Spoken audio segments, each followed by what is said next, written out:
Chapter 1, June 23rd, 2017, Barclays Center, New York. This is the home ground of the Brooklyn Nets.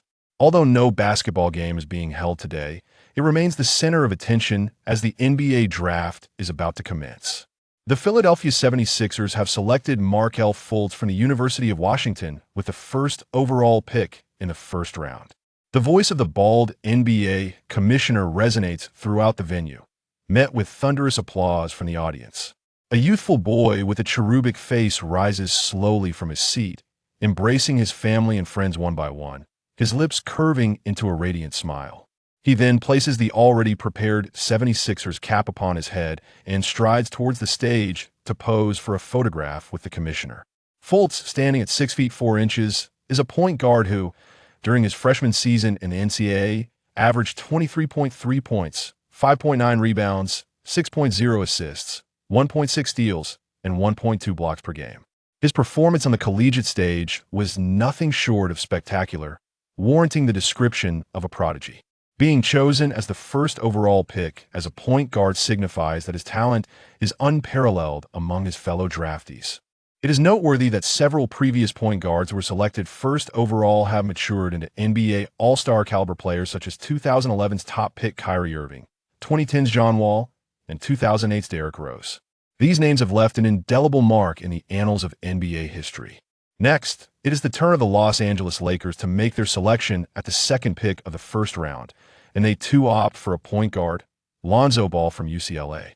This player had already garnered some notoriety prior to the draft, albeit not for favorable reasons, as his father consistently made outrageous claims, such as "my son doesn't need Jordan's guidance, and I could dominate Jordan and Onion." Such statements led to a degree of animosity towards this yet-another NBA rookie. However, it is precisely due to the publicity generated by his father that Ball became the most talked-about player among the draft class. Of course, the Lakers' choice was not influenced by these external factors. It was simply due to Ball's exceptional passing and defensive skills. Particularly his innate vision as a passer could be considered a born maestro of assists. After posing for a picture with Ball, the bald commissioner continues to announce the results of the draft. The Boston Celtics have selected Jason Tatum from Duke University with the third overall pick. The future leader of the Celtics ascends the stage, smiling as applause and cheers resonate from the crowd. Meanwhile, over 4,700 kilometers away in San Francisco, at a modest motel, a vintage 22-inch color television broadcasts the live proceedings of the draft. Not far from the television, there is a wooden bed measuring 1.5 meters wide and 2 meters long. At the foot of the bed sits a sharply dressed Caucasian man, his neatly styled blonde hair glistening from hair gel, and his meticulously groomed beard indicating a well-cared-for appearance. His demeanor exudes that of a businessman. At the head of the bed, another man lies comfortably, dressed in a white tank top, his well-defined arms revealing a chiseled physique that hints at explosive strength, even obscured by the tank top. If one were not to witness it firsthand, it would be hard to believe that a man of Asian descent could possess such a physique. His muscles are not exaggerated, yet they convey latent power. Sporting a cleanly trimmed hairstyle, his stubble appears somewhat unkempt, perfectly masking the remnants of his youthful innocence. With a chiseled face and deep-set eyes, he may not initially strike one as extraordinarily handsome, but upon closer inspection, he possesses a unique charm that captivates women more than the average attractive man. This is a basketball player hailing from the Dragon Kingdom, named Guiyang. Recently turned 20, he has registered for this year's NBA draft. While seated at the bed's foot is his agent, Jason. Jason is intently focused on the television, watching the bald commissioner announce player after player. He swallows nervously, the tension in the room palpable as it spreads from him. The Dallas Mavericks have selected Dennis Smith Jr. from North Carolina State University with the 9th overall pick. The commissioner announces another name, prompting Jason to mutter, "Why is this draft moving so slowly? Is this really only the 9th pick?" He wipes the beads of sweat from his forehead. Observing his anxiety, Guiyang chuckles lightly. "Jason, are you more anxious than the Emperor's eunuchs? Didn't the magic promise us a draft commitment? What are you worried about? You seem rather unfazed. Do you really think such commitments hold any weight? It's not uncommon for teams to change their decisions at the last minute." If the Magic decide not to use their first-round pick at 25 to select you, you might plummet to the second round. Even if I fall to the second round, isn't there still the Suns' draft commitment? If that happens, your salary will drop a level. Upon hearing this, Guiyang's smile only widens as he bursts into laughter. Then you should indeed be worried. If I fall to the second round, your cut will also diminish significantly. Finally, Jason turns to look at Guiyang's beaming face, feeling utterly helpless. As a basketball agent, he has been in the business for 2.5 years, immersing himself in work daily, tirelessly studying basketball. No, rather, the intricacies of professional basketball. He often runs errands, yet results have been scarce. The best outcome for the players he represents has been merely landing a two-way contract in the NBA. And even then, they were cut within 10 days. Guiyang's collaboration with him came about simply because Guiyang had no prior involvement in the American basketball scene. He sought an agent via social media, and Jason fortuitously stumbled upon the message and reached out. For Jason, this was a stroke of luck, as Guiyang was projected to fall in the mid-second round in mock drafts. Before this, Jason had never represented a player with the potential to be a second-round pick. Thanks to Jason's efforts, Guiyang, who initially missed the chance for a joint workout, received individual workout invitations from 3 teams: the Magic holding the 25th pick, the Trail Blazers with the 26th, and the Suns with the 32nd pick in the second round. Guiyang performed admirably in his workouts, securing draft commitments from both the Magic and the Suns, while the Trail Blazers merely advised him to wait for further notice, which never came. As fate would have it, the draft has now reached the Trail Blazers' turn. However, it is not for the 26th pick. Rather, half an hour ago, they traded their 15th and 20th picks to acquire the 10th overall pick. The bald commissioner glances at the envelope, preparing to announce the selection. Jason interjects. Rumor has it that the Trail Blazers acquired this pick specifically to select Collins, a center brimming with potential. Indeed, Guiyang replies nonchalantly. He is more acutely aware than Jason that the Trail Blazers will undoubtedly select Collins. He is certain of it, even having anticipated the selections of the previous 9 players. Because he is a time traveler. Is Collins truly that promising? He doesn't seem all that remarkable. He muses, recalling Collins' lackluster performances with the Trail Blazers, merely a mediocre backup big man. As these thoughts swirl in his mind, the bald commissioner's voice reverberates from the television. The Portland Trail Blazers select Guiyang from the overseas leagues with the 10th overall pick. You see, I told you it would be Collins. Huh? What did he just say? Jason's expression undergoes a dramatic transformation. In mere moments, his eyes widen, and his mouth forms an O shape as he turns to Guiyang and then back to the television screen. On the screen, Guiyang's draft photo is displayed, accompanied by sparse applause from the audience, many of whom are unfamiliar with his identity. Oh my heavens! This cannot be a dream. Jason leaps from the foot of the bed and rushes towards the bed, exclaiming, "You've become a lottery pick. Congratulations to you, and to myself as well. Boy, you are truly my god." Yet in the next instant, he finds himself kicked off the bed by Guiyang. "Am not fond of embracing men on a bed." Guiyang uttered those words, his gaze firmly fixed upon the television screen, revealing a mixture of astonishment and a hint of delight in his eyes. The Trail Blazers, against all odds, had chosen him with the 10th overall pick in the first round. What could possibly be the reason behind this? This very question lingered in the minds of many at the Barclays Center. Who is Guiyang? I've never heard of this name before. Was he present in the green room today? He must be a player from Longhua. Among the members in the green room, I didn't spot any Asian faces. How did he suddenly become a lottery pick? Wasn't Collins the expected choice for the Blazers? What exactly transpired? I believe I heard that Guiyang was projected to be selected by the Magic at the 25th pick in the first round. Didn't the Blazers originally possess the 15th and 20th picks in the first round? Trading for the 10th pick just for a kid who was likely to be chosen at the end of the first round? This is madness.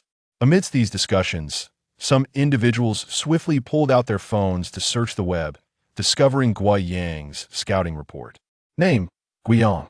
Date of birth: June 20th, 1997. Height: 2.02 meters. Wingspan: 2.17 meters. Weight: 108 kilograms. Position: small forward. Strengths: possesses a robust physique for his position, which does not compromise his agility or coordination, exhibits exceptional body control and remarkable strength. Frequently finishing strong after contact, boasts impressive second jump speed, often demonstrating the ability to tip the ball back into the basket amidst towering defenders defensively. He is tenacious, with a keen sense for both steals and blocks. Weaknesses: struggles with three-point shooting, although he recorded a 33% shooting percentage from beyond the arc in European leagues. Most of his attempts were uncontested, making it hard to envision him as a reliable shooter in the NBA unless he significantly alters his shooting mechanics. Possesses limited passing vision, often failing to deliver the ball to open teammates when double-teamed in some defensive scenarios. He opts for high-risk gambles, losing his position. His unknown scoring capability is average, with a low shooting percentage when contested. Due to his absence from the combine, data regarding his vertical leap, sprint speed, and other metrics are unavailable. From a scouting report, Guiyang is primarily viewed as a role player, a defensive-oriented forward, but expectations of him creating space for the team are minimal. Thus, confusion among the spectators only deepened. Wasn't Collins' talent evident? He is a player with above-average shooting capabilities for an interior player. Despite being somewhat slender, that was hardly an issue, as evidenced by his freshman season in the NCAA, where he averaged 10.0 points, 6.0 rebounds, and 1.8 blocks in just 17.2 minutes per game. Quite impressive.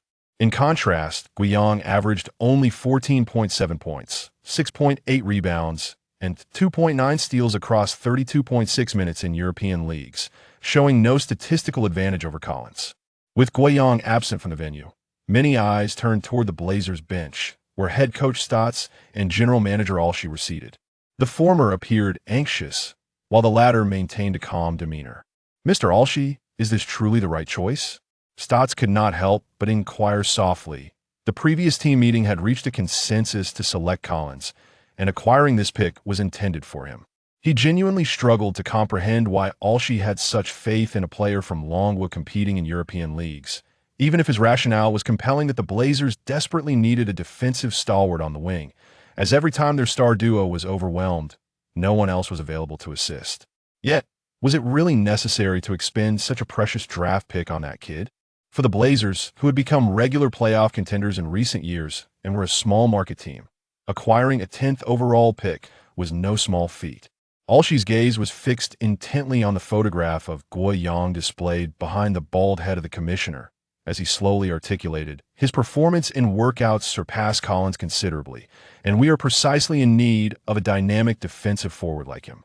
I believe he can excel defensively beyond what Aminu and Harkless have offered." Though he was ostensibly explaining to Coach Stotts, his tone brooked no argument. Stotts sighed inwardly, opting for silence. After all, Alshie was often referred to as a tyrant in the workplace. Under his tenure, the environment within the Blazers' hierarchy had been rife with hostility, with staff enduring intimidation, verbal abuse, and threats for prolonged periods. Alshie had even once reduced a team reporter to tears, resulting in employees avoiding him at all costs. As long as he wishes to pursue any endeavor, provided it does not significantly contravene the desires of the team owner, he generally manages to accomplish it. The choices made by the Trailblazers during the draft merely stirred a minor ripple, as every year there are always a few unexpected selections. Moreover, both teams and media alike deemed this year not particularly notable for the draft, casually discussing a few points before shifting their focus to the upcoming selections. However, this event has unleashed a tempest among the basketball enthusiasts in the Dragon Kingdom. Historically, the number of players from the Dragon Kingdom selected by the NBA is exceedingly scarce, even in the second round. The most recent examples are Zhou Qi, chosen 43rd overall in the second round last year, and the 57th pick, De Wong. Prior to them, there was Sun Dashing, selected 40th in the second round. As for lottery picks, there are merely two. The first overall pick Yao Ming in 2002 and the sixth pick Yi Jianlian in 2007. The former enjoyed an illustrious career in the NBA, with the memorable Yao McGrady Rockets being a cherished memory for countless fans. The latter, however, had a rather mediocre NBA career despite possessing the talent and capability to secure a starting position, possibly hindered by his playing style or personality, eventually returning to the CBA after several tumultuous years. Now, we have the addition of the 10th overall pick from 2017, Guiyang. For the fans of the Dragon Kingdom, this name is certainly not unfamiliar. 2 years ago, at the U19 World Youth Basketball Championship, Guiyang shone brightly, and due to his non-traditional training background, he quickly became the target of fierce competition among CBA teams. Unexpectedly, he opted to pursue his career in European leagues, joining the Moscow Svezia, where he ascended from being a benchwarmer to a pivotal player within 2 years. Despite the lack of broadcasts, his popularity at home has never waned. He is already regarded as the next NBA player from the Dragon Kingdom. At this moment, basketball forums are abuzz with fervent discussions. The Trail Blazers truly possess vision. I declare myself a lifelong fan of the Blazers. I never anticipated that Little Gua could become the 10th pick. What do you mean never anticipated? Little Gua has the talent for it. I wonder if the Blazers will afford him ample playing time? That's uncertain. The Blazers are a playoff team, and for him to establish himself there, he must exert considerable effort. Let us hope Little Gua remains injury-free. The Blazers' medical staff seems rather daunting. Amidst the blessings, support, and expectations for these fans, it feels like a festive occasion. The scene shifts back to San Francisco, although he is unaware of why the Trail Blazers selected him. For Guiyang, becoming a lottery pick is merely an embellishment to his joy. There is, however, an even more delightful development. The long-dormant system has successfully activated. Indeed, when Guiyang traversed into this parallel world 2 years ago, he had already bound himself to the basketball Superman system. The rather juvenile name left him somewhat speechless. Yet, what was even more bewildering was that before he could grasp the system's functions or the rewards it might bestow, it simply stated, with the host's basketball talent, as long as it is not squandered, selection by the NBA is assured. At that time, this system will officially activate. The system was indeed correct. Guiyang's physique possesses an exceptionally remarkable talent for basketball, one that is truly rare in Long Country. However, Guiyang understood a crucial truth. The basketball environment in Long Country is fundamentally detrimental to a player's development. Thus, upon reaching the age of 18, he made the decision to forego the CBA and did not hastily enroll for the NBA draft, opting instead to venture to Europe. His 2 years in European leagues afforded him significant growth and invaluable experience. And it was precisely due to this period that he gained the confidence to believe in his potential selection. Yet, the high draft position was something he had not anticipated. Ding! A cold, mechanical voice echoed in Guiyang's mind. Congratulations, host. You have been fully selected by an NBA team. The basketball superhuman system is now officially activated.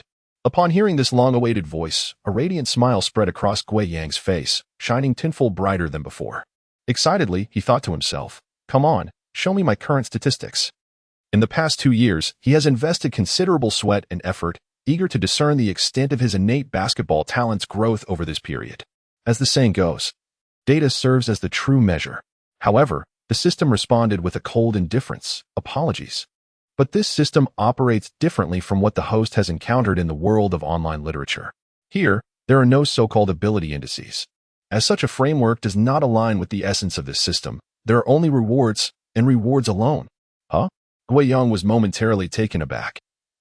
The system didn't even display ability values? It also seemed to carry an air of superiority? He instinctively quipped. Could it be that you lack this functionality and are merely pretending to be sophisticated? The system surprisingly did not respond immediately. Instead, it remained silent for several seconds before announcing, host, please prepare to receive the novice gift package. Goodness, it even redirected the conversation. Guiyang began to sense that his system might be somewhat inferior compared to others. While he pondered this, the mechanical voice continued. Now presenting 3 player cards for the host. Please select one as a reward template, which will then merge with the host, granting a portion of that player's abilities. Upon hearing this, Guiyang's eyes brightened. Rather than gradually increasing ability values, the prospect of directly merging with a player template was delightfully straightforward and impactful. For instance, if he were to draw a card for Curry's 3-point shooting, wouldn't he that perfectly address his shooting shortfall? With this thought, Guiyang felt a surge of impatience. Before him materialized 3 player cards, with the central card radiating golden light, while the other 2 shimmered in dull silver. All 3 cards were facing away from him, leaving him unaware of which players they represented. Is this really a choice for a golden card? How overtly obvious.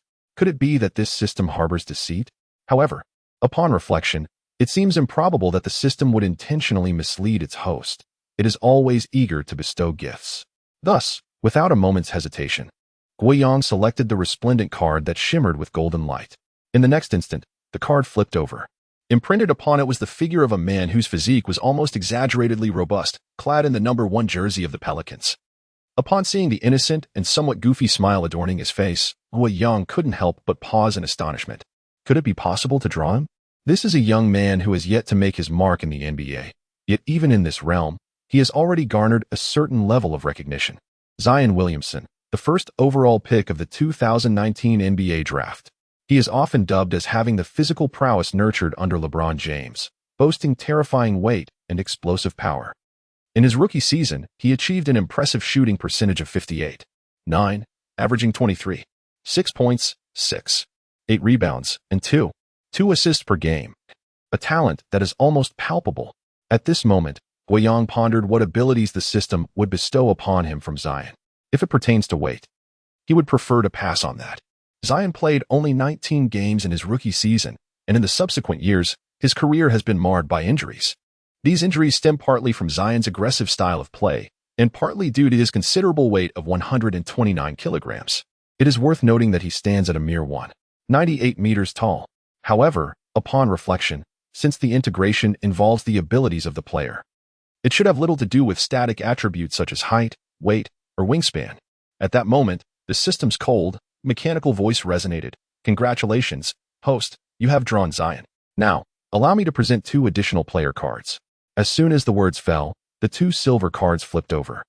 The card on the left featured the retired number 4 of the Lakers, Derek Fisher, while the card on the right showcased the number 8 of the Nuggets, Danilo Gallinari, who was soon to be traded. The system continued. The left card will enhance your ball handling abilities, while the right card will improve your shooting skills. Although neither player could be considered a superstar, the abilities they offered seemed quite beneficial, especially since these were areas where Guiyang was lacking. So, what would Zion's card provide for him? The system revealed, the host is about to integrate Zion's leaping ability. Commencing integration. Accompanying this proclamation, Guiyang felt a warm sensation emerge in his thigh, which swiftly coursed down to his calf and Achilles tendon. This tingling sensation carries an indescribable comfort, which swiftly dissipates. Fusion successful. The current fusion degree stands at 90. 90? Indeed, the remaining degree will gradually reach 100 during the competition. Guiyang paused momentarily. Sensing that there might be a catch, why not achieve it all at once? However, after a brief contemplation, he was overwhelmed with joy. His running jump data measures only 84 centimeters, which is, in fact, his best performance during solitary training. While this is considered commendable among players from Long Country, it hardly provides an advantage on the European stage, let alone against the prodigious talents in the NBA. There are several versions of data regarding Zion's vertical leap, 114 centimeters, 116 centimeters, and some even claim it reaches an astonishing 118 centimeters. Nevertheless, with Guiyang now having fused with Zion's 90 in jumping talent, it implies that his running jump will undoubtedly exceed 1 meter. Guiyang is now eager to discover the benefits this enhancement in jumping ability will bring him on the court. Next, the host shall fuse with Zion's finishing touch under the basket. The system's voice resounds once more, and Guiyang experiences a wave of unexpected delight. To his astonishment, this Zion card could bestow upon him 2 distinct abilities. Almost immediately, Guiyang feels his left hand enveloped by a warm, soothing flow, particularly in the palm. Akin to basking in the world's finest hot spring. This sensation did not linger for long. It swiftly faded away. After the fusion was completed, Zion's fusion proficiency reached 70, and the remaining integration will gradually ascend to 100 as the game progresses. At this moment, Guiyang was truly elated. Zion's shooting prowess was seamlessly integrated with his left hand, for Zion was inherently left-handed.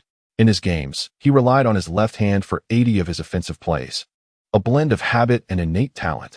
Many perceive Zion as merely a physical player, overlooking his formidable finishing ability beneath the basket. Oftentimes, his post-contact shots can only be described as remarkably soft, a testament to his exquisite touch. Guiyang, being right-handed, now had the opportunity to attack the basket with both hands, which would undoubtedly elevate his finishing prowess to a new qualitative level. Why are you grinning like a fool? Jason, who had previously been kicked aside, watched Guiyang chuckling on the bed for several minutes before he could contain himself. Let us go? He waved his phone, revealing 2 tickets for economy class had already been booked. Destination Portland. 10 days later, the Portland Trail Blazers officially announced the signing of Guo Yang, the first overall pick, and Caleb Swanigan, the 26th pick. Guo Yang's contract was for 4 years, worth $16.33 million, with team options for the 2019-20 and 2020-21 seasons. The team held a modest press conference. In a small market like Portland, the number of attending reporters was limited to fewer than 10. Faced with cameras and microphones, Swanigan appeared visibly anxious, unsure of where to place his hands, while Guo Yang, who had previously held a key role in European leagues, remained unflustered. He took the microphone with ease, occasionally sharing light-hearted jokes that elicited laughter from the gathered journalists. Present at the conference was also Coach Stotts, who, observing Guo Yang's demeanor, nodded approvingly, believing that Guo Yang would easily integrate into the team. Integration into a team may sound simple, yet it poses challenges for many NBA rookies.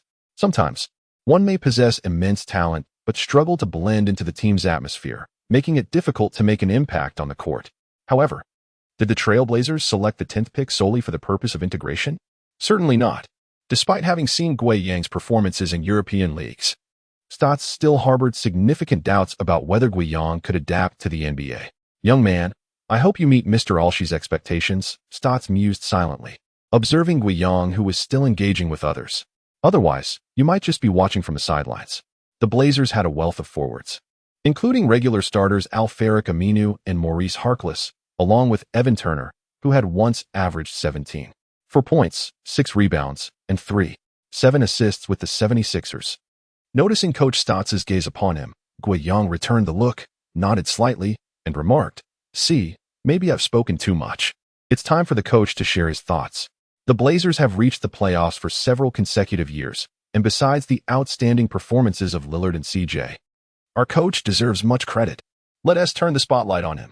Before Stotts could respond, Guo Yang had already thrust the microphone into his hands, compelling Stotts to field questions from the reporters, while internally he thought, "This kid is quite the social butterfly." After answering several inquiries, a pointed question arose. "Coach Stotts, what role do you foresee for Guo Yang and your team when the new season commences? With several commendable forwards on your roster, will he receive playing time?" Stotts replied thoughtfully, "It's up to him to earn it. Opportunities must be fought for by young players." His response was diplomatic, and Guo Yang nodded in agreement. Though uncertain if the team would nurture him, he believed that if he performed brilliantly, playing time and rotation would not be an issue. Merely possessing Zion's leaping ability would not guarantee a secure spot in the rotation. It seemed he needed to ramp up his efforts. Guo Yang's eyes hardened with determination, and a faint smile graced his lips. If the players from CSKA Moscow were present, they would recognize that the training fanatic who once seemed to live in the gym was making a comeback. The following morning at 6:30, Guo Yang had already arrived at the training facility. Although the tale of a 4 a.m. Los Angeles was well known, Guo Yang considered it still prime sleeping time. Unwilling to deviate from this rhythm, upon reaching the training center, he discovered that someone else had already beaten him there. That individual stood several steps away from the three-point line, effortlessly launching shots that swished through the net. He then picked up a second basketball from the rack and repeated the shot, and once again, it found nothing but net. The third, the fourth, until he had completed all 5 shots from the rack, each one flawlessly swishing through the hoop. At this moment, he turned his gaze towards Guo Yang, who stood at the sidelines with his mouth slightly agape. "Welcome to the Trailblazers, young man from the Dragon Nation," he exclaimed as he approached and extended his hand. Guo Yang reciprocated with a handshake, saying, "Boss, you really arrived quite early." Indeed, the player who effortlessly sank 5 consecutive long-range three-pointers was none other than the Trailblazers' esteemed leader, Damian Lillard. Lillard, selected by the Blazers with the 6th overall pick in the 2012 NBA draft, had spent 4 years honing his skills in college before declaring for the draft. At the age of 22, he entered the league as a mature rookie, yet commanded such a high draft position, as the Blazers intended to cultivate him as a cornerstone of their franchise. In retrospect, the Blazers' decision proved exceptionally astute. Had the 2012 NBA draft been redone, Lillard would undoubtedly have secured the 2nd overall pick, with only the Pelicans' prodigious star, the renowned Anthony Davis, surpassing him.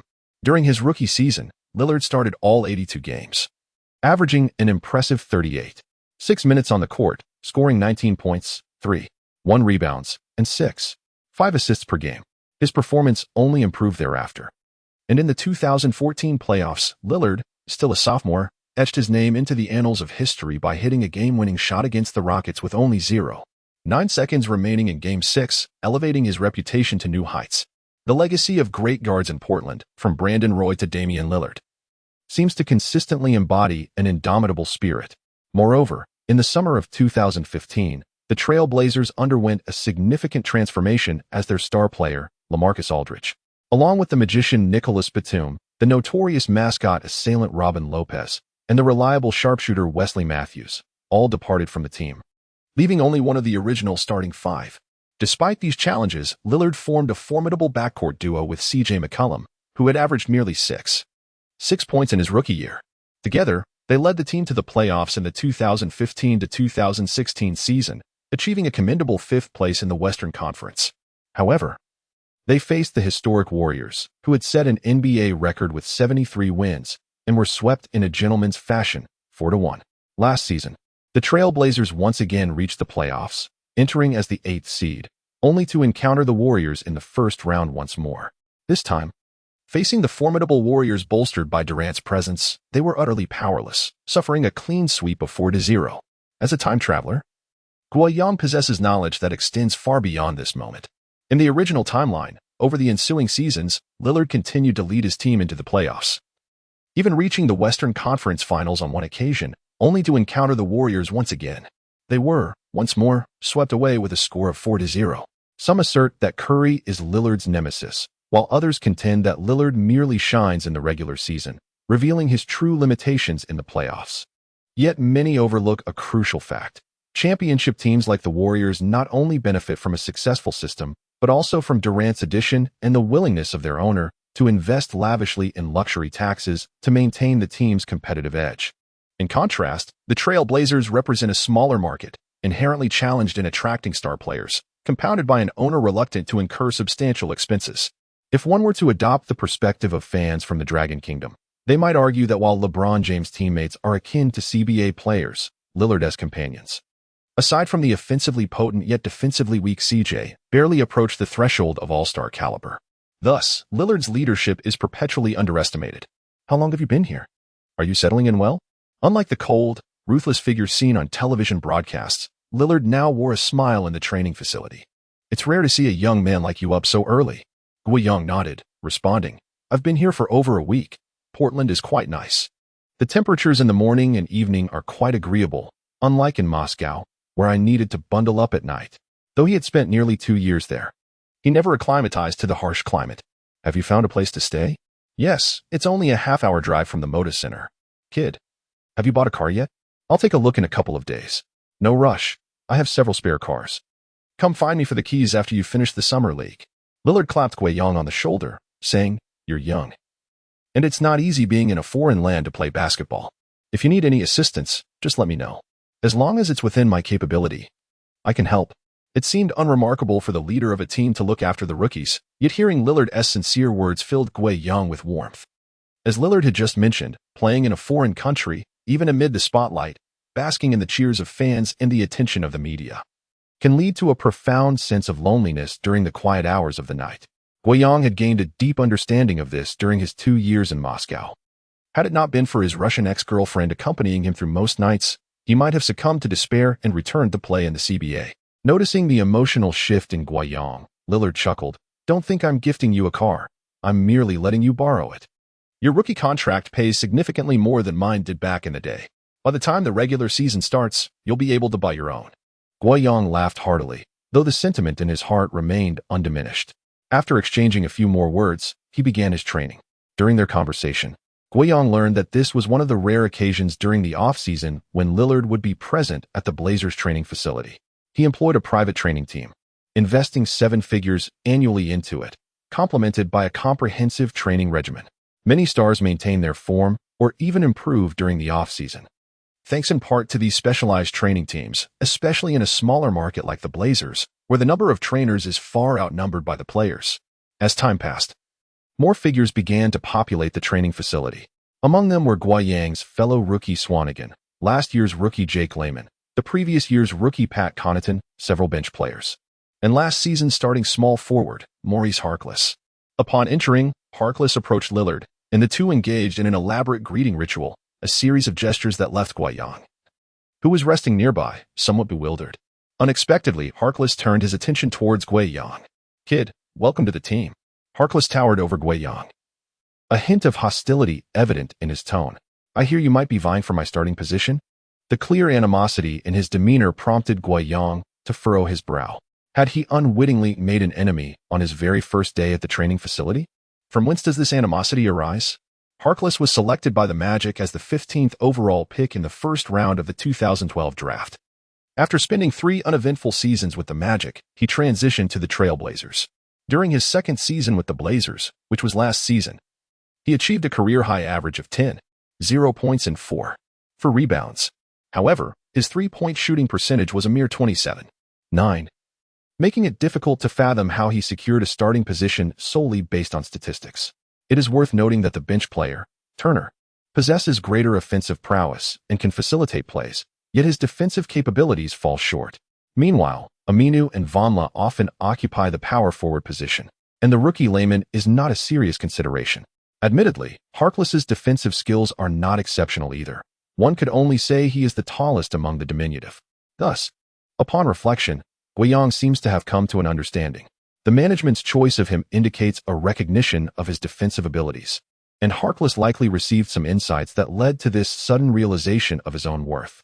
At that moment, not far away, Lillard had already observed the situation here and heard Halikas's words. However, instead of rushing to Guiyang's aid, he watched with great interest, seemingly anticipating Guiyang's reaction. Unhurriedly, Guiyang rose from his seat, refraining from speaking, and fixed his gaze upon Halikas. The latter displayed signs of impatience, exclaiming, "What's wrong? Are you afraid to speak?"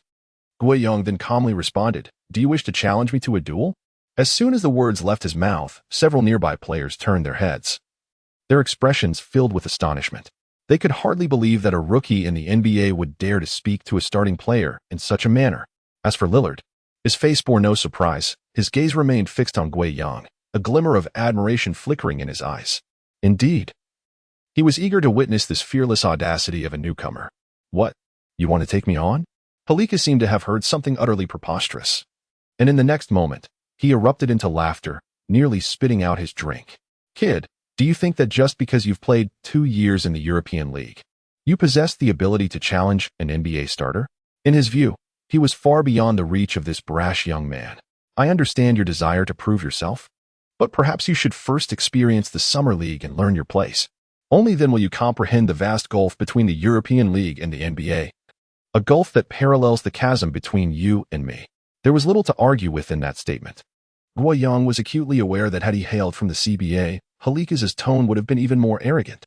After all, the CBA had produced only a few luminaries over the years, namely Yao Ming and Yi Jianlian. Yao's name resounded throughout the NBA, while many current players might have already forgotten Yi's. In contrast, the European League boasted renowned talents like Nowitzki, Parker, Batum, Gobert, Dia, and Porzingis. Yet, who were you to lecture me in such a condescending manner? If you wish to engage, then come forth.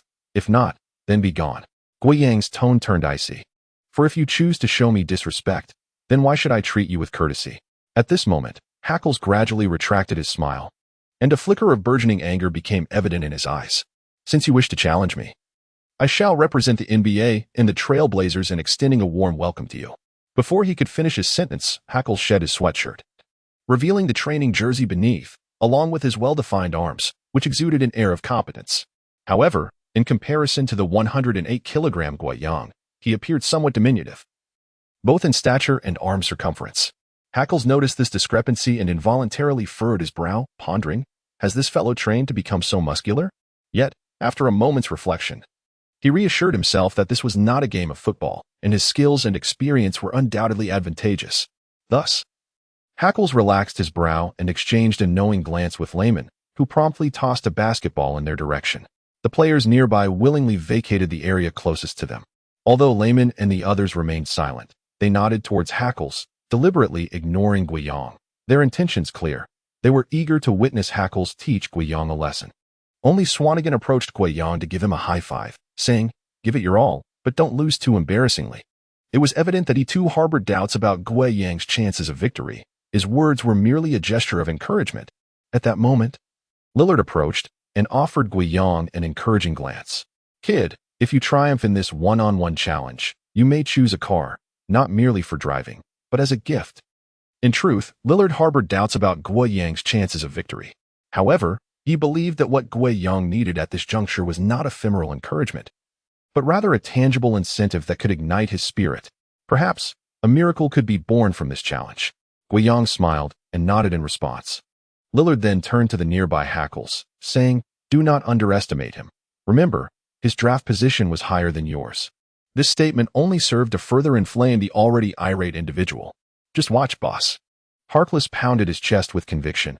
"I shall make this young man understand why I am the starting player of the team." The arrogance in his tone was no less than before. Lillard ceased his words and turned to the sidelines. Meanwhile, Harkless directed his gaze toward Guiyang. "First, we shall abide by the rules of American one-on-one. Second, I will take the initial offensive. You have no objections, I trust?" The essence of the American one-on-one rules hinges on the stipulation of 3 dribbles, meaning that after the ball has touched the ground thrice, the offensive player must make a shooting decision. Employing this rule also reflects Harkless's ulterior motives, as he harbored concerns that Guiyang might exploit his weight advantage to gradually overpower him in the post. In such a scenario, Harkless felt uncertain about his defensive capabilities. Moreover, with Harkless initiating the offense, his chances of victory would be significantly bolstered, given his experience as a starting player in the NBA for 5 years. Upon hearing his words, Guiyang expressed no dissent, merely nodding in agreement. Conversely, several onlookers could not suppress their disdainful expressions. "Ah, Harkless, resorting to such petty tactics?" Even Lillard, the veteran of the team, furrowed his brow slightly. "Kid, your acquiescence to this unreasonable rule suggests that victory is slipping from your grasp." To Lillard, Guiyang's nod of acceptance to Harkless's unreasonable stipulations signaled the predetermined outcome of their duel. As the one-on-one commenced, Harkless took the first offensive move. Guiyang remained vigilant, as he was not one to underestimate his opponent. He simply had faith in his own abilities. At this moment, he chose to play close defense. Knowing that despite Harkless's somewhat lackluster 3-point shooting percentage, he possessed shooting skills. Harkless initiated his move, performing a crossover dribble. His dribbling skills were not particularly refined. His actions were purely a provocation aimed at Guiyang's defense. However, Guiyang refrained from recklessly countering, instead taking a slight step back, remaining alert to Harkless's potential drive. As the latter primarily focused on attacking the basket, the next moment, Harkless sidestepped and pulled back, preparing to shoot. Guiyang immediately closed in, but alas, he was a fraction too slow. Harkless leaned back slightly, releasing the ball, a high-difficulty 3-point attempt that arced beautifully through the air and swished through the net. "Kid, don't you dare concede defeat." Harkless maintained his shooting posture, fixating on Guiyang as he declared, "Being overly arrogant is not a virtue. Before you officially step onto the NBA court, consider it a stroke of luck to receive a lesson from me." Guiyang said nothing, merely accepting the basketball tossed to him by the sideline staff, returning it to Harkless. Seeing his silence, Harkless felt even more triumphant. It seemed this kid was beginning to feel the pressure. "However, I shall show no mercy and will continue to dominate." The one-on-one continued. Following Harkless's successful 3-point shot, Guiyang tightened his defense. Harkless faked a shot, causing Guiyang to shift his weight, then immediately drove past him, gaining half a step. He rapidly approached the paint. Nevertheless, Guiyang, having lost his position, quickly recovered, maintaining a solid defensive stance. For Harkless, rather than feeling troubled, he became exhilarated. This was precisely what he desired. Suddenly, Harkless gathered the ball, leaped from his position, gripping the basketball with both hands, aiming to deliver a ferocious dunk over Guiyang. "Kid, did you just tell me to roll away? I shall show you what true NBA caliber looks like." Harkless was by no means a fool. After the Trailblazers selected Guiyang, especially upon learning from a team staff member that Guiyang was likely to be a key development prospect at the small forward position, he dedicated an afternoon to thoroughly studying Guiyang's highlights from the European League. He analyzed Guiyang's technical attributes and reached certain conclusions, one of which was particularly significant. He deemed Guiyang to be a player lacking in vertical leap. How absurd to think one could compete in the NBA without jumping ability. This is Harkless's reflection after watching the highlights. He has already devised a plan to humiliate Guiyang following a dunk. However, at that very moment, this seemingly unremarkable player, who he had underestimated, leaped into the air with a force reminiscent of a helicopter taking flight. A massive hand obstructed the rim, precisely halting the basketball in Harkless's grip. Despite exerting every ounce of strength, Harkless found himself unable to advance even a fraction. Subsequently, he was forcefully pushed down, courtesy of Guiyang's emphatic block. What on earth just happened? Harkless landed on the ground, struggling to regain his balance, his eyes wide with disbelief. He could scarcely believe that the block he had just encountered was genuine. Guiyang's expression remained unchanged. His defense had always been commendable, and with the infusion of Zion's leaping prowess, it had only improved. Thus, there was little reason for pride in such a performance. Yet, his teammates on the sidelines, along with the training staff and personnel, were all wide-eyed in astonishment. The team's 10th overall pick this year was that formidable? Who would have anticipated his stature came with such remarkable leaping ability? If it were me, I surely wouldn't have been able to withstand that dunk. His physical talents undoubtedly surpassed those of Harkless. Even Lillard couldn't help but be taken aback. It seems this young man's confidence is not unfounded. This block alone illustrates that his defensive awareness and judgment are indeed above par. He stroked his chin, pondering the possibility of needing to downsize his car. As the focus shifted back to the game, it was now Guiyang's turn to attack. Holding the ball with one hand, he did not rush to initiate his move. Instead, he fixed his gaze on Harkless. Despite having just suffered a block, Harkless had regained his composure, reassuring himself that it was merely a fluke. So what if Guiyang wasn't a top-tier player? Could he truly defeat him with mere leaping ability? Absolutely not. Thus, Harkless maintained his mocking demeanor, even tauntingly questioning, "Have you forgotten how to dribble? Do you need me to teach you?" Before he could finish his sentence, he even reached out in an attempt to steal the ball.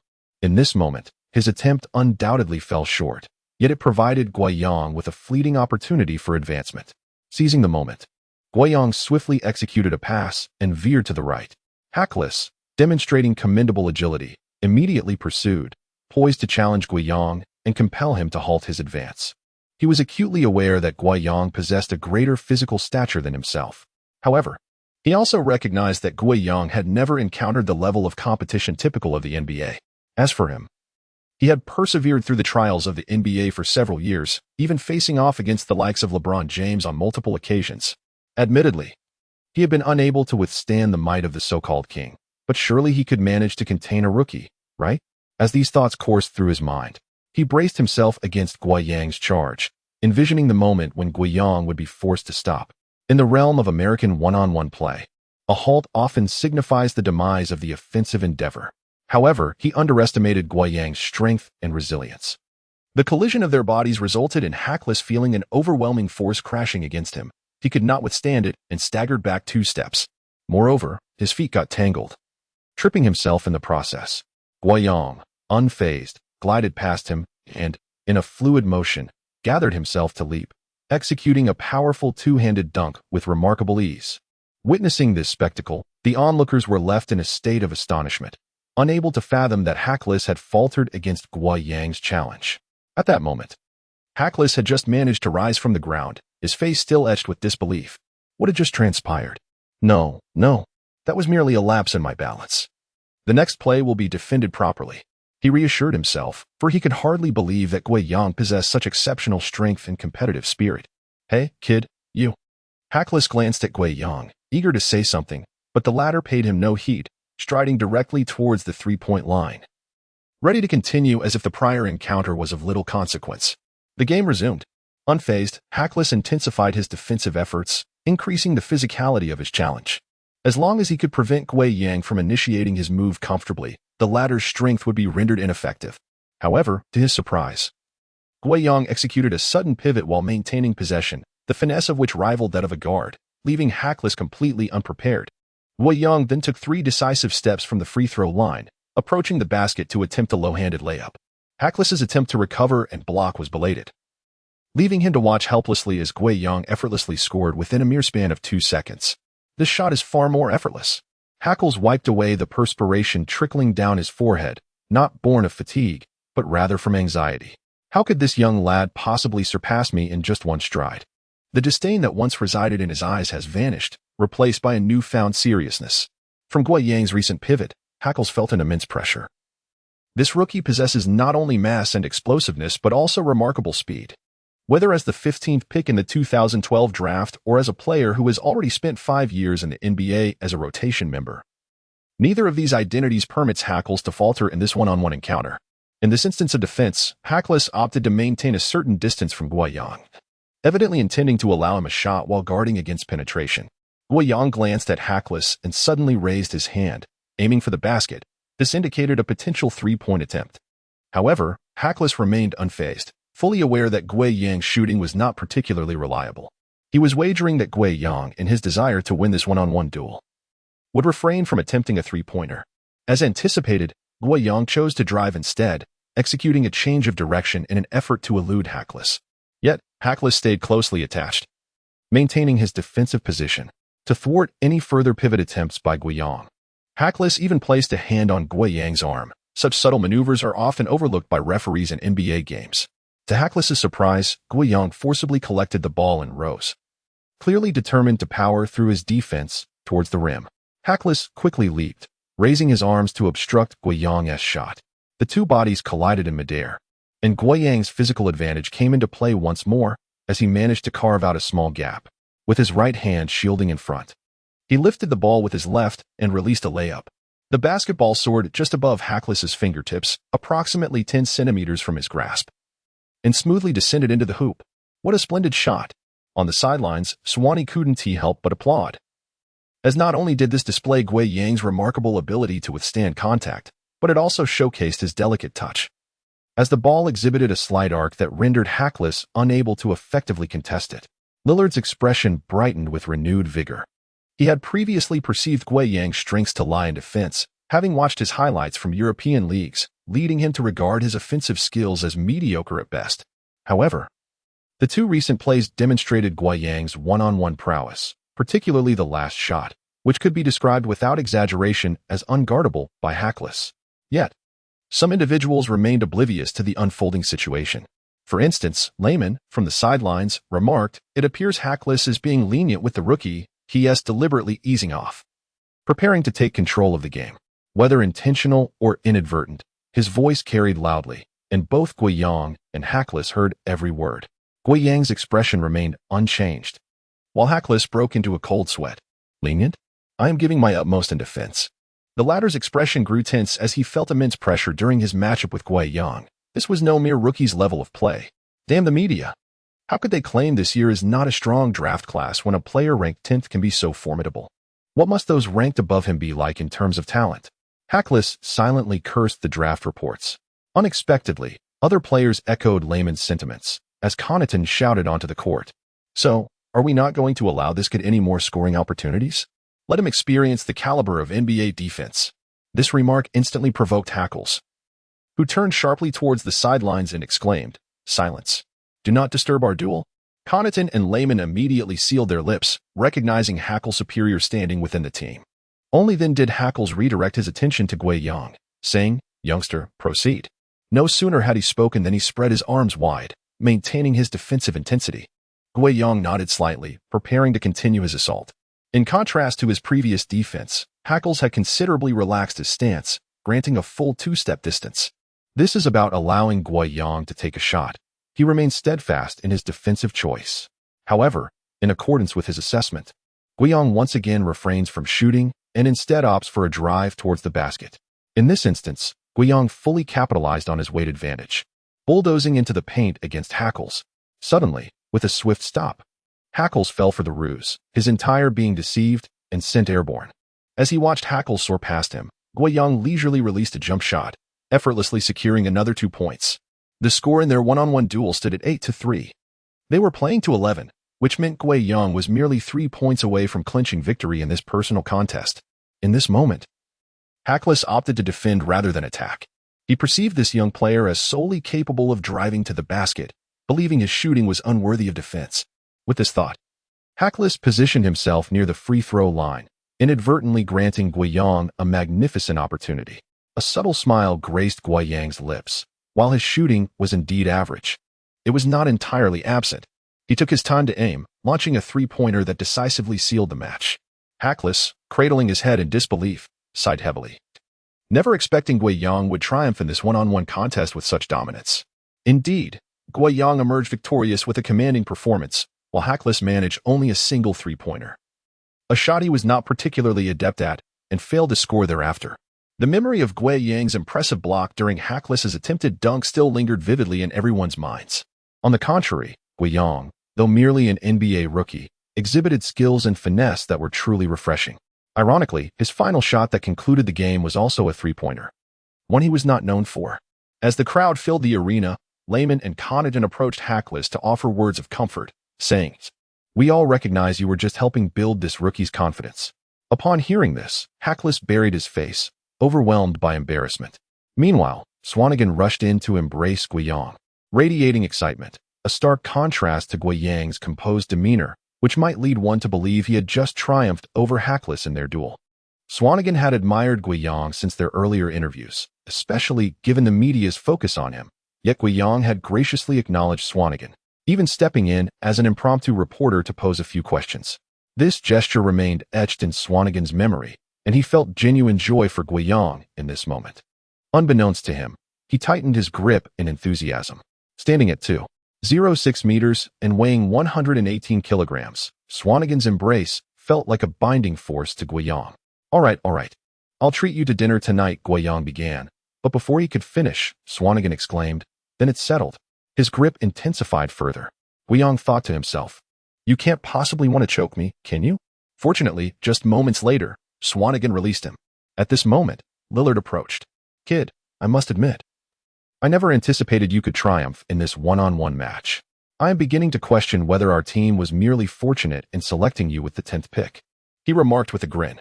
"No need to wait for the summer league to conclude. After practice, come with me. Aside from my two favorite cars, you may choose any others you desire." At this moment, a radiant smile finally graced Gui Yang's face.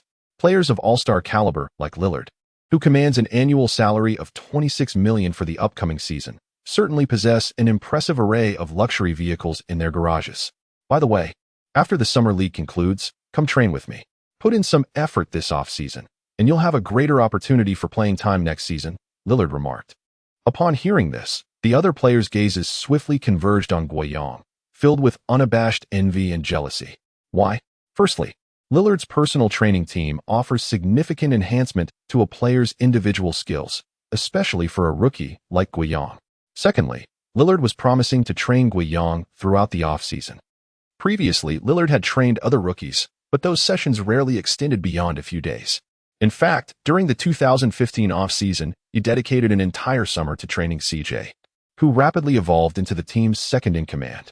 Of course, training was only a part of the equation, yet it undeniably contributed to his success. Meanwhile, Harkless, already simmering with frustration, now cast a glance at Gui Yang laced with even more animosity. He sensed his starting position was in jeopardy. "I must exert myself even more." With this thought, Harkless swiftly exited the gym, for he too had his own training team, albeit not as lavishly equipped as Lillard's, having still invested hundreds of thousands of dollars. Had he not come today to confront Gui Yang, he would not have found himself here. Little did he anticipate losing both the confrontation and his pride.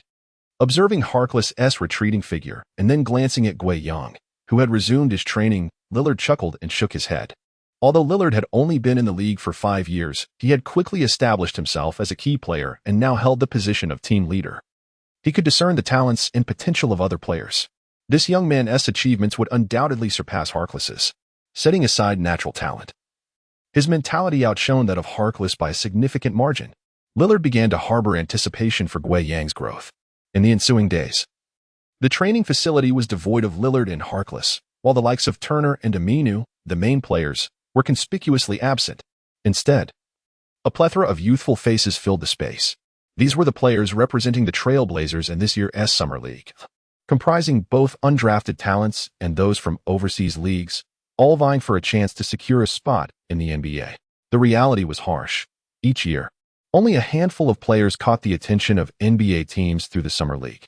It is no exaggeration to declare that hundreds compete for merely a few opportunities.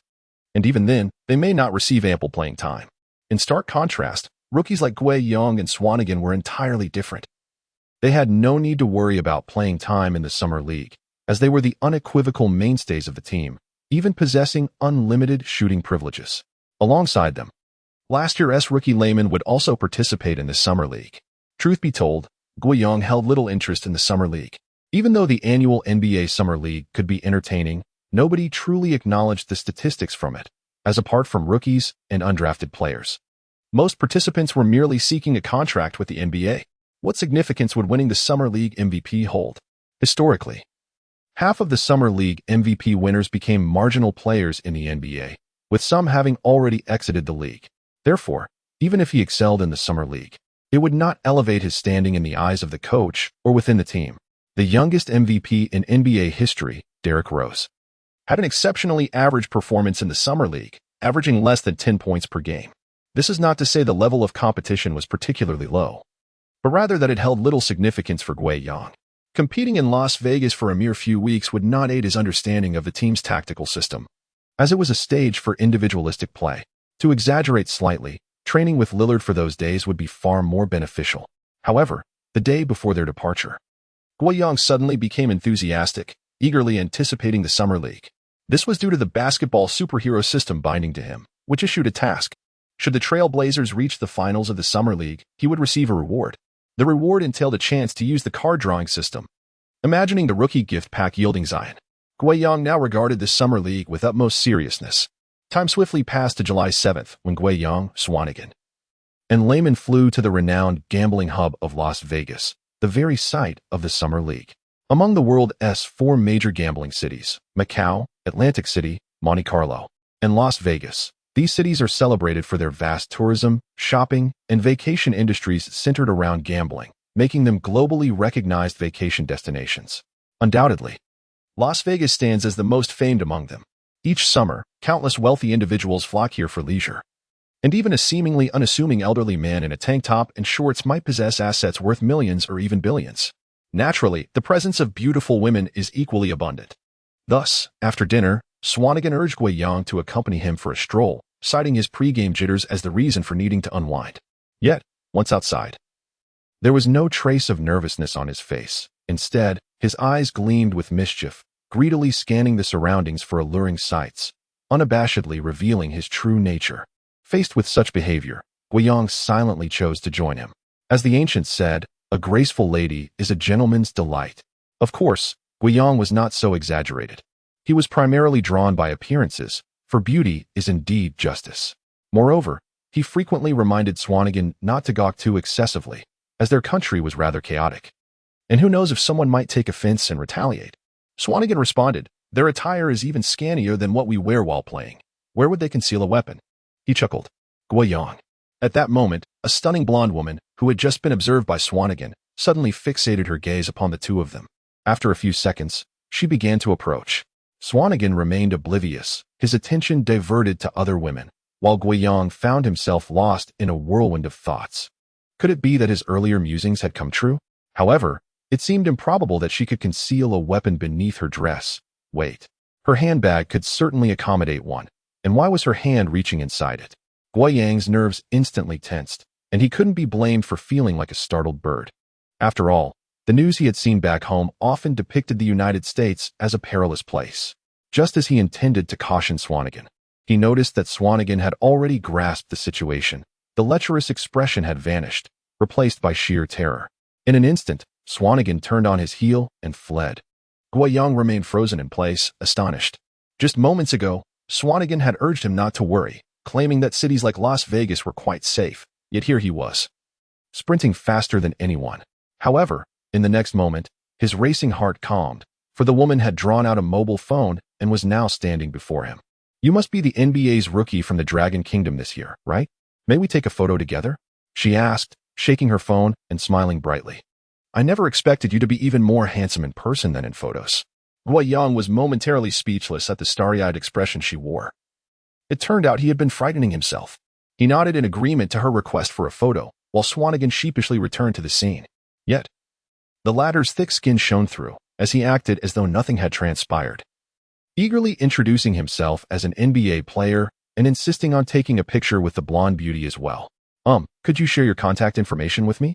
I'd like to invite you for a late-night snack later." After the blonde woman had taken a photo with Swanigan, she turned her gaze back to Guiyang, her smile returning. Observing her swift change of demeanor, Swanigan's expression was a mix of emotions. Undoubtedly, his feelings were quite complicated. However, he quickly cast Guiyang a frenzied look, urging him to seize the moment. To his surprise, Guiyang gently shook his head and replied politely, "I'll pass on the contact information and the late-night snack, as I have a game to prepare for tomorrow." Noticing his response, a flicker of disappointment crossed the blonde woman's eyes, yet she maintained her cheerful facade. "Good luck tomorrow. I will be there to watch your game. It was a pleasure meeting you." After shaking hands with Guiyang, she sauntered away. "What on earth are you doing?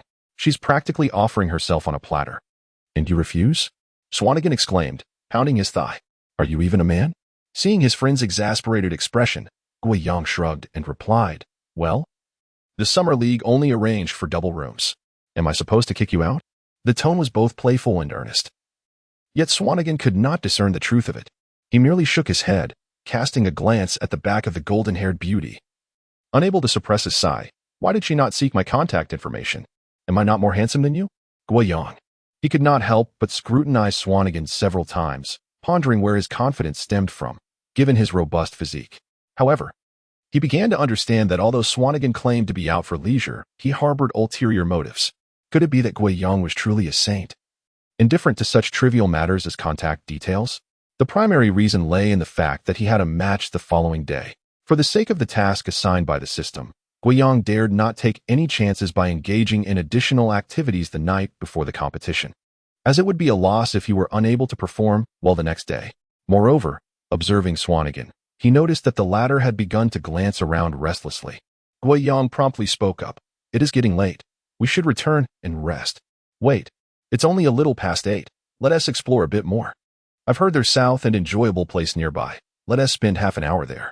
Before Swanigan could finish his sentence, Guiyang forcibly dragged him away. The following noon, the 2017 NBA Summer League officially commenced in Las Vegas. A total of 24 teams participated in this 11-day event, ultimately vying for the championship title in the finals.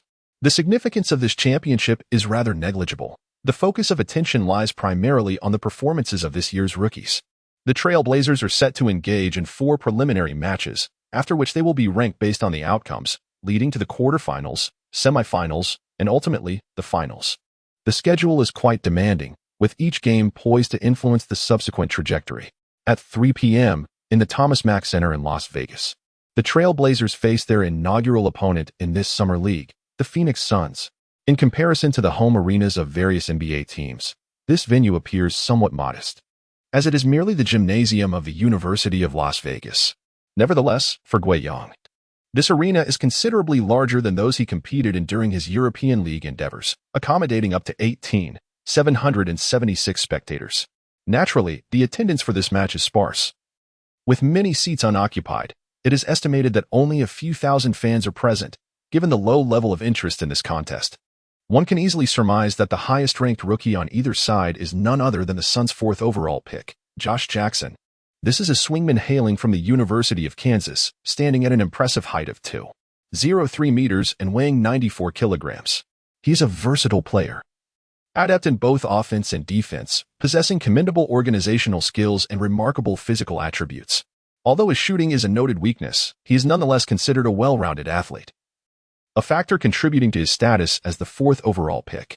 Alongside him in the Suns lineup is last year's 4th pick, Dragan Bender, a European big man who averaged only 3 points last season and has also been sent to participate in the Summer League. Additionally, there is last year's undrafted player, Derrick Jones Jr., who, after being signed by the Suns, averaged 5 points, leaving a lasting impression on fans with his astounding leaping ability and spectacular alley-oop dunks. However, compared to the Trail Blazers, the Suns appear to hold an advantage. On the Trail Blazers side, Guiyang and Swanigan are both rookies, while Lehman managed to average only 2 points last season, with the majority of his playing time coming in games that were already decided. The remaining players from both teams are relatively unknown, all chasing their dreams. As the game is about to commence, discussions among the audience regarding this matchup ensue. Today's game will reveal the true caliber of the Suns' 4th pick. The Trail Blazers have a 10th pick as well, don't they? That young lad from the Dragon Kingdom appears quite robust. But what good is strength? Can it be eaten? Haven't you seen the news? This fellow named Guo was initially predicted to be a late first-round selection, yet through sheer luck, the Trail Blazers selected him with the 10th pick. Surely he won't be matched up against Jackson. That would be disastrous. Jackson has made quite a name for himself in the NCAA as a legendary player from Kansas, easily teaching a rookie from an overseas league a lesson. Let us not forget, the Suns also have Bender and Jones, so this game may swiftly become one-sided. Amid their discourse, the starting players from both teams have taken to the court. In accordance with tradition, a brief exchange of pleasantries occurs before the game. Guiyang and Jones fist bump, then share a smile with Bender. "I can't believe we're meeting in the NBA," Bender remarks with a grin. "2 years ago. I thought you were joking." He vividly recalls their encounter in a European league, where Guo confidently claimed he would be drafted by the NBA, a notion Bender himself found hard to believe, especially considering his own averages of only 4.5 points and 2.8 rebounds at the time, with youth being his sole advantage. Yet, he indeed was selected by the NBA as the 4th pick. Guo chuckles, recalling, "I remember you dunking over me back then. You'd better watch out today." Bender smirks, dismissing Guo's comment as mere jest. Just as they finish their banter, Swanigan and the opposing starting center take their positions at center court, preparing for the jump ball. The referee tosses the ball high into the air, and the game officially commences. Swanigan secures the jump ball, and Lehman deftly receives it, advancing the ball into the front court. The Trailblazers point guard reaches out for the ball, but Lehman disregards him entirely. With a wave of his hand, Lehman signals his intent to isolate, even instructing Swanigan, who had come up to set a screen, to step aside. The defender matched against him is none other than Jones, standing at 2.01 meters, slightly at a disadvantage compared to Lehman's 2.06 meters. Though his impressive 2.18-meter wingspan grants him a considerable defensive reach, Lehman struggles to shake off his defender, and while Swanigan establishes position in the paint, Lehman seemingly ignores this, opting instead for a step-back three-pointer. The ball arcs beautifully through the air, only to hit nothing but air. Bender secures the rebound and promptly dishes it to Jackson, who accelerates into a fast break. Guiyang does his utmost to keep up, but his defensive positioning falters, allowing Jackson to effortlessly glide past him and dash toward the basket. The last line of defense for the Trailblazers is a diminutive point guard, standing at under 1.8 meters. Without hesitation, Jackson opts for a forceful layup, scoring despite the defense. Truly, as the 4th pick, Jackson exhibits remarkable synergy between ball and player. Allowing him to penetrate to such a position makes it exceedingly difficult for defenders at this level to stifle his scoring. How did that 10th pick from the Trailblazers get blown by so easily? Is this all he has? It appears this matchup is devoid of surprises. It's a clear demonstration of the disparity in draft positions and player talent. Jackson's dazzling fast break elicited applause from numerous fans. Meanwhile, on the court, the Trailblazers are orchestrating an offensive play. The point guard prepares to execute a pick-and-roll with Swanigan, but Lehman again calls for the ball. After a brief moment of hesitation, he ultimately passes it, acknowledging that Swanigan's standing in this Trailblazers Summer League team is indeed paramount. In this instance, Lehman executed a deceptive feint, leveraging his initial burst of speed to maneuver past Jones, gaining an advantageous position beneath the basket. Bendel swiftly arrived to provide defensive support, while on the opposite side of the hoop, Guiyang had expertly cut into an open lane.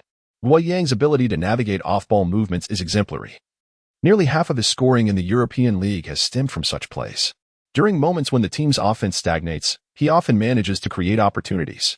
Lehman, having noticed him, was poised to deliver the ball, allowing Guiyang to effortlessly lay it in. However, Lehman quickly retracted his gaze and opted to force a shot against the combined defenses of Bendel and Jones. Despite Lehman's evasion attempts, the towering Bendel, standing at 2.13 meters with a wingspan of 2.18 meters, was far from an easy opponent. He leaped up to deliver a resounding block. The ball was deftly intercepted by Jones, who promptly passed it to Jackson to initiate a fast break.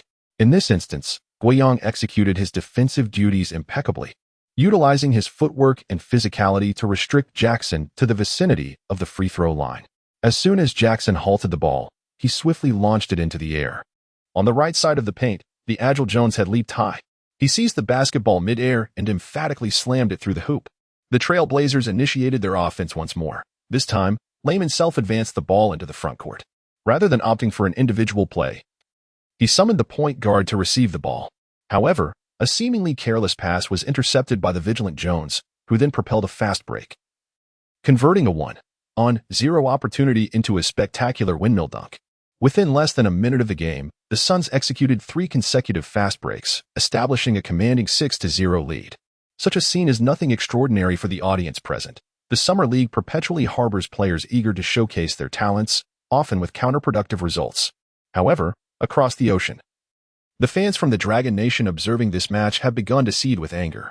What sort of inadequate player is this? Can he not just leave? Who on earth is this? Why is he allowed to engage in endless one-on-one plays? Pass the ball to Xiao Guo. What purpose does it serve to involve this waste of space, layman? Just a moment ago, Xiao Guo created an opportunity, yet he refused to pass.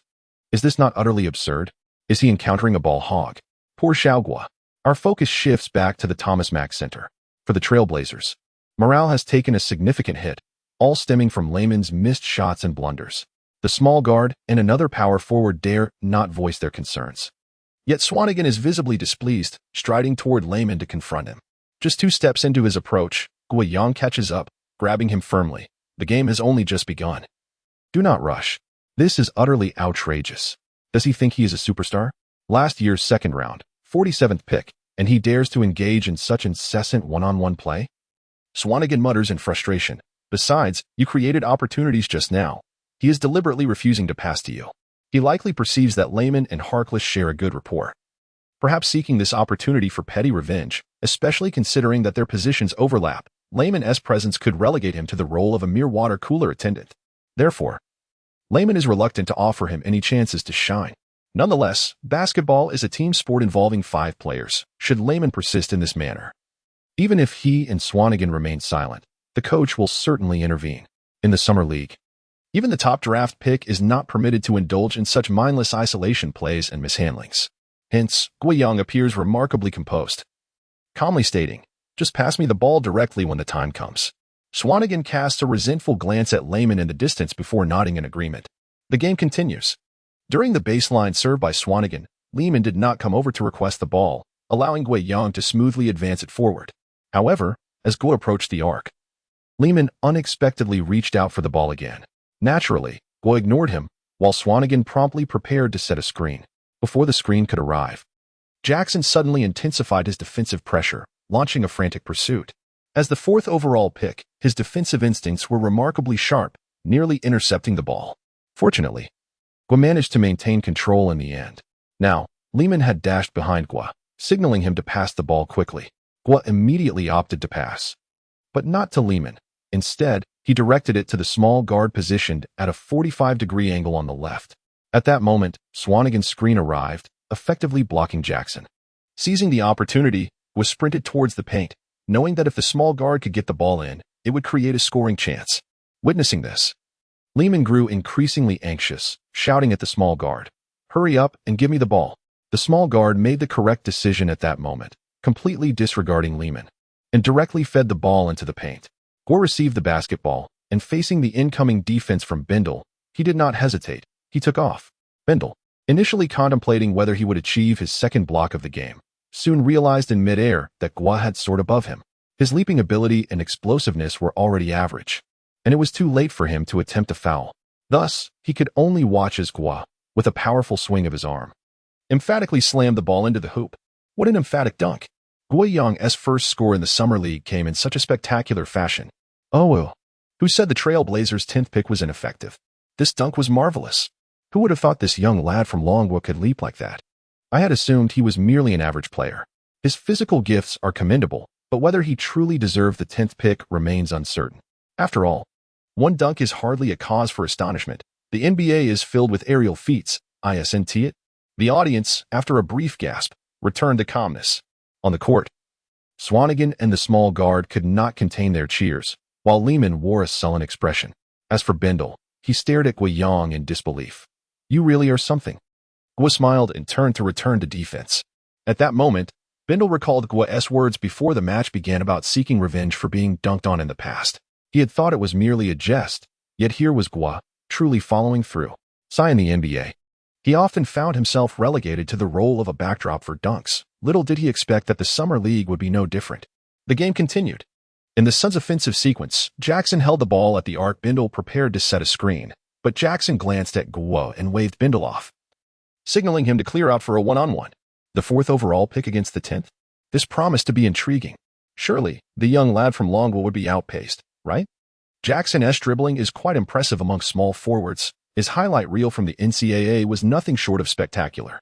I seem to recall that the Trailblazers selected Guiyang primarily for his defensive abilities, Let us see how he fares now. As the audience continued their discussions, Jackson had already executed several consecutive between-the-legs dribbles. These maneuvers were an endeavor to find the rhythm, as well as to test Guiyang's defense. Suddenly, with a swift change of direction, Jackson accelerated past Guiyang by half a position, breaking through on the right. However, Guiyang quickly adjusted and maintained close contact with Jackson, preventing him from fully accelerating while simultaneously disrupting his dribbling. Jackson's breakthrough came to an abrupt halt. Was this defender truly so tenacious? Contemplating this, Jackson resolved to use his body to forge a path. He exerted force, colliding with Guiyang in search of physical confrontation. But to his astonishment, Guiyang remained utterly unfazed, forcing Jackson to halt his dribble. It dawned on Jackson that in terms of physical strength, they were in entirely different leagues, and he was reminded that a weight disparity of over 20 kilograms was no trivial matter.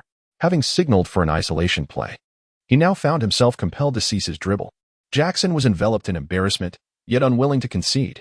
With no alternatives, he resorted to a desperate shot. Just as Jackson contemplated this, Guiyang struck.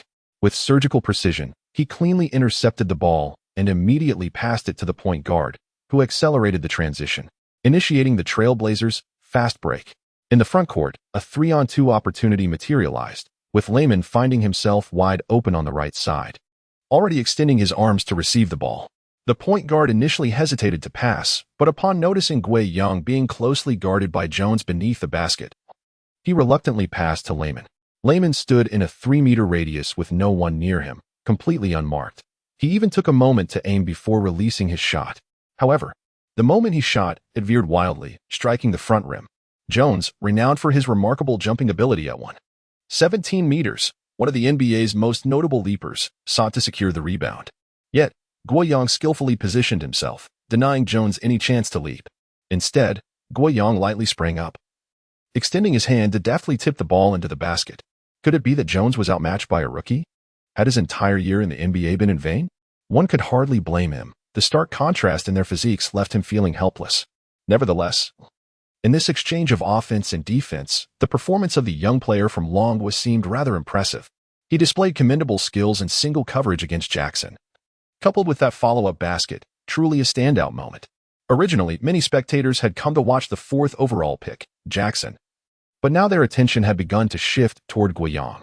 As the Suns launched their next offensive, Jackson, undeterred, sought to challenge Guiyang once more. This time, Guiyang's defensive pressure was considerably intensified, enveloping Jackson like an expansive net, leaving him no space for breakthrough, almost resulting in a dribbling mishap. Reluctantly, he passed the ball to the awaiting Jones, who attempted a mid-range shot that clanged off the rim. Swanigan secured the rebound and passed it to the guard, initiating a fast break for the Trailblazers. On the right side of the front court, Layman found himself with a wide-open opportunity.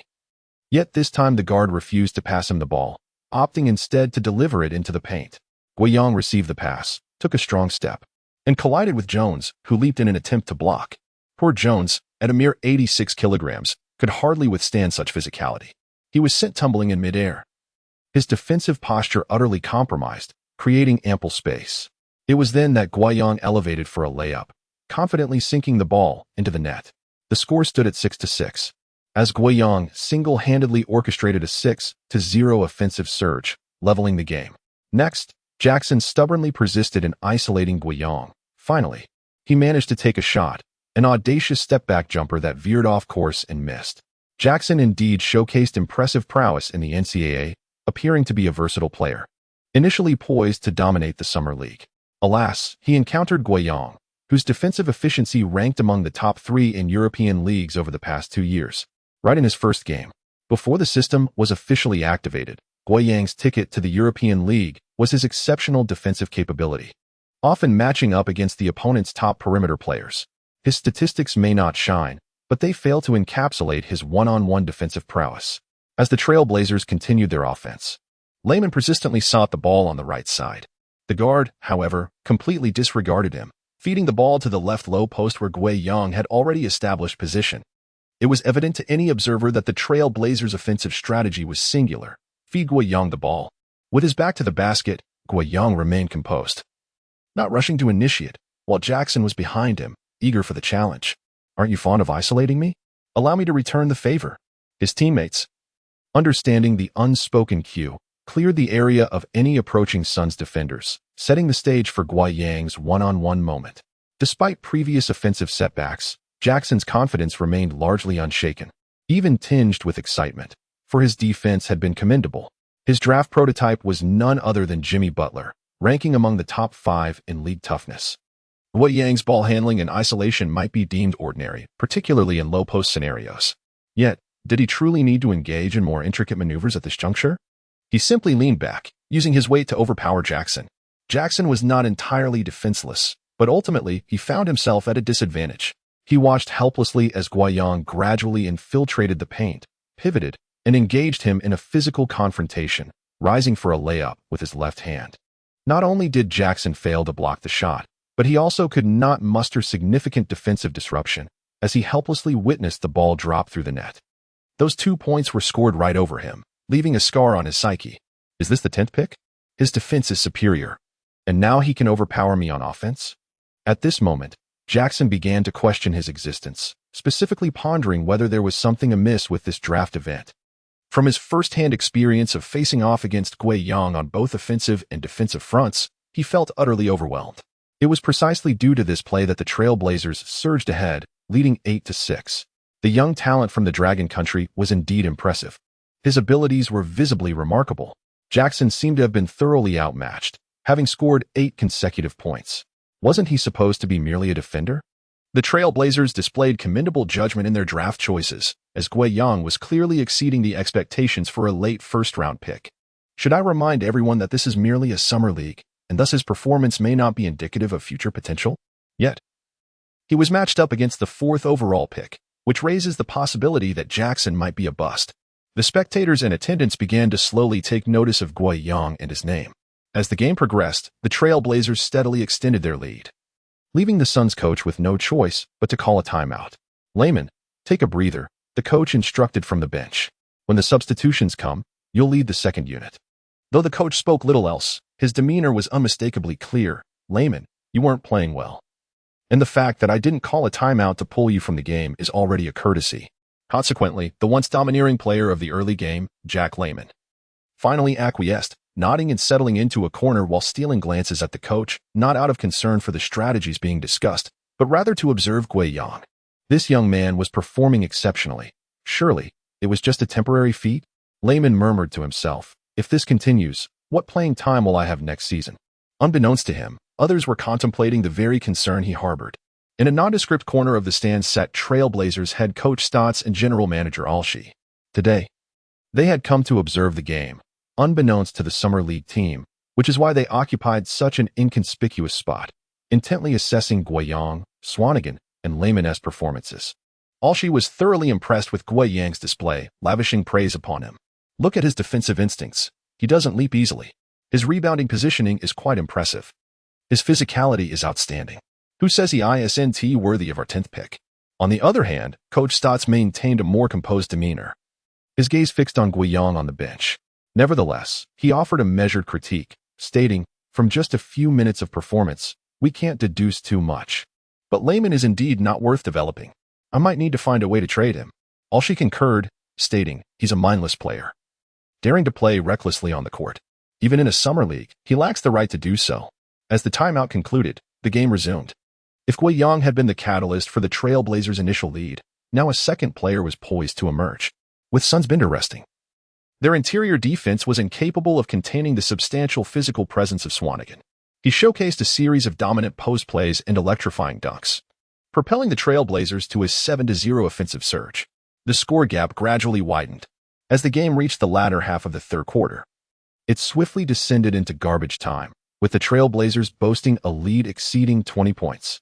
The Blazers first secured Guiyang and Swanigan, allowing Layman to complete the remaining segment of the game. Ultimately, the match concluded with the Trail Blazers triumphing over the Suns with a score of 97-81, claiming their first victory in the Summer League.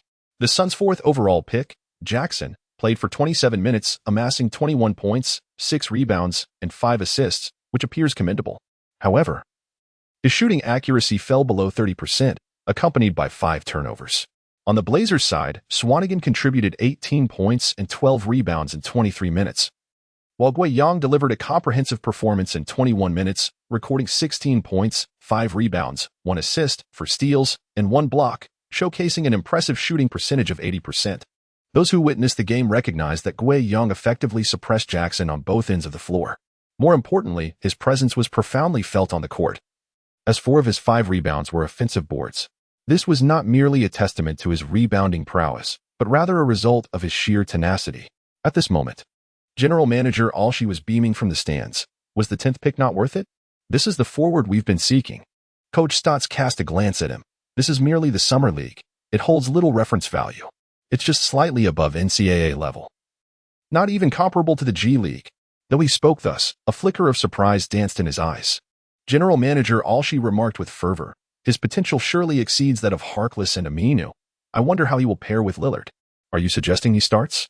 Coach Stotts inquired, somewhat astonished. Alshi patted his shoulder. Who starts is your decision. I merely offer a suggestion. While Alshi possessed decision-making authority over various team matters, Coach Stotts held absolute power to adjust the player rotations and starting lineup. After a moment of contemplation, Coach Stotts replied, let us observe further. There is no rush.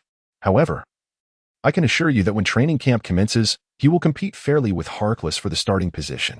Alshi nodded, and the two departed the arena. Meanwhile, across the ocean, Guiyang's performance was dominating the basketball forums in Dragon Country. 16 points, 5 rebounds, 4 steals. Guiyang shines in his Summer League debut. The men's basketball forwards finally glimpsed hope, heralding Guiyang as the nation's most talented small forward. Locked down on the 4th pick, Guiyang's terrifying individual defense. Could another Dragon Country player follow Yao Ming into the All-Star realm? The headlines of these news articles have become increasingly exaggerated, yet few perceive this as mere sensationalism. For the fervor of Dragon Country fans is even more pronounced. In recent years, the terms Dragon Country players and NBA seem to have drifted further apart, creating a sense of dissonance. Although Shou-Chi, selected by the Rockets last year, has reported to the NBA this year and will compete in the Summer League, it remains uncertain whether he will earn playing time during the regular season, given his draft position. In contrast, Guiyang's situation is markedly different. As the 10th overall pick with a 4-year contract, his chances of establishing himself in the NBA are undoubtedly greater than those of Shou-Chi. Young Guo is truly talented. If given the opportunity, he will seize it. He made an impressive dunk over Bender, showcasing a level of athleticism not seen among Dragon Country players for many years. There were a couple of prodigious talents from Dragon Country in the past who could achieve similar feats, but they were ultimately hindered by injuries. One can only hope that Youngwa secures a place with the Trailblazers. In a few years, who knows? We might even see a resurgence in our national team at the next Olympic Games. For the fans of Dragon Country, a flicker of hope has reignited for their basketball aspirations, coupled with newfound expectations. Unexpectedly, the game today proved to be rather straightforward. Swanigan exclaimed, displaying his food while saying, with our combined efforts, we are invincible in the Summer League. Guiyang glanced at the stack of empty plates beside him and could not help but caution. Could you possibly eat a little less? Swanigan, seemingly unfazed, replied, I usually control myself, but after winning the game, shouldn't I indulge a bit? All right, Guiyang said, eyeing his nearly empty plate with a serious expression. But this is the last time. You must control your diet moving forward. He was neither a control freak nor did he wish to dictate another's life. However, within his previous timeline, he recalled a tragic news item. Tragedy. A 25-year-old first-round pick passes away prematurely after obsessively losing 120 pounds to enter the NBA. The headline referred to none other than his current teammate, Swanigan, who was now indulging in food across from him. After falling out of the rotation and fading from the league, Swanigan had reverted to his binge-eating habits, and the hereditary obesity that plagued his family had resurfaced, ultimately claiming his life. Thus, any assistance he could provide was worthwhile. Swanigan initially thought Guiyang was joking, but upon seeing the latter's earnest expression, he paused for a moment, finally responding, all right, I promise you. Let us win the Summer League championship together. Guiyang handed him a napkin and added, to remain in the NBA, one must exert more effort and deliver better performances. Swanigan nodded, wiped his mouth clean, and earnestly stated, once the Summer League concludes, let's visit that fun place I mentioned. Hold on, Guiyang said, exasperation evident on his face. Could you not have some ambition? You're an NBA player now. Why not find a social media influencer to date instead of fixating on fast food?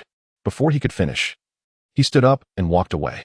Suddenly, Swanigan's eyes lit up as if he had discovered new horizons, exclaiming with excitement, "Gua, you are absolutely right.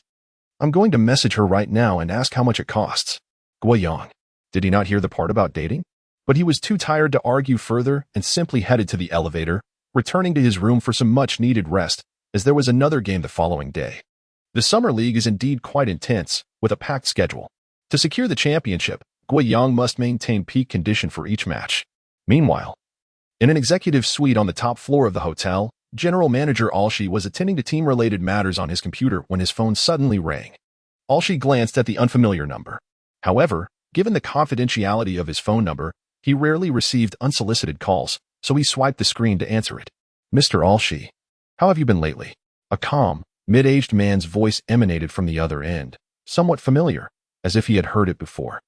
It dawned on him that it was Neil Alshi, the general manager and vice president of basketball operations for the Los Angeles Clippers. Having had some prior exchanges as the respective GMs, they were only acquaintances, which explained why he hadn't saved the number. Recognizing each other's identities, Alshi knew Neil wouldn't call without reason, so he directly inquired, "Neil, what brings you to call me at this hour?" Neil chuckled heartily. "Let me get straight to the point. I wish to discuss a trade." "A trade?" Alshi instinctively asked. "Didn't you just complete a blockbuster deal that sent shockwaves through the league?" On June 29, 2017, just days after the draft, the Rockets and Clippers had executed a stunning 7-for-1 trade. The Rockets had exchanged several players, including sixth man of the year Lou Williams, backup beast Montrezl Harrell, and the defensive stalwart Patrick Beverley for the player many fans hailed as the god of point guards, Chris Paul. For several years, Paul had been the Clippers' star player. Under his leadership, the Clippers consistently secured commendable third or fourth place in the fiercely competitive Western Conference, garnering a reputation as a formidable team. Regrettably, the Clippers' playoff performance was mediocre, perpetually falling short of the Western Conference Finals, even suffering a reversal in a series where they led 3-1. Ultimately being ousted by the Houston Rockets. While injuries undeniably played a role, it seemed as though a curse loomed over them, with the specter of the conference finals casting a shadow over the Clippers and complicating Paul's career. This transaction appears to be a mutual fulfillment for both the Clippers and Paul. But what are the Rockets? Their aim is solely to contend for the championship, Neil remarked. Indeed, we possess an abundance of quality players, and executing a few more trades is certainly feasible. The players acquired from the Rockets cannot be traded again immediately. Or she jested. Surely you aren't contemplating a complete rebuild? Are you considering trading Griffin to us? I would welcome that with open arms. However, Neil's smile abruptly vanished as he responded. Forget about Griffin. He is now the cornerstone of our new team. So, what trade do you wish to discuss? Speak up. What are your thoughts on Austin Rivers? Little Rivers? He is quite good. A reliable backup point guard. Yes, last season he averaged 27.8 minutes, contributing 12 points, 2 rebounds, and 2.8 assists per game. He is undoubtedly a trustworthy source of backup firepower. So, who do you intend to trade him for? Even as Orshi posed the question, he already harbored an answer in his heart. Trading Paul would not only mean losing an all-star caliber player for the Clippers, but also relinquishing a pivotal orchestrator. Currently, players such as Lou Williams and Patrick Beverley, who were just traded to the team, as well as the original Rivers, lack true organizational skills. Although the Clippers recently signed European League star Milos Teodosic, heralded as the King of Europe, one cannot expect a player without prior NBA experience to assume the role of the team's brain immediately. In the Trailblazers, apart from Lillard, who else is adept at organization? That would be backup small forward Evan Turner, a quintessential playmaking forward, ranking amongst the top 5 in organizational ability among active small forwards in the league. But a straight swap of Rivers for Turner? It seems the Blazers would be at a disadvantage. Neil erupted in laughter. This trade can only be executed in 30 days. It appeared he was still playing coy. Yet he had already hinted at the answer. In the NBA, there exists a trading rule stipulating that newly signed rookie players cannot be traded for at least 30 days. Therefore, the trade targets Neil had in mind were either the 10th pick, Gua Yang, or the 26th pick, Swanigan. The Clippers currently boast formidable interior players like Griffin and DeAndre Jordan, along with the newly acquired Harrell off the bench. Their willingness to part with Rivers indicates their desire for Gua Yang. Orshi's heart raced at this thought. Gua Yang had just completed his first Summer League game and was already on other teams' radars. He took a deep breath, feigning calmness, and said, "Are you interested in Swanigan? We could discuss that." Neil continued with his cheerful demeanor. Mr. Orshi, there's no need to play coy. What we desire is that young lad from the Dragon Kingdom. Can we negotiate? With this, Orshi decided to be forthright. Gua is our essential defensive asset on the wing. The gritty and labor-intensive tasks he executes, Rivers simply cannot fulfill, so you might as well abandon that thought. Initially hoping Neil would retreat in the face of difficulty. Orshi was taken aback when Neil's smile faded, and he stated earnestly, Gua is indeed a player we covet. Besides Rivers, we are also willing to offer a first-round pick for next year. Amir Rivers and a first-round pick? Orshi's eyes widened in disbelief. He hadn't anticipated the Clippers would offer such a price. Guiyang had only played one summer league game, lacking substantial data for reference, yet the Clippers valued him so highly. Moreover, a significant detail loomed over him. During the previous major trade between the Rockets and Clippers, Neil was merely the facilitator. The final decision rested with the Clippers' special consultant, Jerry West. West, a legendary figure from the Lakers' past, transitioned into the management after his retirement. Having been instrumental in acquiring the 13th overall pick from the Hornets in 1996, which ultimately led to the selection of Kobe Bryant, forming the iconic duo with Shaquille O'Neal and igniting the Lakers dynasty. It was evident that West had his eyes set on Guiyang, or she felt an exhilarating rush. Sensing that even if a higher price were to be paid, the Clippers would be willing. His heart raced faster, fueled not only by anxiety but also excitement. To catch the attention of West suggested that Guiyang's potential might surpass his own expectations. Finally, Orshi managed to suppress his exhilaration and spoke with a serious tone. Unless you are willing to trade, Griffin, I cannot agree, Mr. Neal. Sleep well. Good night. Before he could finish his sentence, he hung up the phone. Ha ha ha ha ha. In the next moment, a triumphant laughter echoed throughout the suite. Orshi's conviction solidified. Guiyang might be a crucial piece in the Trailblazers championship puzzle. Meanwhile, 430 kilometers away in Los Angeles, Neil murmured, why does Orshi value Guiyang so highly? No wonder West is willing to offer a premium for a rookie. But is that young lad truly endowed with such talent? I can't shake the feeling he is just an ordinary blue-collar player. The following day at 3 p.m., the familiar Thomas Mack Center hosted the Trailblazers' second game of the Summer League. Yesterday, many seats remained unoccupied, but today, the venue was brimming with spectators. Could it be that fans had come to witness Guiyang's impressive performance? Not at all. A substantial portion of the audience was unaware of Guiyang's name, only knowing he was a player from the Dragon Kingdom. They flocked to see the Trailblazers' opponent, the Los Angeles Lakers. This year, the Lakers' second overall pick, Lonzo Ball, had garnered more fame than several players who had spent years in the NBA. This marks Ball's debut in the Summer League, and everyone is eager to witness the prowess of the basketball prodigy spoken of by his father.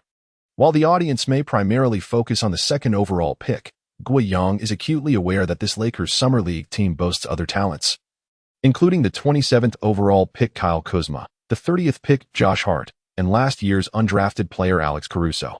As a time traveler, Guiyang understands the heights these three will eventually reach. Kuzma made an impressive entrance into the league during his rookie season, averaging 1 points and 3 rebounds. And by the 2022-23 season, he elevated his game to an average of 4 points and 3 rebounds, solidifying his role as a key player. Hart is a reliable rotation player who stands at 196 meters, capable of filling in as a small forward, excelling in defense, rebounding, and scoring.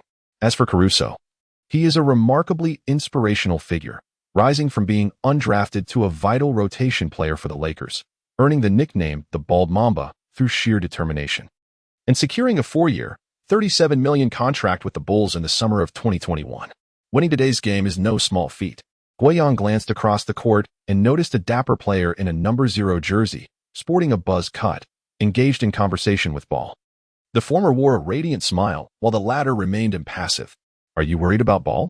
Swanigan followed Guiyang's gaze and then patted him on the shoulder, saying, Don't worry, no one in their front court can stop me.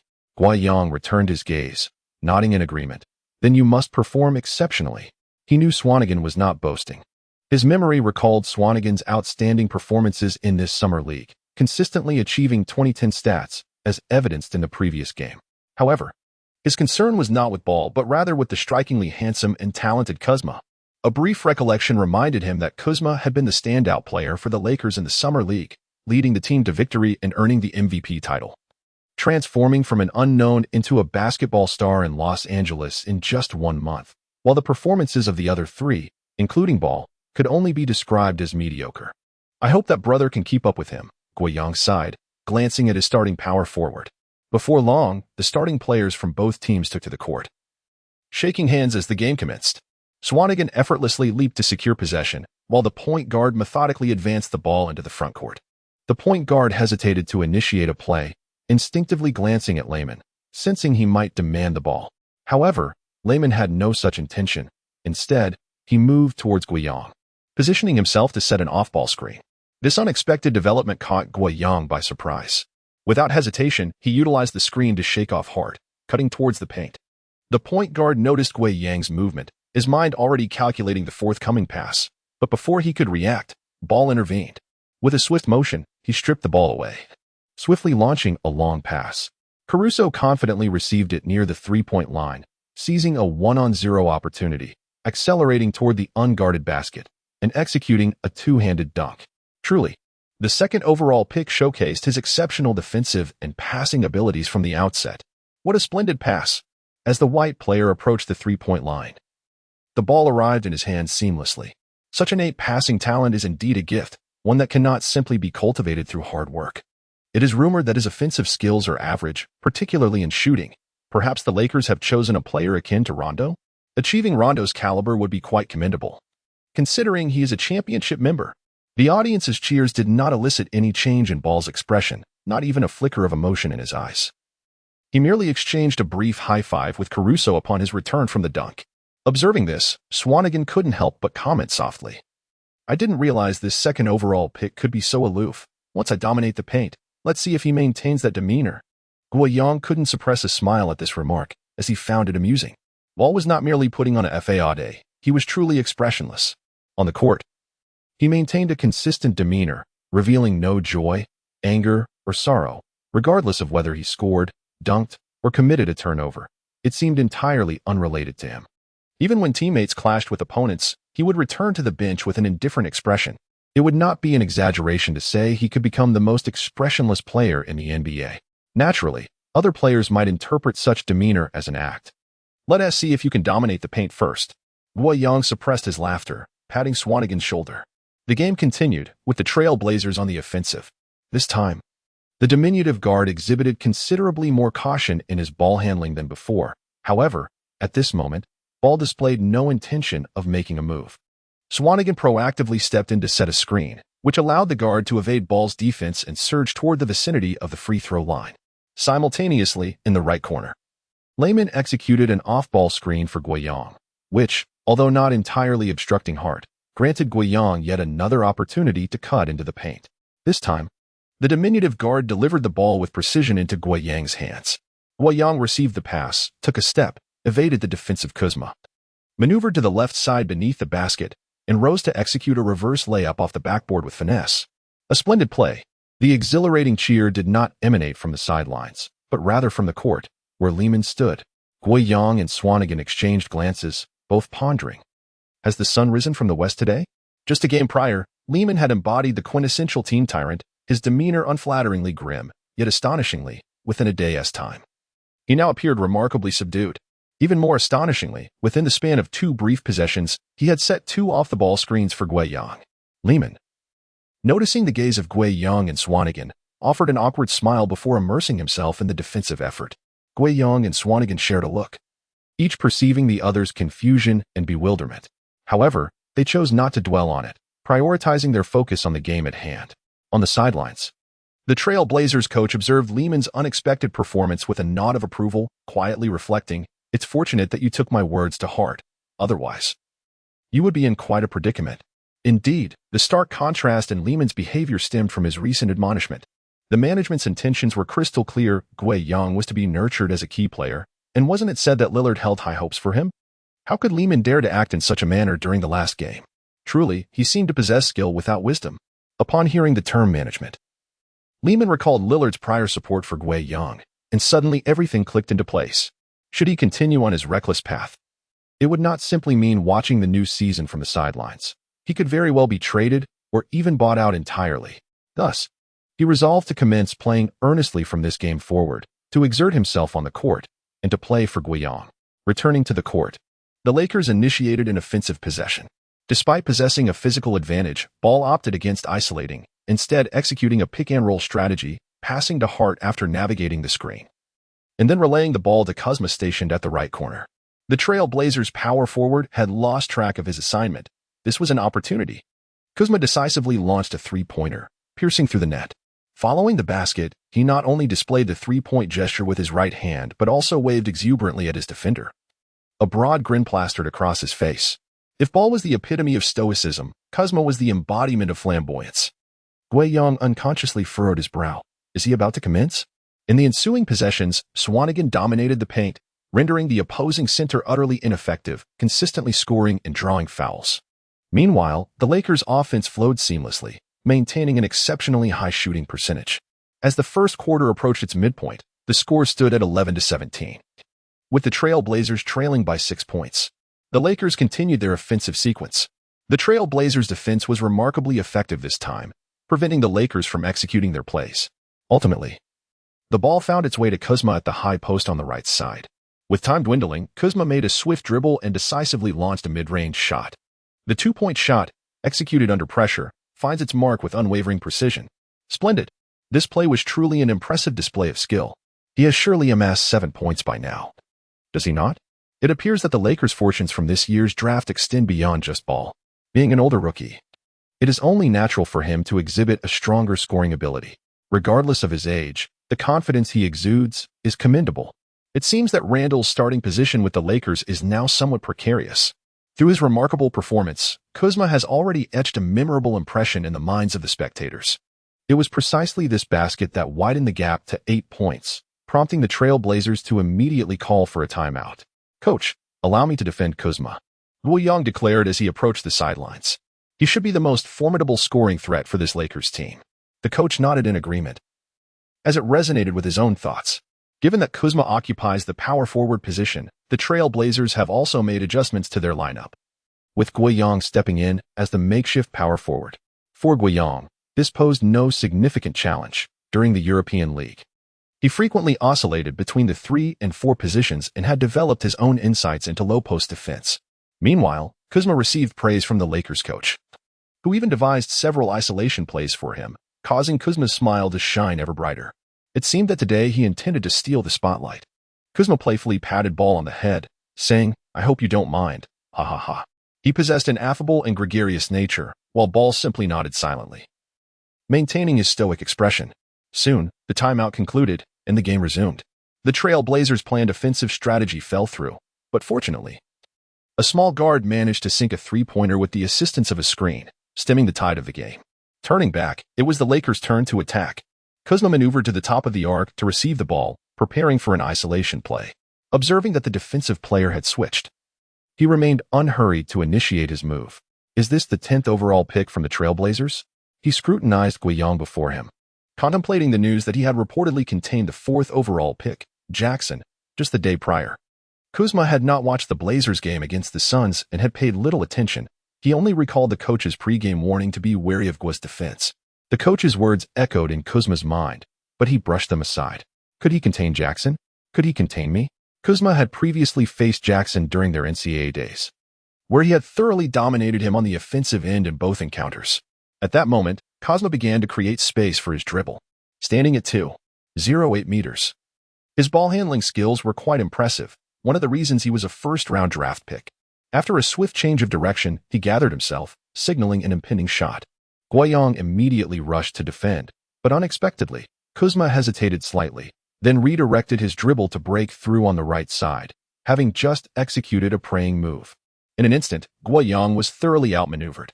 Kuzma, with the ball in hand, charged into the paint, faced with the oncoming defensive Swanigan. He executed a silky smooth Eurostep, gliding past the last line of defense for the Trail Blazers.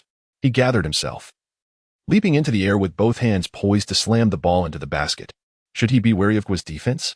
At that moment, a flicker of disdain crossed Kuzma's mind. This was his pride, and the basketball was now but a mere fist's distance from the hoop. Just then, a large hand surged up, forcefully swatting the ball. Kuzma, caught off guard, lost his balance mid-air, his momentum sending him tumbling as the ball slipped from his grasp and sailed out of bounds. At last, he landed awkwardly on the floor, struggling to regain his footing. Beep. The referee's whistle echoed, signaling possession for the front court. Kuzma finally turned to see who had blocked him, only to discover it was Guiyang. His eyes widened in disbelief, filled with questions. Hadn't he completely blown past this kid? How on earth had he managed to chase down and swat him?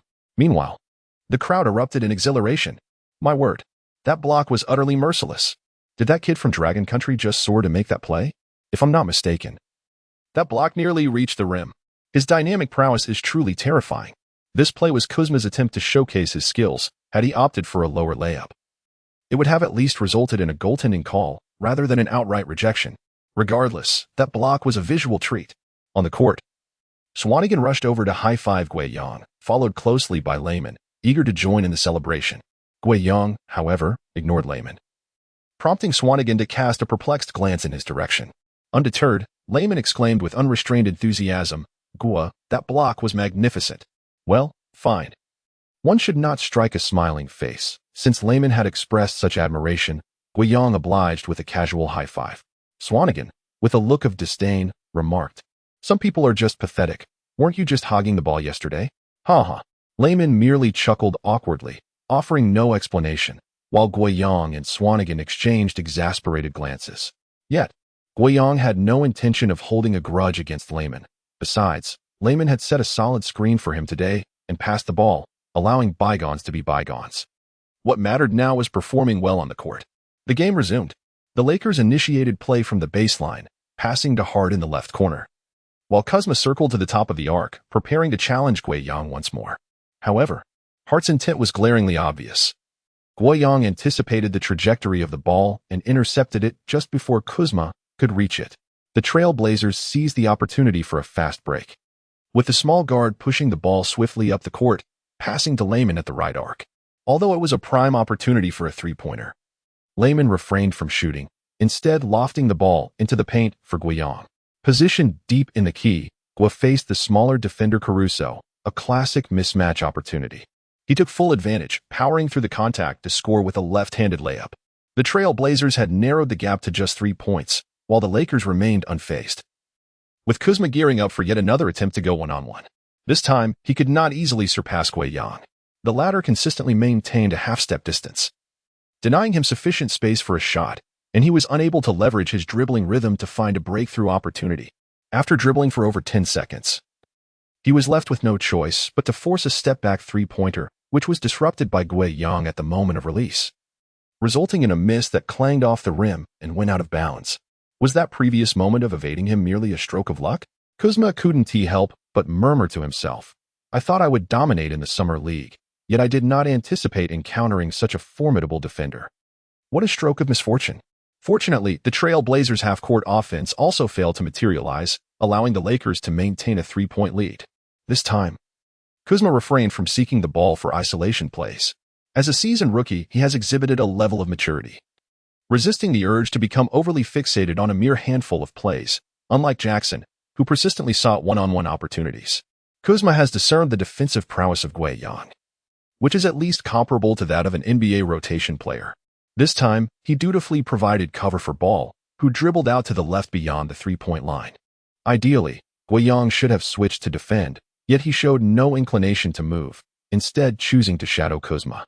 Fortunately, Ball refrained from attempting a three-pointer, allowing the small guard to re-establish his defensive stance. The screen and roll did not succeed this time, and Ball attempted once more, replaying the scenario with Kuzma. However, Guiyang replicated his previous maneuver, deliberately ignoring Ball standing beyond the three-point line. Ball cast a glance at Guiyang, his expression unchanged in an instant. He launched a shot, albeit with an unconventional form. If one were to encapsulate it in a single term, it would be a reckless shot. Upon witnessing his attempt, Guiyang immediately surged towards the paint. Ultimately, the ball struck the front rim, rebounding perfectly into Guiyang's grasp as he secured the defensive rebound, allowing the Trailblazers to execute yet another fast break. At this moment, even the notoriously stoic Ball could not suppress his astonishment. A flicker of surprise crossed his face as he pondered the audacity of Guiyang to attempt such a three-point shot. It is worth noting that his three-point shooting percentage in the NCAA stood at an impressive 41, which, while not quite that of a sharpshooter, was certainly commendable. Yet, as fate would have it, Guiyang indeed failed to convert that wide-open three-pointer. Ball's gaze settled on Guiyang, intrigued by this individual. Indeed, Ball's three-point shooting percentage in the NCAA was commendable. However, Guo was acutely aware that during his inaugural season in the NBA, his three-point shooting hovered just above 30. Whether it was psychological factors or other reasons, he found it exceedingly challenging to capitalize on open opportunities. Consequently, under Guo's targeted defense, the seemingly invincible pick-and-roll between Ball and Kuzma began to lose its effectiveness. Meanwhile, the Trail Blazers steadily established their dominance, with Swanigan towering in the paint and Layman successfully sinking three-point shots. As for Guo, although he did not entirely neutralize Kuzma, he significantly diminished the latter's scoring efficiency.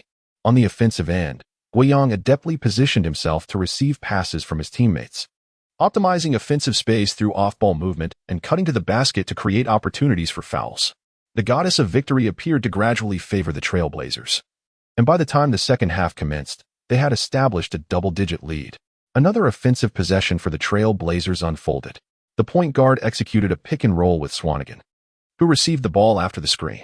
Swanigan charged toward the basket, having already accumulated at least 10 points through such aggressive maneuvers today. However, this time, he found himself confronted by a double team from the opposing center and Kuzma, severely limiting his vision. Ultimately, he was forced to attempt a contested layup against the defensive pressure. The difficulty of this shot was immense. It ricocheted off the rim. Ball exhibited remarkable anticipation regarding the ball's trajectory, positioning himself adeptly beneath the basket on the right side. At that moment, he gracefully leaped, his long arms extending, ready to secure the defensive rebound. Suddenly, he felt a gust of wind behind him, followed by a pair of large hands appearing above his head, forcefully seizing the basketball. The spectacle was far from over. A tremendous force collided with Ball, propelling a pair of hands, basketball in tow, towards the hoop. A thunderous dunk. Ball, caught off guard, was sent sprawling, sliding out of bounds in utter disarray. Oh, what a moment. This undoubtedly stands as the highlight dunk of the day. Wang Defa? Is this fellow truly capable of such flight? The second overall pick was so effortlessly eclipsed? The athletic prowess of that young lad from Dragon Country is simply astounding. I recall watching his highlights from the European League. Was he not a mere floor player? Perhaps the European League does not necessitate such verticality. Who, I wonder, dared to question the Trail Blazers' decision to select him? Step forward and speak. The crowd erupted in astonishment, and it was none other than Guo who had executed the dunk over Ball. At that moment, Ball, the future face of the league's stoic demeanor, was hoisted up by his teammates, his expression now marred by a flicker of trepidation, his eyes fixed on Guo's retreating figure. Is this guy truly that formidable? Why had I never heard of him prior to the draft? He inhaled deeply, reassuring himself. It's merely a matter of leaping. It's nothing extraordinary. Yet, despite this self-affirmation, the image of that dunk loomed in his mind, its abruptness leaving him somewhat rattled. Unbeknownst to him, Kuzma stood nearby, utterly dumbfounded. He had witnessed the dunk from an up-close vantage point. After assisting on Swanigan's defense, Kuzma had turned to secure the rebound, only to catch sight of Guo charging in from the right, soaring into the air from a mere 2 meters away from the hoop. Guo even glided briefly mid-air before seizing the basketball, completing that sensational dunk with remarkable flair. This individual is far from being reckless. It is evident that he has been plotting for quite some time. Had Ball not been present at that moment, it would have undoubtedly been me he soared over. At this thought, Kuzma couldn't help but shudder. In truth, he was quite right. Guo had entered from the right perimeter as soon as he saw Swanigan surrounded, preparing for a putback. When he realized that no one was paying attention to him, he launched himself into the air. Not merely for a putback, but with the intention of dunking over Kuzma. It was merely a coincidence that Ball appeared in that spot. If Guo's dunk merely provided a momentary shock to the audience on-site, then across the ocean in Longhua. The news of this play garnered over 1,000 comments on sports forums within just 2 minutes, placing immense strain on the forum's servers. Forgive my cultural ignorance, but young Guo is truly remarkable. I would gladly regard this dunk as the pinnacle moment for Longhua players in the NBA. Calm down, this is just the Summer League. Oh, who am I kidding? I can't remain calm. Guo is simply astonishing. His physical prowess undoubtedly sets the standard for domestic forwards. If he can dunk over Ball in the Summer League, I shudder to imagine who he might leap over in the regular season. I hope to see Guo frequently featured in the top plays. Longhua fans have poured their genuine enthusiasm for their national basketball into these comments, hoping for its continuous improvement. Initially believing that the 2008 Olympic quarterfinals were just the beginning, little did they know it would mark the pinnacle. Now, they have reignited their hopes anew. In the remaining duration of the match, Guoyang continued to impress, maintaining his high level of performance. Ultimately, the Trailblazers triumphed with a decisive score of 86-74. On the Lakers' side, Ball contributed 8 points, 5 rebounds, 9 assists, and 3 steals, while Kuzma added a commendable 16 points and 4 rebounds. However, the Trailblazers excelled with Swanigan scoring 22 points and grabbing 13 rebounds, and Guoyang contributing 19 points, 6 rebounds, 2 steals, and 2 blocks, marking them as the key contributors to the team's victory. Not only did the vast legion of fans from Longwood take notice, but the upper echelons of the Basketball Association also recognized Guoyang's talents, promptly convening a meeting following the conclusion of the match. The meeting room was filled with a diverse array of individuals, some donned tailored suits, while others sported gold-rimmed glasses. At the head of the table sat a remarkably imposing man, his custom suit accentuating his stature, towering over others even while seated. Upon viewing Guoyang's impressive statistics from the 2 matches displayed on the large screen, an exuberant rotund man exclaimed, "Guoyang truly excels. Shall we summon him back for next month's Asian Cup? That would certainly enhance our chances for a better outcome." This remark elicited nods of agreement from several attendees. Indeed, he is one of our Longwood compatriots and should contribute to our national basketball efforts. Last year, he was on the national team training roster, yet he claimed an ankle sprain required a month's rest. At that time, his prowess might not have warranted a place on the team. Merely extending him an invitation was already quite generous. This time, let us not entertain any excuses of injury. He appears to be in excellent health. Previously, a CBA team offered him a lucrative $5 million salary, yet he chose to remain in that less-than-ideal situation. I truly wonder what the allure of European salaries could be. In this edition of the Men's Basketball Asian Cup, the Dragon Kingdom's basketball team has been divided into the blue team and the red team, with the former representing the nation in the tournament this year.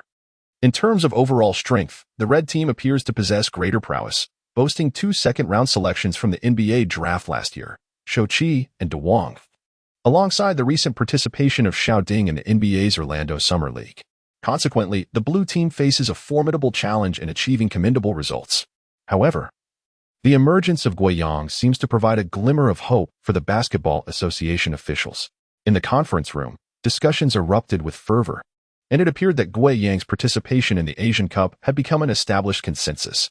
Unbeknownst to them, the man seated at the head of the table grew increasingly solemn, his brow furrowing slightly.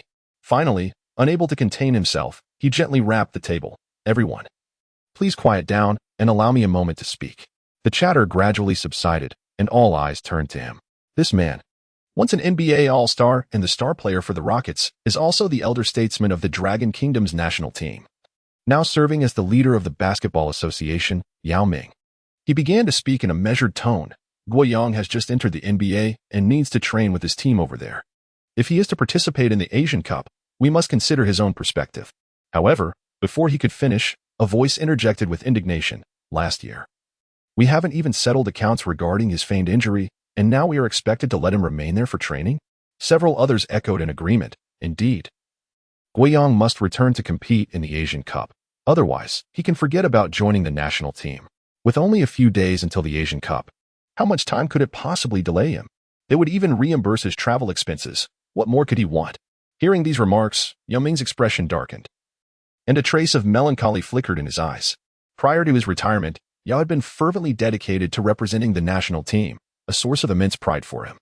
Although rumors circulated that his premature retirement was due to overexertion by the national team, the reality was far less sensational. He simply participated in the national team a bit more frequently, which led to fatigue during the off-season. The notion that he had been compelled to play injured for his country was unfounded. Competing for one's nation is a matter of great honor. Yet it is essential to respect the personal wishes of the players. Yao was acutely aware that Guoyang's absence from the national team last year was not due to any alleged feigned injury, but rather a genuine ankle sprain. In fact, during the previous off-season, he was unable to return home to visit his family, remaining in Europe to rehabilitate and train. Guoyang had presented documentation from a reputable hospital in the Bear Country, including an MRI report, yet several high-ranking officials within the Basketball Association dismissed this as a ruse, even going so far as to block the contact of the staff member responsible for liaising with Guoyang. What future could a player in the European League possibly have? They might as well resign themselves to never stepping foot in the national team. A year ago, A senior official from the Basketball Association vociferously expressed these sentiments in this very conference room, garnering widespread agreement. Little did they anticipate that a year later, Guo Yang would emerge as the 10th pick in the NBA draft, showcasing remarkable prowess in the Summer League. Now, they are contemplating his return for the Asian Cup. But their hypocrisy has become even more evident in this spacious conference room. Suddenly, with a resounding thud, Yao Ming slammed his palm onto the conference table, plunging the room into an immediate silence.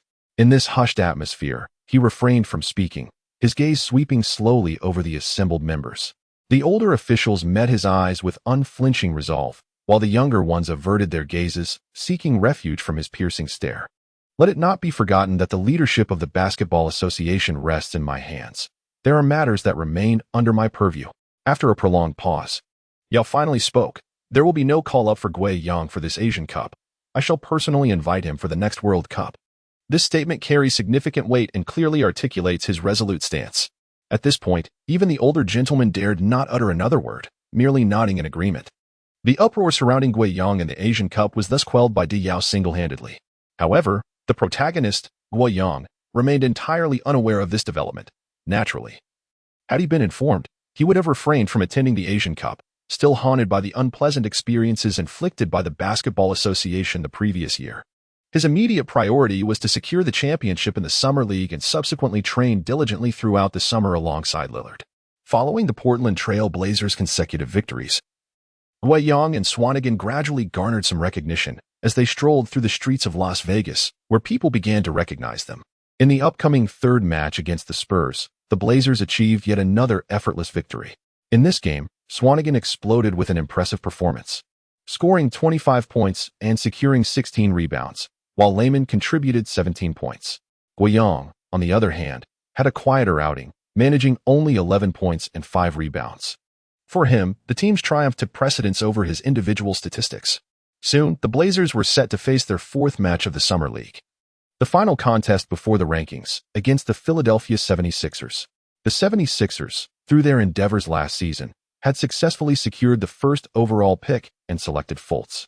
The 19-year-old point guard has demonstrated astonishing talent in the first 3 games, averaging an impressive 22 for points, 3, 7 rebounds, 8, 5 assists and 9 steals, with a shooting percentage exceeding 60. Such performance substantiates why he is the first overall pick. Under his leadership, the 76ers have also secured 3 consecutive victories. Today, at the Thomas Mack Center, the venue is entirely packed, with hardly a vacant seat in sight. Perhaps this is due to the weekend evening timing of the game or the affordable tickets for the Summer League, but more significantly, everyone is aware that this is a clash of titans, likely to be the most captivating match of the Summer League thus far, with Philadelphia's first pick, Fultz, facing off against the Trailblazers' emerging stars. This year's first pick, Fultz, is remarkable. His fluidity on the court suggests that with proper development over the next 2 years, he could evolve into an all-star caliber guard. His athleticism and shooting prowess are undeniably exceptional. Regrettably, last year's first overall pick from the 76ers did not participate in the Summer League. Otherwise, they might have been even more formidable. The 2 rookies from the Trailblazers are impressive as well, particularly Swanigan, who is on the verge of dominating the Summer League's interior. However, it is his weight advantage that enables such statistics. Once the NBA regular season commences, his playing time may be limited. I have greater faith in Guo Yang, a natural defender. Can one truly shine in Summer League defense? The Trailblazers' front line is quite substantial. Either Guo or Layman will inevitably be relegated to the sidelines. As the audience engaged in discussion, their attention was suddenly drawn to the large screen, prompting a wave of cheers. The screen displayed the front row of spectators nearest to the court, where 2 NBA players were seated. One was the 76ers starting center, the 2014 third overall pick, Joel Embiid. After entering the league, he spent 2 entire seasons sidelined due to injuries and only made his official return last season, participating in merely 31 games. Injury-prone is a label that he has yet to shed. Nevertheless, the 76ers regard him as a cornerstone of their franchise and a vital asset due to his extraordinary talent. He began playing basketball at 16 and became an NBA third overall pick by 20. Last season, he averaged only 25 minutes per game, yet managed to secure 22 points, 7, 8 rebounds, and 2 5 blocks, showcasing remarkable one-on-one capabilities, a rarity in today's NBA. However, the fans' cheers were not directed at him, as Embiid had yet to fully realize his potential, and despite his moniker, The Process, many critics likened him to former Trail Blazers first pick Odin, fearing a rapid decline. The excitement was instead for the players seated beside Embiid, Kevin Durant, a member of last season's Golden State Warriors championship team and the Finals MVP, widely regarded as the NBA's most prominent figure. Despite the backlash surrounding his decision to join the Warriors, his recent championship victory has overshadowed all criticism. The fans in attendance couldn't help but cheer for him, with some even chanting MVP. Yet, a few boos were also heard, though they were quickly drowned out. As the tale of assembling a super team still irks certain fans. "Hey, come here." Embiid called out to Fultz, who was warming up on the court. "Shake hands with the MVP. Your shooting touch is bound to improve today." Fultz immediately approached, exchanged pleasantries with Durant, and engaged in a brief conversation. Upon seeing Durant seated there, several undrafted players from the 76ers approached, as opportunities to meet such a high-profile player are rare for them. This was not the end, as several Trail Blazers players also approached, eager for a photo with Durant. Before Durant could respond, Embiid frowned and remarked, "What are you doing here? Hurry back to warm up. Are you not playing in the game?" His displeasure was palpable, prompting the others to disperse. "Your temper is even worse than mine," Durant remarked, shaking his head in resignation. Embiid, watching the departing Trail Blazers players, nonchalantly stated, "Want to idolize someone? Then work hard to make it to the NBA. Of course, they should be putting in the effort. Perhaps they're merely lacking a bit in talent, but that's not our concern." Durant followed his gaze, settling on a robust figure beneath the basket. The Trail Blazers' 10th overall pick seems promising. Embiid, clearly unimpressed, retorted, "That guy can only score under the basket. What else is he good for? He might be able to defend against these summer league rookies, but who will he guard in the regular season?" Not wanting to engage in an argument, Durant chose to remain silent. Soon, the game was set to commence, with the referee tossing the ball high into the air. The matchup between the Trail Blazers and the 76ers officially began. The 76ers gained the initial possession, with Fultz bringing the ball up the court. Although the Trail Blazers' small guard was slightly shorter, his defense in the Summer League had proven competent, having previously held his own against the 2nd overall pick, Ball. Yet, Fultz utilized a simple change of direction, blending speed with rhythm, completely off-balancing the small guard and effortlessly driving past him. As Fultz approached the free throw line, he executed a smooth pull-up jumper, a picture-perfect form, which swished through the net. It was breathtaking. Even Fultz's opponent, Guoyang, couldn't help but silently commend the display. At this moment, Fultz had not yet succumbed to his affliction, thus retaining his remarkable shooting prowess. Regrettably, that peculiar ailment was poised to strike imminently and inexorably, threatening to obliterate the promising years ahead for Fultz. In the days that followed, he would have no choice but to strive relentlessly in pursuit of the once hopeful version of himself. During a Portland offensive possession, Guoyang positioned himself in the right corner. Tasked with defending against Furkan Korkmaz, the 76ers forward selected 26th overall in the previous year's draft. Standing at 2.01 meters and weighing 92 kilograms, Korkmaz appeared somewhat slender in comparison to Guoyang. A flicker of anxiety danced in Korkmaz's eyes, for the pressure of defending against Guoyang was considerable, given his outstanding performances in the preceding 3 games. However, this anxiety did not translate into substantial assistance, and instead, it caused a momentary lapse in Korkmaz's focus. Seizing the opportunity, Guoyang executed a swift pivot, effortlessly evading Korkmaz and cutting toward the basket.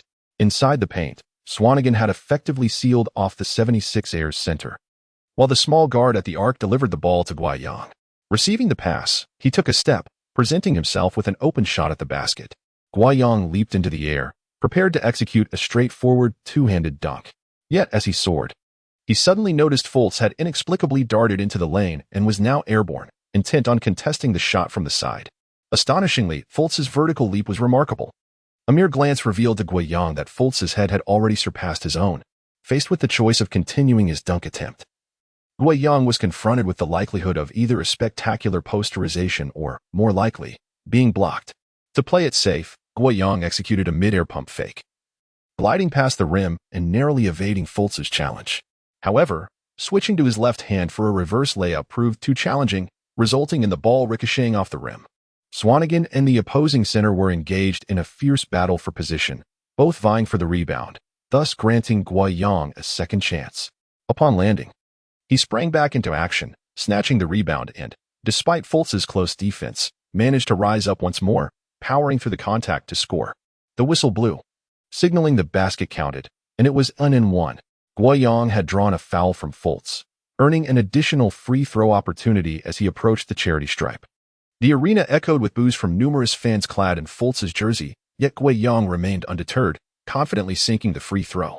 Over the 2 years in the European leagues, Guiyang's most significant area of improvement, aside from his defensive skills, was his consistency at the free throw line.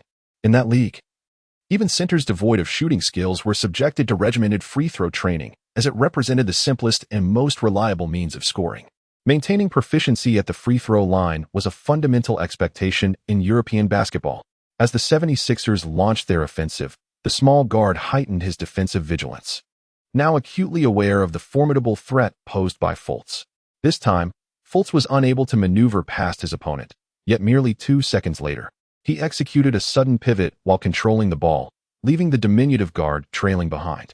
In a swift motion near the free throw line, he halted abruptly and elevated, unexpectedly passing the ball to the interior, as Swanigan had already committed to the defensive effort, creating a completely vacant opportunity beneath the basket. The center of the 76ers leaped from a standstill to deliver a powerful dunk. The precision of that pass was impeccable, showcasing a broad vision. Fultz played magnificently, with his evident talent and basketball IQ on full display. Given sufficient time during the regular season, he would undoubtedly secure a spot in the All-Star game within 3 years. With the 76ers acquiring 2 #1 draft picks in consecutive years, along with that exceptionally gifted process, it appears they are on the verge of a successful rebuild. The audience erupted in cheers, particularly the fans donned in Fultz jerseys, who were especially elated. However, the Trail Blazers coach on the sidelines furrowed his brow. Having anticipated the challenge Fultz posed prior to the game, now, his performance surpassed all expectations. Should he assign Guo to defend against him? He hesitated slightly and refrained from making an immediate decision. Although Guiyang's defensive prowess is commendable, Fultz, being a guard, possesses a distinct advantage in speed. In a moment of hesitation, several minutes slipped by. Merely glancing at the score, 13-14, one might think the Trail Blazers maintained a slender lead. Yet the reality on the court painted a starkly different picture. Out of the 13 points tallied by the Sixers, Fultz contributed 8, with the remaining 5 derived from his assists. Had his teammates not squandered 2 open 3-point opportunities, the Blazers would have found themselves trailing significantly. The once steady performance of the Blazers' young guard crumbled under pressure in those critical minutes. Finally, the Blazers' coach resolved to adjust their defensive strategy, but in that moment, the Sixers substituted Fultz, granting him a brief respite. "KD, I must say, this kid is truly exceptional," Embiid exclaimed, wrapping his arm around Durant's shoulder with a playful grin. "What do you think? Come next summer when your contract expires, join us in Philadelphia? Just imagine me, you, Fultz, and Simmons, a formidable quartet, my friend." Durant smirked and replied, "I'll consider it once you 3 make it to the All-Star game." As soon as he finished his sentence, both erupted into laughter, well aware that the banter was lighthearted, yet secretly contemplating the glimmer of truth behind those jesting words. Time swiftly advanced to the mid-second quarter. Following a rotation, both teams' starting players returned to the court, with the score now a tight 31-30. During the Sixers' offensive possession, Fultz brought the ball up court, opting not to rush into a one-on-one play, for the defender before him had transformed into Guiyang. Exercising caution, Fultz signaled for a screen. However, Guiyang's defense was relentless. He maneuvered around the pick and continued to apply pressure on Fultz near the free throw line, engaging him in physical confrontation. In this matchup, Guiyang found himself at a disadvantage in terms of speed and footwork, yet driven by the need to fulfill his coach's directives and secure victory. He was determined to intensify his defensive effort against Fultz. In an instant, Fultz was sent reeling from the impact. Yet his composure remained intact as he continued to control the ball. The referee's whistle finally pierced the air, albeit belatedly, signaling a foul on Guiyang for his aggressive challenge. Guiyang stared incredulously at the official. Really? That was a foul. His previous action, by European standards, was merely a fundamental display of defensive intensity, and he had not anticipated the referee's call. The referee remained unmoved by Guiyang's protest, showing no inclination to offer an explanation. Resigned, Guiyang muttered under his breath, It was clearly his weak handling of the ball that led to me being called for a foul. Fultz, positioned just behind him, couldn't help but raise an eyebrow at his words, thinking, is this guy here to play football? This was a brief interlude during the match, and soon the 76ers executed a front-court inbound pass, delivering the ball to Fultz at the arc's pinnacle. This time, Fultz adeptly utilized a screen to evade Guiyang's defense, driving the ball into the paint. As he faced the supplementary defense from Swanigan, he released a floater that swished through the net. After scoring, he cast a glance at Guiyang, which, while not overtly provocative, carried a hint of competitive spirit. Is it possible to call someone young without a touch of arrogance? Guiyang, feeling aggrieved, demanded the ball from a high position on the right side of the court, then switched on to Fultz after using a screen. He was determined to retaliate. Guiyang's approach was straightforward as he powered through, leveraging his physicality to press against Fultz. Once in the restricted area, Guiyang exerted his strength, sending Fultz flying. On the other side, Swanigan was equally impressive, firmly blocking the 76ers center at the edge of the paint. Leaving only the recently arrived Korkmaz to defend, Guiyang gathered the ball, took a step, and soared into the air like a helicopter. He rose above the hastily leaping Korkmaz, grabbing the ball with both hands and executing a powerful dunk into the hoop. My goodness! This young lad from Longwa has just executed another ferocious dunk. Is there truly someone from Longwa capable of playing like this? It evokes memories of Yao Ming's legendary dunks. Beyond his defensive prowess, Guiyang's offensive skills seem commendable as well. Isn't this simply utilizing one's physical attributes in the game? If I had such athleticism, I could do it too. Not to mention, his performances in the Summer League have been quite captivating. The audience erupted in applause, yet Embiid and Durant remained impassive. Embiid inquired, what do you think of the Trail Blazers' number 10 pick? I've heard he might be the starting small forward for the upcoming season. Durant shrugged. That last dunk was barely impressive, and his defense is merely adequate. Allowing a rookie to start? The Blazers might need to lose a few games to help this kid pay his dues. In the eyes of Embiid and Durant, Guiyang's dunk was unremarkable. As the definitive cores of their respective teams, their standards for evaluating players are significantly higher than those of the average fan. So far in the game, Guiyang has yet to deliver a genuine surprise, while Fultz has showcased explosive talent that even sparked Durant's desire to compete alongside him. Thanks to Guiyang's dunk, the Trailblazers now led 32-31. From the latter half of the first quarter until now, both teams have alternated in taking the lead, with the largest margin not exceeding 5 points. As the 76ers attacked, Fultz initiated a pick and roll, bypassing Guiyang's defense to pass the ball to Korkmaz on the right side. Korkmaz found an opportunity for a three-pointer, aimed, and shot, regaining the lead for the 76ers. Turning back, the Trailblazers point guard faced Fultz's aggressive defense at the arc, nearly losing possession of the ball. Once he regained control, Swanigan's screen failed to connect, and with the shot clock dwindling, only a little over 6 seconds remained. At this moment, Guiyang, utilizing his off-ball movement, approached the free throw line to receive the basketball, then swiftly turned to charge into the paint. Time was of the essence. They had to double-team him quickly. The coach of the 76ers, brimming with fervor, shouted from the sidelines, "He is definitely going for the rim." Just as Guiyang had eluded Korkmaz, the 76ers center and Fultz, who had come in for support from the perimeter, immediately formed a barricade. This was a three-man trap. Indeed, as the coach had anticipated, Guiyang had no intention of passing. He took a powerful step and launched himself towards the basket, with defenders in front and pursuers behind. Guiyang's focus remained solely on the hoop. After colliding with the 76ers center, he leapt up, throwing himself into the air. He secured the basketball tightly with both hands, while Fultz attempted to swipe it from behind but failed, and Korkmaz's effort struck Guiyang's arm directly. Guiyang's arm dipped slightly, and more critically, he lost his balance. Yet, at the last moment, he managed to toss the basketball with his left hand.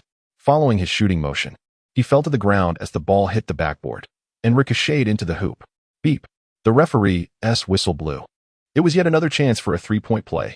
What a remarkable shot. This was a 1-against-3. Guiyang truly embodied the essence of this team. Was this merely luck? One could only describe it as a miraculous shot. It seems that besides the former prodigy, another formidable talent has emerged from the Dragon Kingdom. The crowd erupted in cheers, and the first row of spectators, including Embiid and Durant, could no longer maintain their previous composure. Astonishment flickered in their eyes. The recent basket by this player was not merely a stroke of fortune. Durant remarked, "This guy has a remarkably soft touch." Embiid nodded in agreement, adding, "Moreover, The intensity of that play was considerable. Even while losing his balance, he executed a complete shooting motion. It appears this young man from the Dragon Kingdom possesses significant talent. To the untrained eye, it might seem a simple feat, but those in the know recognized that Guoyang had aimed for the three-point play. While they conversed, Guoyang was assisted to his feet by Swanigan and Lehman, dusting himself off as he approached the free-throw line, calmly converting the additional shot. 35-34. The Trailblazers regained the lead. As the 76ers initiated their offense, Fultz found Korkmaz in an open position. However, this time, he failed to capitalize on the opportunity. Swanigan secured the rebound and passed it to Lehman, who pushed the fast break. Lehman advanced into the front court's paint but faced staunch defense, and at that moment, he spotted Guoyang sprinting in from the right, quickly tossing the ball towards the basket. Guoyang, understanding the cue, leapt high in anticipation of an alley-oop. Perhaps hindered by defensive pressure or Lehman's inadequate passing skills, the ball was clearly overthrown. Guoyang had ascended to his peak height, even leveling with the rim, merely managing to grasp the basketball, but unable to execute a proper dunk. Damn it! Guoyang cursed inwardly, yet there was no time for further contemplation. With reckless determination, he single-handedly grasped the basketball and slammed it towards the hoop. Indeed, he came up just short, as the ball ricocheted off the front rim, but with gritted teeth. He summoned a fierce resolve and powered through. The basketball audaciously clanged against the rim and fell through. Goodness, is this the caliber of today's youth? On the sidelines, Embiid's eyes widened in disbelief. That alley-oop dunk was incredibly difficult. Durant, unable to restrain himself, remarked, "That kid has a certain intensity about him. Quite impressive. I'm starting to take an interest in him." Hearing this, Embiid turned his head in surprise. It is no exaggeration to say that Durant, fresh off winning the championship and finals MVP, may not be the undisputed best player in the league, but he is certainly among the top three. His commendation of Guoyang suggests that the young player may indeed carve out a niche for himself in the NBA. Returning to the court, after executing that challenging alley-oop, Guoyang again lost his balance and fell to the floor. My goodness! Lehman, brimming with excitement, rushed over, nearly shouting, "That was undoubtedly the most explosive dunk I have ever witnessed in a game." Guoyang had done his utmost to protect himself upon landing. Yet he inadvertently fell onto his backside, and now a dull ache throbbed there. His expression was far from cheerful as he shot a cold glance at Lehman. "Could you pass the ball a little better next time?" Instantly, Lehman awkwardly scratched his head, at a loss for words, even forgetting to help Guoyang up. It was Swanigan who pulled Guoyang to his feet. The latter tentatively took a few steps, relieved to find it wasn't too serious. Guoyang felt a twinge of apprehension over his 2 years in European leagues. He had hardly dunked as frequently as he had in these for summer league games. Though he had always played with vigor, such relentless dunks were a rarity. Reflecting on the Zion-like talent he had assimilated, he realized that he had to be cautious. He couldn't afford to play recklessly. In the previous few possessions, Guoyang had single-handedly scored 7 points, stabilizing the Trailblazers' position. Coupled with that spectacular alley-oop, he ignited the team's morale, evident in their intensified defensive efforts and improved off-ball movement and teamwork on offense. Before long, the Trailblazers surged ahead with a 10-3 scoring run, extending their lead to double digits, prompting the 76ers to call for a timeout. It seemed that if the 76ers hoped to win today, their top draft pick would need to elevate his performance. Guoyang's display today was undoubtedly on par with Fultz's. He was unstoppable. While his offensive repertoire was somewhat limited, it was undeniably captivating. Scoring is what matters. Contributing to the team's victory is paramount. Perhaps Fultz would soon lead a scoring spree. Unfortunately, the anticipated event did not unfold, although the Trailblazers did not extend their lead into garbage time. The margin remained steadily around 7 to 9 points, even into the third quarter. The 76ers managed to close the gap to 3 points at one moment, but failed to convert the pivotal three-pointer to tie the game. Just as the third quarter was nearing its conclusion, an incident occurred that severely diminished the 76ers' hopes of a comeback. Fultz, attempting a defensive block, landed awkwardly and fell. He clutched his left ankle on the floor, a pained expression etched on his face. His teammates rushed to assist him, but he waved them off, seeking a moment to recover. Unfortunately, the pain did not subside with time. His labored breathing grew louder, and Embiid, watching anxiously from the sidelines, was ready to rush onto the court if not for the security personnel holding him back. Ultimately, 2 teammates supported Fultz as he limped off towards the locker room.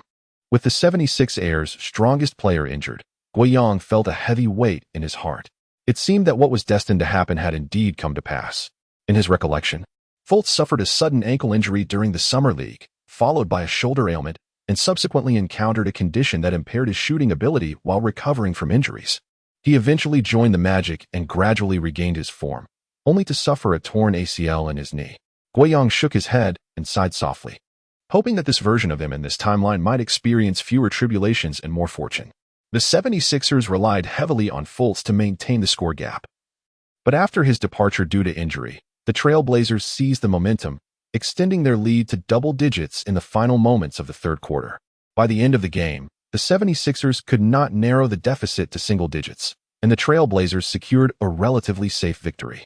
Before his injury, Fultz played for 24 minutes, scoring 22 points, grabbing 5 rebounds, providing 9 assists, and making 3 steals, with a shooting percentage of 50. Even though Guiyang was assigned to defend him one-on-one from the second quarter onward, he could not fully contain the performance of the former first overall pick. On the other hand, Guiyang himself scored a game-high 25 points, along with 6 rebounds and 2 blocks, boasting an impressive shooting percentage of 70. After the game, Guiyang conducted his customary interview with Dragon Country Penguin Sports. "Are you satisfied with your performance today?" The reporter, Joe Lingen, was a familiar face, having been present at every post-game interview since the first match.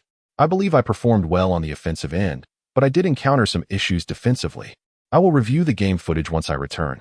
Guiyang was not one for empty pleasantries. He had clearly felt the strain while defending Fultz. Realizing that this was a different caliber compared to the European guards he had previously faced, acknowledging the disparity in talent, he also recognized some nuanced issues. And reviewing footage from games he was not entirely satisfied with had become a habit. Of course, he had already analyzed the tapes from the Summer League matches, as continual reflection and improvement were beneficial, though it meant the Trailblazers video analyst would be working overtime. Meanwhile, the video analyst in Portland grumbled as he edited the footage of the recently concluded match, fully aware that Guiyang would soon request it. Lighting a cigarette, he shook his head in resignation, muttering, "This rookie truly knows how to keep me busy." Returning to Las Vegas, the interview was nearing its conclusion, and Guiyang was ready to wrap up. "All right," Joe Lingen smiled at him. "For the final question, may I have your contact information?" Guiyang was momentarily taken aback. Was this not a live broadcast? Was she being so direct? He instinctively glanced at the camera, only to realize that the cameraman had already wrapped up, casting him a knowing glance before stepping aside. It was worth noting that Joe Lingen was far more renowned in the beautiful country than Guiyang. She was merely guesting as a reporter for Penguin Sports while also holding roles as a host and actress, with connections to many Hollywood luminaries. With her stunning looks and alluring figure, she had garnered the nickname the Kardashian of the Chinese community among many fans since becoming an NBA reporter and host. Rumor had it that she had dated several boyfriends during her time here, and she was nearly a decade older than Guiyang. In truth, Guiyang was indifferent to all this. The most crucial aspect was, she wasn't really his type. Once he regained his composure, he smiled and replied, "Well, my phone is in the locker room, and I can never remember my number. I'll definitely get back to you next time." This was indeed a gentle rejection. However, Joe Lingen continued to smile, her gaze shimmering with a hint of autumnal allure. She produced a business card and deftly slipped it into Guiyang's collar, her finger gliding slowly across his chest through the fabric, sending a jolt of electricity coursing through him, leaving a tingling sensation in its wake, and unwittingly causing a flush to rise to his cheeks.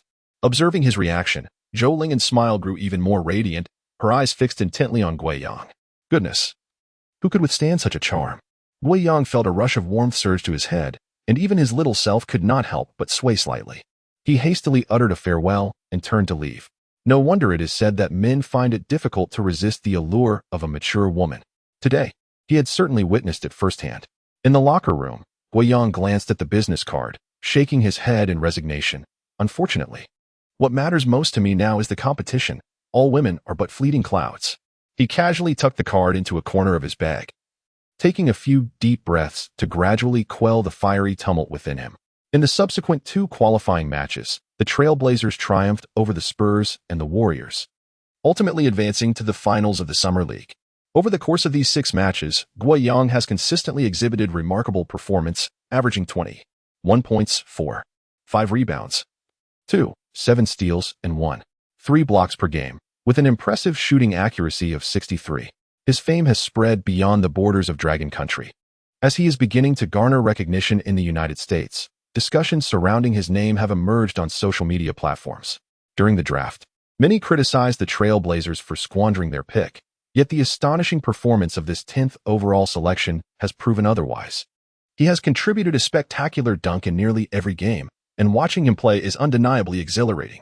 In addition to his exceptional physical attributes, his finishing ability around the rim and his free throw consistency are commendable. As a devoted Trailblazers fan, I place significant value on his defensive capabilities, which I believe surpass those of Harkless. Among the small forwards participating in the Summer League, it seems that only the Celtics' third overall pick has outperformed him. Guiyang had neither the time nor the inclination to peruse the discussions about himself online. He was largely indifferent to such matters and had not even opened his social media accounts for several days. Conversely, Swanee Jin had recently developed a keen enthusiasm for Instagram. Following numerous voluptuous female influencers, it was unclear how many private messages he had dispatched, yet they seemed to vanish without a trace, eliciting no responses whatsoever. Thus, on that particular evening, he sought Guiyang's counsel regarding the reason behind this lack of engagement. Guiyang, having just finished his shower and preparing to unwind, had little to occupy his mind. He casually took Swanee Jin's phone and opened the social media app, glancing through a few private message contents. Instantly, a smirk escaped from the corners of his mouth. "Hello, beautiful. How much? Wow, your figure is fantastic. Name your price. Can you assist me? I will pay. Come to me, and I will reimburse your flight, plus an additional 3,000. The sight before him was truly excruciating. It is not an exaggeration to say that he felt embarrassed on behalf of Swanigan. These women boasted tens of thousands, if not hundreds of thousands, of followers. The follower counts on social media in the beautiful country are relatively authentic, thus categorizing these individuals as minor celebrities. And this was how Swanigan attempted to flirt with them? Even if a few of them were enamored with wealth, they would hardly be swayed by a mere 3,000. Recalling the words Swanigan had uttered during dinner, Guiyang belatedly realized that this fellow was serious about his intentions, devoid of any jest. With a sigh, Guiyang remarked, "Do you believe this is effective? One ought to pursue a woman with time, companionship, and money, rather than fixating on trivial matters." Swanigan scratched his head in confusion. "Ah?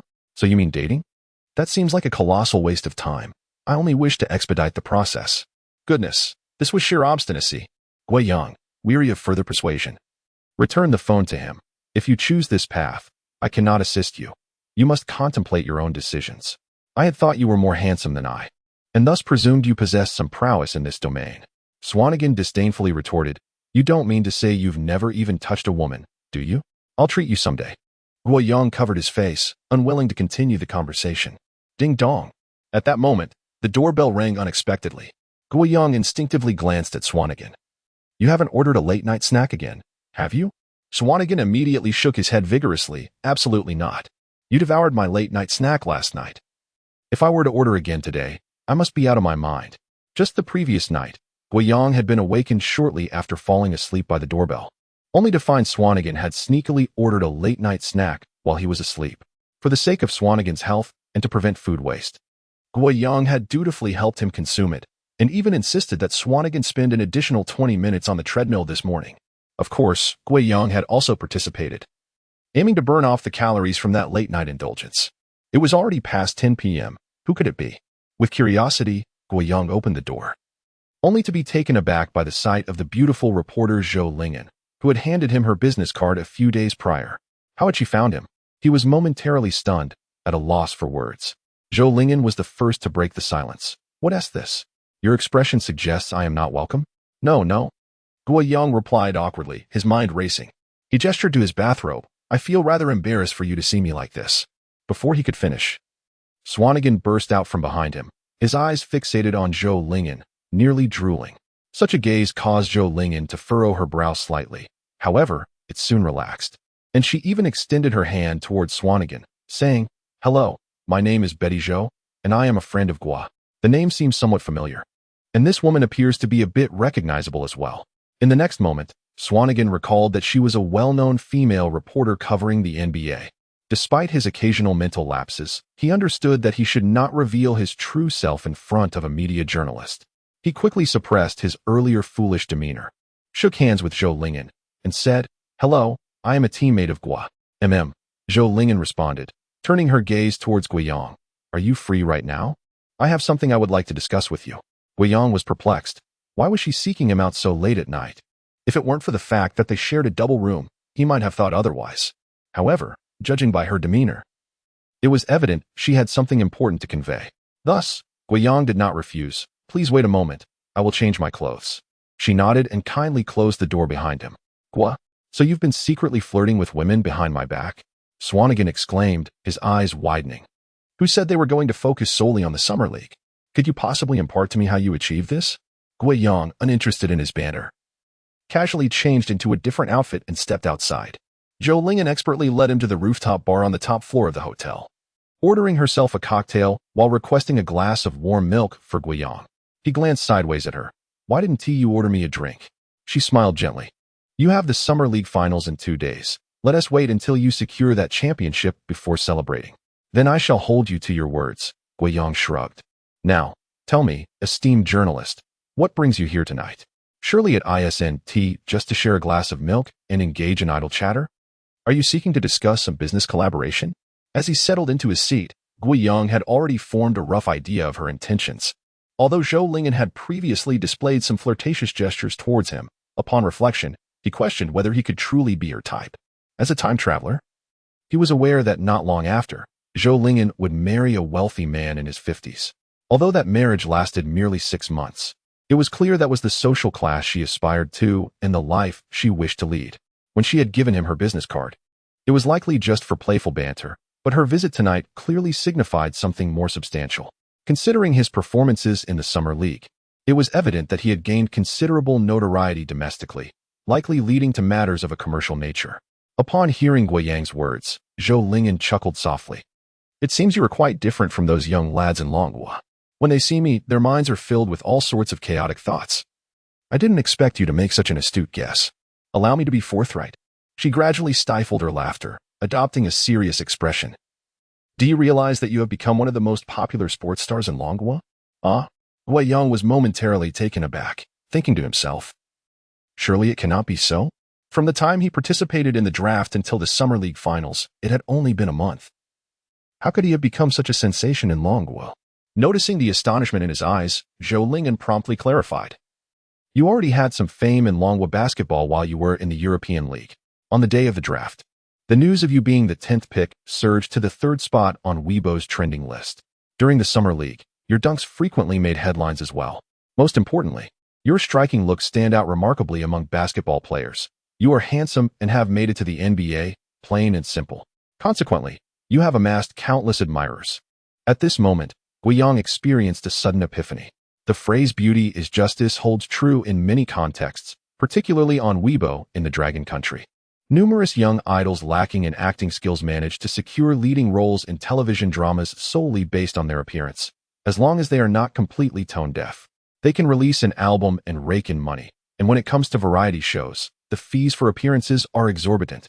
The companies behind them are willing to promote these individuals precisely because they have fans who are willing to pay. Zhou Lingyan observed him nodding in understanding before continuing. Thus, I wish to discuss the establishment of a studio. A studio? ISNT that the favored pursuit of entertainment stars? Moreover, Jason is nearly becoming his full-time agent. Having spent almost a week away from home on sneaker endorsement matters, he certainly cannot dismiss him. Consequently, he shook his head and replied, I already have an agent. I don't believe a studio is necessary. The implication of rejection was quite evident, yet Zhou Lingyan exhibited neither disappointment nor dissatisfaction. Rather, a flicker of enthusiasm glimmered in her eyes, as if Guiyang's refusal had invigorated her spirit. She then spoke.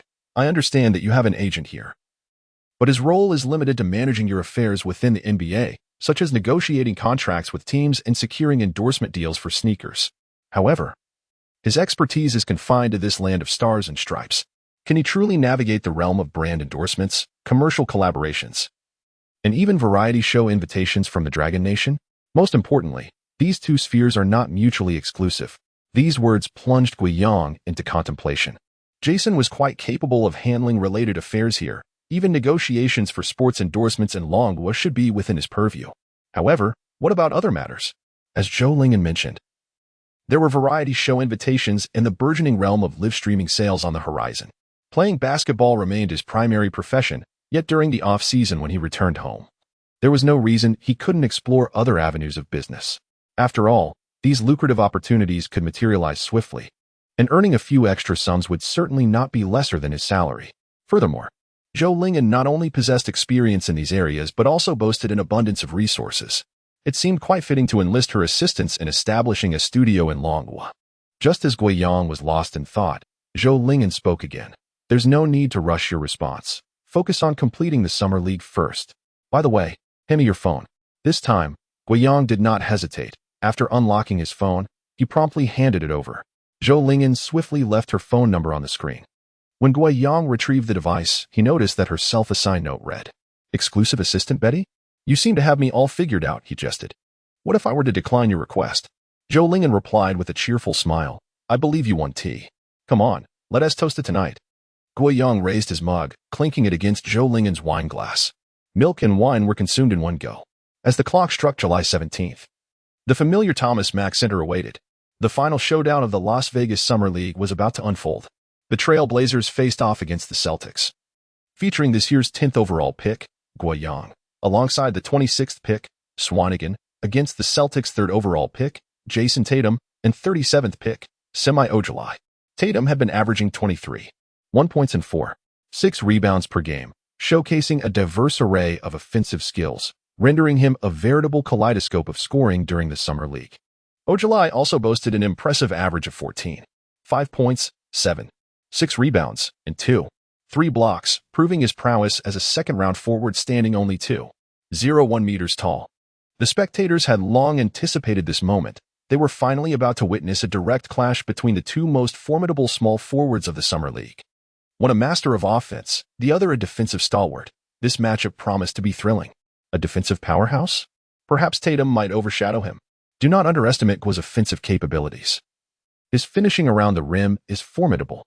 If he faces Ojeleye's defense, achieving the same high efficiency may prove challenging. And as for Swanigan, I foresee him maintaining a steady performance in the paint. Amidst the murmurs of the audience, the starting players of both teams took to the court, and the game was about to commence.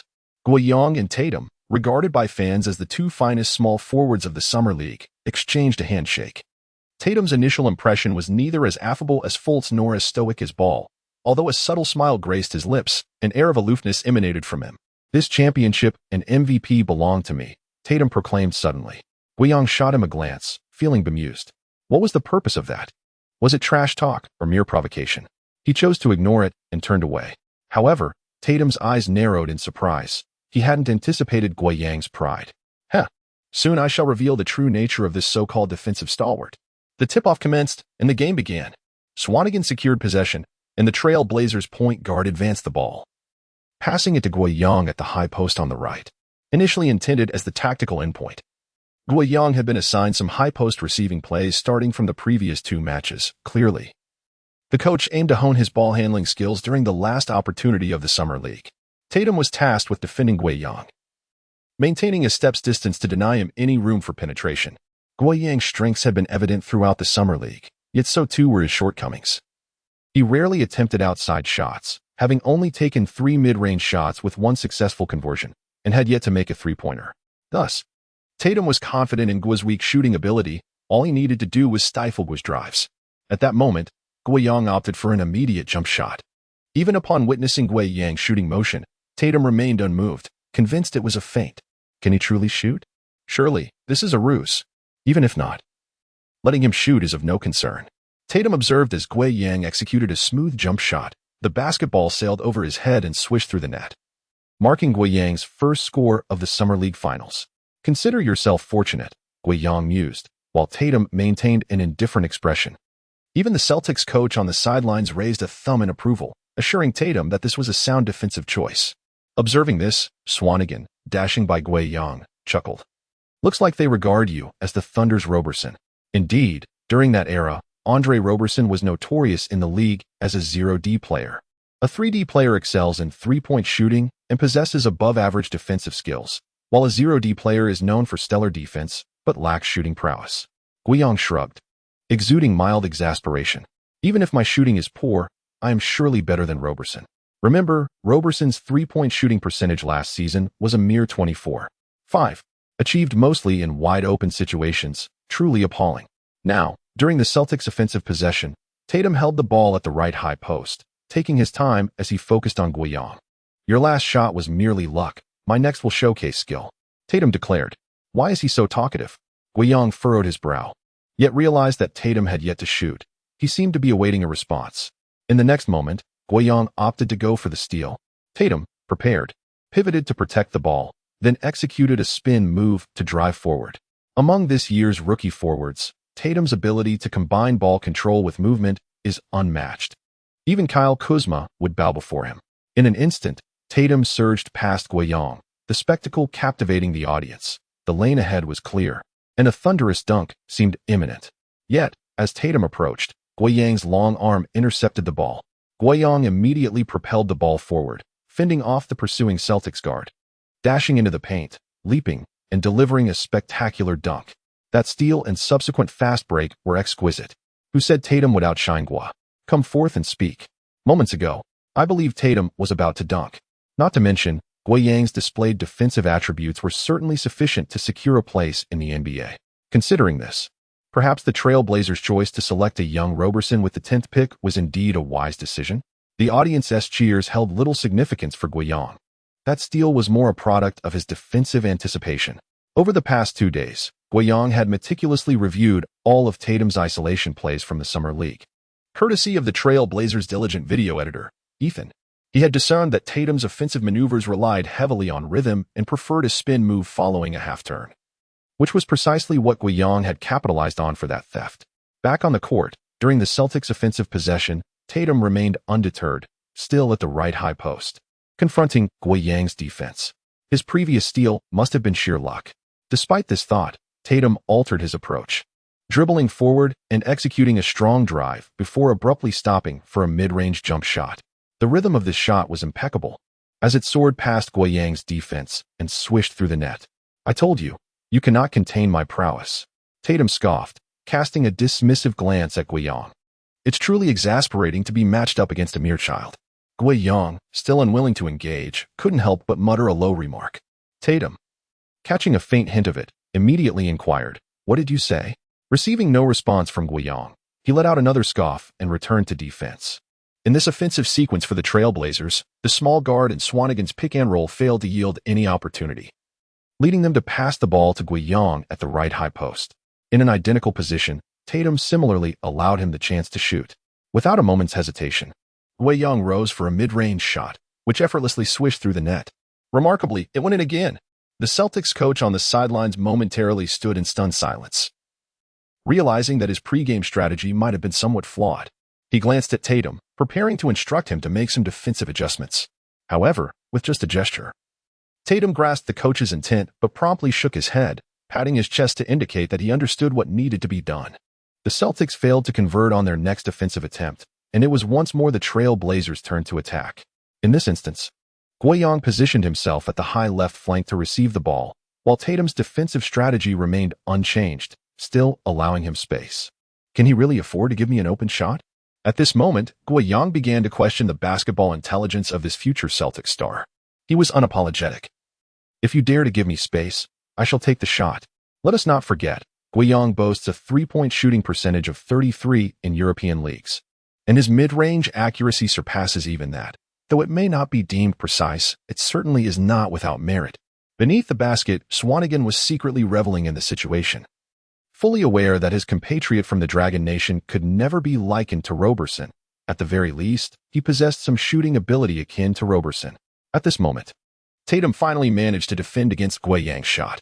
However, Guiyang had ample shooting space, rendering Tatum's defensive efforts ineffective, and the basketball smoothly found its way into the hoop once more. He has now scored 3 consecutive baskets. Did Gua possess such shooting prowess? Tatum should have known better than to let him score that first one. If these 3 shots are not merely a stroke of luck, then Guiyang's potential might surpass our expectations. I believe he has already secured the position of starting small forward for the Trailblazers.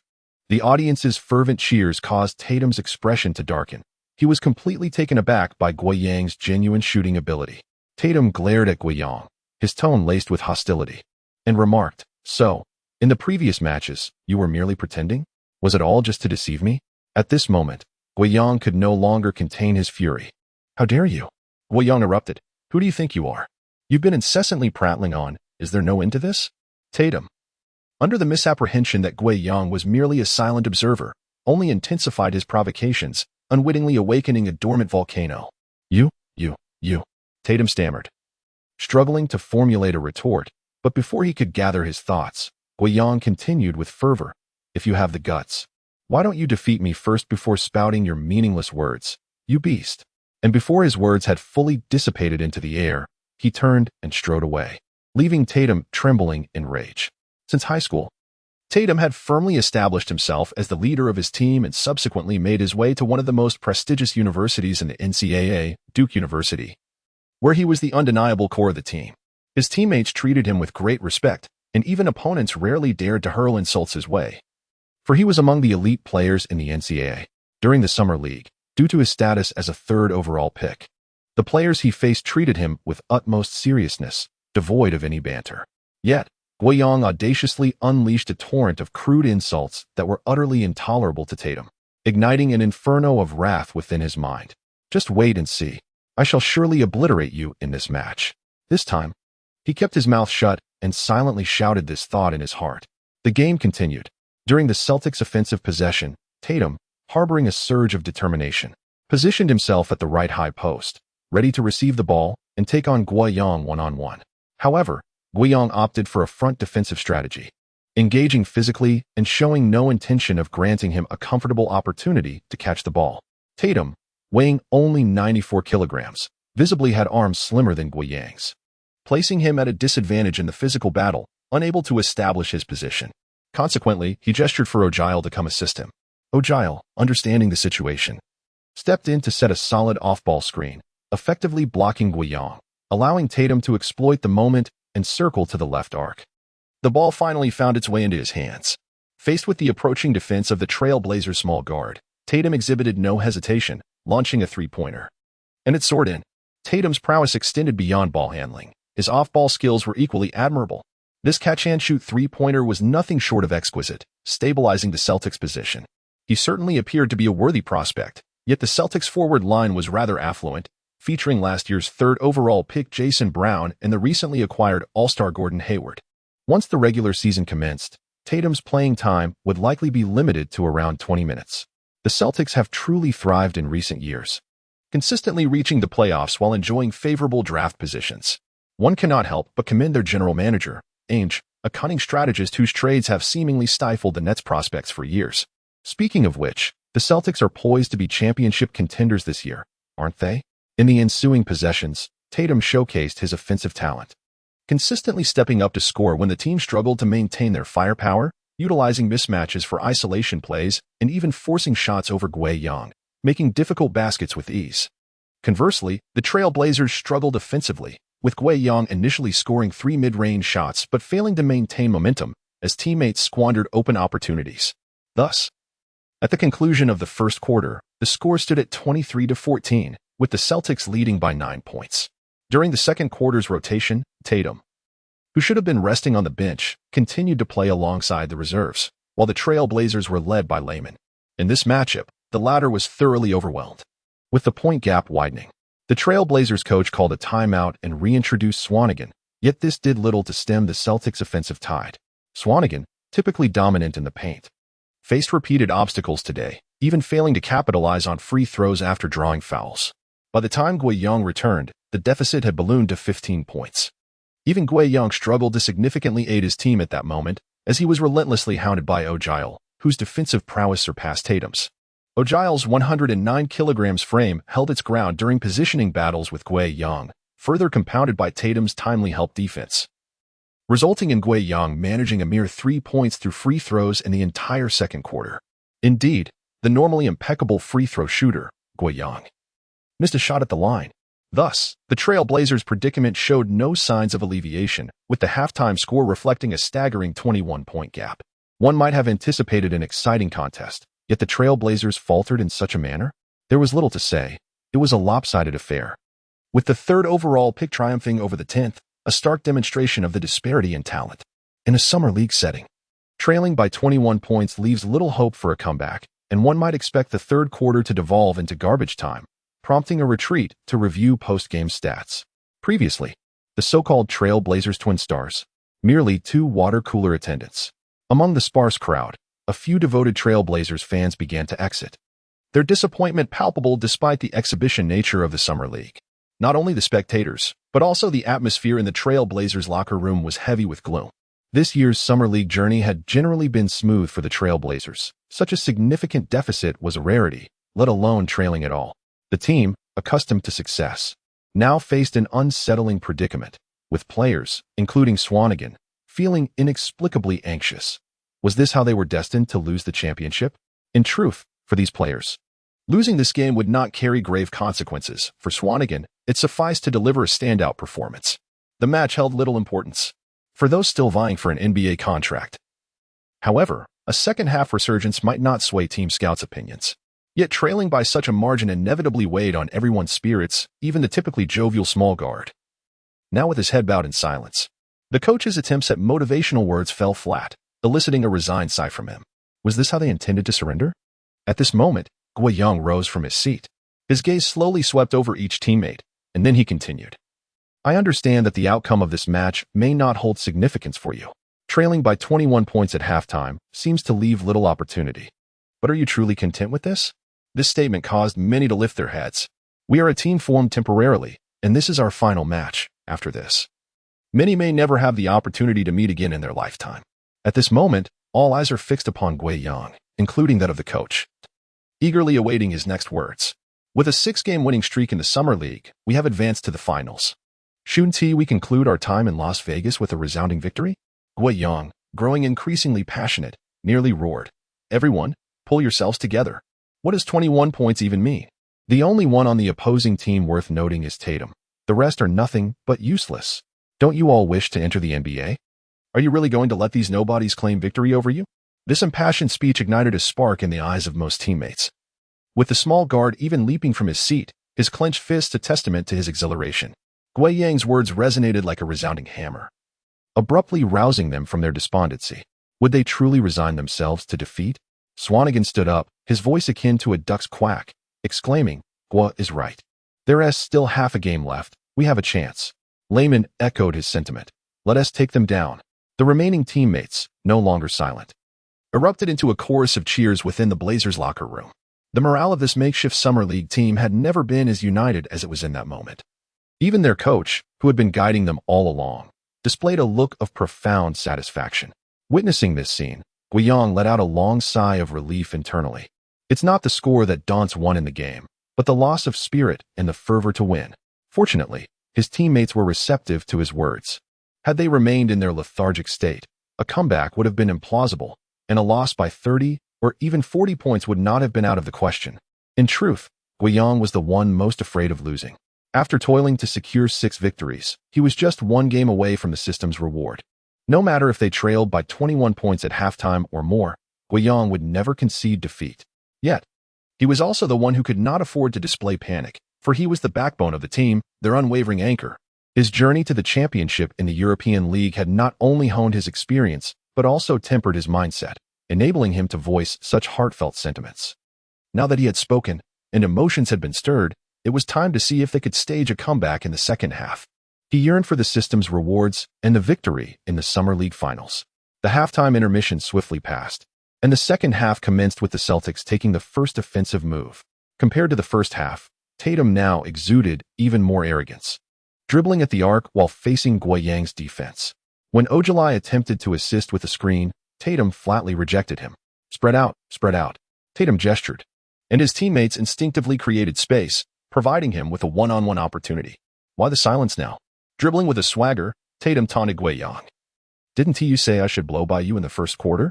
I did, and what about you? Just empty words. Despite Guiyang's earlier insults, Tatum refrained from retaliating with similar vulgarities, believing himself to be above such behavior. Stooping to that level was beneath him. Hearing his scornful remarks, Guiyang coolly retorted, What does that have to do with your being a beast? Tatum scoffed and suddenly executed a sharp change of direction, halting to take a mid-range shot. However, Guiyang anticipated this offensive maneuver and leaped to defend just as Tatum released the ball. The basketball barely traveled 10 centimeters before Guiyang's fingertips swatted it away. The ball altered its trajectory, landing near the free throw line, where it was deftly collected by the small guard. He immediately initiated a fast break, charging down to the basket. But regrettably, his core strength was lacking. After contact, his shot faltered, and the ball ricocheted off the rim. Yet, Guiyang was already airborne, soaring above the small guard to emphatically slam the ball back into the hoop.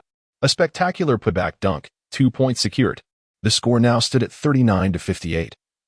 With the Blazers trailing by 19 points, yet the atmosphere within the team had transformed dramatically from the first half. The bench erupted in cheers, waving towels in celebration of Guiyang's recent dunk. Following this, Tatum, undeterred, continued to play one-on-one, opting for another mid-range shot. However, his earlier shooting prowess had vanished, and the ball clanged against the backboard, with Swanigan securing the rebound and handing it back to the small guard for another counterattack. This time, the latter drove into the paint and executed a smooth floater, scoring with ease. Tatum, realizing the futility of his approach, chose to set a screen and pass to Ojolai. But the pass was poorly executed, and Swanigan capitalized with a steal, leading to yet another fast break for the Blazers. Within just 2 minutes of the second half, the Blazers had orchestrated a 6-0 run. What was Tatum doing? Missing shots and committing turnovers? He was truly gifting the Blazers opportunities. Could it be that this game would indeed become suspenseful? The Blazers appeared as though they were an entirely different team in the second half, their defensive vigor palpable. The Celtics still held a 15-point lead, but could not afford to be complacent if their offense continued to falter. Crucially, it seemed Tatum was struggling against Guiyang. Perhaps he should target the Blazers' small guard with a screen for a more advantageous matchup and take open shots at will. As the score began to narrow, many spectators shifted their focus back to the court. In the subsequent Celtics possession, following the audience's suggestion, Tatum utilized a screen to match up against the Blazers' small guard in the low post, a clear mismatch opportunity. Tatum, with his back to the basket, exerted force to push inside, while the small guard exerted all his might in a desperate attempt to keep Tatum at bay outside the paint. At this moment, Tatum suddenly executed a spin move, creating ample space, and immediately leaned back to release his shot. The small guard rushed to defend, but the significant height difference of over 20 centimeters rendered him incapable of interfering with the attempt, leaving him to watch helplessly as Tatum effortlessly took the shot, a triumphant smile gracing his face. Suddenly, a figure emerged from the side, seemingly poised in the air just for this moment, with a swift motion. He swatted the basketball out of bounds. Oh, what a magnificent block. Is that another rejection of Tatum by Guiyang? That's the second in the second half. It appears he is harboring some pin-up energy. Guiyang had already been providing help defense, with his assigned opponent left unattended for several seconds. Yet Tatum's passing vision proved to be quite limited, causing him to miss the opportunity and ultimately get blocked. Tatum's performance during this period has indeed been lackluster. If this continues, the Trail Blazers might orchestrate a remarkable comeback. Many spectators who had not yet exited their seats sat up straight, eager to witness whether the game would become even more thrilling. Returning to the court, Tatum looked at Guiyang in disbelief, pondering when he had come to assist on the defense. Just as he was lost in thought, Ojolai was already positioned along the baseline, ready to inbound the ball, swiftly delivering it into Tatum's hands. Faced with Guiyang's defense once more, Tatum dared not attempt a one-on-one and opted for a pick-and-roll with Ojolai, the most potent tactic they had employed in the first half. Tatum navigated around the defense and found a promising mid-range shot opportunity near the free throw line. A shot he would have undoubtedly made in the first half, yet now it clanked off the rim. In this instance, Guiyang secured the defensive rebound, and upon turning around, he recognized an opportunity. With a sweeping motion of his hand, he sent the ball forward, where Layman, who had stealthily fast-breaked, executed a one-handed slam dunk with finesse. Just 3 minutes and 24 seconds had elapsed in the second half when the Trail Blazers unleashed an impressive 8-0 offensive surge, narrowing the score gap to 13 points. The Celtics coach, unable to remain composed, promptly called for a timeout. "Tatum, what were you doing earlier?" The coach admonished the Celtics bench. "What do you mean by those consecutive isolation plays? Do you believe that a 21-point lead equates to victory?" Tatum, already in a foul mood, grew even more sullen after the reprimand, remaining silent. Observing his demeanor, the coach chose not to dwell on the matter further, instead taking the tactical board to devise a strategy for the forthcoming offensive plays. On the opposite bench, the Trail Blazers were buoyed by their rising morale, with the coach sporting a smile as they began to envision a potential comeback. "We must not relent. We need to maintain this attitude on both ends of the court, especially on defense." Guiyang reminded them, "We are still trailing by 13 points. The team nodded in agreement, with the other players expressing their admiration for Guiyang. Swanigan had always regarded Guiyang as a leader, but now Layman had genuinely begun to hold a deep respect for Guiyang. Reflecting on his attitude during the first Summer League game, he felt a twinge of shame. Although he had previously apologized, it was merely a reaction to the coach's warning. With this thought, Layman pulled Guiyang aside, hesitating for a few seconds before looking into Guiyang's eyes with sincerity. "Gua, I apologize for my previous attitude and behavior. You are a great player and teammate, both on and off the court." Guiyang smiled, patting Layman on the shoulder. "What are you talking about? How could I forget? Let us focus on the game and secure this victory." Instantly, warmth surged within Layman, and he nodded vigorously. As the timeout concluded, the game resumed. The strategy devised by the Celtics coach unfolded, with O'Giles receiving a wide-open three-point opportunity from the left corner, yet he failed to convert. The ensuing scramble led to the ball going out of bounds, resulting in a backcourt possession for the Trail Blazers. The Celtics' offensive drought persisted, as they had yet to score a single point in the second half. Following the coach's directive, the Celtics expanded their defense, initiating a high-pressure approach right from the backcourt. The diminutive guard nearly lost possession but managed to advance the ball into the frontcourt thanks to Guiyang's screen. At this moment, beads of sweat formed on his forehead, and his heart was engulfed in anxiety and turmoil. At this moment, it was Guiyang who proactively seized the ball from the small guard, positioning himself at the top of the arc on the right side to survey the defense. He needed to control the rhythm of the entire team, a task in which he was not particularly adept, yet it was imperative, for he was the leader of this team. Guiyang signaled for the small guard to come back for the ball, feigning a handoff exchange, which immediately diverted O'Giles' attention to the small guard. Seizing the opportunity, Guiyang refrained from passing the ball. Instead, he pivoted and initiated a dribble, leaving O'Giles behind as he strode purposefully into the paint. The opposing team was acutely aware of his prowess in the key area, prompting the Celtics center to rush in for support. Completely neglecting the left side of the basket where Swanigan awaited, Guiyang launched himself into the air, engaging in a confrontation with the help defender before deftly delivering the basketball to the post. Swanigan caught the ball and leapt, executing a thunderous dunk that reverberated through the rim. With his less familiar passing skills, he once again aided his team in narrowing the score. Turning back, O'Giles found himself matched up against the Trail Blazers' small guard in the left low post, the most significant defensive vulnerability. He immediately established position, outstretched arms signaling for the ball. As soon as it reached his hands, he would have the opportunity to exploit the mismatch with a powerful move to the basket. The Celtics guard noticed this as well and swiftly executed a lob pass into the paint. Just then, a figure surged forth, soaring how to intercept the pass with a remarkable steal, none other than Guiyang. The intent behind the pass was glaringly evident, presenting an excellent opportunity for Guiyang to seize the moment. He deftly handed the basketball to Layman, who immediately initiated a fast break, and the Trail Blazers swiftly found themselves in a 3-on-2 situation in the frontcourt. As Layman approached the right arc, he noticed that the defender was drawn to Guiyang in the paint, prompting him to launch a three-pointer, which unfortunately clanged off the rim, leaving him wide open.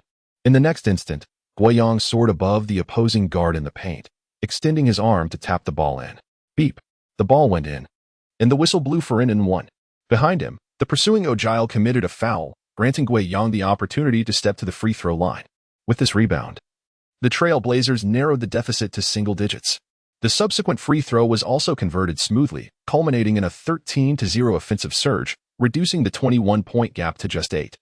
Wang Defa, I merely went to fetch a drink, and now we're only a few points behind? If the Celtics fail to score, they might very well be overtaken in the third quarter.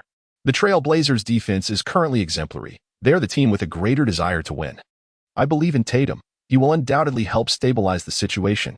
Surely this game won't extend to the final critical moments?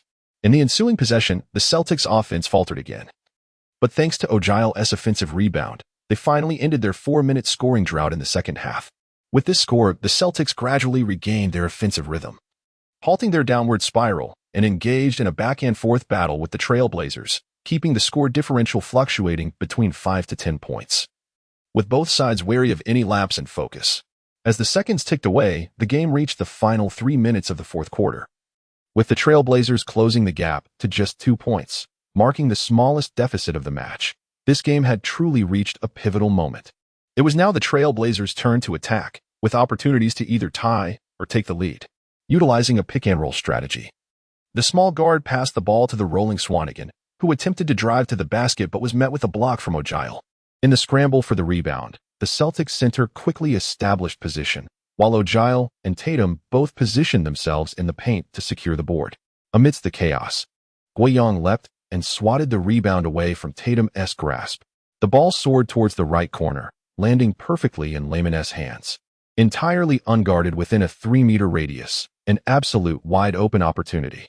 Layman hesitated momentarily, having struggled with his three-point shooting throughout the game and missing 3 prior open attempts.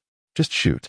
Guiyang offered him a resolute look, and with newfound determination, Layman bit the bullet and launched a three-pointer. The basketball arced gracefully through the air, finding its mark with precision.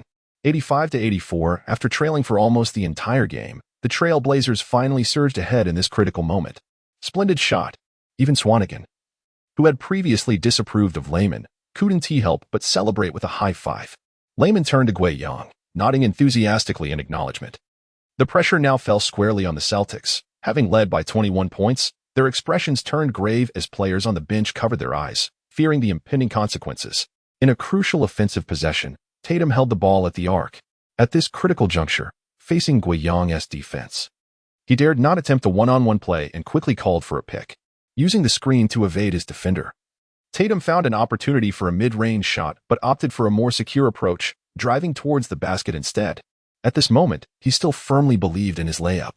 Tatum charged in like a dynamite, fending off the defensive Swanigan with his left hand to create space, while his right hand lifted the ball for a layup. An opportunity arose. In the next moment, a figure soared behind Tatum, a large hand smothering the basketball in a thunderous rejection. Upon closer inspection, it was yet another block from Guiyang. As the ball descended, Swanigan secured it and passed it to the point guard, who initiated a fast break, slicing through to the front court and confronting O'Giles' defense. The point guard glanced back, immediately launching the ball high into the air, with Guiyang trailing closely behind. He leaped like a beast, firmly grasping the ball in midair, and with a powerful dunk over the hurriedly closing O'Giles, he slammed it into the basket. Oh, that was an incredibly fierce play from Guiyang. Did he just shove O'Giles aside in midair? This talent truly deserves the 10th pick. With that defensive play followed by an offensive explosion, the Celtics appeared to be in serious jeopardy. It seemed the 3rd overall pick was struggling to make a mark. If the Trailblazers managed to turn the tables today, this match would surely be one of the most thrilling in the history of the Summer League. Returning to the court, the score was now 87-84, with just 2 minutes and 3 seconds remaining. The Celtics called a timeout, as their coach could no longer bear to watch. Meanwhile, the Trailblazers bench coach was strategizing for this crucial defensive stand. Their primary offensive target would undoubtedly be Tatum, but they also needed to be wary of other threats, particularly their three-point shooting.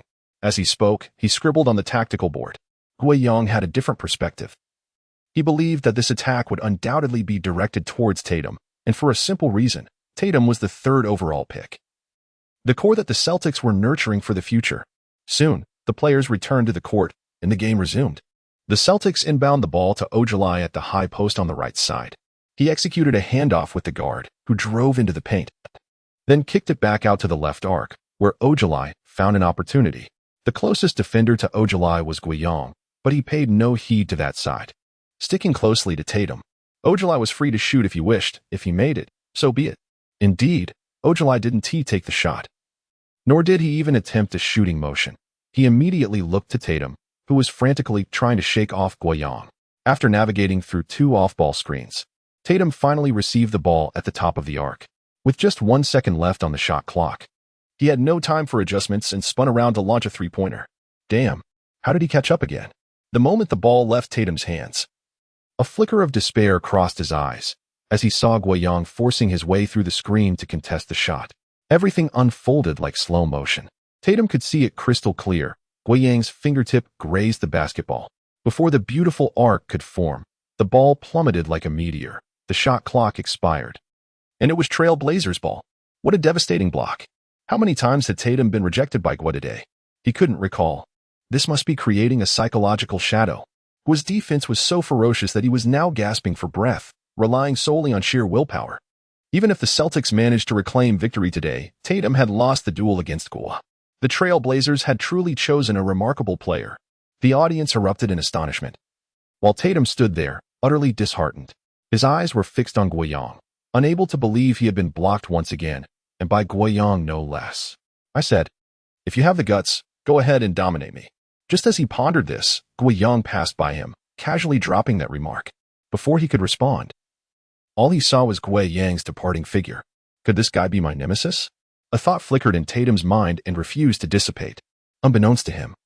For a long while to come, memories of this game would crawl like a worm over his heart. At the mere mention of Guiyang's name or the sight of that visage, he would involuntarily shiver with dread. Time remained, and the game was not over yet. But soon Layman nailed a three-pointer, extending the lead to 6 points, while the Celtics still had no answer, with the final buzzer sounding. The Trailblazers bench players erupted into jubilant cheers, rushing onto the court, their faces alight with excitement and elation. They had not only achieved a remarkable comeback from a 21-point deficit but also claimed the championship of this year's Las Vegas Summer League. Gua. Swanigan bellowed Guiyang's name, waving to his teammates. They quickly understood, converging around him, and then, lifting Guiyang high into the air, tossing him joyfully. Guiyang played along, laughing heartily, reveling in this moment of bliss. MVP. Amidst the spectacle on the court, someone in the audience shouted this phrase. In the next instant, many fans joined in, MVP. The sound may not have been thunderous, but it was loud enough for everyone in the arena to hear, though no names were called. Everyone knew they were celebrating Guiyang. Tatum, who was already retreating, jolted at the sound, hastening his steps to escape down the players' tunnel. Meanwhile, Guiyang was still being tossed in the air by his teammates. As he soared, his smile grew brighter amidst the blinding lights above the arena, and he could vaguely envision a path illuminated with immense promise. With 33 points, 8 rebounds, and 6 blocks, Gua captured the Summer League Finals MVP. Tatum scored 24 points and 5 rebounds in the finals, with a dismal shooting percentage, having been blocked 4 times by Gua. The 10th pick outperformed the 3rd overall pick. Had the Trailblazers finally found the ideal small forward? That night, headlines in the NBA segment of Beautiful Nation showcased this news, introducing many fans who had not followed the Summer League to the name Guiyang for the first time. Lillard even took to Twitter to lavish praise. "Congratulations to my brother on winning the Summer League championship and MVP. He deserves it all." Guiyang's teammates, including CJ McCollum and Nurkic, also extended their congratulations. On social media, fans began to discuss this news. The Summer League MVP was snatched by a kid from the Dragon Nation? What about Fultz, Ball, and Tatum? Where were they? I remember Kuzma from the Lakers performed splendidly. What is going on? You clearly haven't been watching the games. Gua's performance in the Summer League surpassed that of these players, and he utterly dominated the 3rd overall pick in the finals. Could there be another Dragon Nation player poised to challenge for an NBA All-Star spot after Yao Ming? The commenter above is clearly overthinking it. What caliber is the Summer League? Aside from rookie newcomers, it's just a bunch of undrafted players and young talents from overseas leagues. What does it matter to win MVP and a championship? They might just end up watching from the water cooler during the regular season. Yet they're irrational fans, as nothing can truly validate one's worth without the crucible of the NBA regular season. All prior accolades are but ephemeral halos, ready to shatter at the slightest touch. Nevertheless, in this grand nation, Guiyang has begun to garner some renown. It is now 10:30 in the evening, and Guiyang, accompanied only by Swanigan and Layman, has returned to Portland from Las Vegas. The rest of his teammates have not caught the team's attention, and it remains uncertain whether they will secure opportunities with other NBA teams, which appears quite bleak at the moment. The NBA Summer League is indeed ruthless. The chances for undrafted players to ascend to the NBA through this stage are exceedingly rare. With a schedule of 7 games in 11 days, the pace is rather intense. The overall intensity of the Summer League is moderate, and considering Guiyang's well-known stamina from his time in European leagues, he feels only a mild physical fatigue upon returning home, though mental exhaustion is undoubtedly inevitable. Yet, before indulging in a bath and sleep, Guiyang cannot forget one crucial matter: the system's rewards. Why the delay? Hurry up and reveal yourself. Guiyang mentally chided, pondering why other systems are so proactive and enthusiastic, while his seems rather reticent. The system's mechanical voice promptly responded, The system adheres to the principle of not intruding upon the host lightly, exhibiting a high degree of intelligence and humanity. Please do not overinterpret this. Very well, let us get to the point. Where are my rewards? Please hold on. The card drawing system is currently loading. As soon as the words fell, 5 cards materialized before Gui Yang, arranged neatly from left to right. He glanced at them briefly, puzzled, and inquired, why are there 5 cards this time? Moreover, why can't I discern any gold or silver from their backs? The system replied, that instance was a novice gift package, designed to provide the host with a simple hint to avoid erroneous selections. The 5 cards presented now are because the host not only secured the Summer League championship, but also earned the MVP title, thus allowing the host to draw 2 cards from these. Oh, a delightful surprise? Gui Yang felt a surge of excitement, rubbing his hands together in preparation to make his selection. However, all 5 cards appeared identical, leaving him with no basis for choice. It seemed it would be a matter of luck. He randomly pointed to the 1st and 5th cards. I'll take these 2. In the next moment, the 2 cards he indicated slid a few centimeters forward, while the remaining 3 cards vanished entirely. Are you playing tricks on me? Why can't I see those 3 cards? Gui Yang jestingly remarked, aware that such a scenario was unlikely, as drawing cards this way was certainly more genuine than any penguin-themed game. The system ignored his quip and promptly flipped over the 1st card. Instead of revealing the anticipated silver or gold, it displayed bronze. The player depicted wore the number 9 in a purple and gold jersey, a familiar face that he couldn't quite place. Gui Yang was more concerned about the card's gleaming bronze color and the fact that he couldn't immediately recognize the player, suggesting the reward might not be particularly advantageous. But who is this player? Number 9 for the Lakers, with a somewhat slender physique, curly brown hair, and a scruffy beard. Gui Yang finally remembered. It's Marcelo Huertas. Like Gui Yang, Huertas hails from the European leagues, where he was not considered among the elite. Yet his distinct technical style led him to sign a 1-year, $530,000 minimum contract with the Lakers in 2015, marking his entry into the NBA. However, he played less than 2 seasons in the NBA before being traded mid-season in his 2nd year and subsequently waived. No wonder you are a bronze card. Gui Yang sighed, contemplating what abilities Huertas could impart to him. In the not-so-distant future, a player known as Old Six would emerge with the Pelicans, often lurking near the sidelines, waiting to intercept the ball from opponents advancing from the backcourt. Yet, even before Alvarado, Huertas had showcased such skills on the NBA stage. Surely, I want to be merging this skill? Is this even a skill? At this thought, Gui Yang couldn't help but smirk. Ultimately, it is merely a matter of cunning, unrelated to actual ability. Just as he pondered this, the system finally clarified. The host is about to merge with Huertas' passing vision. The merging process is commencing. As the words faded, Gui Yang felt a refreshing sensation surge through his mind, invigorating him significantly, followed by a cool wave enveloping his eyes. It felt almost exaggerated to say he could see things more clearly. The merging was complete, with a 100 success rate. Hearing the system's declaration, Gui Yang nodded in satisfaction. A full 100 completion rate might indeed signify the advantage of a bronze card. After all, Huertas averaged 3 for assists in just 16 for minutes per game for the Lakers in the 2015-16 season, an impressive efficiency. Passing was undoubtedly Gui Yang's most deficient skill. Whenever he found himself double-teamed in European leagues, it was a struggle to locate a teammate, primarily due to his narrow passing vision. Yet, this card merely bestowed upon him enhanced passing vision. The ability and experience to pass would require him to cultivate on the court. Nevertheless, this was certainly not a trivial gain. Next up was the other card. Gui Yang's gaze shifted, and the system, exhibiting understanding, promptly began to flip the next card. A blinding light erupted from the card, nearly causing Gui Yang to squint. Goodness, what caliber of card is this? Gui Yang narrowed his eyes, but felt an exhilaration swell within. He distinctly recalled that the last card he drew of Zion emanated only a bright glow, far less dazzling than this blinding brilliance.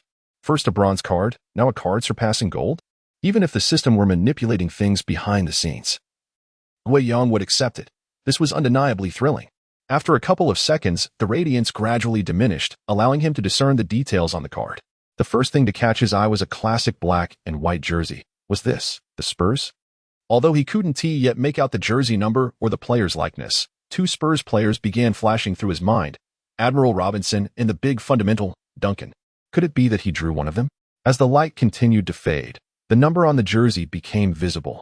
Not 50, nor 21, but 9. He had just drawn the number 9 for the Lakers, and now he had drawn the number 9 for the Spurs. Who was the Spurs number 9? With the appearance of the Spurs number 9 jersey, the entire card came into full view, revealing its owner as a dashing bald man, Tony Parker. Parker, a first-round draft pick at the 28th position in 2001, has graced the league for 16 years, firmly establishing himself among the veterans.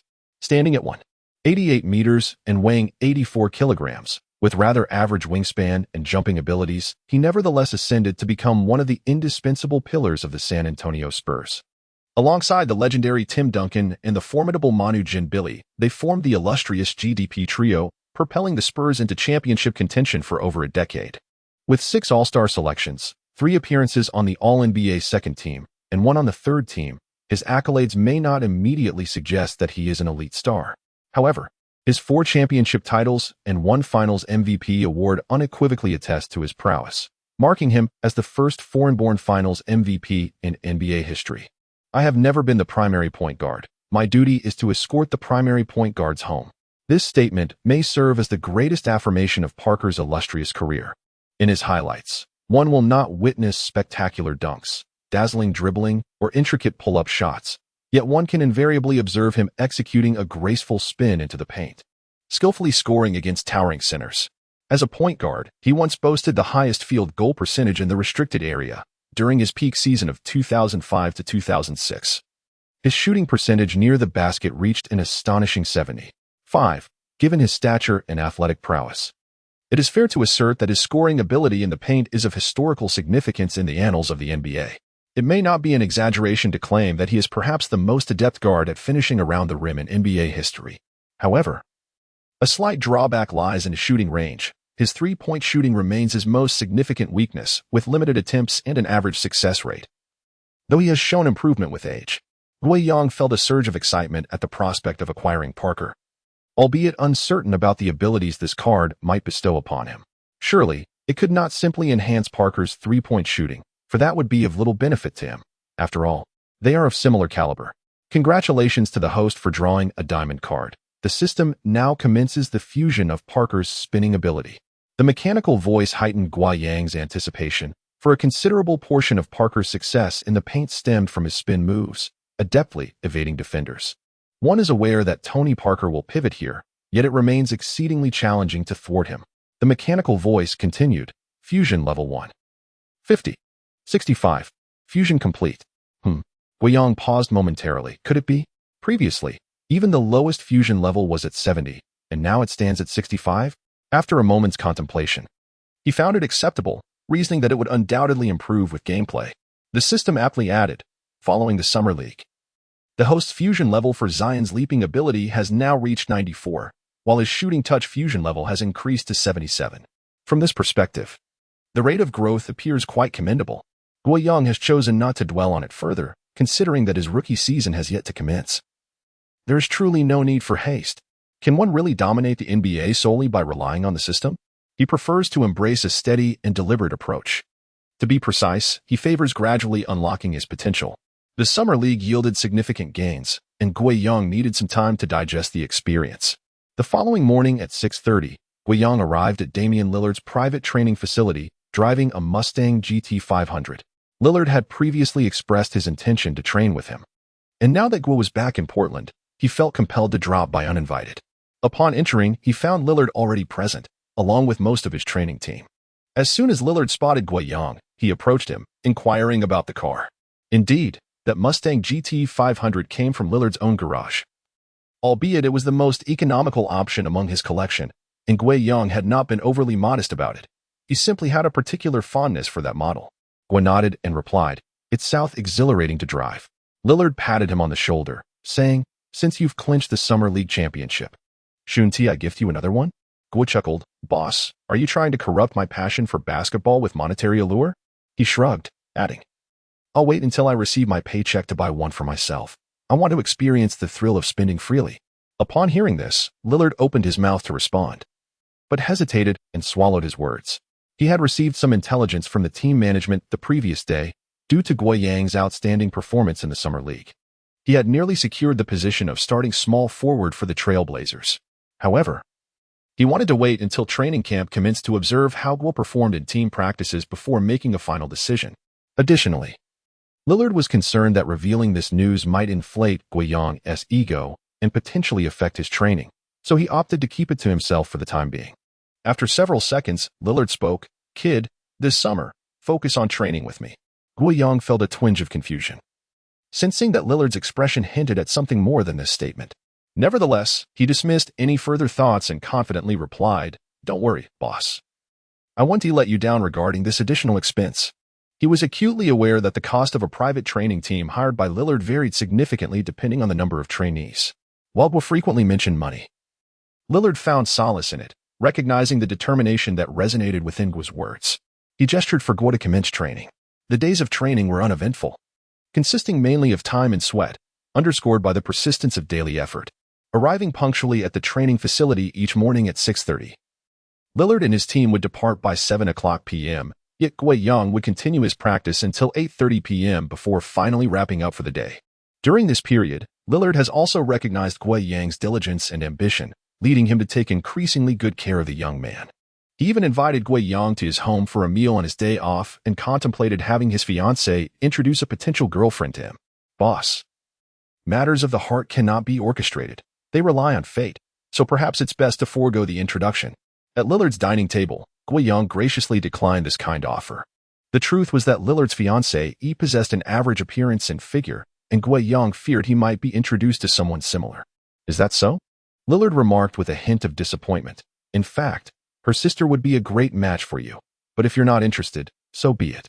Guiyang smiled and replied, "I think I'll focus on my training for now." Internally, he breathed a sigh of relief, having narrowly escaped the predicament. As time passed, mid-September soon arrived. After nearly 2 months of rigorous training, Guiyang felt he had dedicated sufficient effort this summer and sensed his improvement. Yet he had not yet had the opportunity to test his skills in a real game. He remained patient, knowing that the training camp would commence at the end of the month. With Lillard away on vacation with his family, Guiyang decided to take a few days off himself to rest at home. However, on the very first morning of his break, he received a call from Lillard. "Hurry and book a flight to New York. There's an event here to test the fruits of your off-season training." New York? An event? Hadn't Lillard gone on vacation in Europe? As Guiyang pondered this, Lillard added, "Call CJ before you board. He'll be your guide." Guiyang buried his questions deep within, responding promptly and instructing his agent, Jason, to secure the tickets. At 1 p.m., Guiyang arrived at New York's Kennedy International Airport, carrying a training bag. Among the crowd of people waiting for arrivals, a man wearing sunglasses and a baseball cap held up his phone, scrolling through the name Guiyang. Guiyang approached him, and upon closer inspection, he recognized the man with the prominent nose and small mustache as none other than the team's second-in-command, CJ McCollum. McCollum quickly recognized him, promptly putting away his phone, beaming with a smile as he enveloped Guiyang in a warm embrace. It was their first encounter. Yet Guiyang felt no sense of unfamiliarity, for McCollum's smile radiated warmth. After releasing his embrace, McCollum patted Guiyang's sturdy chest, visibly astonished as he remarked, "Young man, you possess quite an impressive physique. It seems even more robust than during the summer league." Guiyang, with a playful retort, replied, "Lacking in skill, I had no choice but to hone my physical form." Both men erupted into hearty laughter as they made their way out of the airport together. Is this truly the most prosperous city in the beautiful country? Seated in the vehicle of McCollum, Guiyang gazed at the rapidly retreating skyscrapers outside the window. Many of these structures exuded a sense of history, with numerous buildings exceeding 50 years in age, yet there were also newly constructed towers. The juxtaposition of these two architectural styles might very well embody the distinctive character of New York. This was his first visit to New York. Initially, he had the opportunity to attend the draft in person, having received a promise for a late first-round selection. However, he ultimately opted to remain in San Francisco, nearly the farthest point from New York, to watch the live broadcast, as the airfare to New York during those days was exorbitantly high. It wasn't that Guiyang couldn't afford first-class tickets, but upon reflection, attending in person merely meant taking a stage photo and shaking hands with that repulsive bald man. It hardly seemed worth the expenditure. Recalling his thoughts, Guiyang turned to the side where McCollum was driving and asked, "What kind of game are we going to play?" McCollum, fixated on the road ahead, replied, "Do you know Sky Apartments?" Sky Apartments? It soon dawned on Guiyang. This is a renowned building in New York. soaring 71 stories high with 175 units, making it the most abundant luxury apartment complex in the current New York rental market. Notably, the basketball court within is a collaboration between the illustrious architects David Chipperfield and Carmelo Anthony, and it stands as the sole indoor basketball court in New York's luxury apartments that meets NBA standards. Indeed, Anthony refers to the celebrated Carmelo Anthony, the third overall pick in the 2003 draft and once one of the dynamic duo of the Denver Nuggets, now the star player of the New York Knicks. However, the Knicks' leading star is soon to be replaced, as Guo Yang recalls that by the end of this month, Carmelo will be departing this metropolis through a trade. Returning to the Sky Apartments court, despite being merely a recreational facility, it consistently attracts prominent stars during the off-season, with the likes of Durant and Paul frequently gracing the court, and Anthony, a stakeholder in the facility, is certainly no stranger. Given that Lillard mentioned an event here, and that McCollum brought him along, it seems likely that some renowned NBA players will make an appearance today. McCollum, not waiting for Guo Yang's response, turned to glance back, only to discover the excitement etched across the latter's face. It appears you are in the know. The second-in-command of this pioneer jested, "Don't be too nervous. When the time comes, you can dunk on anyone you wish. It's no trouble. I'll have your back." Guo Yang shrugged. "As long as I'm not the one being dunked on, I'll be fine." He was being modest, for he had never faced off against any renowned NBA players, except for the frequent one-on-one duels with Lillard during the off-season, where victories were scarce. Approximately half an hour later, their figures had graced the Sky Apartment court. Upon arrival, Guo Yang realized that this court was merely a segment of an exceptionally large gym. The gym area itself vast beyond measure, complete with a standard swimming pool. Was this the extent of the prowess of New York's Guo? Guo Yang murmured. "Once I have the means, I'll set up something similar in Portland." McCollum, overhearing this, chuckled. "Portland South real estate isn't exorbitant. Once you receive your salary for the new season and sign a shoe deal, you'll be able to manage it. However, in Portland, breaking even would be considered a success." Just as Guo Yang was about to utter something further, his attention was captivated by several figures on the court. A lithe silhouette executed a graceful fadeaway jumper, the pose classical, yet picturesque, reminiscent of Kobe. That individual was none other than the Raptors' second-in-command, DeMar DeRozan. The player defending him was a stocky, shorter guard with a round face and thick lips, Eric Gordon, the second-highest scorer for the Rockets last season, also affectionately known among fans as Round-Face Gordon. Beneath the basket, a wild giant was positioning himself for a rebound. He was none other than Andre Drummond, the rebounding beast of the Pistons, famously nicknamed the Mechanic. In the corner, a tall, slender figure with arms nearly reaching his knees, exuding a unique aura, was none other than Kevin Durant, whom Guo Yang had encountered during the Summer League. He was undoubtedly the most illustrious star present that day. DeRozan made the shot with unwavering precision and was just about to transition back on defense when the game was halted. "Hey, wait a moment." It was round-faced Gordon who interrupted the game, striding toward the sidelines. "CJ, you're late. Today's refreshments are on you." McCollum exchanged a fist bump with him. "I can't be blamed. The traffic in New York is unbearable, but as for the drinks, this rookie will cover it." As he spoke, he gestured toward Guo Yang. "Refreshments?" Guo Yang felt a surge of amusement. It seemed the unwritten rule among friends in Dragon Country playing street ball was similar. The last to arrive buys the drinks. It appeared that these renowned players were quite entertaining. Thus, he nodded. "Don't worry, I'll take care of it." Round-faced Gordon scrutinized him for a moment before extending his hand. "Summer League MVP? It's a pleasure." Guo Yang promptly shook his hand, replying, "Hello, Brother Gordon." That MVP is hardly worth mentioning. At that moment, DeRozan, Drummond, and Durant arrived as well. DeRozan, rather taciturn, merely greeted McCollum and Guo Yang before returning to practice his shots.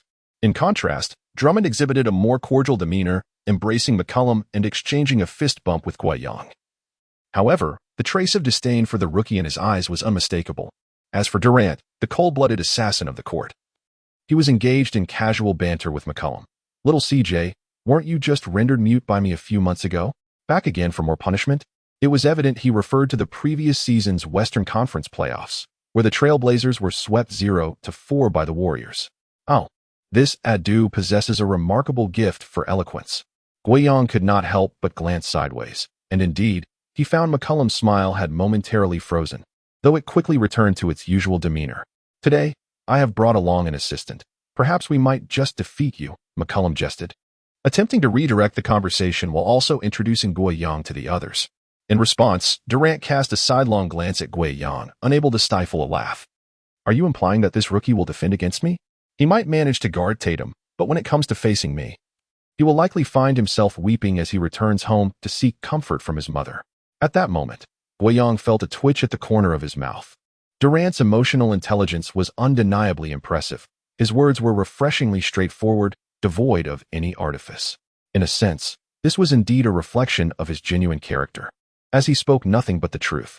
However, Guiyang remained unperturbed by this banter, smiling brightly as he replied, I am here to learn from all of you esteemed predecessors. Being thoroughly challenged by the finals MVP is, in fact, a valuable experience for me.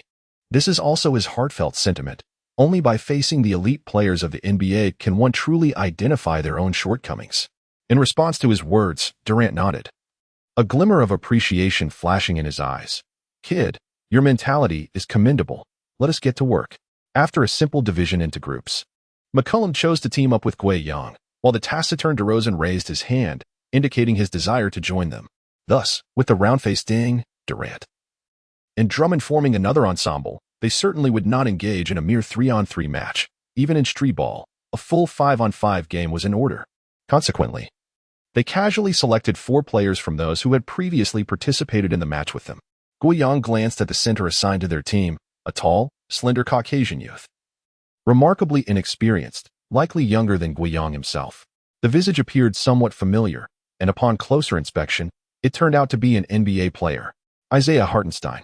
The 43rd pick in the second round by the Rockets this year, was poised to be a competitor of the Chinese player Zhou Qi for a scant amount of playing time. However, Guiyang recalled that Zhou Qi's opportunities were marginally more abundant, while Hartenstein was essentially relegated to the role of a water cooler attendant. It was somewhat lamentable that, ultimately, Zhou Qi could not seize his chance. Within his meager playing time, he managed to commit careless turnovers and departed the NBA in a mere 2 years. In contrast, although Hartenstein was waived by the Rockets after 3 years, he captured the attention of other NBA teams, demonstrating relentless effort and self-improvement since entering the league. He eventually secured a rotation spot with the Clippers and later inked a 2-year contract worth $16.7 million with the Knicks, which was a commendable reward for his perseverance. Guiyang observed the others and realized that they did not seem to recognize him. This was hardly surprising, given the scant attention second-round picks typically received. Taking the initiative, Guiyang greeted him. Hey, Hartenstein, be sure to hold your ground against Drummond. Don't be nervous. Hartenstein looked at him in astonishment, clearly taken aback that someone recognized him. He was aware of the identities of the other players present, including Guiyang, whose performance in the Summer League had been exceptionally noteworthy, whereas he himself had merely been a substitute. Today, he had prepared to contribute quietly on the court. Upon hearing Guiyang's words, Hartenstein chuckled and scratched his head. I'll give it my all. With no jump ball to commence, Durant permitted McCollum and the others to initiate the offense, and thus, a routine game of street ball began. McCollum held the ball at the top of the arc, facing a tall, long-armed defender. With a simple pendulum dribble, he suddenly changed direction, effortlessly evading the defender. The pace of this play was not particularly swift. It relied solely on an exceptional rhythm. It is worth noting that McCollum's physical attributes rank among the lowest in the NBA. Yet he has persevered to reach his current position through sheer technical prowess. As McCollum drove towards the free throw line, a mid-range opportunity presented itself. But he opted not to take the shot. Instead, he lobbed the ball to Guiyang, stationed in the low post on the left, while subtly signaling for the latter to make a direct move. In truth, Guiyang had not fully secured his position, as Durant's lengthy arms loomed over him. However, with the ball in his possession, he felt compelled to honor McCollum's intent. Consequently, he promptly lowered the ball and actively sought contact. In this regard, Guiyang held a distinct advantage. He swiftly created space and leapt to attempt a layup. In the next moment, despite having seemingly lost his defensive position, Durant remarkably elevated from a standstill, his long arms raised high. Thus, Guiyang's shot was thwarted, the basketball striking him and going out of bounds, resulting in a backcourt ball. Is your game solely reliant on physicality? You may score high in the Summer League, but that approach will not suffice in the NBA. Durant shook his head at him, remarking, Young man, there is much for you to learn. Guiyang did not dispute this. He recognized the truth in Durant's words. He had oversimplified that offensive possession, mistakenly believing he could overpower Durant due to the latter's slender physique. Yet, he overlooked a crucial fact. During Durant's championship-winning year with the Golden State Warriors, not only had his playmaking ability improved, but so too had his defensive awareness and skills. Even if he was not a paragon of two-way play, he could still deliver numerous spectacular blocks. Thus, Guiyang nodded in acknowledgement, replying, "Understood." This response momentarily took Durant aback, as he instinctively wondered if the young man was being sarcastic. Though he had not spoken any trash talk, it was common for young players to feel a twinge of resentment upon hearing such remarks. What was this young man truly implying? However, Durant did not dwell on it further. It was now their turn to mount an offensive. Round-faced Deng, with the ball in hand, executed a pick-and-roll and pass to the rolling Drummond, who took a step and launched himself, effortlessly brushing aside the incoming power forward. It was poised to be a straightforward dunk, but from behind, Hartenstein returned to deliver a timely block. The ball ricocheted off the front rim, and DeRozan, positioned near the free-throw line, seized the rebound. He swiftly pivoted and initiated a fast break, weaving through defenders to reach the front court, where he executed a layup, evading the chase with finesse and securing the basket. This marks the first score of the match, a resounding 2-0. On the other side, the attack continues, with the round-faced player controlling the ball while surveying the defense. He notices that the formidable center, Zhuang Shun, is already positioning himself inside, and promptly delivers the ball. Zhuang Shun, receiving the ball with his back to the basket, catches a glimpse of Harden behind him. Suddenly, he passes the ball down, spins around for a confrontation. And Harden, already lacking defensive positioning, finds himself off balance, leaving the hoop wide open. That pesky white boy will pay for that block he just attempted. Initially, Zhuang Shun intended to merely play around, but Harden's pursuit led to an unexpected rejection, tarnishing Zhuang Shun's pride. Thus, he decided to retaliate during this offensive play, leaping high and delivering a thunderous dunk over Harden, even intentionally colliding with him midair. Poor Harden, already struggling to maintain his defensive stance, was sent flying out of bounds. Zhuang Shun truly exemplifies the beast of the paint. Harden's misfortune stems from the considerable physical disparity in their matchup. If Zhuang Shun wished, he could easily score 30 points over that kid's head. In truth, Zhuang Shun possesses limited offensive capabilities in the NBA, but within this street ball arena, he reigns supreme in the paint. Onlookers turned their attention to the fallen Harden as Guiyang and McCollum approached to help him up. "Kid, are you all right?" McCollum glanced at the smug Zhuang Shun in the distance and remarked with a hint of resignation, "That guy plays like this. Just be careful." Guiyang remained silent but cast a concerned look at Harden, who appeared to have taken quite a fall. However, Harden shook his head, a smile gracing his face. "Don't worry, I may look lean, but I'm sturdy. I've grown up falling on the court." Initially, one might think he was putting on a brave face, but Guiyang noticed the determination in Harden's eyes, and even McCollum seemed somewhat moved. No wonder he could carve out a place for himself in this ruthless league. Guiyang found himself inspired by Harden's optimism, shifting his gaze to Zhuang Shun, who had wandered to the other side of the court, lost in thought. The ensuing plays bore little relevance to Guiyang, as DeRozan continued to excel on offense, repeatedly executing successful isolation plays. On defense, he was rendered ineffective, with Durant merely observing from the corners, showing no intention of engaging. Guiyang dared not venture into help defense. Nevertheless, DeRozan was not a ball hawk. Despite his blazing hot hand, he relinquished the ball to McCollum during this possession. McCollum initially intended to create an opportunity for Guiyang, but with Durant sticking closely to him, he had no choice but to take on the challenge himself. Facing a taller guard, McCollum executed a swift change of direction, breezing past the defender for a mid-range shot. Witnessing this, Guiyang couldn't help but reflect on the stark contrast between NBA players and street ball. It was a true display of overwhelming dominance. In the subsequent defensive possession, Zhuang Shun established his position in the paint, while Harden was once again pushed off balance. The round-faced player, seizing the moment, unhesitatingly sent a high lob pass. On this occasion, Guiyang deliberately released Durant, who was not involved in the offense, soaring high in the key area, aiming to intercept the basketball.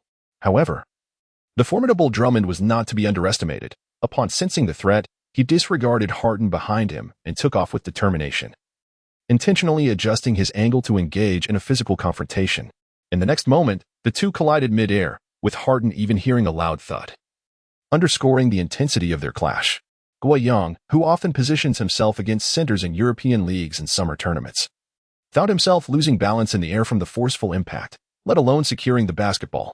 The 129 kilograms Drummond, when actively seeking contact, was utterly terrifying.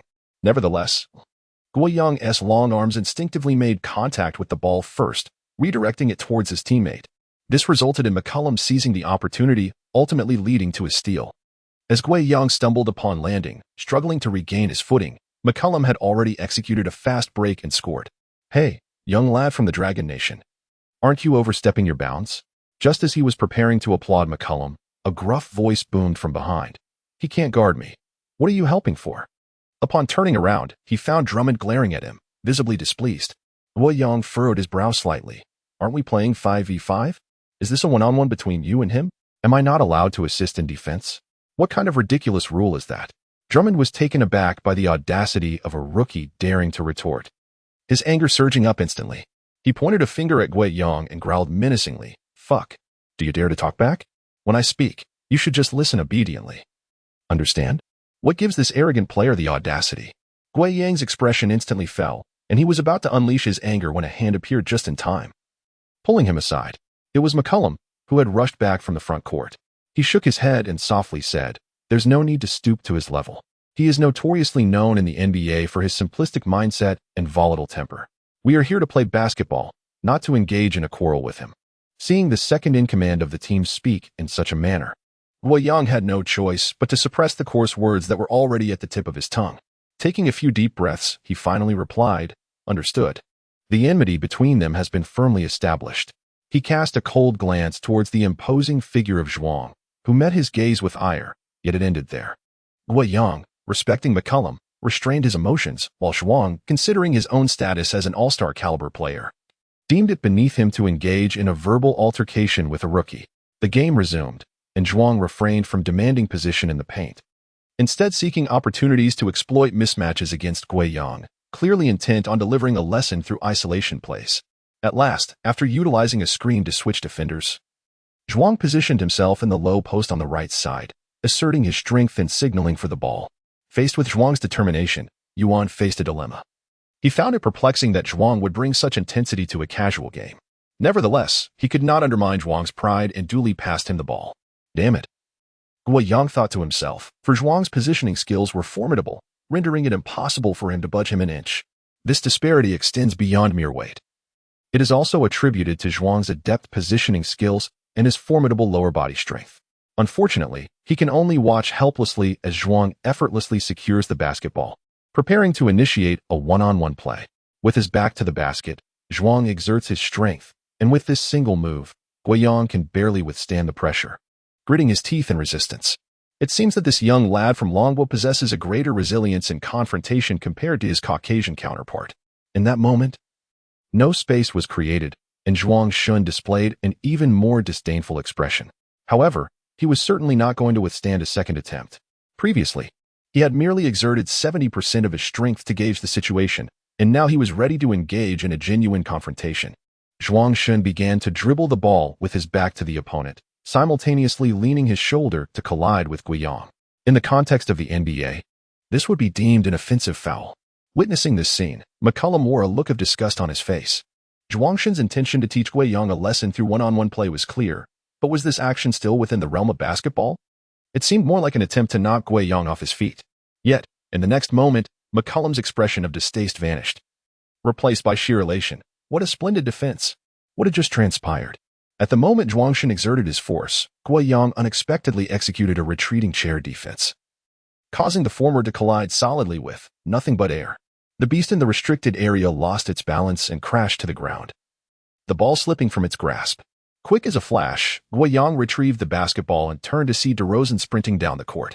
Without hesitation, he launched a magnificent long pass that traversed the entire length of the court. DeRozan received it in the front court and, with a powerful leap, executed a spectacular windmill dunk. As Guiyang prepared to raise his hands in celebration for DeRozan, a sudden, dull thud caught his attention. Turning around, he found the disgruntled Drummond, still sprawled on the floor, furiously pounding the ground and glaring at him, his eyes nearly bulging from their sockets. Was this impotent fury?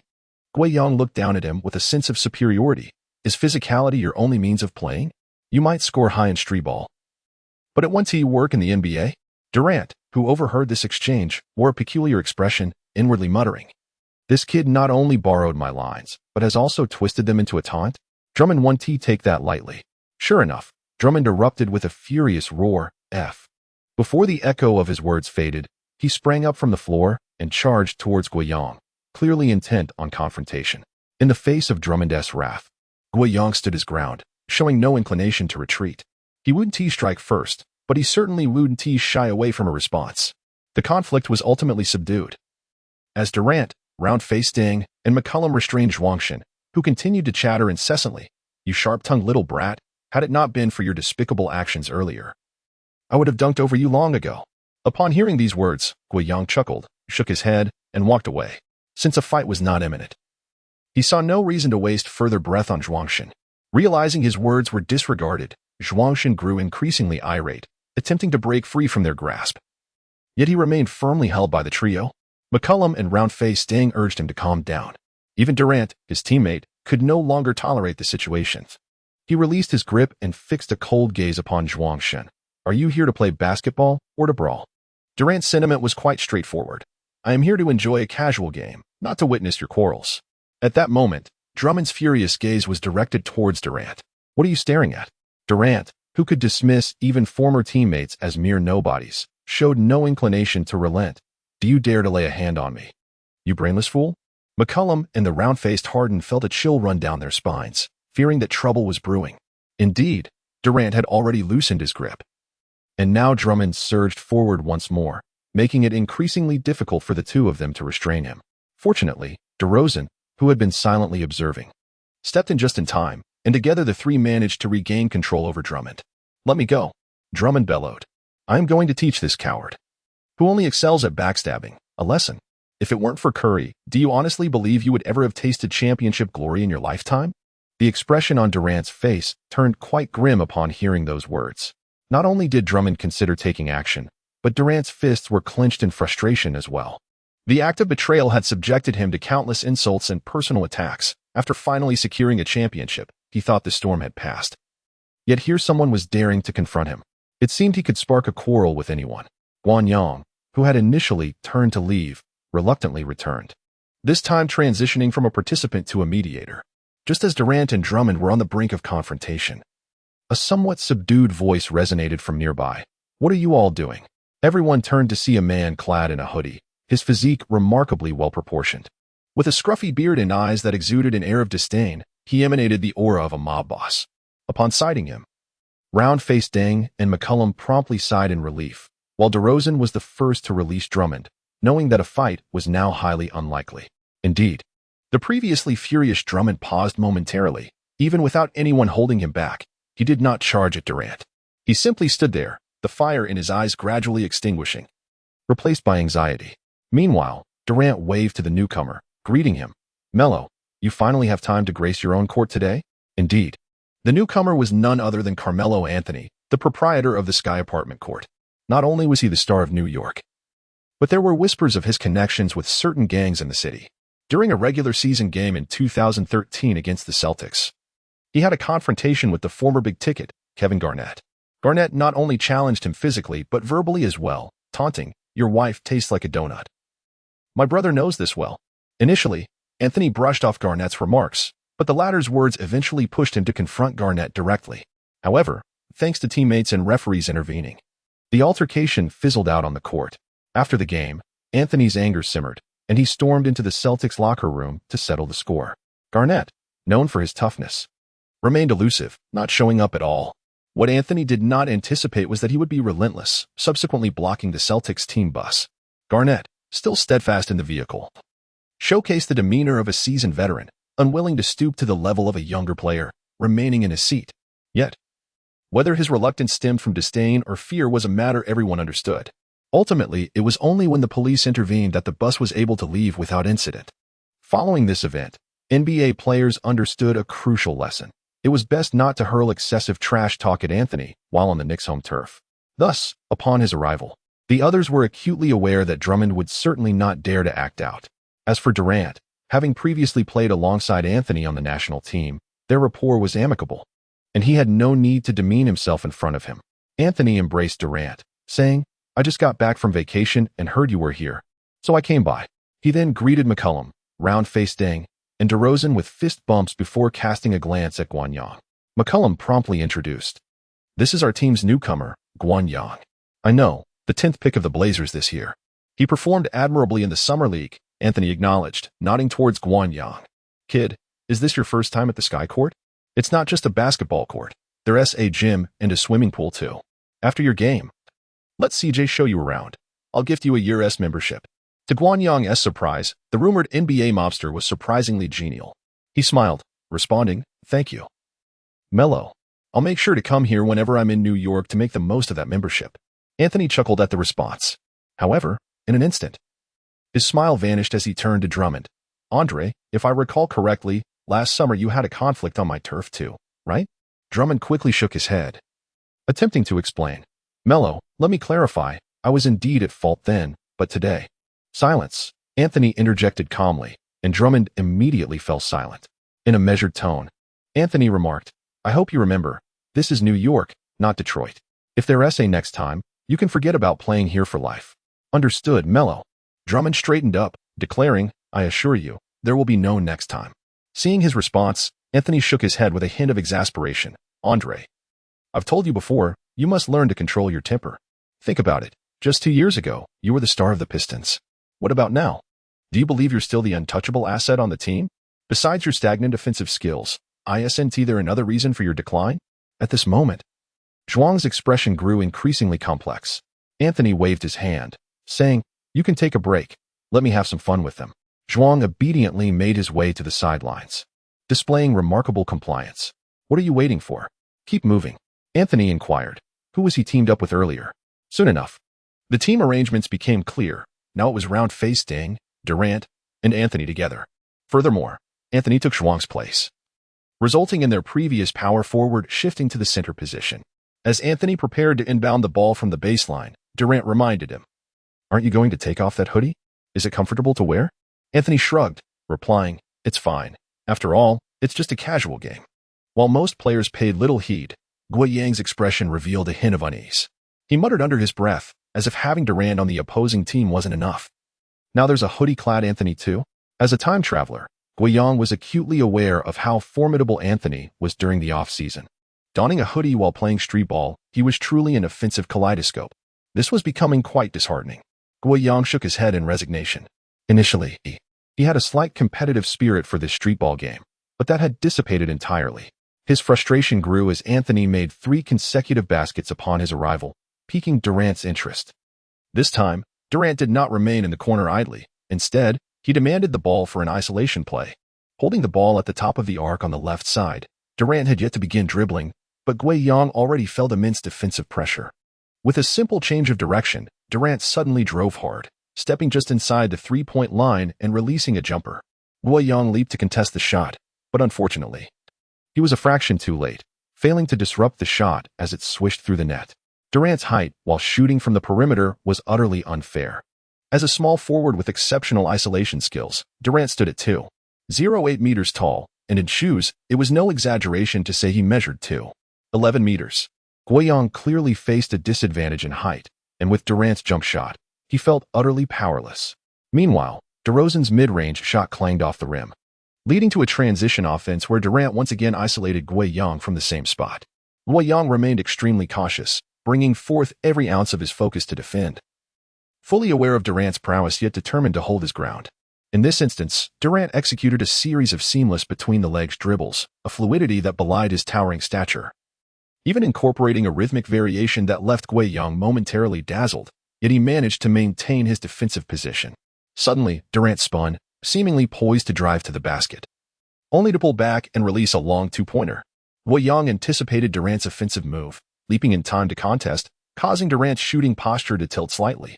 Nevertheless, the ball swished cleanly through the net, demonstrating remarkable steadiness. How could that even go in? Observing Durant's relaxed demeanor, Guanyang couldn't help but feel a twitch at the corner of his mouth. At this moment, Guanyang truly experienced what it means to be a natural scorer. Almost the most prolific scoring small forward in history.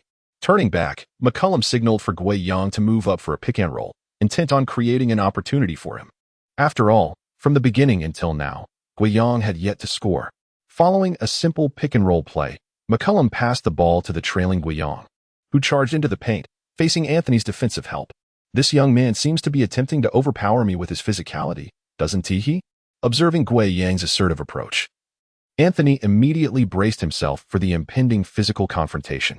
Defense may not be his forte, but over his extensive career in the NBA spanning more than a decade, he had acquired ample defensive experience. At that moment, Gui Yang executed a sudden spin with the ball, not merely smooth, but exceedingly fluid. With this single move, he completely eclipsed Anthony, who was momentarily taken aback. The lane was utterly vacant, and Gui Yang made no hesitation, gathering the ball before leaping. He even spun halfway in the air, performing a magnificent 180-degree turn before emphatically slamming the ball into the hoop. Splendid. McCollum did not hold back his praise for the young player on his team, while DeRozan nodded in acknowledgement towards Gui Yang. Gui Yang raised his hand in response, only to be met with a slightly surprised glance from Anthony, who remarked, "Kid, that spin was impressive. I was just worried about enduring your physicality." Gui Yang chuckled and replied, "So I chose to evade." In Anthony's perspective, such a response exudes humility, for Gui Yang's recent pivot was executed with remarkable fluidity, devoid of any rigidity, reminiscent of the graceful style of a current NBA small forward, Paul George. That fellow George has departed from the Pacers to join forces with Westbrook. Where will I head next? Shortly after the commencement of the off-season, the Pacers and the Thunder finalized a trade, transferring the star from Indianapolis to Oklahoma City, where he would embark on a new chapter alongside the league's triple-double king, Russell Westbrook. Meanwhile, it was an established fact that Anthony would part ways with the Knicks, merely awaiting the franchise to secure a suitable destination for him. His possession of a trade veto right had rendered the Knicks management rather perturbed. Otherwise, given the discord between him and the management, he would assuredly have been dispatched to a struggling team. However, unbeknownst to Anthony, his eventual destination would indeed be Oklahoma City. Prior to the new season, the Thunder had assembled a trio of superstars: Westbrook, George, and Anthony. Nevertheless, these matters would unfold later. Our focus returns to the Sky apartment court. Durant remains at the top of the arc, initiating an offensive play against Gui Yang, continuing to isolate him. Yet, the previous two defensive possessions have allowed Gui Yang to gradually find a semblance of defensive rhythm against Durant. He no longer adopts a cautious and passive approach, but instead chooses to take the initiative, heightening his aggressiveness. He advances closely to defend, seeking opportunities to impose physicality upon Durant, ensuring the latter cannot dribble comfortably. However, Durant appears unfazed, relishing the challenge of maneuvering under high-intensity conditions. His ball-handling skills are indeed formidable. Gui Yang, feeling somewhat helpless, observes Durant regaining his rhythm and, with a moment of resolve, opts to attempt a steal. As noted in Gui Yang's scouting report, in certain defensive situations, he may gamble for a steal. If successful, it results in a turnover. If unsuccessful, he risks losing his defensive position, allowing Durant to effortlessly rise for a shot. Yet, in this instance, Gui Yang successfully pokes the ball away. He swiftly lunges forward to retrieve the basketball and promptly initiates a fast break. He passes to the left side, where McCollum trails. Then Gui Yang drives into the paint. A mere glance reveals McCollum's understanding as he delivers a two-handed lob toward the basket. Gui Yang, timing his leap perfectly, catches the ball midair and emphatically slams it into the hoop. What a stunning dunk from this 10th overall pick. Could it be that Longwa has such an impressive dunker? Wasn't there also a 6th overall pick from Longwa who could dunk quite well back in the day with the Bucks? However, that was a power forward. This young man's dunk is indeed more graceful. In comparison to this dunk, I find his earlier steal to be even more remarkable, considering it was against Durant. It seems Gui has shed some of his previous timidity. To truly showcase his potential, he must embody the spirit of youth. Spectators on the sidelines articulate the unfolding events. When Gui Yang first matched up against Durant, he indeed appeared somewhat anxious, but his mindset has since adjusted. What of Durant? If I continue to cower, what good am I? Fueled by this newfound confidence, he astonishingly manages to disrupt another of Durant's isolation plays. Though he neither blocked nor stole the ball, he effectively contested the shot, leading to a miss. Is this young man's defensive prowess on the rise? Durant, unable to suppress a glance at Gui Yang, muses, "Well, I've gone one-on-one several times. Perhaps it's time for a break." What he did not anticipate was that in the subsequent possession, Gui Yang would fervently demand the ball near the paint, signaling his intent to isolate him. In the battle for position, Durant finds himself at a disadvantage, and thus the basketball naturally finds its way into Gui Yang's hands. Still positioned in the low post on the left side, the very spot where Gui Yang previously faltered against Durant, this time, he refrains from charging directly. Instead, he first engages in a back-to-basket maneuver to gauge Durant's defense. Having incorporated Parker's signature spin move, why not utilize this technique more frequently? With a swift dribble, Guoyang pivots with the ball, catching Durant off guard, who instinctively attempts to defend, though unable to create ample space with his low-post spin. That slight opening proves sufficient. Guoyang rises, switching to his left hand for a layup, only for Durant's long arm to swiftly contest, violently pinning the ball against the backboard with a resounding thud. However, Guoyang pays no heed to the descending basketball, merely extending his right index finger in a circular motion. The meaning is quite clear. Durant has indeed interfered with the play. For others, it may appear fleeting. Yet in that moment, Durant, somewhat resigned, acknowledged it was a clear interference. Only he, as the one involved, truly understands that the basketball made contact with the backboard before he executed his dunk. In the preceding 2 possessions, Guoyang had made notable contributions on both offense and defense, particularly given that he was matched up against Durant. Thus, a smile inevitably graced Guoyang's face.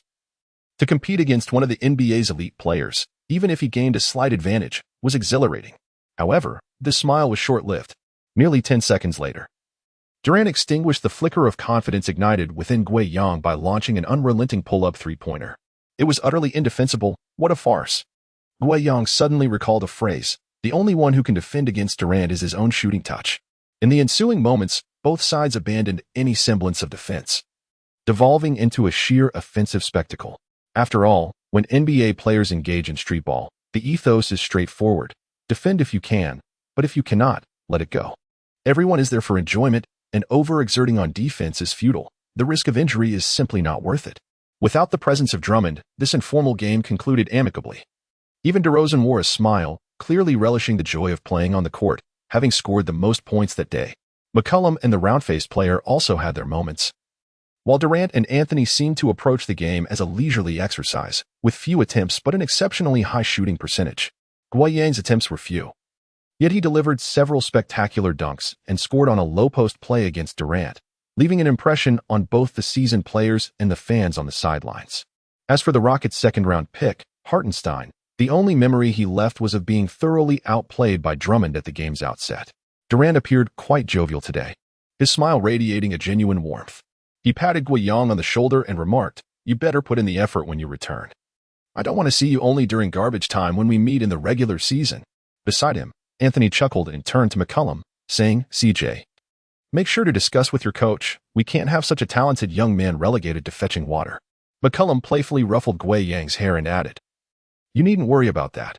In a couple of years, he might just take your all-star spot." This statement was clearly a jest, prompting a chorus of laughter from the crowd. Only DeRozan murmured softly, "It's indeed possible, as this young man seems to possess considerable talent." "Well, everyone, I look forward to facing you in the regular season."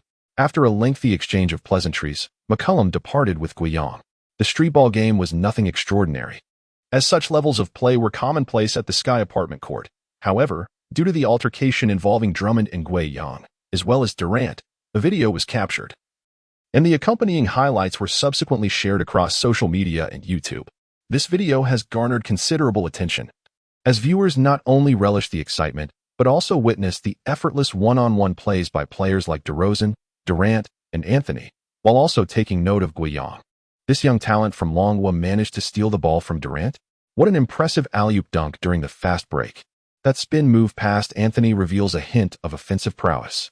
Although he was overwhelmed by Durant, his defensive awareness is commendable. His clever defense against Drummond was quite astute. What a strategic retreat. Did you all not recognize him? He is the 10th pick of this year's draft for the Trail Blazers and also the MVP of the Summer League. The name Guo has echoed several times during the off-season, yet it remains uncertain how he will perform during the regular season, due to the fervent discussions among netizens. Guoyang's visibility has unexpectedly surged. However, he remains oblivious to this, the day after the New York street ball event. As he prepared to head to the airport for his flight back to Portland, he received a call from Zhou Lingen. "Are you in New York?" Zhou inquired straightforwardly. "I happen to be on a business trip here too. How about dinner tonight?" Guo instinctively asked, "Did Jason share my itinerary with you?" "It has nothing to do with him."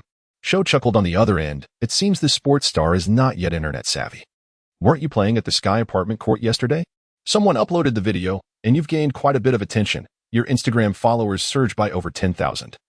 Not to mention your Weibo account. Guo was taken aback. Really? Playing street ball could attract followers?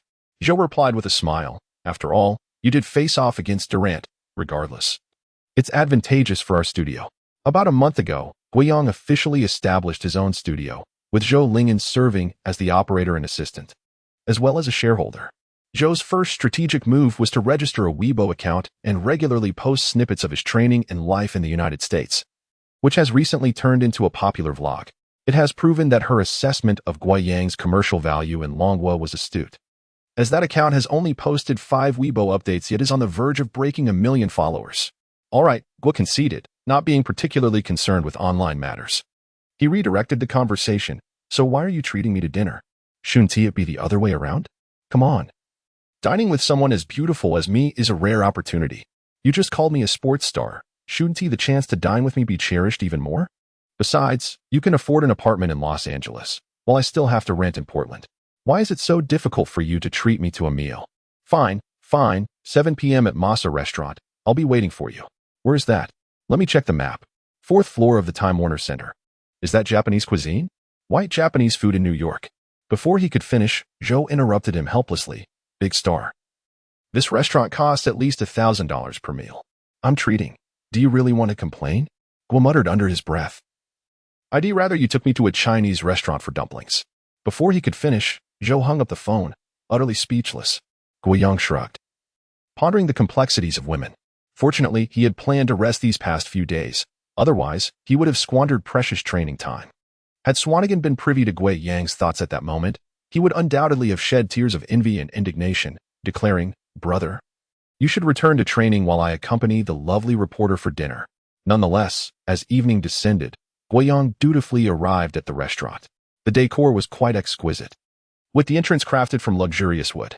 As he glanced towards the lavish bar, he spotted a stunning silhouette adorned in a backless evening gown, elegantly seated. Instantly recognizing her, he approached and took a seat beside her.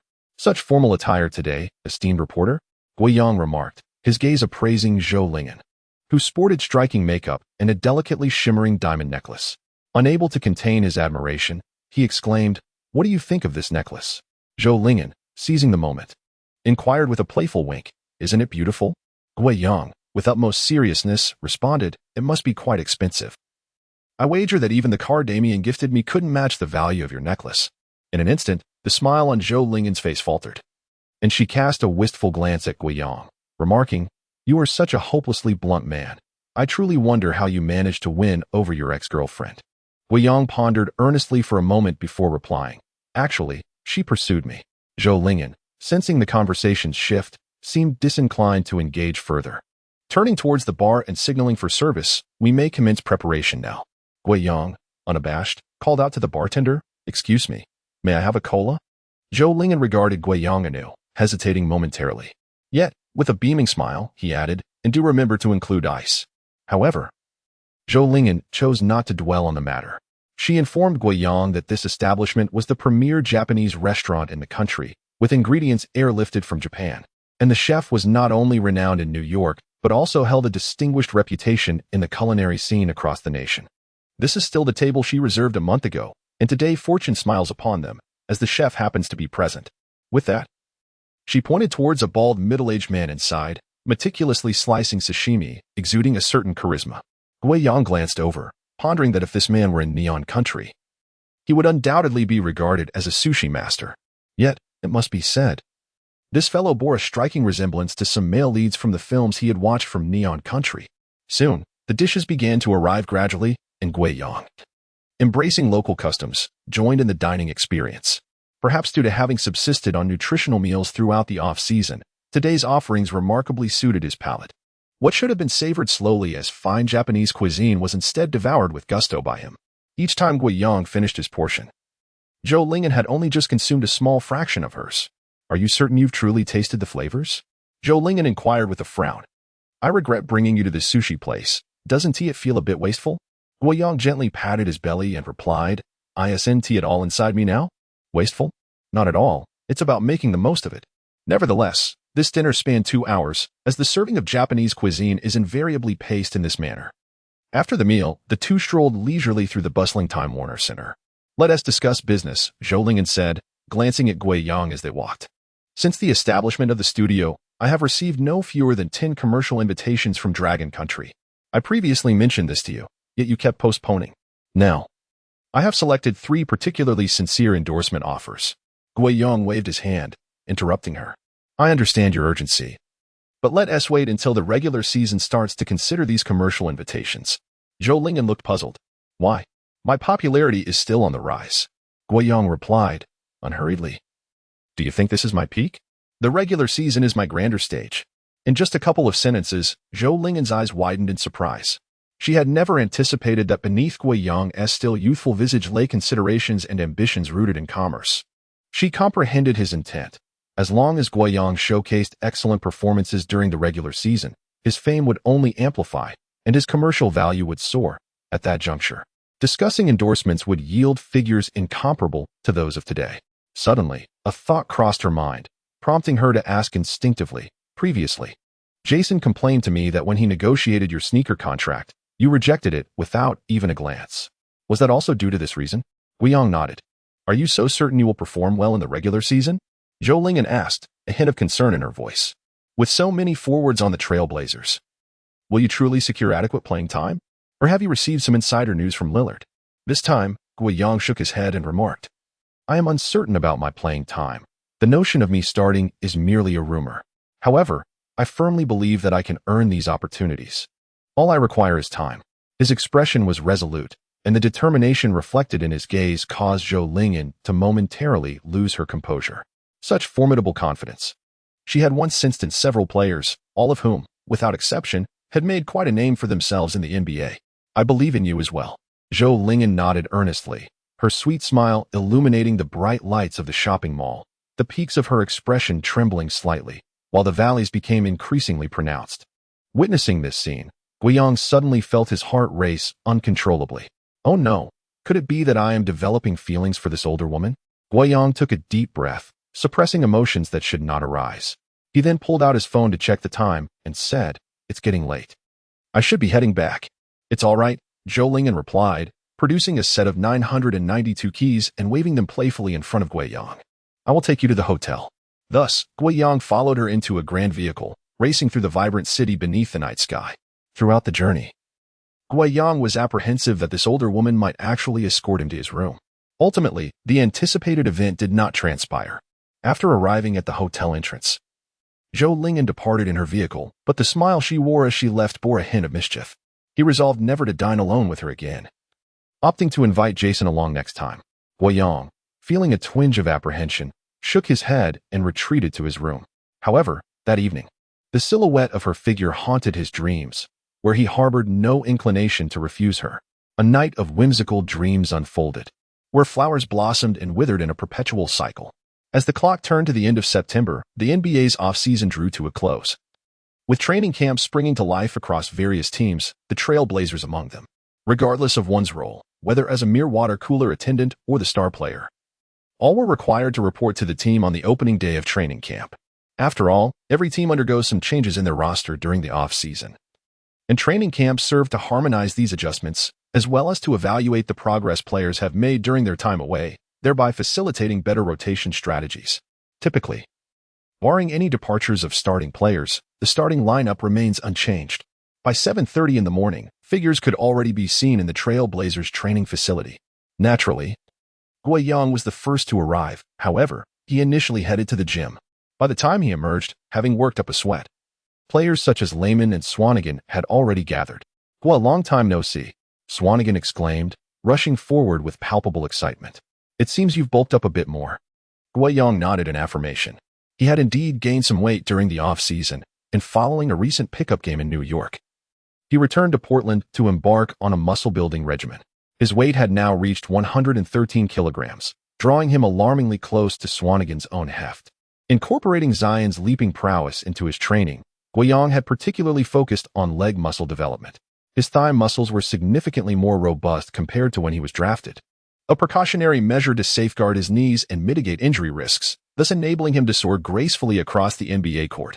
At this moment, Lehman approached with an air of mystery, as if he had something significant to convey. Unable to contain his curiosity, Swanigan shot him a glance and urged, If you have something to say, just say it. No need to be so evasive. Only then did Layman turn to Guiyang and whisper, "Have you heard? In this training camp, you will be competing with Harkless for the starting small forward position." Guiyang was momentarily taken aback. While he had confidence in his abilities, he had not anticipated that the team would place such trust in him. Layman glanced around furtively before continuing. The competition will be fierce, as Turner's position is quite secure. It was clear that although Evan Turner was a backup small forward, he would not be involved in the battle for the starting role. Rather, he was guaranteed substantial playing time, serving as the organizer for the second unit of the Trailblazers.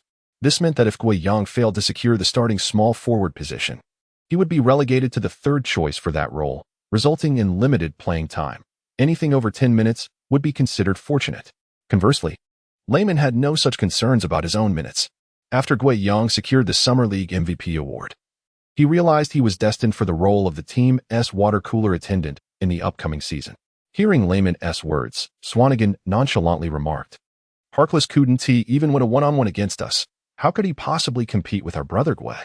Just watch, Guy will surely claim the starting position." Layman shook his head in mild exasperation.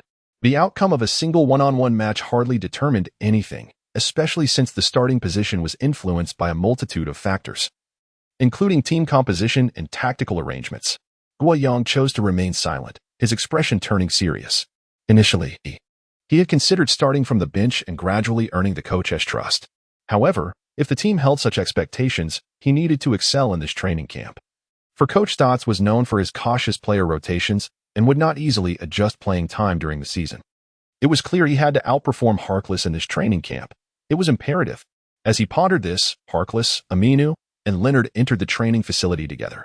It should be noted that this Leonard was not the same as the one previously mentioned. This was Myers Leonard, the white center selected by the Trailblazers in the 2012 draft. Nearby, Pat Connaughton and Shabazz Napier noticed them and promptly approached to greet their teammates. Observing this scene, Swanigan scoffed. "Those two were so cold to us earlier, yet now they're all smiles with them. It's utterly disgusting." Previously, when Harkless and Leonard had encountered Guiyang and Swanigan, they had merely acknowledged Layman and ignored the latter two entirely. Guiyang maintained his composure. He understood that rookies often face some degree of differential treatment when joining a new team. Layman shrugged, unconcerned, as he believed Guiyang would ultimately find his footing with the Trailblazers. In a team setting, aligning oneself with the right individuals was crucial. The NBA was indeed a meritocracy, but relationships also played a significant role, particularly for fringe players and those relegated to the water cooler. If Guiyang's NBA career was destined to revolve around the water cooler, then he would have to embrace it wholeheartedly to avoid being cut. Reflecting on Guiyang's leadership qualities displayed during the Summer League, Layman's conviction in his choice only grew stronger. Meanwhile, Napier was discussing Guiyang, saying, "It seems that during this off-season, that kid from the Dragon Country has been training with the veteran." Connaughton shook his head, replying, "That's no surprise. When I was drafted by the Trailblazers, I trained with the veteran too, alongside CJ. CJ secured the starting role while I spent a season by the water cooler." Leonard interjected, "Oh, I heard CJ took that kid to the Sky apartment court to play recently." Upon hearing this, Harkless' expression soured, and he coldly replied, "What does that matter? You all know how much Coach Stotts trusts me. That starting position is mine." "Oh, quite confident, aren't we?" Turner appeared beside them, patting Harkless on the shoulder with a smile. "I can't help but feel that kid's potential surpasses yours." Observing Harkless' growing displeasure, Amina interjected, "Evan, don't pour cold water on him. This matter doesn't concern you anyway." Turner shrugged, glancing at Harkless. "True enough, it's not my concern. I'll go introduce myself to those two rookies." Before he could finish, he approached Guiyang and Swanigan, saying, "Welcome to the Trailblazers, rookies." Guiyang and Swanigan shook his hand in turn, exchanging pleasantries, and Guiyang noted that Turner's demeanor toward them was quite amiable. A few moments later, McCollum arrived at the training facility. Upon seeing the second-in-command of the Trailblazers, everyone eagerly raised their hands to greet him, acknowledging his esteemed status within the team.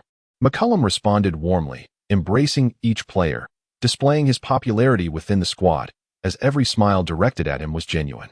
Soon after, the final two members of the Trailblazers arrived, the team's veteran leader, Lillard, and starting center, Nurkic. Both were laden with bags that did not resemble training gear, but rather, gifts for the team? "Boss, you're back from vacation. What are all these things? More gifts for us?" You shouldn't have. Do we still need to be polite with the boss? Let me help you carry those. At this moment, all the team members approached eagerly, with even Guiyang joining in. He cherished the gestures of kindness from Lillard, providing him with a car, training during the off-season, and one-on-one coaching in the gym. These acts were etched in his memory. Lillard had truly been benevolent towards him. As for what to bring back from Europe, the answer was ultimately found on Seville Row. With a smile, Lillard announced, for the new season, each of you will receive a tailored suit. Come and collect yours. This particular suit belonged to Aminu, while that one was for Turner. In fact, every teammate, several trainers, and some staff members were included in this thoughtful gesture. In the Dragon Country, gifts are often opened at home, but customs in the beautiful country differ. Everyone unwrapped their suits right then and there, with some even trying them on immediately. The Seville Row that Lillard mentioned is a renowned street in Great Britain known for bespoke tailoring. In a nation that values gentlemanly attire, the quality and reputation of the tailor shops on Seville Row are exceptional, albeit at a considerable cost. After a lively exchange, a new group entered through the door, led by the impeccably dressed Coach Stotts, followed by the Trailblazers coaching staff. He swiftly made his way to the center of the court, prompting the players to pause their activities and gather around. Greetings, everyone. It has been a while, and I extend a warm welcome to the new faces joining our team this year. Coach Stotts smiled as he addressed the players. With just half a month left before the new season begins, our roster remains largely unchanged, though there may be slight adjustments to the starting lineup. Upon the utterance of those words, numerous gazes converged upon Hackles and Guillaume. For Coach Stotts' statement nearly confirmed that the two would contend for the position of starting small forward in the upcoming season. Hackles straightened his posture slightly, his expression reflecting subtle changes, while Guiyang remained as immovable as a mountain, his eyes revealing a resolute determination. Coach Stotts observed this scene, paused momentarily, and continued, urging everyone not to overthink the situation.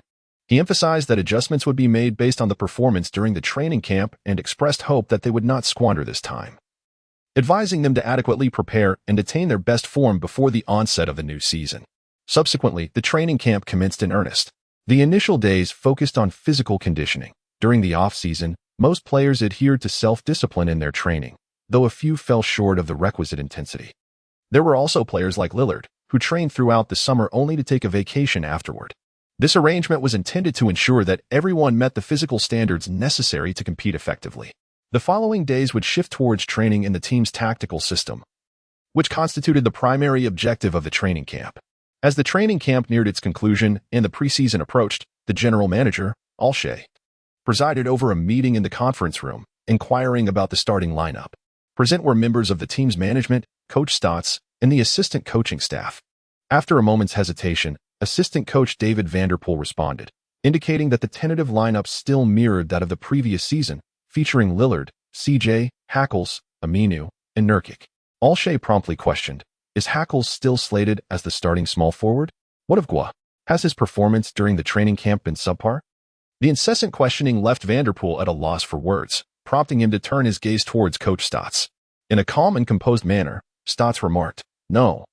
During this period, Gua's performance has been exceptionally outstanding, while Hackles' performance can only be described as average. At this, Ori furrowed his brow slightly and inquired, then why not allow Gua to start? After all, Hackles has been with the team for 2 years. His familiarity with the tactical system far surpasses Gua's, and he shares a remarkable chemistry with the other starters on the court. Our performance in last season's regular games was commendable. Thus, it would be prudent to maintain the current starting lineup for the time being. Is it merely for these reasons? Gua's demonstrated talent thus far is more than sufficient to overshadow him. Defensively, Gua excels. His self-initiated scoring ability is arguably on par with Hackles. When it comes to off-ball cuts, that is certainly Gua's forte. Coach Stotts hesitated momentarily before responding, I understand, but Gua is merely a rookie newly entered into the NBA. Starting from the bench should not pose an issue. A silence enveloped the conference room. Indeed, Ori is regarded as a tyrant among the general managers of the league. Yet he refrains from imposing changes to Coach Stotts' decisions regarding player starting positions or rotations. After a prolonged pause, he finally spoke. How about this? Allow him to start in one of the preseason games and grant him an opportunity. This time, Coach Stotts did not hesitate. Nodding in agreement, I have allowed him to start in 2 games. Whether he seizes the opportunity depends entirely on him. The preseason is fundamentally designed for teams to experiment with their lineups, and starting players typically only engage for a mere 10 to 20 minutes. Thus, Coach Stotts perceived no issues with this approach. Subsequently, he elaborated on some intricate adjustments regarding player rotations, to which Alshi offered no further objections. Noticing that the time was drawing near, Alshi began to organize the documents before him. Let us conclude today's meeting here. At this moment, the assistant coach Vanderpool seemed to have suddenly recalled something and inquired, "Mr. Orsi, weren't we supposed to discuss matters regarding the team trades?" Coach Stotts also paused for a moment, turning his gaze towards Orsi. Orsi waved his hand dismissively. "We'll address that another time. You all may leave for now." Thus, everyone departed, but Vanderpool, just before exiting, noticed a subtle smile playing at the corners of Orsi's mouth, as if he were concocting some sort of scheme. The exact nature of his thoughts remained a mystery. Vanderpool shook his head in confusion, being the last to leave the meeting room. The final day of training camp arrived. As Hackle strode into the training facility, he held his head high, radiating vitality, a stark contrast to his previously troubled demeanor. Nepurl approached him, greeting, "What has you in such high spirits today?" Blay Leonard merely glanced at Hackle's beaming smile and seemed to deduce the answer, "Your starting position has been secured?" Hackles nodded, glancing at Guiyang, who was practicing his shots, and disdainfully remarked, "I've always said that the starting small forward for the Trailblazers can only be me." Earlier that morning, he had received this news from a familiar assistant coach. "Congratulations," exclaimed Connaughton, his eyes filled with envy. "I hope I can manage more than 10 minutes of playtime this season." Hackles nonchalantly replied, "You should be able to." He was indifferent to others' playtime, after all. He had firmly retained his starting position. Meanwhile, Layman conveyed the same news to Guiyang and Swanigan. The thoughts of the head coach remained inscrutable. Was Hackle somehow his protege? Swanigan complained, "Your performance in training camp has been outstanding. Even the boss has praised you numerous times." Is the coach oblivious? In contrast, Guiyang, the subject of their discussion, seemed unaffected by their words, continuing to practice his mid-range shots, having already made 15 consecutive baskets. Layman, unable to bear it any longer, urged, "Gua, don't you have any reaction? Aren't you going to negotiate with the head coach again?" Guiyang did not spare them a glance, maintaining his focus on shooting, until he finally missed on the 19th attempt, at which point he calmly stated, "There's no rush. The boss has already informed me about this." If even Layman and Hackles were aware, how could Lillard be ignorant? Moreover, he possessed more information than other teammates. Immediately after the summer league concluded, Lillard had heard that Guiyang would become the starting small forward for the upcoming season. However, upon arriving at training camp, he learned that Guiyang would be competing for the position against Hackles. Throughout the training camp, Guiyang's performance was undeniably impressive, leading Lillard to believe he had solidified his role as the starting small forward. However, changes ensued, prompting Lillard to confide in Guiyang, "Gua, I can't fathom why the head coach has arranged things this way, but you will start in 2 preseason games. That is your final opportunity." Thus, he turned to Swanigan and Layman, stating calmly, "You need not worry. That position will ultimately be mine." Swanigan and Layman exchanged glances, both believing Guiyang was speaking boastfully. Layman shook his head in resignation. With the coach's stubborn nature, you should just patiently await next season. Swanigan sighed, "If your performance doesn't earn you a starting opportunity, what chance do I have of getting rotation minutes with the Blazers?" His concerns were valid, as the competition for positions in the Blazers' front court was fierce. Besides the starting Nurkic, the bench included Ed Davis, Blay Leonard, and Noah Vonleh. Even disregarding Vonleh, Swanigan was merely the third choice. Guiyang approached him, patting his shoulder. "What does it matter if you don't get playing time? As long as you strive to remain in the NBA, opportunities will eventually arise." Swanigan managed a bittersweet smile, remaining silent, while Layman's eyes darted around, contemplating, "Since I've chosen to support this kid, I can only hope he performs well with the Blazers. That's my ticket to staying with the team." He had already perceived his own limitations, opting to lie low in advance. The last day of training camp was quite relaxed, devoid of intense conditioning drills or intricate tactical runs, consisting merely of basic training before concluding by noon.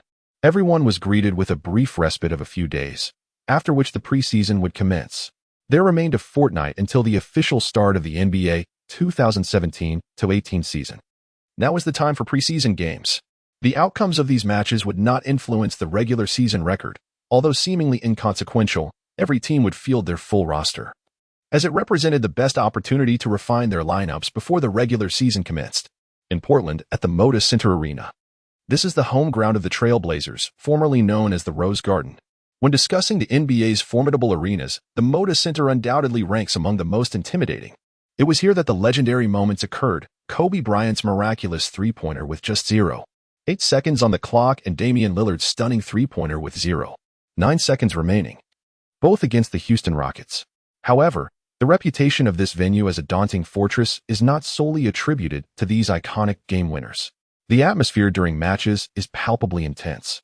Even when the referees make unfavorable calls against the home team, the arena erupts with deafening boos from the crowd. Even in a small market, the devoted fans of the Trail Blazers instill a sense of overwhelming pressure upon their opponents. Rip City, the Northwest will never run dry. The Trail Blazers are set to face their first opponent of the preseason, the Dallas Mavericks. The NBA is often humorously characterized by the three illusions of Texas. The Rockets are formidable, the Spurs are aging, and the Mavericks are weak. This conclusion has circulated widely for an extended period, though it is well understood that it is an antonym. For instance, is the Mavericks' performance weak? Not in the slightest. Under the leadership of Dirk Nowitzki, the Mavericks have consistently maintained formidable competitiveness in the Wild West, even reaching the finals in 2006, where they fell to Wade and Shaquille O'Neal's Heat with a score of 2-4. Following that, the Mavericks often remained at the forefront of the Western Conference, albeit without making significant playoff breakthroughs, even enduring the misfortune of a first-round upset by an 8th seed. However, during the 2010 to 2011 postseason, led by Nowitzki, they first triumphed over the Trail Blazers, then swept the defending champions, the Lakers, before defeating the Thunder in the Western Conference Finals 4-1. Ultimately, they claimed victory in the finals against the Heat, who boasted a trio of superstars, securing one of the most prestigious championships in history and avenging past disappointments. Regrettably, since last season, the FAA has gradually morphed into reality, and with Nowitzki's decline, the Mavericks have slipped out of playoff contention, truly transforming into a weaker team. The prolonged offseason has finally come to an end, and we can once again enjoy live games. Last year, the team clinched the 8th seed in the West, but was swiftly swept by the Warriors in the first round. The offseason saw little activity in terms of trades. Can we anticipate any improvement this year? Wasn't the Nurkic trade quite promising? Although he arrived in the latter half of last season, he clearly fits better with Lillard and the Blazers than Plumlee. While it is true that there were no significant trades during the offseason, let us not forget our 10th overall pick, the Summer League MVP, Kawhi. I read in the pregame news that he would be starting today. What significance does a Summer League MVP hold? This is the NBA. He may only start in the preseason, but come the regular season, he will likely find himself seated on the bench. To let this rookie start? It seems Barnes on the opposing team will have an easy time today. Let us not be too dismissive. Kawhi is the highest drafted rookie our team has seen in recent years. Who knows, he might perform adequately. My assessment is that he pales in comparison to Harkless. Meanwhile, the audience engages in discussions about the yet-to-begin game, while players on both sides warm up on the court. For the Mavericks, Harrison Barnes executes a beautiful turnaround jumper that swishes through the net, prompting a voice nearby to remark, "If you use that move in the game, the young player from the Dragon Kingdom will be left to watch helplessly." Barnes turns to see the team's 9th overall pick, Dennis Smith Jr., observing him. It seems rather uninteresting to pick on a rookie. He shakes his head and says, "I cannot fathom why Coach Stotts would choose him to start. I was looking forward to facing Harkless." Wesley Matthews, standing nearby, quips, "Isn't this the perfect opportunity for you to gauge the results of your off-season training?" Barnes shrugs and retorts, "And what about you? Are you planning to take it out on your old team again today?"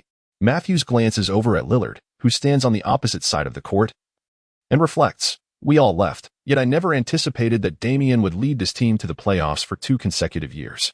If I hadn't departed, if you hadn't left, CJ wouldn't have had the playing time, and he wouldn't have developed as he has."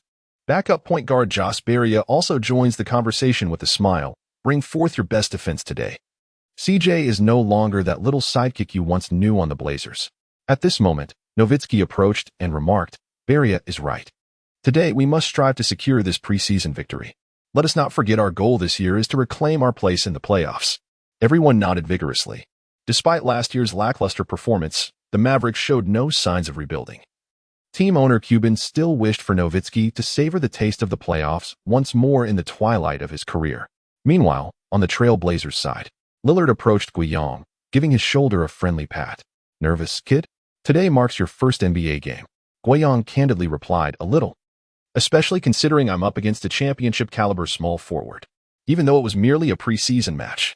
The level of competition far surpassed that of the Summer League and even exceeded Guiyang's previous European League experience, instilling a sense of anxiety within him. The opposing starting small forward was no ordinary player. Barnes was among the strongest in his high school class, later earning acclaim at North Carolina. Selected 7th overall by the Warriors in the 2012 draft, he clinched a championship in the 2014-15 season, showcasing solid offensive and defensive skills. "You needn't worry," Lillard chuckled. "Just remember his missed three-pointer in the 2016 finals." Guiyang couldn't help but laugh at the thought of those open shots he had squandered back then. Observing the jovial exchange between Guiyang and Lillard from the bench, Connaughton remarked, "It seems the boss has a great rapport with this rookie. No wonder he secured a starting position." Next to him, Harkless scoffed, "And so what? Coach Stotts already told me that kid will only start for a maximum of 2 games before I reclaim my spot." "Oh, are you so certain?" Turner teased. "What if the kid performs exceptionally well? Some people may find themselves on the bench with me." Harkless smirked. "Unfortunately for you, your dark thoughts won't come to fruition. Just watch, Barnes will welcome him to the NBA. Soon, the starting players took the court, and the game was about to commence. Let's take a look at our starters. Lillard, CJ, Aminu, Nurkic. And that rookie? I can't believe he actually started. Is Coach Stotts testing him? After all, he's up against Barnes." Observing the Mavericks lineup, Smith, Matthews, Barnes, Nowitzki, and Powell, Lillard thought to himself that he could certainly give the new opposing guard a lesson. He wondered how long the starters would play since it was merely a preseason game. Let us hope for a victory to instill a winning habit for the regular season. Meanwhile, across the ocean in the Dragon Kingdom, hundreds of thousands of fans were glued to their screens, most concerned with just one player. When Guiyang stepped onto the court, an uproar ensued. "No way. Little Gua is actually starting? Am I seeing this right? The Blazers coach is impressive. What was his name again? Shit-eating turd? I declare you the coach of the year."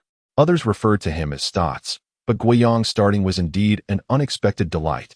When was the last time a player from the Dragon Kingdom started in the NBA? If memory serves, it was Jianlian, right? Guiyang must seize this opportunity. At the Moda Center, the starting players took their positions, ready for the jump ball. Nurkic leaped for possession, and Lillard pushed the ball forward. At the top of the arc, Lillard executed a pick and roll with Nurkic. Lillard used the screen to step sideways, with Smith desperately chasing him down and Powell quickly closing in. Yet, with just a sliver of space, he seized the moment. He gathered the ball and launched a three-pointer swoosh. To the fans, Lillard's reputation included tags like clutch shooter and deep-range marksman, yet many overlooked his mastery of the pick and roll, which could be deemed historically significant. Not only did he possess a terrifying three-point shot, but his ability to drive after using a screen was also elite. If the defense attempted to double-team him, he would demonstrate his passing prowess, averaging over 6 assists per game throughout his career. Seeing Lillard score, Smith was not to be outdone. He called for Powell to set a screen and also took a step back for a three-pointer. The execution was similar, but Smith's shot clanged off the rim. Turning back, Lillard continued his pick and roll, shaking off the screen to the free throw line, drawing defenders before dishing to the left corner where Aminu found himself wide open. He caught the ball and shot immediately, but alas, it rimmed out. Under the basket, Nurkic and Powell engaged in a fierce battle for position, neither yielding. Meanwhile, Nowitzki, having been left unguarded after Aminu's missed shot, leaped up to secure the rebound. At 39, he did not jump high, but his anticipation of the rebound's trajectory meant he didn't need to. Just as his hand was about to make contact with the ball, a hand appeared from behind, snatching the basketball away. A sudden force collided with his back, leaving Nowitzki momentarily disoriented in midair. In one fluid motion, that hand slammed the ball forward and through the hoop. Upon landing, he turned to find a young man with yellow skin smiling at him. "So, I was just dunked on by a rookie," Nowitzki thought, shaking his head with a wry smile. The crowd at the Moda Center exploded with excitement. "My goodness, what a dunk. I have no idea where he came from, but he can really jump. Our 10th pick is impressive. That dunk was spectacular. But shouldn't we give the German legend a little respect? He just wanted to grab a rebound, but ended up being a mere backdrop." On the Trail Blazers bench, Harkless scoffed. "A single putback dunk gets these fans so riled up? Wasn't that just a cheap shot from behind?" Napier immediately chimed in. "Yeah, what is so thrilling about relying on physicality? It just shows a lack of intelligence, right? Isn't that right, Connaughton?" Connaughton, having been called upon, merely nodded, his expression awkward. He had entered the NBA thanks to his impressive physical attributes and had excelled in both football and baseball during high school and college. They were talking about the Dragon Kingdom kid, not me, Connaughton reassured himself. Back to the court, the Mavericks were now on offense. On this occasion, young Smith sensibly passed the ball to his team's leader, Nowitzki. The latter, having merely played a supporting role, must have been eager to score. However, contrary to Smith's expectations, Nowitzki, upon receiving the ball, showed no intention of isolating for a one-on-one. Instead, he glanced towards Barnes. In Nowitzki's perspective, having achieved all the honors he could over the past 2 years and with retirement on the horizon, he seemed indifferent to the title of team leader. His focus now was to allow Barnes to shine. After leaving the Warriors, Barnes had averaged 19.2 points and 5 rebounds last season, indicating that he was entering a fruitful phase of his career. Perhaps he could sustain the Mavericks for the next decade.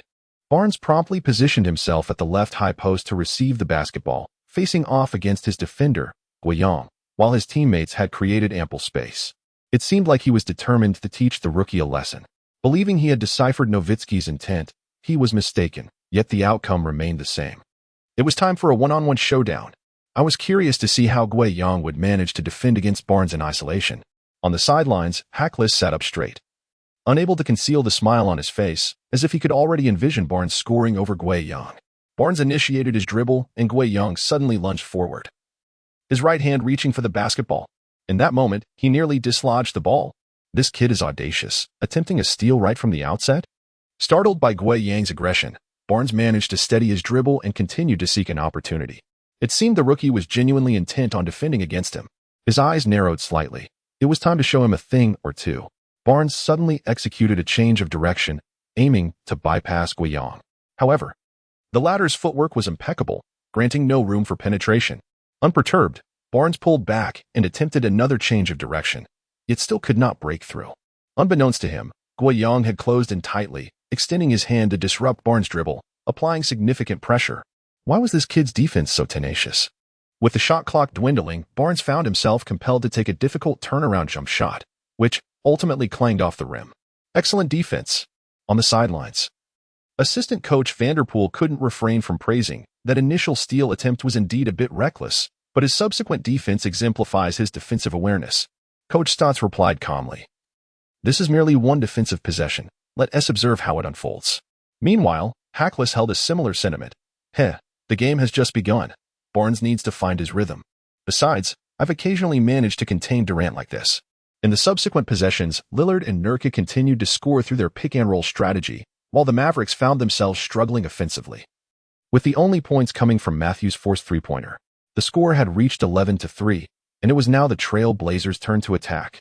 Guiyang stood at the right corner, still matched up against Barnes, who maintained a cautious distance, ready to assist defensively, showing no concern for Guiyang's three-point threat. At the top of the arc, Lillard and Nurkic executed their pick-and-roll, with Lillard driving into the paint, clearly aiming to challenge the rim.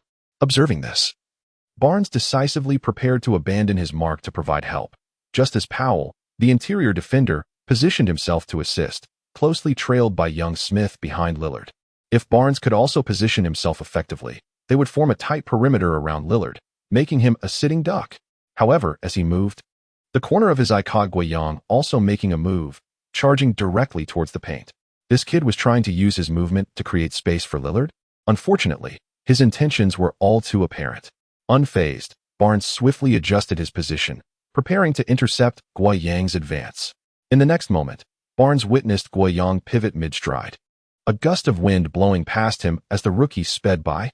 Simultaneously, Lillard, pondering whether to pass or drive, noticed that his new teammate was about to cut to the basket uncontested. Without a moment's hesitation, Lillard launched a two-handed overhead pass, the ball spiraling gracefully toward the vicinity of the hoop.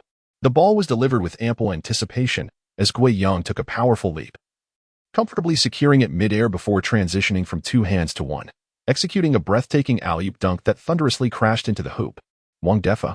This alley-oop slam was nothing short of spectacular. Our number 10 draft pick is indeed a relentless dunking machine.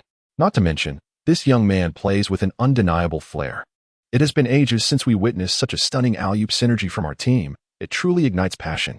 The audience was solely captivated by this dunk, while the Trail Blazers bench observed a plethora of intricate details. Assistant coach Vanderpool, with a look of astonishment, remarked, "Coach, this alley-oop dunk originated from the opportunity he created for himself." At this moment, Coach Stotts' demeanor was no longer as composed as before. However, he still remarked, "Let's wait and see." Despite his words, his gaze lingered on Guiyang for quite some time. During the Mavericks' offensive possession, Barnes found himself in a rather embarrassing predicament. Being thwarted by Guiyang once was one thing, but just moments ago, he had been outmaneuvered by Guiyang even while off the ball, culminating in a spectacular alley-oop dunk. Barnes, a small forward known for his offensive and defensive prowess, found it hard to accept being outplayed by a rookie. This time, he proactively called for the ball, preparing to take on Guiyang one-on-one. Observing Guiyang before him, Barnes displayed a markedly more serious demeanor than at the outset. He was acutely aware that this rookie's defensive skills were anything but novice. Given that your defensive footwork is commendable, then Barnes executed a half-turn with the ball in hand, signaling his intent to engage in a back-to-the-basket play. In a one-on-one scenario, this is an exceptionally effective scoring tactic. Simultaneously testing the offensive player's skill, one must possess the requisite ability to succeed. During his tenure with the Warriors, Barnes was merely a 3-and-D small forward, contributing little on the offensive front, primarily relying on spot-up shooting. In truth, his offensive repertoire is quite comprehensive. However, he was not required to showcase those skills. Upon joining the Mavericks, he not only enjoyed increased playing time, but also significantly more opportunities for isolation plays, allowing him to refine his back-to-the-basket techniques. While not yet perfected, his skills are certainly above average. To execute a successful post-up, one must first maneuver the opponent into an advantageous position. Barnes began to exert force in his backing down. Yet, his initial push failed to budge Guiyang. 3 question marks floated through Barnes's mind as he pondered the situation. Assuming he had not applied sufficient strength, he exerted himself again. Guiyang finally yielded, albeit only slightly. This fellow's lower body strength seemed rather formidable. Now, Barnes wore a serious expression, beads of sweat forming on his brow, utterly astonished that a rookie could possess such a solid foundation. What if he suddenly faced the basket mid-play? That would reveal his inability to back down a novice. Barnes could not afford such embarrassment. Gritting his teeth and tensing his entire body, he finally managed to press Guiyang inward. Although the process proved arduous, he steadily advanced to the right low post, preparing for his final thrust before shooting. In the next moment, Guiyang's hand, like a specter, darted through Barnes's armpit, precisely tapping the basketball. The ball was swiftly seized, and Barnes attempted to reclaim it. However, McCollum, who had been poised nearby for defensive support, anticipated the play and secured the basketball, immediately launching a fast break. The Trailblazers found themselves in a 3-on-2 offensive opportunity, with McCollum passing to Lillard on the right. The latter accelerated towards the basket, drawing in defenders before executing a low pass to the oncoming Guiyang. He effortlessly rose, switching to his left hand for a delicate layup, narrowly evading Barnes's pursuit from behind. What a remarkable score. It appears he possesses more than just dunking prowess. His finishing moves exhibit finesse as well. This young man is truly impressive, consistently making his presence felt in the opponent's paint. Has he already defended against Barnes's isolation attempts twice? Achieving such performance as a rookie is commendable. I recall that the team selected him primarily for his defensive capabilities, yet it seems his offensive skills are also noteworthy. Many Trailblazers fans have begun to take notice of this year's 10th overall pick, reveling in the delight of discovering a hidden gem in Guiyang's stellar performance. Meanwhile, on the bench, Hackless's expression had turned rather grim. Counting on his fingers, he incredulously remarked, "Has that kid already scored 6 points?" Nefier glanced at him with concern and replied, "He's just lucky. The first basket was physical, and the last 2 were opportunities created by the star. Otherwise, how could he possibly score?" Connaughton remained silent, but inwardly muttered, but he had to be proactive to capitalize on those chances. Hackless was evidently aware of this. Refraining from responding to Nefier, his furrowed brow betraying a growing sense of unease, replacing any previous disdain. Returning our attention to the court in the recent exchanges, Nowitzki stepped up, executing his signature one-leg jump shots from the low post with precision. At 39 years old, he rendered the peak-performing Aminu utterly helpless, helping the Mavericks stay competitive.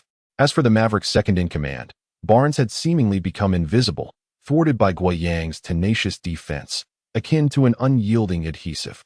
On defense, Guiyang would occasionally check who possessed the ball, yet for the most part, he fixated on Barnes, shadowing his every off-ball movement and proactively engaging in physical contests. Despite incurring an off-ball foul, the outcome was undeniably effective. After half a quarter of play, Barnes had yet to score, with Mavericks coach Carlisle tightly managing timeouts. And the Trail Blazers, as the leading team, riding a favorable momentum, Coach Stotts would not call for a timeout either. Following a disrupted offensive sequence from the Trail Blazers that resulted in the ball going out of bounds, the game entered an official timeout. With the first quarter just past its midpoint, the score stood at 17-11, with the Trail Blazers leading by 6 points. "Kid, you've performed admirably this half-quarter." As he walked back to the bench, Lillard affectionately ruffled Guiyang's hair, particularly praising his restriction of Barnes, declaring him truly worthy of the title of the best defensive player in the European League. This statement may carry the tone of a senior praising a junior. Yet Guiyang's recent performance indeed astonished Lillard. With a smile, Guiyang replied, "The primary reason is that I have faced you in one-on-one matches quite frequently during the off-season. After all, your speed is unmatched." He spoke the truth, initially. During their one-on-one encounters, he was often left scoreless, as Lillard could effortlessly bypass him with his sheer velocity, driving in for easy layups without even needing to attempt many three-pointers. Guiyang scarcely had the chance to transition possession before Lillard swept past him in a fluid motion. A month later, however, he had managed to keep pace with Lillard's speed, occasionally securing a victory in their duels. By the time the off-season was nearing its conclusion and Lillard was about to embark on a vacation, Guiyang's win rate in their one-on-ones had risen to over 20%, a statistic that filled him with satisfaction. Thus, when defending against Barnes today, the latter's attempt to exploit his footwork advantage? A mere daydream. If other skills might be enhanced through external means, defense is a natural talent that Guiyang possesses. As he returned to the bench, Swanigan approached him with a cheerful grin, exclaiming, "Gua, it seems you owe us both a meal today." To which Layman chimed in, "Shall I go ahead and book a restaurant for you?" Prior to the match, the three had made a wager. Whoever scored 10 points in this game would be required to treat the other two to dinner. As a starter, Guiyang had a fair chance. But Layman and Swanigan also had opportunities when they entered during garbage time. "Hold on, we are just getting started," Guiyang shrugged and remarked, "Who knows? I might not score a single point from here on out." At that moment, Coach Stotts suddenly spoke up. "It's time for Gua to take a break. Hackles is set to enter the game." Guiyang displayed little emotion, merely nodding before taking a seat on the bench. Conversely, Swanigan and Layman appeared somewhat astonished. Swanigan widened his eyes in disbelief, exclaiming, "Really? You're playing so well and they're substituting you?"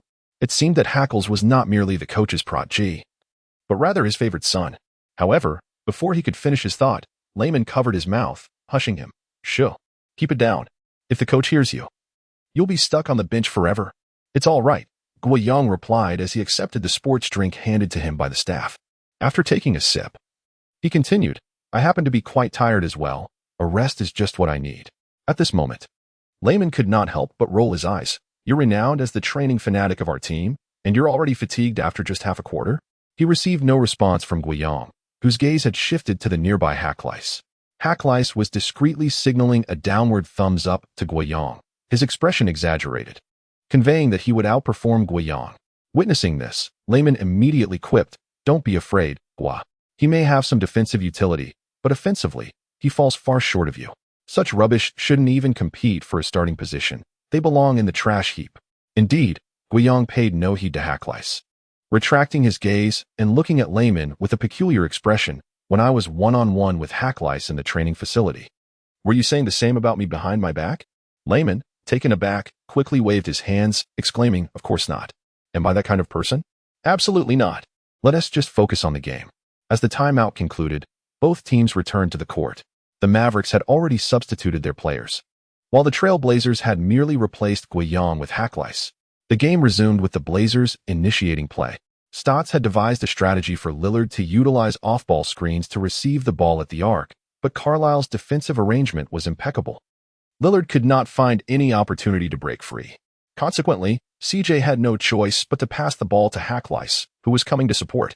Upon receiving the ball, Hacklice instinctively sought out Lillard. Yet the opposing defenders were keenly aware of this, their focus entirely on Lillard. Observing this, Hacklice suddenly initiated a drive, charging into the paint. His offensive choice was sound, but the opposing center, Powell, quickly moved to provide help defense. In the past, Hacklice might have opted to pass, but he was unwilling to yield after witnessing Guiyang's thunderous dunk moments prior.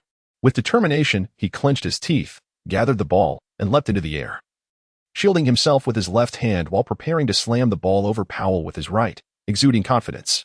Although Powell was a Caucasian center, he was no pushover. He would not back down, even as Hacklice attempted to use his left hand to shove. Powell's large hand appeared just in time to block the final step of the dunk. Consequently, Hacklice was pinned down by Powell, a ferocious rejection. Was that dunk an overestimation of his abilities? Hadn't he made a decent pass earlier? The left low post was wide open, and Nurkic had some range. Hacklice was not exactly known for his aerial prowess, was he? Perhaps he had gained confidence during the off-season and wanted to showcase it? That dunk attempt was indeed somewhat forced. Powell had maintained his defensive position. To successfully complete such a frontal dunk, it would purely rely on physical prowess. If Guo had been there, perhaps he could have accomplished it. Indeed, the leaping ability and explosiveness of the young player from Longwo were undoubtedly superior to Hacklice's. It was precisely because of Hacklice's rejected dunk that the Mavericks swiftly launched a fast break, bringing the score to 17-13. With the Trailblazers still leading by 4 points. On the Blazers' side, McCollum's three-point attempt failed, and it was now the Mavericks' turn to attack. The backup point guard Beria controlled the ball at the arc compared to Smith. This 2011 championship hero of the Mavericks appeared remarkably composed, executing a pick-and-roll with Powell. Pulling up for a mid-range shot from the free-throw line. The ball was interfered with by Lillard, bouncing off the front rim. Suddenly, Barnes appeared in the paint, effortlessly executing a powerful putback dunk. Nurkic shot a perplexed glance at Harkless, silently questioning his positioning. Harkless, however, remained silent and turned away. Subsequently, the Trailblazers' offense faltered once more, allowing the Mavericks to transition quickly. Beria pushed the ball up the court, penetrating into the paint before passing it to Barnes. Having been stifled by Guoyang previously, Barnes was now fueled with determination, charging towards the basket for a strong finish. Harkless maintained his ground, arms raised, intent on denying the shot, especially since Barnes had been held scoreless by Guoyang earlier. Yet, Barnes managed to create just enough space using his body, lifting for a layup as Harkless made a desperate attempt at a block. Beep. The ball swished through the net as the whistle blew for an and one. Harkless was penalized for a foul. It seemed he was not yet ready for the new season. On the sidelines, assistant coach Vanderpool muttered, wondering if Guo's impressive performance had put pressure on Harkless. Coach Stotts chimed in, suggesting it might be due to Harkless's struggle to adapt to coming off the bench. Though he said this, even he seemed unconvinced, especially after witnessing Harkless's earlier failed dunk attempt, which indicated his off-kilter performance that day. As they conversed, Barnes's free throw went in, narrowing the score to 16-17, with the Mavericks trailing by only 1 point. On the court, Nurkic shot Harkless another displeased glare. Nevertheless, Lillard continued to encourage Harkless, assuring him it was all right and to focus on defense. Harkless nodded, though his eyes were distant. His mind was consumed with one thought. Why was Barnes scoring over him? Even a rookie could defend against him. Why had he been scored on with an and one? As the Trailblazers launched an offensive, Harkless was diligently working to position himself, eager to reclaim the points he had just surrendered. However, Barnes's defense was steadfast, and Harkless could not find an opportunity. Just then, his closest ally from last season, Aminu, approached, providing a screen. Harkless swiftly navigated around it, accelerating towards the paint while signaling for the ball. McCollum, holding the ball at the high left side, promptly delivered it to Harkless, who caught it firmly. To his surprise, Nurkic, who had been visibly irked, had cleared some space, granting him an almost uncontested layup opportunity. At that moment, a smile crept onto Harkless's face as he envisioned the dunk he would execute to finish the play. But suddenly, a diminutive figure dashed from behind, snatching the ball away. It was a steal by Beria. Beria led the fast break, sweeping across the court before finishing at the rim against McCollum's defense, allowing the Mavericks to take the lead. The Trailblazers immediately called for a timeout. What was Harkless doing? He needed to be benched. It seemed that ever since he stepped onto the court, they had suffered a 7-0 run against them. Missing such an open layup was infuriating. After just one off-season, how had Harkless's performance declined so drastically? Offense had turned to blocked shots and turnovers, while defense only resulted in fouls. It was clear why Guo was a starter. Harkless ought to accept his role as a bench player from now on. In retrospect, the team had demonstrated foresight during the draft. Guo was undoubtedly a more valuable asset than Harkless. In the stands, spectators could no longer tolerate Harkless's absurd plays, inevitably comparing him to Guoyang. Meanwhile, on the Trailblazers bench, Coach Stotts wore an increasingly grim expression. The earlier decision to substitute Guo Yang while retaining the other four starters was intended to demonstrate to General Manager Alshi that his arrangements for starters and rotation players were sound. Although Guo Yang had performed admirably in the first half of the quarter, Stotts believed Harkless would surely deliver. This was a classic case of controlling variables. However, Harkless's glaringly poor execution had severely undermined Coach Stotts' confidence. Stotts involuntarily glanced at Guo Yang, pondering, had Mr. Alshi's intuition been accurate? Was this young man indeed the type of forward the Trailblazers required? Aside from perhaps being slightly less adept at three-point shooting than Harkless, Stotts could already discern that Guo Yang excelled in defense, cuts, and finishing at the rim, far surpassing Harkless's capabilities. At that moment, assistant coach Vanderpool quietly inquired, "Coach, should we bring Guo back in?" Stotts' expression shifted uncomfortably. He had only removed Guo Yang less than 2 minutes ago. To replace him now would indicate a mistake in his substitution choices, and he was unwilling to concede that. Maintaining a facade of composure, Stotts replied, "It's fine. It's time for substitutions. Feel free to make changes." He waved his hand, orchestrating a significant rotation, leaving only McCollum on the court while substituting in the bench players, including Layman as the small forward. Am I actually getting to play in the first quarter? Upon hearing Coach Stotts call his name, Layman felt elated, nearly fainting with joy. Even though it was merely a preseason game, it was exhilarating for him, especially since he had only entered the game in the third quarter last season. He believed this was a sign that he was in the right place, and Guo Yang had a promising chance to become the Trailblazers' third option. Layman cast a meaningful glance at Guo Yang, striding confidently onto the court. Meanwhile, Turner quietly murmured to himself, wondering why he hadn't been called to play yet. Was he being rested today? The coach hadn't mentioned anything in advance. Upon resuming after the pause, both teams fielded predominantly their substitutes. The Mavericks' earlier offensive surge faltered, while the Trailblazers struggled to regain their lead. As the game progressed into the middle of the second quarter, the starters returned, and Guo Yang re-entered the court. During the first quarter, Guo Yang had stepped onto this unfamiliar arena, tinged with a hint of nervousness, yet at this moment, he was fully immersed in the game. Now, it was the Trailblazers' offensive turn. Guo Yang constantly darted without the ball, with Barnes closely tailing him. Had the lad rested enough? He returned to the court, initiating a frenzied display of movement. Fortunately, Barnes, having honed his skills through defense during his time with the Warriors, managed to keep pace. However, Guo Yang executed a sudden pivot, slipping past him effortlessly. Lillard, utilizing a screen, penetrated the paint but faced defensive pressure, spotting Guo Yang slicing in from the right. He quickly opted to pass. Guo Yang received the ball, took a step towards the left side of the basket, and transitioned to his left hand for a delicate layup. Evading both Barnes and Powell's attempts to defend, the shot sailed through with ease. What a remarkable young man. On the sidelines, assistant coach Vanderpool clapped in approval, thrilled at the immediate scoring impact. Coach Stotts nodded, a glimmer of excitement in his eyes, exclaiming, "Guo's finishing ability in the paint surpasses our expectations. He relies not just on his physique, but also on his intellect." He punctuated this by tapping his temple. Vanderpool, ever earnest, inquired, "Coach, then why did you previously oppose making him a starter?" Coach Stotts fell into silence. After several seconds, he responded, "I initially believed he had intended to express that Guo Yang, lacking NBA experience, should start from the bench and observe for a few months." Yet at that moment, Guo Yang executed a stunning interception of Smith's pass, promptly sending the ball forward, leading to McCollum's swift transition score. Observe? What is there to observe? Guo Yang's steal and subsequent assist to McCollum was indicative of a passing vision that Harkless simply did not possess. Thus, Coach Stotts quickly revised his stance. "I initially thought Guo was exceptional. However, given the abundance of forwards on our roster, having him as a substitute might be prudent. Yet, it is evident now that he is indeed starter material." Vanderpool cast a skeptical glance at him, but chose to trust the head coach's assessment.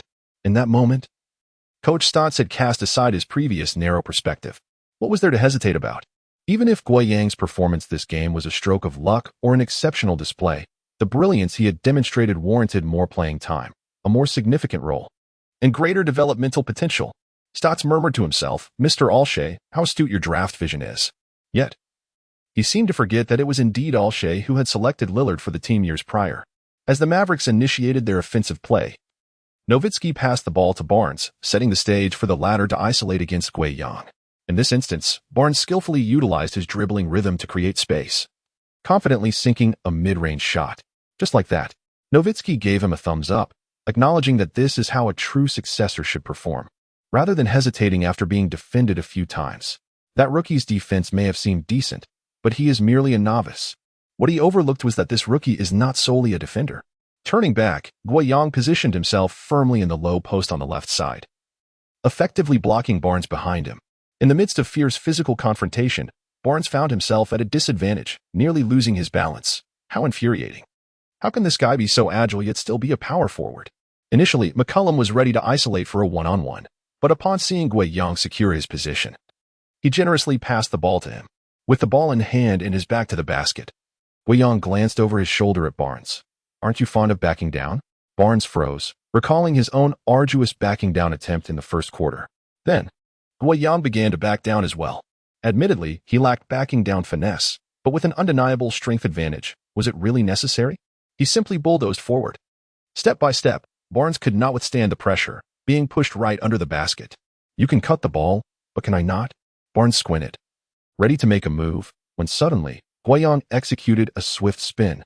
Indeed, another spin. Barnes was left utterly befuddled. Guoyang turned to face an unguarded hoop, launching into a helicopter takeoff, executing a thunderous two-handed dunk to conclude the play. Oh, what a marvelous display from Guo. This was against the former champion small forward, Barnes. My goodness, who claims Guo will be a future defensive stalwart? His offensive skills are remarkably refined. His footwork during the spin was exceptional, and the dunk was filled with impact. Based on his current performance, he unequivocally deserves the status of a top 10 draft pick. If he can maintain this level of play, perhaps the first overall pick is not so extraordinary after all. Amidst the frenzied cheers of the audience, several towels were waving fervently from the Trailblazers bench. Swanigan and Lehman twirled their towels like helicopter blades, while several bench players, including Turner, cheered for the play. No wonder the coach hasn't given me playing time today. This young man's performance truly merits a starting position. Turner cast an appreciative glance at Guoyang on the court, then looked over at Hackless sitting nearby, thinking that perhaps he should remain a bench warmer for now. At that moment, Hackless sat in unsettling silence, grappling with the perplexing realization of how a rookie could perform so exceptionally well. At this moment, Neefire was still offering consolation, saying, "It's fine. That kid is merely having an exceptional performance. A good game is just a good game." However, Connaughton could no longer contain himself and coldly remarked, "Why are you so unwilling to acknowledge this reality?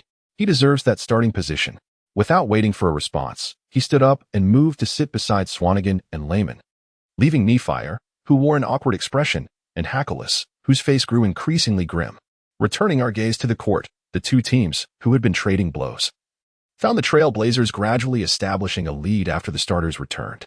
There was already a noticeable disparity in strength between the two teams, and with Barnes underperforming today, the Mavericks struggled to find support. Could they still rely on the aging veteran Nowitzki, who was already 39? By halftime, the score stood at 58-43, with the Trailblazers holding a 15-point advantage. This situation remained unchanged in the second half, as winning or losing held little significance in a preseason game.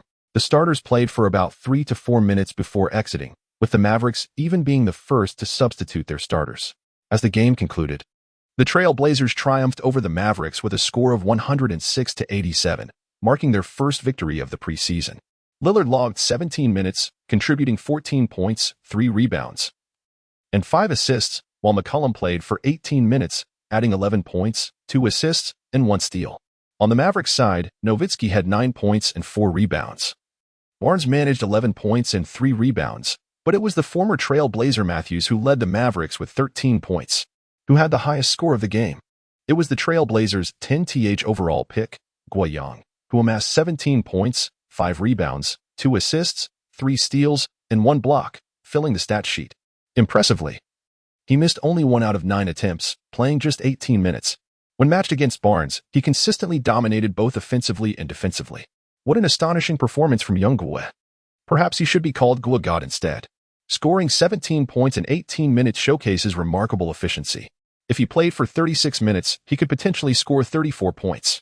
Today, Lillard and McCollum facilitated his scoring, indicating that he has integrated well into the team. Guo, keep up the good work. But please don't follow the same path as Yi Jianlian. Next time in the Olympics, we may have an NBA-caliber forward on our roster, and who knows? We might even return to the top 8. Top 8? Why not aim for the Final 4? But let's not get ahead of ourselves. This is merely a preseason game. Let's allow Guo to solidify his starting position in the regular season first. Across the ocean, the fans from the Dragon Kingdom were already in a frenzy. In just 5 minutes following the game between the Trail Blazers and the Mavericks, there were 4,000 comments on the news. Such numbers were previously only seen with the most popular NBA teams.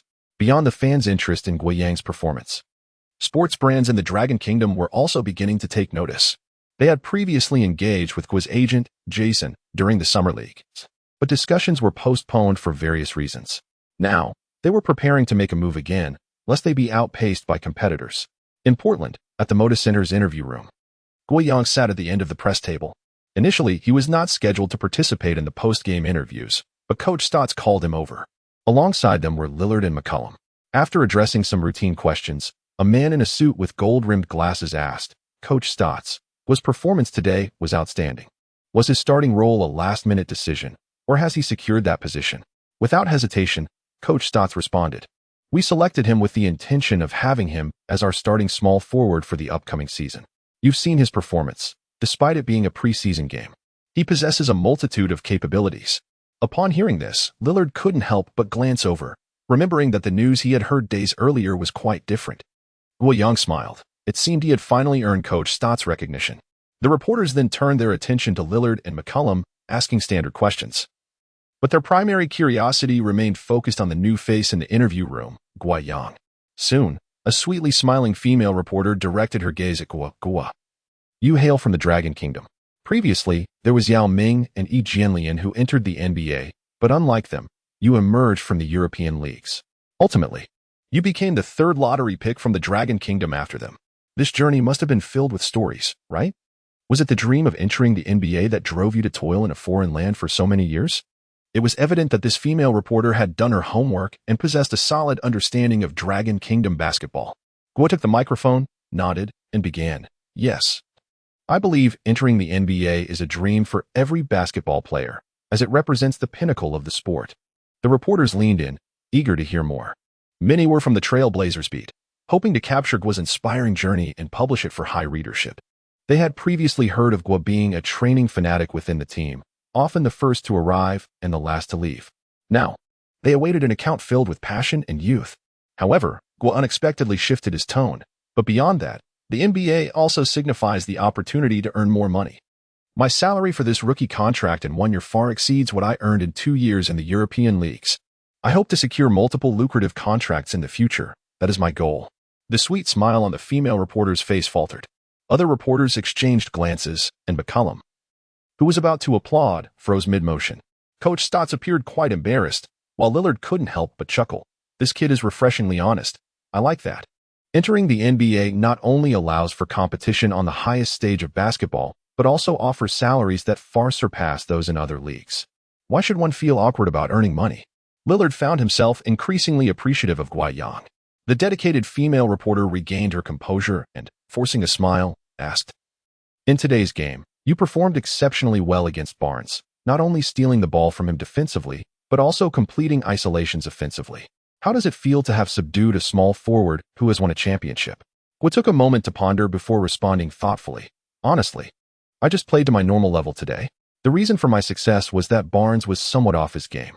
I hope that when we meet again in the regular season, I can see him play at his true caliber."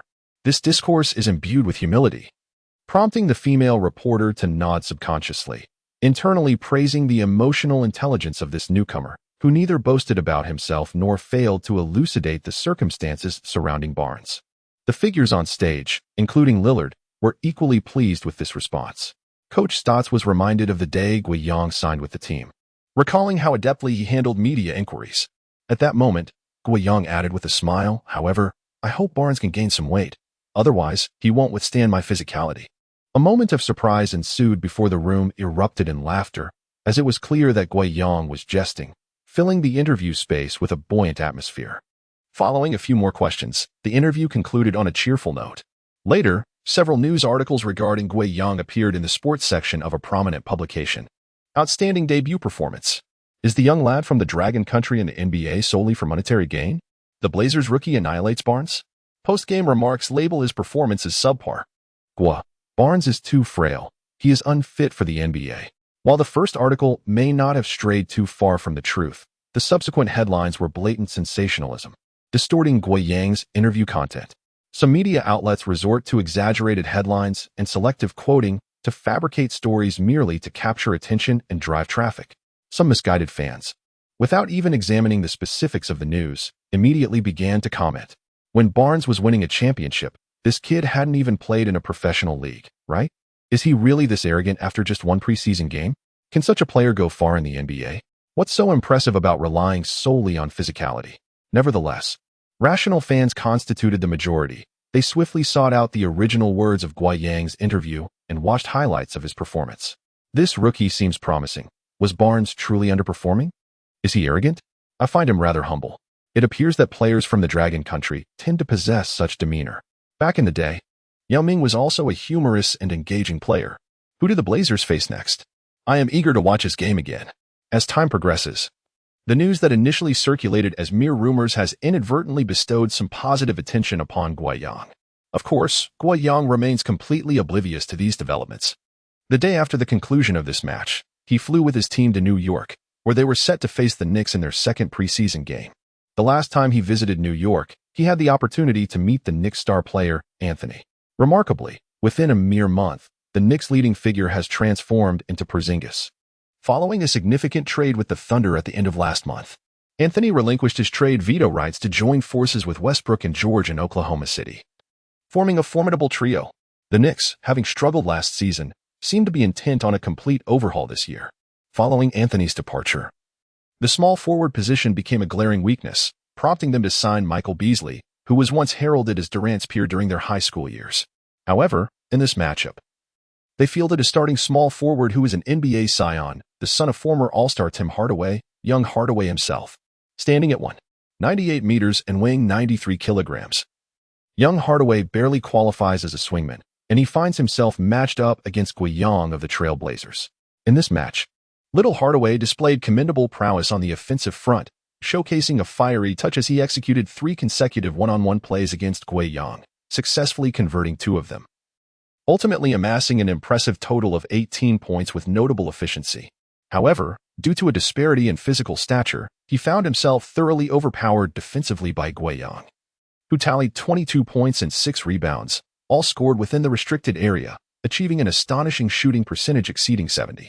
Furthermore, Lillard also had a taste of the action, sinking 6 out of 10 three-point attempts and scoring 27 points in merely 24 minutes on the court. The inherent gap in strength between the two teams was evident, as the Trail Blazers secured victory with remarkable ease. In the locker room post-match, Guoyang, Layman, Swanigan, and Connaughton were engaged in cheerful banter, with Connaughton having recently integrated into their close-knit group, displaying no signs of unfamiliarity. Meanwhile, seated apart, Harkless wore a frown, as Turner, who had not participated in the previous game, made his return to the court today. In this match, his playing time was regrettably limited to a mere 13 minutes following Turner in the rotation. It is worth noting that he was a starting small forward just last season. In the previous game, Barnes performed poorly, and in this one, even young Hardaway, I could easily outshine him. That damned kid from the Dragon Country. He.S. just lucky. He cast a glance at Guoyang nearby and muttered this under his breath. Beside him, Napier was at a loss for words, as he too had recognized Guoyang's remarkable performance. Clearly, Hackles was speaking out of jealousy, unable to match up. Hackles then turned to Napier, gritting his teeth as he said, "Why did the team choose that kid in the first place? I thought we were going for Collins. Alshie is truly a fickle-minded scoundrel." Napier quickly waved his hand. "Please, do not speak ill of Mr. Alshie in his presence." Just then, a staff member hurriedly entered the locker room, making a beeline for the two of them. The staff member approached Hackles and whispered something in his ear. "What?" Hackles' eyes widened in disbelief, and he exclaimed, "Where did you hear that?" "Impossible, absolutely impossible." The staff member shrugged and replied, "Good luck." Before the words had left his lips, he turned and walked away. Gazing at the retreating figure, Hackles remained in a state of shock, his expression a mixture of confusion and anger. Just moments ago, his inexplicable outburst had drawn the attention of nearly everyone in the locker room. Beside him, Napier was bewildered and cautiously inquired, "What happened? What did he say to you?" Hackles did not respond. Instead, he fixed his gaze on Guoyang in the distance, his face contorted with rage.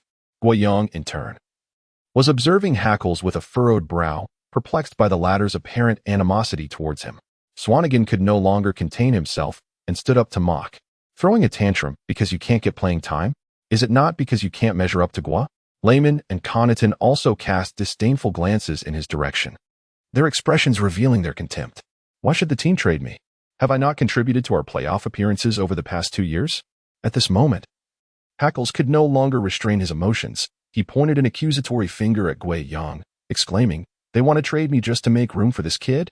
At this moment, the enigma was unraveled. It turned out that Hackles had been traded. Many players wore expressions of astonishment, with Nipio appearing particularly dumbfounded, for he shared the closest bond with Hackles. However, the remarks made earlier by Hackles did not stir any profound emotions among the others. The NBA, after all, is a commercial league where player trades are commonplace. It is not merely players like Hackles, who occupy supporting roles, that are susceptible to such fates. Even star athletes can find themselves unexpectedly transferred.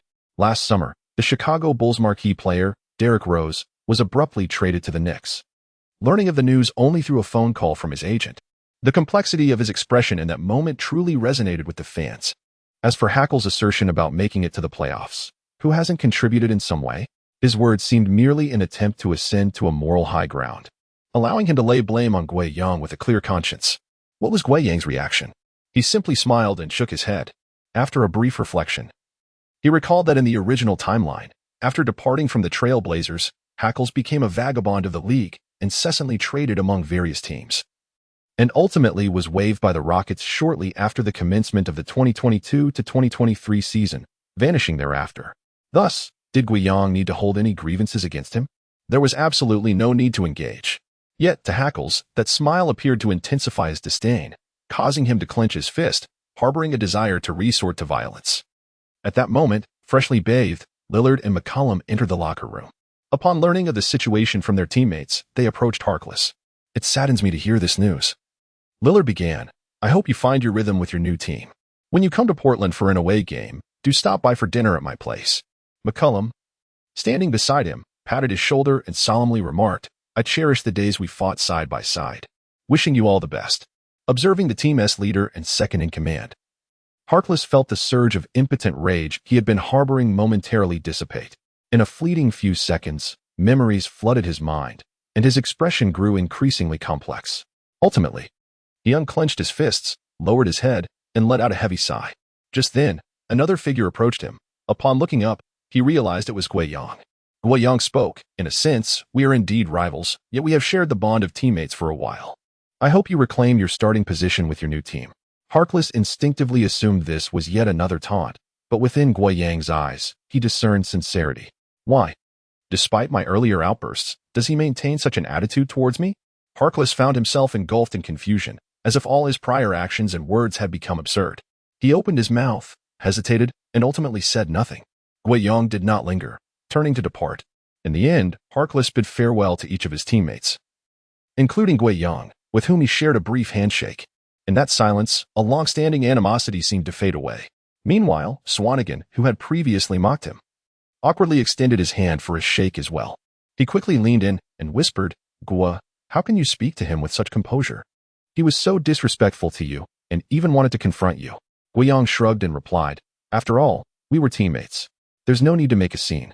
Lyman, standing nearby, nodded in agreement, feeling as though he had gleaned some wisdom about human relations from Guiyang. The last farewell Harkless offered was to Napier, as the two were already friends outside of basketball. Among men, farewells require little verbosity. A firm embrace suffices. They had yet to release each other when a staff member burst in, urgency evident in his demeanor, exclaiming, "I'm so sorry. I'm so sorry." At this moment, everyone was bewildered, especially Hackles. Could it be that the message conveyed by that individual was erroneous? Had he not been traded after all? The staff member, panting heavily, announced, "The latest news reveals that both Napier and Vonleh have been traded." Napier paused for a moment, then exchanged glances with Hackles. Both of them broke into laughter, astonished that they could be traded together. Meanwhile, Vonleh was still packing his belongings, utterly perplexed, pondering, "Who am I? Where am I? What am I doing? Why did this transaction come so unexpectedly?" We must rewind 5 days back, before the preseason had even commenced. The cunning fox. "Do you have any interest in discussing a trade?" In the office of the Portland Trail Blazers general manager, Alshey was on the phone with Celtics GM, Ainge. "We have an exceptional defensive forward, Harkless. Wouldn't it be reasonable to exchange him for your Jaylen Brown?" Ainge scoffed. "Mr. Alshey, this is hardly a joke." Alshey chuckled. "Then let us get to the crux of the matter. I have my eye on your guard, Rozier. Do you believe we are lacking in forwards? Tatum, Hayward, Brown, and Morris, none of them lack starting capability. What if one of them were to get injured suddenly? Wouldn't it be prudent to have an additional option? Don't tempt fate with your words. Moreover, Rozier's $2 million salary hardly aligns with Harkless' $10 million. So what do you suggest? Which team is currently in need of forwards, and which guard has surplus? You're a general manager. Shouldn't you know these matters without asking me?" The crafty fox. "Your calculations are astute. How about considering it a favor owed to you?" "Huh. Your favor holds little weight. Don't hold your breath on the East. Go inquire in the West instead." Before he could finish, Ainge hung up the phone. "The West?" Alshey, shedding his previous jovial demeanor, began contemplating which team in the West would suit his needs. He had contemplated trading Harkless since the offseason, but it remained a mere thought until training camp began, when he firmly decided that Harkless had to go. This decision would secure Gueye Young an unequivocal starting position. Additionally, Harkless' statistics were not particularly impressive. Even if he retained his starting role, Gueye Young would inevitably diminish his playing time, thereby devaluing his trade worth. Hence, it was imperative to sell him while he still possessed good value. Why seek to trade for a guard? To bolster the bench's ball handling and enhance perimeter shooting. Alshey stroked his chin, pondering, which team in the West has an abundance of guards? He promptly illuminated his computer screen and began perusing the rosters of various teams. Soon, his cursor halted as he discovered a newly arrived guard from the European League. Europe is truly a remarkable place. The mere thought of Gueye Young made Alshey particularly intrigued by players emerging from the European leagues. Thus, he retrieved the contact number of this team's general manager and dialed it. That very night, the transaction was set, pending discussions on details and salary cap alignment. It was only on the evening following the conclusion of the preseason game between the Trail Blazers and the Knicks that the trade was officially finalized. Shortly thereafter, an NBA news alert reached fans' mobile devices. The Trail Blazers and Kings had struck a deal, trading Harkless, Vonleh, and Napier for Bogdanovich and Carter. Bogdanovich's full name is Bogdan Bogdanovich, a guard who had just arrived in the NBA this year, distinct from the seasoned small forward Bojan Bogdanovich. As for Carter, his full name is Vince Carter. The afternoon following the trade announcement, two figures entered the Trail Blazers training facility. Leading the way was a gleaming bald head, adorned with a warm smile, and upon his arrival, nearly everyone rushed over to greet him. At the forefront was Lillard, who embraced him warmly. "Vince, welcome to Portland." The newcomer was none other than Vince Carter, an 8-time All-Star, once hailed as one of the league's top shooting guards, renowned for his breathtaking and explosive dunks, earning him the moniker half-man, half-amazing, UFO. From being the king of the North to one of the Nets' big three, Carter's peak years are fondly remembered by many fans. Gradually transitioning into a veteran role, he played for the Magic, Mavericks, and Grizzlies, and this summer, at the age of 40, he announced his signing with the Kings. Seeking playing time to continue his passion for the game, despite never having secured a championship or significant individual accolades. His love for basketball has deeply moved his fans from yesteryears. Now traded to Portland, he maintains an optimistic outlook, believing in his ability to earn steady playing time. A confidence that has kept him from retiring. After embracing Lillard, Carter cheerfully waved to everyone, then pointed to a somewhat slender young white player beside him, saying, "Don't just welcome me. Let me introduce this year's NBA newcomer, Bogdan." Bogdan, quite shy, replied, "Hello everyone. I'm thrilled to be your teammate." After speaking, he avoided eye contact with his new teammates, instead glancing at Carter. Carter laughed heartily, wrapping an arm around his shoulders. Don't let his bashful demeanor fool you. This kid is remarkably mature on the court. He is a silver medalist from the Rio Olympics and also a runner-up in the 2014 FIBA World Cup. His professional experience may well surpass that of some of you younger players. Upon uttering those words, someone from the other side interjected, "Indeed, Bogdan, the leading scorer of Sevilla, has quite the illustrious reputation in Europe." Both Carter and Bogdan turned their gaze towards the source of the voice, which belonged to Gueye Young. And for the first time since entering the training facility, a smile graced Bogdan's face. Gueye Young approached him, embracing him with a grin. "I never imagined we would be teammates in the NBA. Last year, you turned our European king into a sieve during that match." Bogdan scratched his head. "Teodosic?" Isn't he also in the NBA now? I wonder how he'll react when we face off in the regular season. Witnessing his companion seamlessly integrate into the team, Carter's face radiated a look of satisfaction. After the trade, Coach Stotts found himself in a bit of a quandary, as he needed to readjust the rotation. Of course, the starting lineup would remain unchanged. Initially, Coach Stotts was quite displeased with the trade orchestrated by Olshey, for he had found great utility in players like Harkless and Napier. Although their skills were modest, their effectiveness in executing his strategic plans was commendable. However, just 3 games later, his perspective shifted to one of newfound appreciation. Bogdan not only showcased ball-handling prowess but also displayed an astonishing outside shooting capability. In those 3 games, coming off the bench, he averaged 10, 3 points, 2, 7 rebounds, and 3 assists in under 25 minutes, with a remarkable three-point shooting percentage of 41.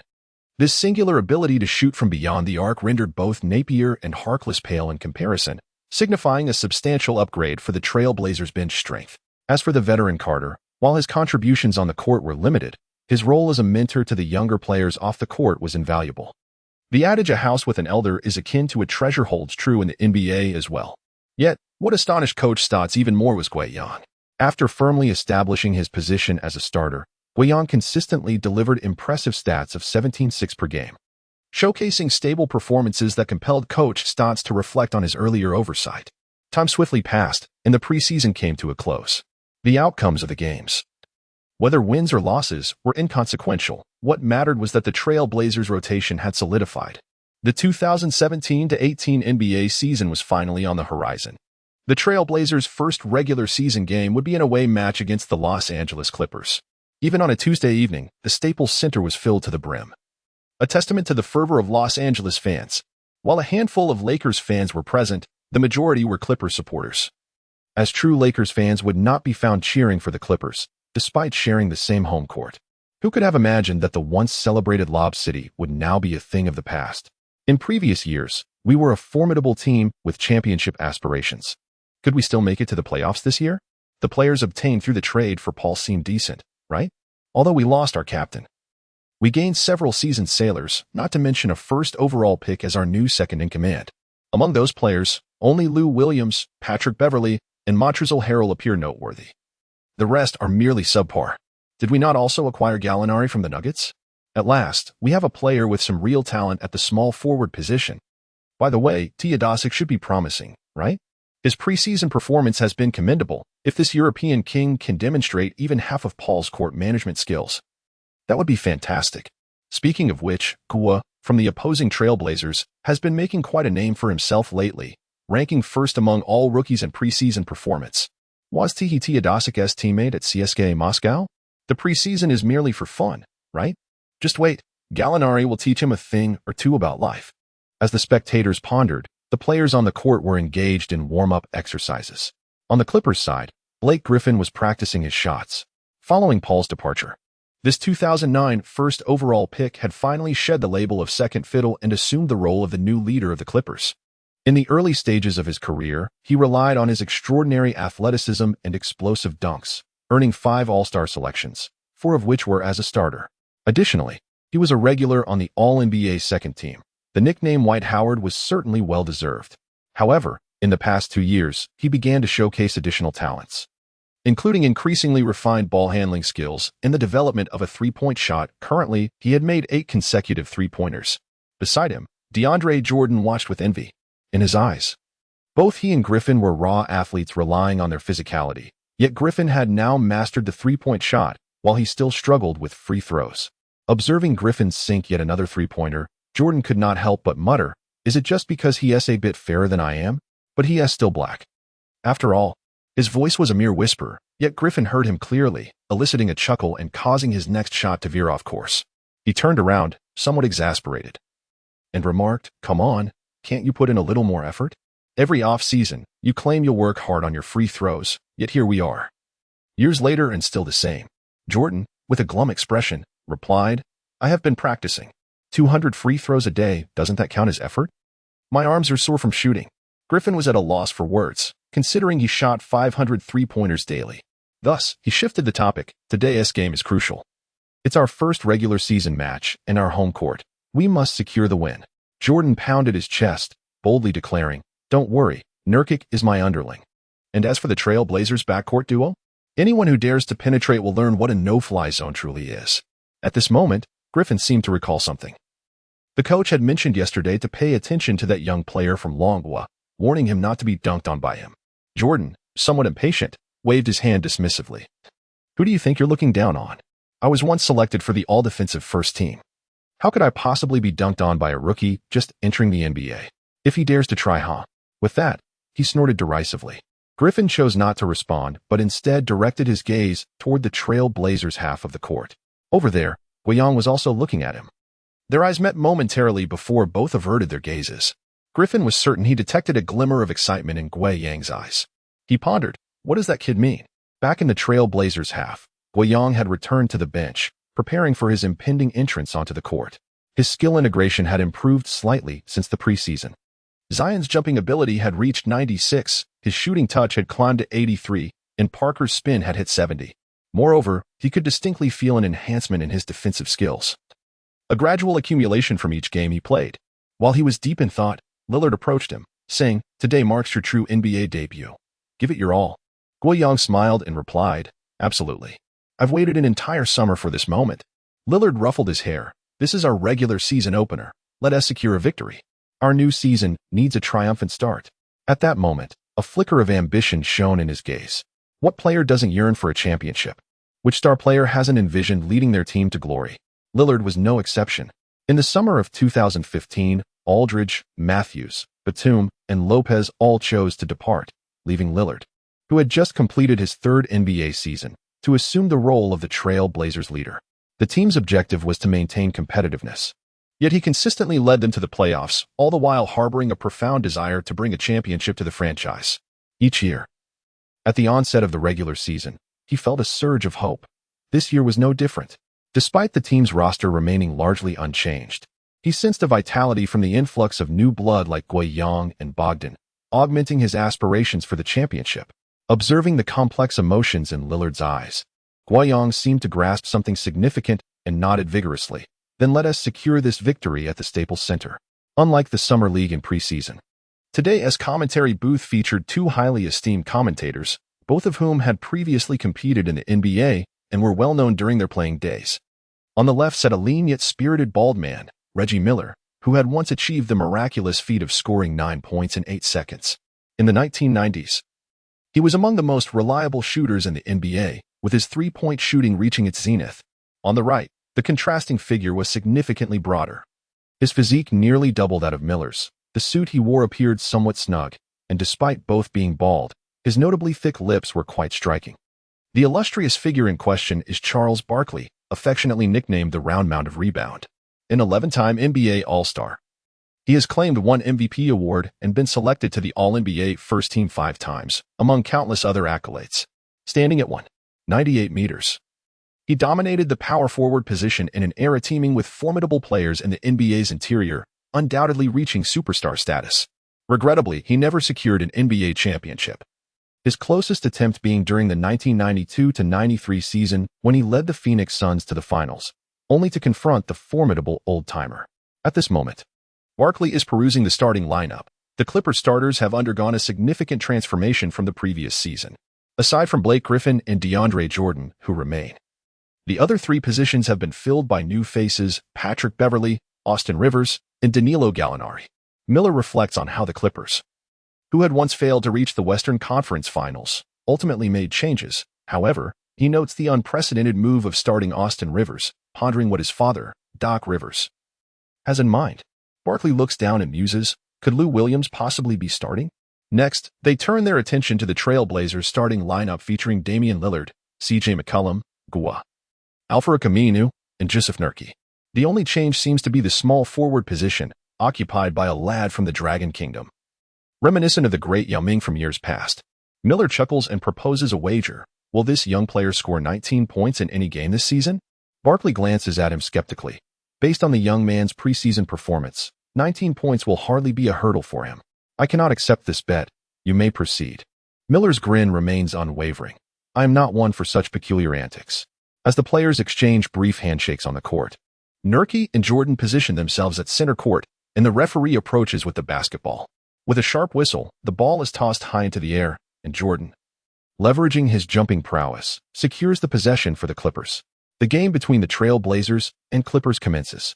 Beverly advances the ball, passing it to Griffin at the left arc. Aminu's defense is cautious, wary of both a potential shot and Griffin's inclination to drive. However, Griffin remains patient, surveying the defense. Suddenly, he delivers a precise pass into the paint, finding Rivers, who has just entered the key. Rivers swiftly lays the ball up, easily securing 2 points.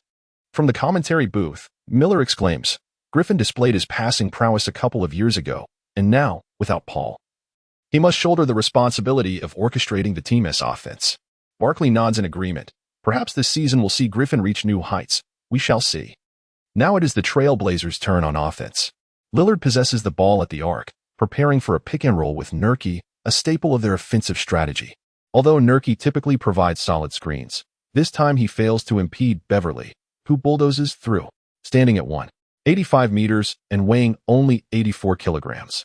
Beverly's physical attributes are rather average in the NBA, yet his relentless defense has earned him the nickname Mad Dog, allowing him to maintain a starting position both with the Rockets and now the Clippers. His aggressive defensive style often overshadows his excellent ability to navigate around screens, applying immense pressure on the ball handler during pick-and-rolls. At this moment, Lillard finds himself unable to exploit the screen, retreating to the left arc while Beverly persistently hounds him, providing ample physical resistance to disrupt Lillard's rhythm. If Lillard feels a touch of frustration, then Gallinari is utterly exasperated. He had anticipated an easy matchup against a rookie, especially since Rivers had indicated the opponent lacked ball handling skills. All he needed to do was monitor off-ball movements. Gua, however, shows no intention of receiving the ball at the high post. Instead, he darts along the baseline, displaying agility akin to a guard, leaving Gallinari on the verge of losing him. Finally, reaching the left corner, Gua comes to a halt. Gallinari breathes a sigh of relief. The lad has finally settled down. Just then, he catches sight of Aminu, who has stealthily positioned himself beside him, preparing to set a screen for Gua. What the? This rookie receives such preferential treatment? Gallinari's eyes widen in disbelief, and before he can react, Aminu successfully blocks him. In an instant, Gua is on the move, unguarded, sprinting towards the paint. Lillard, noticing the unfolding play, deftly delivers the ball. With the basket unprotected, Gua is presented with a golden opportunity for an easy layup. Yet, both Lillard and Aminu furrow their brows in concern, while Gallinari's earlier frustration transforms into delight, for they all recognize that Griffin is closely trailing Gua. Unbeknownst to the rookie, he's about to face a challenge. As Gua leaps, grasping the ball with both hands, Griffin ascends behind him with a powerful leap, poised to deliver a block. Just as Griffin prepares to execute the chase-down rejection, Gua catches a glimpse of him. Without hesitation, he alters his trajectory mid-air, executing a left-handed layup instead of the anticipated dunk. However, Griffin, refusing to relent, adjusts his hand to pursue the ball, still intent on blocking the shot. Ultimately, Griffin seizes the upper hand, delivering a resounding rejection. But before the crowd can erupt in applause, the baseline referee's whistle pierces the air. It is not a foul, but rather goaltending. Griffin, bewildered, stares incredulously at the referee, questioning how this could be anything but a block. His expression reveals astonishment, yet his gaze betrays uncertainty. The referee, maintaining a stoic demeanor, asserts, "The ball hit the backboard first. I saw it clearly." Griffin attempts to contest further, but Gua interjects with a smirk. "If only your arms were a bit longer, that would have been a clean block." Instantly, Griffin turns to face Gua, who is wearing a knowing smile. Is the ball truly a disturbance? Both players are well aware of the truth. As the basketball grazed the rim, just a hair's breadth away, Griffin soared in for a block, and it was only the keen observation of the baseline referee that allowed for this timely and accurate call. Griffin ceased his argument with the officials, fixing a cold stare upon Gui Yang. Known for his T-Rex wingspan, he could hardly tolerate being mocked by a rookie. He is not one to be trifled with. Just last year, he had an altercation in a Toronto restaurant with a member of his own team, resulting in a broken hand and sidelining him for 4 to 6 weeks. But was Gui Yang truly mocking him? It was merely a jest. Noticing the hostility in Griffin's gaze, Gui Yang shrugged and walked away. "You shall soon experience the taste of my block," Griffin muttered under his breath, watching Gui Yang's retreating figure with a disdainful snort. The Clippers initiated their offensive play. Beverly brought the ball up the court, passing it to Griffin, who signaled for his teammates to create space for a one-on-one. With a swift motion, he began dribbling, executing a series of crossovers. His towering stature belied the agility of a guard, causing Aminu to tense up in anticipation. Suddenly, Griffin changed direction and accelerated past Aminu, who faltered. DeAndre Jordan had already barricaded Nurkic out of the paint, leaving Griffin with nothing but the hoop in his sights. With powerful strides, he took off, delivering a one-armed tomahawk slam. Who would have thought Griffin could still maneuver past defenders?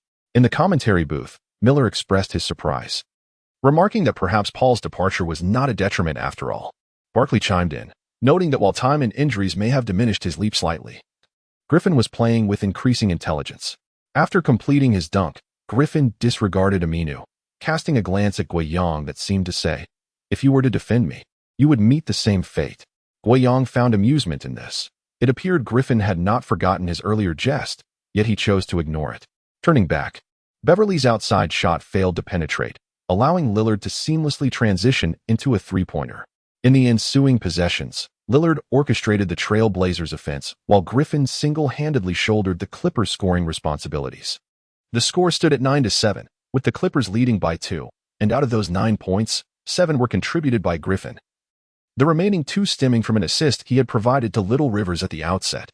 In the next defensive sequence, Griffin continued to isolate Aminu at the arc, who was on the verge of mental collapse, unable to withstand Griffin's aggressive drives or keep pace with his footwork. Faced with such a versatile power forward, Aminu was at a loss for words. As Griffin prepared to break through once more, the already rattled Aminu retreated into the paint, eager to secure a defensive position. Yet, Griffin abruptly stepped back beyond the three-point line, collected himself, and launched a shot. Boom. The step-back three sailed effortlessly through the net. On the sidelines, Miller could not contain his excitement. What a shot. Is this still the Griffin the first? No? His progress this offseason is astonishing. Barkley glanced at his tablet. Let me check. Last season, his three-point shooting percentage was merely 33, averaging less than 2 attempts per game. Opponents could afford to sag off him. And now he is executing these dazzling moves? It seems he has become a formidable offensive threat. If Griffin continues to evolve into such a well-rounded player, the Clippers might still remain in playoff contention. Suddenly, Miller's attention shifted. When did Guiyang fast break? He just scored? Barkley echoed his surprise. I was just wondering why Lillard tossed the ball forward. It turns out that rookie had stealthily advanced. If you were implying playoff aspirations, the Clippers' defense is decidedly lacking. This was not an isolated incident. The Trail Blazers had previously capitalized on similar opportunities. Relying solely on offense would only suffice for the regular season. Miller nodded in agreement, adding, however, the Trail Blazers also struggled to contain Griffin. Aminu is a commendable defender at the 4 position, standing at 2.06 meters with a wingspan of 2.22 meters, possessing decent athleticism and lateral movement. Unfortunately, he is up against the evolved White Beast. Back on the court, the score read 12-9, with the Clippers maintaining a narrow 3-point lead. Yet Coach Stotts appeared troubled. His worry stemmed from Griffin's near-unstoppable performance on the offensive end. Aminu, being the team's best defensive power forward, was rendered ineffective. Who else could step in? Ed Davis? He could hold his ground in the paint, but against a versatile player like Griffin, he would be easily bypassed. Leonard? His foot speed was hardly impressive. As for rookie Swanigan, it was unrealistic to expect him to fill the 4 spot. Deep in thought, Stotts watched as Griffin powered through for another foul, and with less than 4 minutes gone, Aminu had already accrued 2 fouls. There was no choice but to substitute. At that moment, assistant coach Vanderpool suggested, "Coach, let us bring in Turner." Stotts replied without turning, "Turner? Are you hoping he can steal the ball from Griffin?" No. Vanderpool clarified, "Let Turner play small forward and let Gua take on the 4 position." At that moment, Coach Stotts appeared to have heard something utterly astonishing. Casting a surprised glance at Vandersloot, "Are you serious?" Vandersloot nodded vigorously. "At the very least, he won't allow Griffin to penetrate and shoot so comfortably. While I certainly trust Gua's perimeter defense, if a switch occurs, Griffin will undoubtedly opt to attack the paint. Wouldn't that young man be utterly overwhelmed?" "Coach, during the internal scrimmage, that kid managed to switch onto the inside several times, and neither Leonard nor Swanigan could overpower him. His physique is quite robust, and he seems to possess a solid defensive technique in the paint." Upon hearing this, Coach Stotts ceased to ponder further. On the court, Griffin had just made a free throw, marking the perfect moment for a substitution. Desperate times call for desperate measures. The Trailblazers made a change. Turner in, Aminu out. "Wait, Turner?" The commentary booth was filled with confusion as Miller questioned Stotts' thought process. Barkley mused for a moment before speaking. Has Turner ever played power forward before? I think there were a few instances, but I can't recall clearly. In my memory, he has played more as a guard, being the Blazers' backup ball handler. Could it be that they want the rookie to take on the 4 position? Fixated on the court, he paused before continuing. Griffin missed the second free throw. Let's see how the rebounding battle unfolds. Miller shook his head. Go at power forward? Then Griffin will undoubtedly go for a low post domination. I still suspect it will be Turner. Before he could finish his thought, he watched as the Clippers seized the offensive rebound. With Griffin receiving the ball in the left low post, facing none other than Guiyang. Griffin was momentarily taken aback. He hadn't anticipated Guiyang as his matchup. A sly smile crept across his face. He had been eager to teach Guo a lesson, yet his stature prevented him from stooping to the level of targeting a rookie. But now, Guo had practically walked into his trap. Kid, since Aminu is off the court, let us see how Turner can handle me. Before commencing his isolation play, Griffin intended to offer the rookie a subtle warning, suggesting that he should either recognize his limitations or call for help, for he would not be able to stop him. Guiyang furrowed his brow slightly but remained silent, maintaining his defensive stance. Griffin chuckled condescendingly. Heh, it seems you. Can you shut your mouth? Guo finally snapped. Unable to endure any longer. What did you stuff your mouth with last night? Can't you close it? Guo typically refrained from verbal confrontations and trash talk. But when pushed to his limits, his retorts were laced with a certain rawness, showcasing his character. In that moment, the smile vanished from Griffin's face, replaced by an intense fury. His cheeks trembled with rage, and his eyes burned with a primal desire for vengeance. A rookie dared to speak to him in such a manner? Without hesitation, Griffin turned to establish his dominance. He sought not just to score, but to unleash his frustration with a thunderous dunk. In the commentary booth, Miller expressed his bewilderment. What did that kid from the Blazers say to Griffin? Why does his expression look so grim? After hesitating, he suddenly begins his back-to-the-basket play. Barkley, intrigued, remarked. Did those two just exchange some trash talk? It appears Griffin has been fired up, this back to the basket. Guo looks completely overmatched. There's no denying that the White Beast is not merely a myth.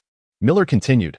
I recall during the 2009 rookie bench press test, Griffin managed 22 repetitions at 84 kilograms. His strength must have only improved over the years. That kid is in trouble. As I said, Griffin is practically backing him down to the basket. He can easily find an angle for a layup. Wait, Griffin is even facing the basket now? The rookie was being overpowered, and Griffin leaped into the air. Oh my heavens, what did I just witness? Barkley gasped, his mouth forming an O. Did that rookie just unexpectedly soar into the air, denying Griffin's dunk? Miller stood in stunned silence, taking 2 seconds to process before exclaiming, Did I see that correctly? How on earth did he pull that off? Not just the two of them, but the entire Staples Center, nearly 20,000 voices, fell momentarily silent. The big screen replay revealed the unfolding events. Griffin had effortlessly backed down into the paint, turned, and established his position with ease.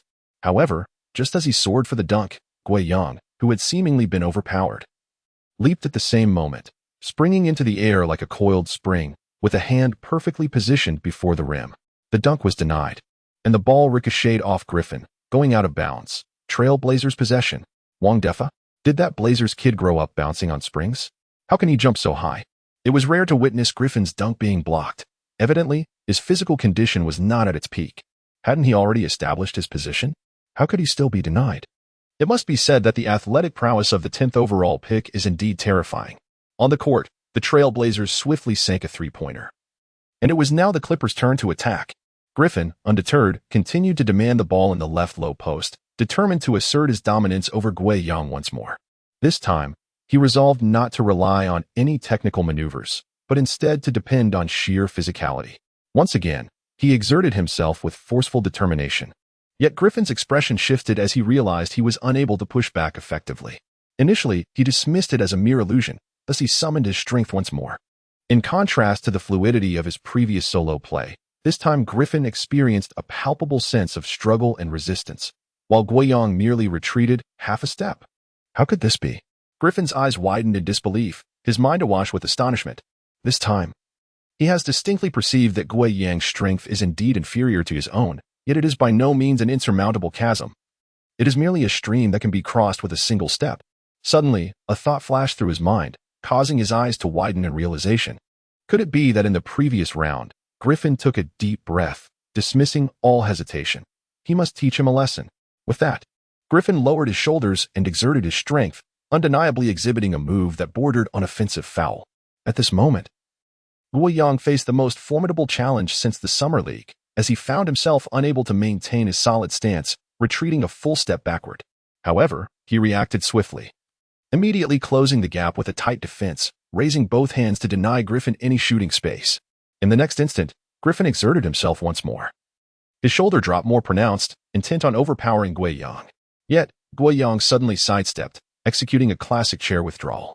Griffin, caught off guard, lost his balance and stumbled to the ground. Beep.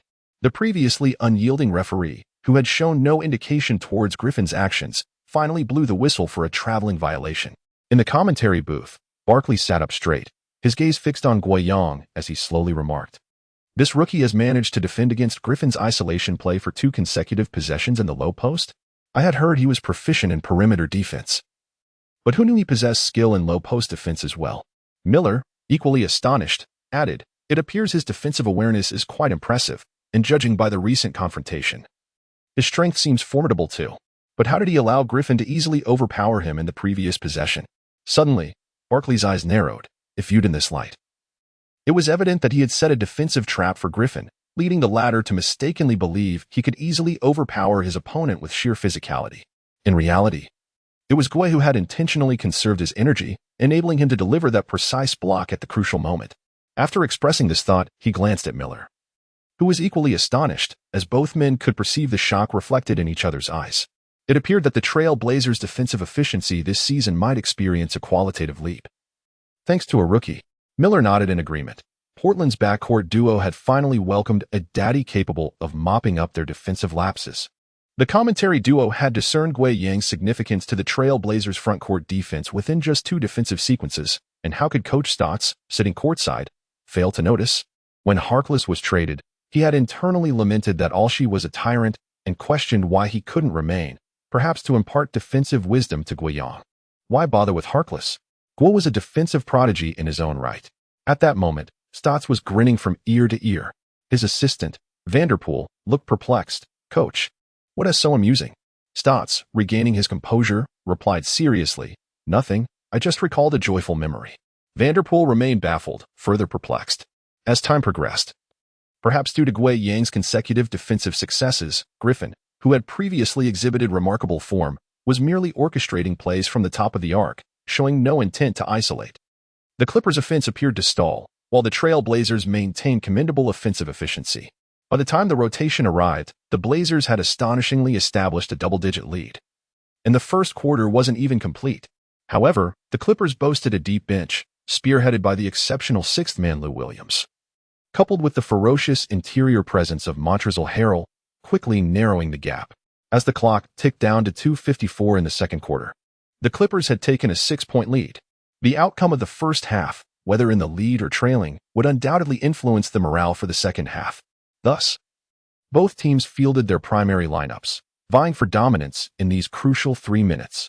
The score stood at 43-49, with the on-court lineups as follows: Trail Blazers, Lillard, Bogdan, Guiyang, Aminu, and Nurkic.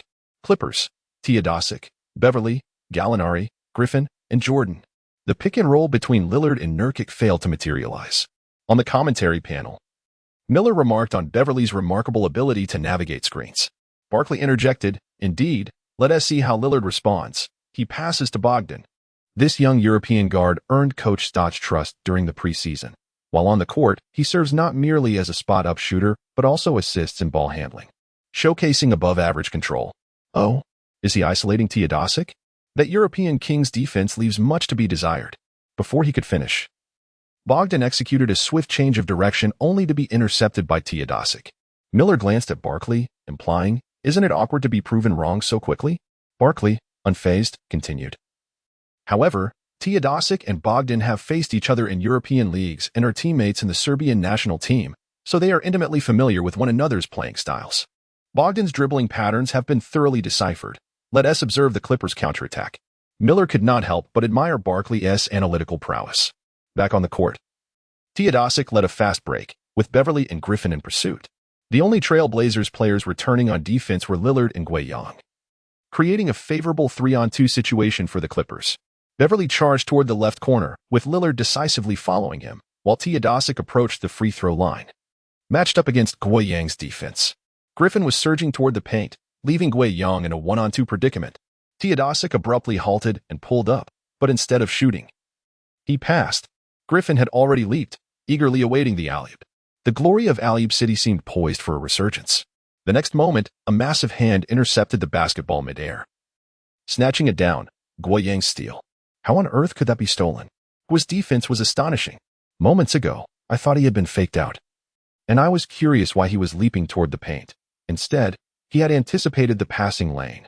This rookie's presence on the defensive end was palpable. What European king? He couldn't even execute an alley-oop properly? I missed the cannon, brother. The crowd erupted in astonishment, while Guo Yang tossed the ball forward. He even exchanged a glance with Teodosic, who shot him a deeply forlorn look.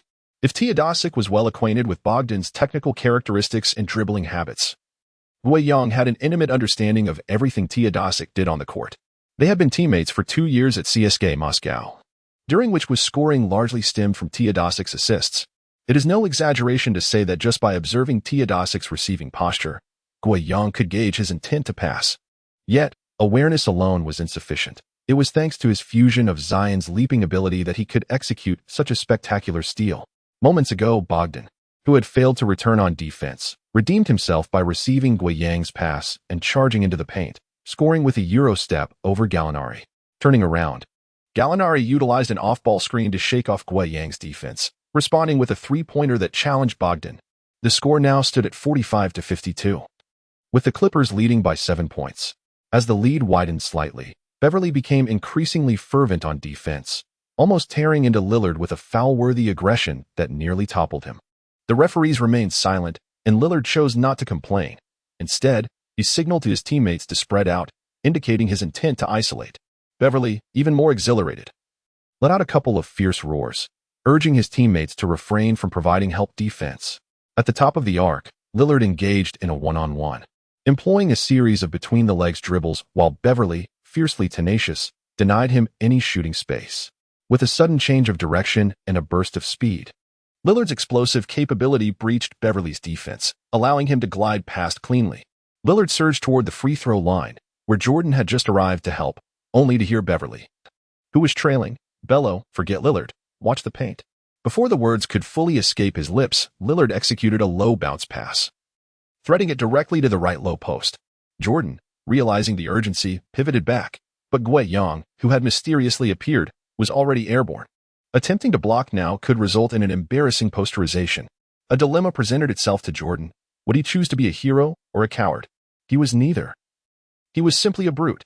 This was the Clippers' interior, a no-fly zone. Little Jordan suddenly exhaled forcefully, leaping into action, his large hand swiping at the basketball in Guo Yang's possession. Guo Yang, aware of the impending challenge from the corner of his eye, could have opted for a safer layup. A choice that would have not only been more secure but also presented a chance to draw a foul. Yet, he made no attempt to evade. Nor did he use his left hand to shield himself. Instead, he thrust both hands firmly down towards the basket. "You think you're reckless? I shall outdo your audacity." Boom. The thunderous dunk reverberated, sending both players tumbling to the ground. The Trailblazers bench erupted in astonishment, while many fans in the Clippers' home crowd clutched their heads in disbelief. "Oh hell." In the commentary booth, Barkley could not contain his exclamation. This dunk was absolutely exhilarating. This is how the NBA should be. Beside him, Miller felt a surge of excitement. Even in the 90s, this would have made the top 10 plays. Barkley nodded enthusiastically, continuing, Guo Yang. I shall remember this name. Not to mention, his fervor on the court is incredibly appealing. Miller agreed, with his defensive prowess and skill. He can certainly carve out a place in the NBA. If he can develop his offensive capabilities, I believe his potential will soar even higher. On the court, the repercussions of that dunk saw both Guo Yang and Little Jordan sprawled on the ground. Fortunately, they had both instinctively protected each other and were quickly aided by their teammates. Griffin shot a glance at Little Jordan. "I didn't expect you to be dunked on." However, Little Jordan appeared unfazed, even wearing a smile. "That kid is incredibly brave, and I admire him." Griffin shook his head in resignation, muttering, "What a stubborn one." Guo Yang's contributions on both offense and defense invigorated the Trailblazers, boosting the morale of his teammates. The previously battered Amina managed to thwart Griffin's one-on-one play. And following a careless error from the Clippers, the Trail Blazers launched 2 consecutive fast breaks, narrowing the score to 51-52, merely a 1-point deficit. With 28 seconds remaining in the first half, the Clippers initiated their offensive play. Teodosic controlled the pace near midcourt, clearly intent on utilizing the full 24 seconds. As expected, he only began his dribble towards the three-point line with 10 seconds left, where Griffin set a screen. Griffin rolled off the pick, receiving the ball and aggressively attacking Nurkic. But the layup fell just short, and the rebound was secured by Aminu. With 5 seconds remaining, the Trail Blazers had one last chance to counterattack. Lillard sped across half-court, executed a swift crossover, and pulled up for a deep three, which bounced off the rim. In the final second, Guiyang raced in.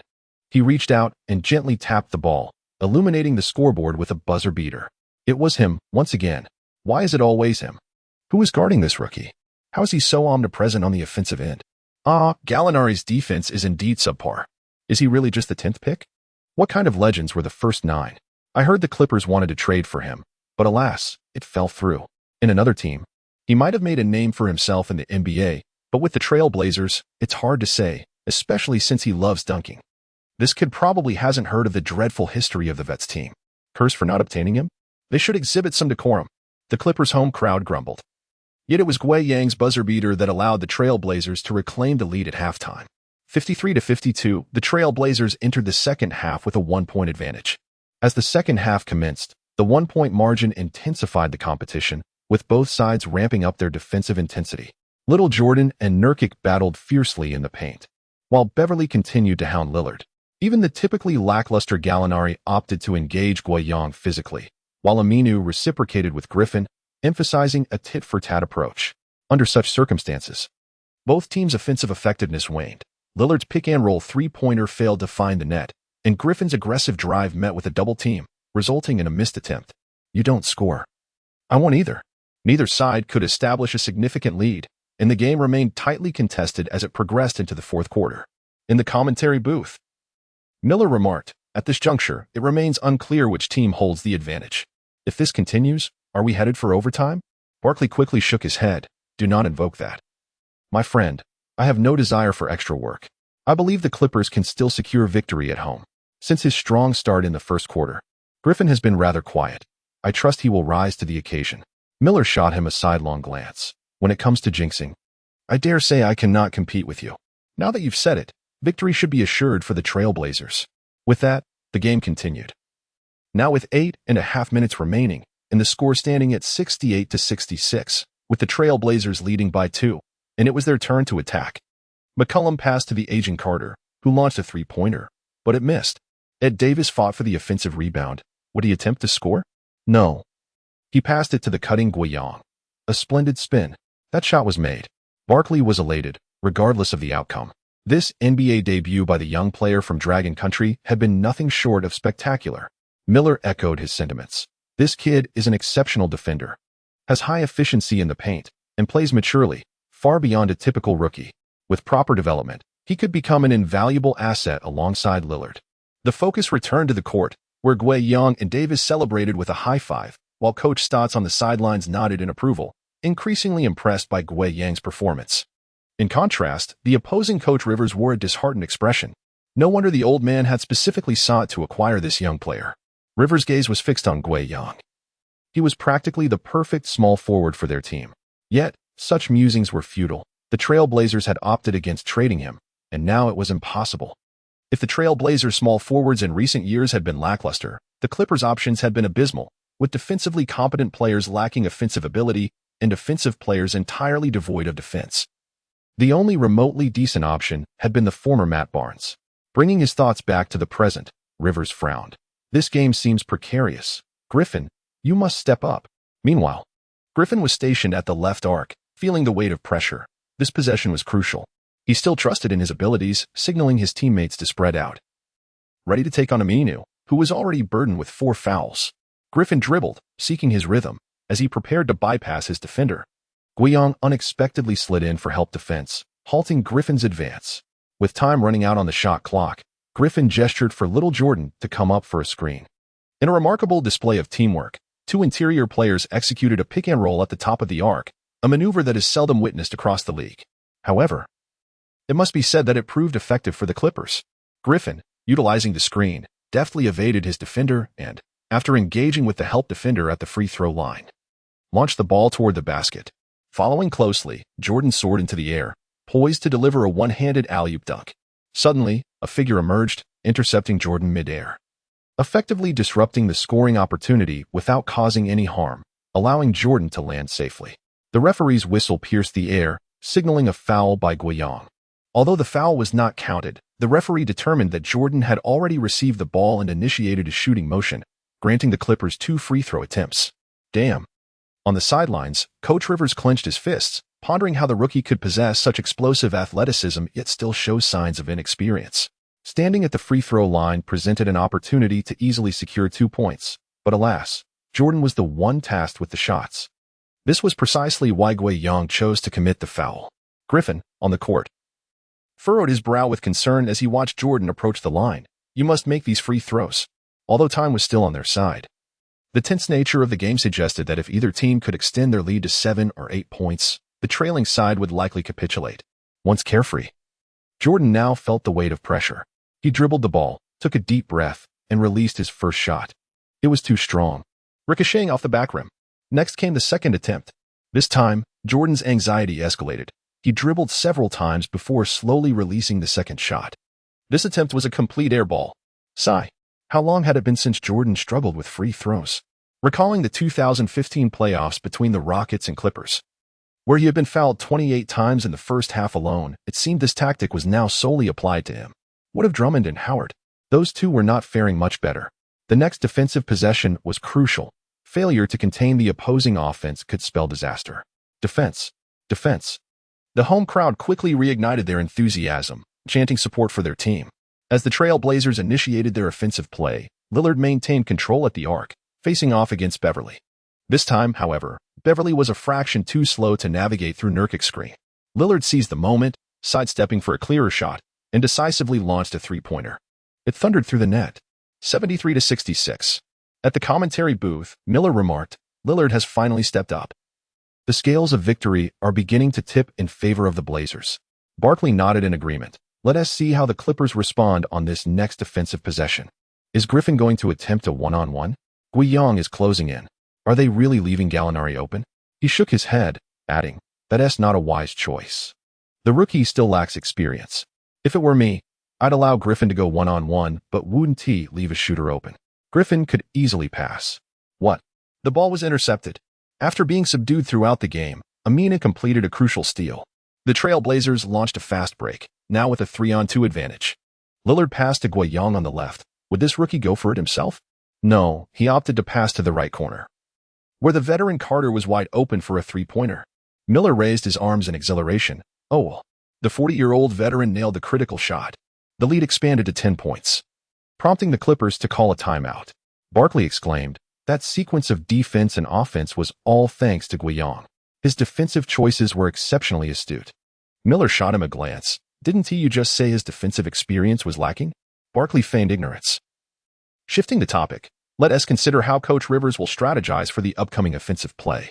Miller remained silent as the camera returned to Carter, who appeared unfazed, sporting a subtle smile. After nearly 2 decades in the NBA, his clutch shots were bound to be highlights, and he exuded an air of calm. However, noticing Guiyang's excitement, he approached for a celebratory fist bump.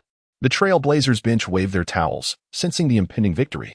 Meanwhile, the Clippers bench showed grave expressions as Coach Rivers fervently diagrammed strategies. As the timeout ended, the Clippers' offensive play faltered, and CJ, who replaced the veteran Carter, returned to sink a three-pointer, widening the gap further. That glimmer of hope had morphed into an inevitable triumph. When the final buzzer sounded, the Trail Blazers triumphed over the Clippers with a score of 90-82, claiming their first victory of the new season. For the Clippers, Jordan recorded 12 points, 13 rebounds, and 2 blocks, while Lou Williams, coming off the bench, led the team with 21 points. Griffin, the newly appointed star, contributed a well-rounded performance with 19 points, 7 rebounds, and 6 assists, which, on paper, appeared respectable. On the Trail Blazers side, Lillard scored 22 points, 3 rebounds, and 7 assists, although his shooting percentage was subpar. McCollum added 15 points and 4 assists, while Carter contributed 5 points, including that pivotal three-pointer. The standout performer of the night was undoubtedly Guiyang, the 10th overall pick. Playing for 35 minutes, he achieved an impressive stat line of 18 points, 7 rebounds, 2 assists, 3 steals, and 2 blocks, with all his shots coming from within the paint and hitting over 80 shooting accuracy. The statistics may not be explosive, yet his dazzling performance during the game propelled him to the trending topics on social media. This young talent from Dragon Country is making waves. He executed a spectacular dunk over Jordan and held his ground against Griffin defensively. He truly was a key player in this victory. Especially during the third quarter when the Blazers struggled to score, he carried the team forward. But it appeared he hadn't attempted a single shot from beyond the arc. Could he be the next Tony Allen? While Guiyang's offensive prowess undoubtedly surpasses that of Allen, he still has a way to go defensively. After all, Allen was renowned as a perimeter lockdown defender, certified by Kobe himself. At the draft, there were murmurs questioning whether the Blazers management had squandered the 10th pick. Yet it now seems they made a prudent choice. Not just prudent, this was a tremendous return. With proper development, he might even rival the talents of the 3rd overall pick, Tatum. As discussions flourished on social media, Guiyang's recognition began to rise. However, at this moment, he stood alongside Coach Stotts, Lillard, and McCollum for an interview. A reporter posed the question, "Congratulations on winning your season opener. You have been perennial playoff contenders in the West, making it to the postseason as the 8th seed last season. What are your goals for this new season? Are you aiming to maintain your playoff status?" Coach Stotts nodded in affirmation and replied, "Indeed. This summer, our lineup underwent some minor adjustments. However, as you have witnessed, the young talents joining the team have been able to perform their roles effectively on the court. Consequently, we remain competitive and continue to be a playoff-caliber team." Although not explicitly stated, his occasional glances towards Guiyang and the implications woven through his words clearly indicate his satisfaction with Guiyang's performance today. The reporters also turned their gaze towards Guiyang, and soon one of them posed a question. "Gua, your NBA debut was remarkably impressive. Compared to other rookies from your class, you undoubtedly shone the brightest. The 1st overall pick scored 10 points and grabbed 3 rebounds. The 2nd overall pick had 3 points, 9 rebounds, and 4 assists, while the 3rd overall pick achieved 14 points and 10 rebounds. Do you believe you have the confidence to contend for Rookie of the Year?" Guiyang shook his head and replied, "Rookie of the Year? I haven't thought about that." Coach Stotts, meanwhile, couldn't help but admire. What a humble young man. Even after such an outstanding performance, he remains unpretentious, truly remarkable. "I previously held biases against you simply due to your rookie status, but now, as long as I am with the Trailblazers, your starting position and playing time are secure." In this moment, he was still admiring General Manager Orshi's draft decision. Sitting beside him, McCollum wore a smile as he observed Guiyang, thinking to himself that their team's rookie was quite impressive, unpretentious, and composed. Just as the reporters were about to continue their inquiries, Guiyang suddenly seized the microphone once more and stated, "In truth, Coach Stotts was being rather modest just now. Our team's goal this year is not merely to reach the playoffs again, but to achieve a breakthrough." Coach Stotts was taken aback. What is happening? What more does this young man wish to convey?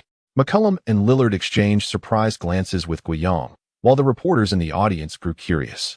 Guiyang continued, "Since the days of Roy and Aldridge, we have consistently been contenders in the playoffs. We have even sent the Rockets home with 2 last-second three-pointers. Yet no one has ever considered us a formidable team. It seems our playoff advancements are attributed solely to luck." McCollum appeared somewhat unfazed, but Lillard and Coach Stotts were visibly moved, as Guiyang's words resonated deeply within them. "I am aware that this year's championship favorites are still the Warriors. Along with the Cavaliers and the Rockets, it appears that we are overlooked." With a resolute expression, Guiyang asserted, however, "Our objective this season is to claim the championship. I have faith in my teammates and coaching staff. I believe we can achieve this." Why did this young man suddenly say that? Just moments ago, I perceived him as quite humble. Coach Stotts was taken aback, his eyes wide with astonishment. McCollum stood agape, his nostrils flaring unconsciously. Meanwhile, the journalists in the audience hurriedly documented this moment, perceiving it merely as a rookie's brash bravado, a delightful piece of news material for them.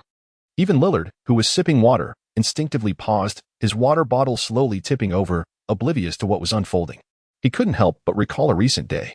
That evening, the setting sun streamed through the window, casting a warm glow on the gym floor, where sweat stains sparkled like stars. Lillard had concluded his training and was preparing to head home. At that moment, Only he and Guiyang remained in the gym, having packed his belongings. He watched Guiyang tirelessly practicing his three-point shots and jested, "Young man, Coach Stotts won't be assigning you any three-point strategies anytime soon." Guiyang, just finishing a round of missed shots, replied, "That's fine, it will come eventually." Lillard teased further, "Are you working this hard just to secure a hefty contract in the future?" Whenever he recalled Guiyang's interview from that time, Lillard couldn't help but smile, not in mockery, but because he found the young man endearingly genuine. Without turning around, Guiyang replied, "It's not just that. I have a goal for this season." Intrigued, Lillard inquired, "Oh, what is it?" He was curious to see if the young man aspired to win Rookie of the Year, make the all-defensive second team, or perhaps even bolder, earn an all-star selection. Even if Guiyang were to express the latter, Lillard wouldn't be perturbed. After all, youthful exuberance is a common trait. Guiyang did not rush to answer. He calmly executed his shot, sinking a three-pointer effortlessly before turning to respond. "I want to help the team win the championship." Lillard paused, taken aback by Guiyang's unexpected answer.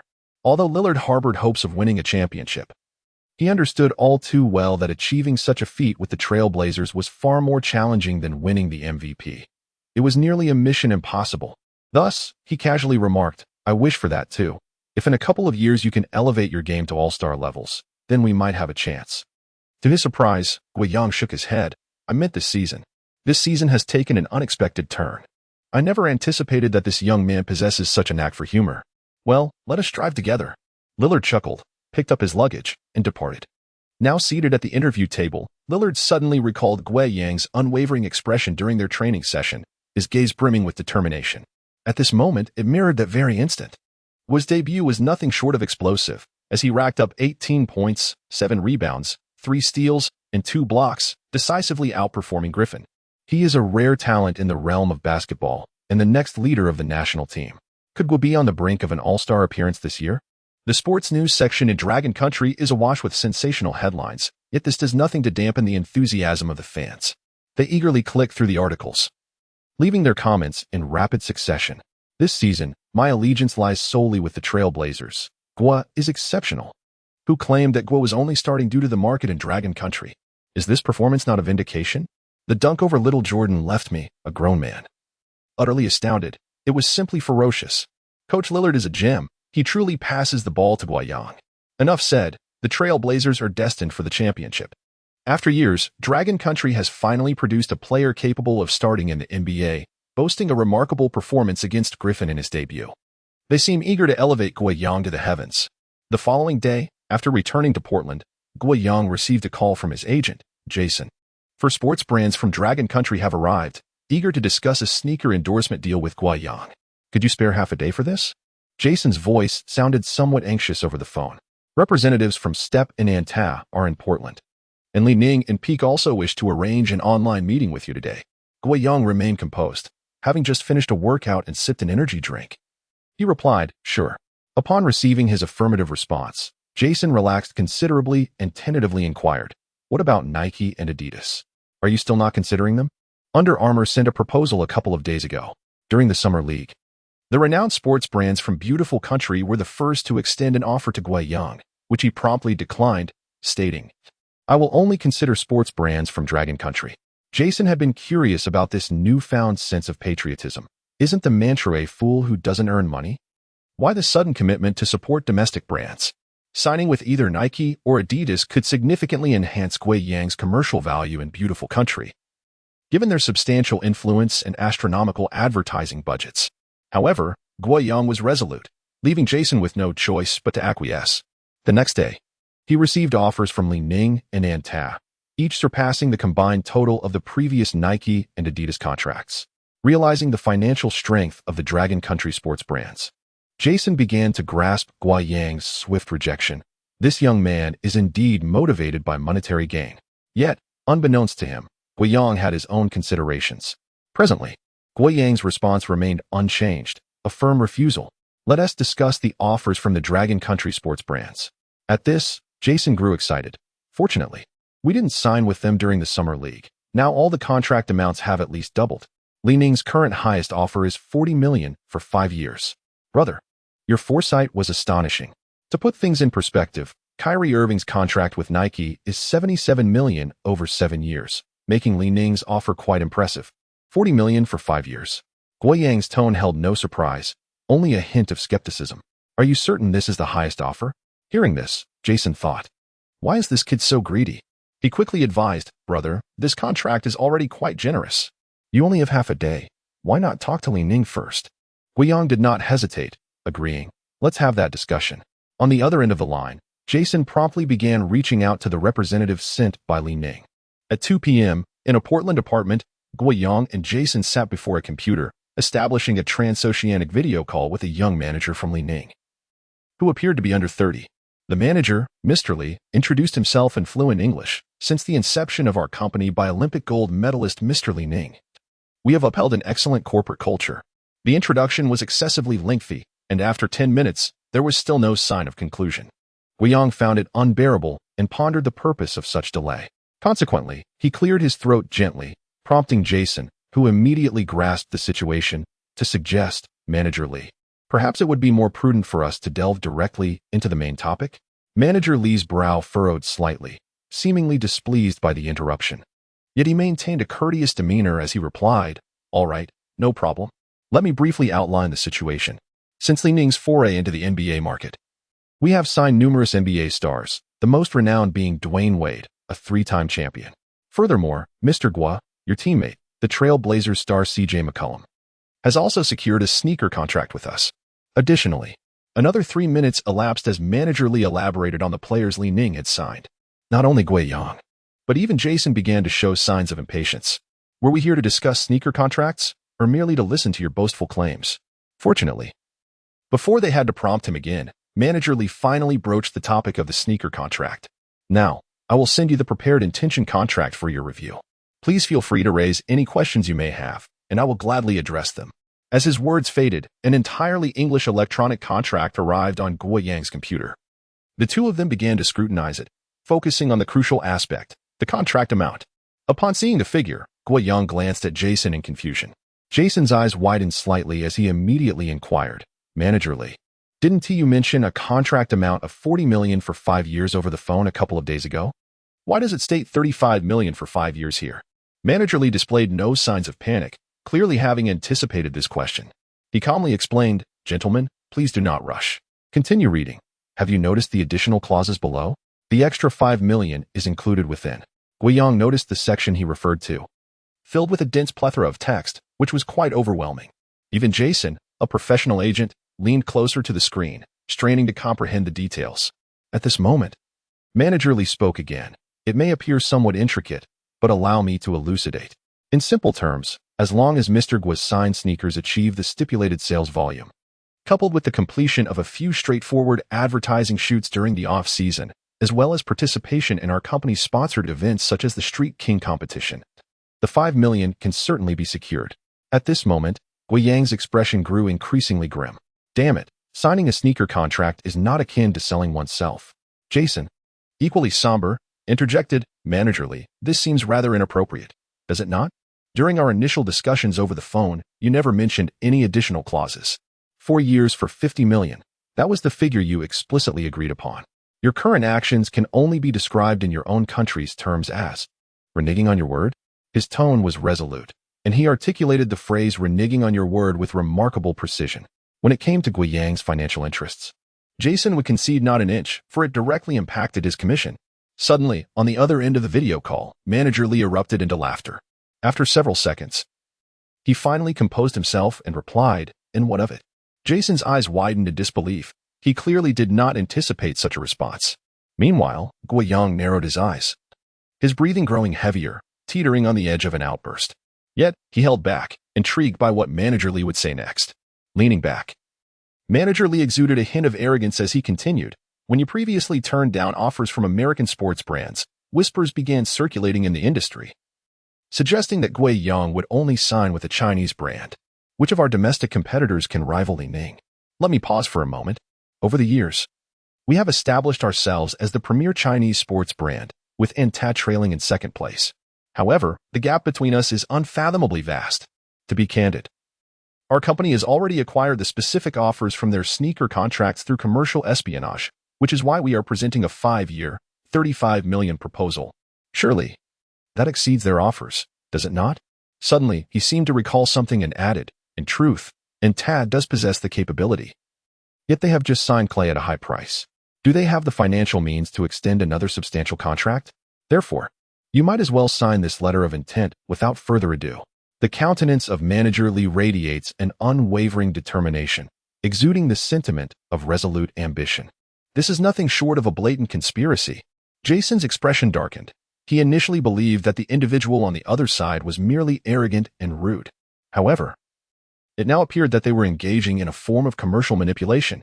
As for Gui Yang, his icy gaze seemed poised to pierce through the computer screens. Reaching across the ocean, Jason intended to speak, but he glanced at Gui Yang first, for it was the latter who possessed the ultimate authority in this matter. Gui Yang leaned slowly toward the screen, his cold stare fixed on Manager Lee. The latter, growing increasingly impatient, extended his left hand, revealing a seven-figure Richard Mille watch on his wrist, and frowned as he declared, "I'll give you 1 more hour. Sign the contract quickly and do not waste my time." His haughty demeanor was now fully on display. That fellow was likely to erupt any moment. Jason gently shook his head, fully aware that although Gui Yang typically appeared humble, when truly provoked, his wrath would be unleashed. Just as he contemplated this, Gui Yang suddenly smiled. Indeed, there was no sign of anger, and instead, his countenance radiated warmth and brightness. Manager Lee's face reflected confusion. "What are you laughing at?" Gui Yang responded with a smile. "How about this? I'll give you half an hour. You can go back and convene a meeting with those who can make decisions. Adjust the contract as you see fit. For the next few years, I will not concern myself, but I demand 9 million each year." Manager Lee was momentarily taken aback, thinking he had misheard. Only to snort coldly, "What kind of joke is this? You expect 9 million annually? You're not worth that." Meanwhile, Jason had grasped the situation. Gui Yang was laying down the gauntlet. Indeed, prior to the video conference, Gui Yang had discussed his desired price with Jason, which, after including additional terms, aimed for an annual average in the tens of millions, hence the initial offer of 9 million. At first glance, it seemed as if Gui Yang was making an exorbitant demand. In reality, despite the fact that Gui Yang's NBA journey had only just begun, his astronomical popularity in the Dragon Nation surpassed that of many all-star players. It is no exaggeration to say that even numerous women, children, and elderly citizens were already familiar with his name. This is not a nebulous estimation, but rather the outcome derived from a comprehensive data report presented by Zhou. Upon reviewing that report, Jason could not help but concede his considerable ignorance regarding the Dragon Kingdom market. In this realm, popularity equates to everything. If a mere studio can ascertain such commercial value, how could Li Ning possibly overlook these figures? Or is it that they lack sufficient funding? Clearly, neither is true. Judging by Manager Lee's demeanor, their intention is to leverage their leading position to significantly reduce expenses on Gui Yang's sneaker contract. Thus, Gui Yang gently shook his head, indicating, "It seems you are unwilling to continue this discussion. Let us conclude it here." Manager Lee's eyes widened in disbelief, utterly taken aback by the rejection. Just as he was about to utter a word, Gui Yang promptly ended the video call.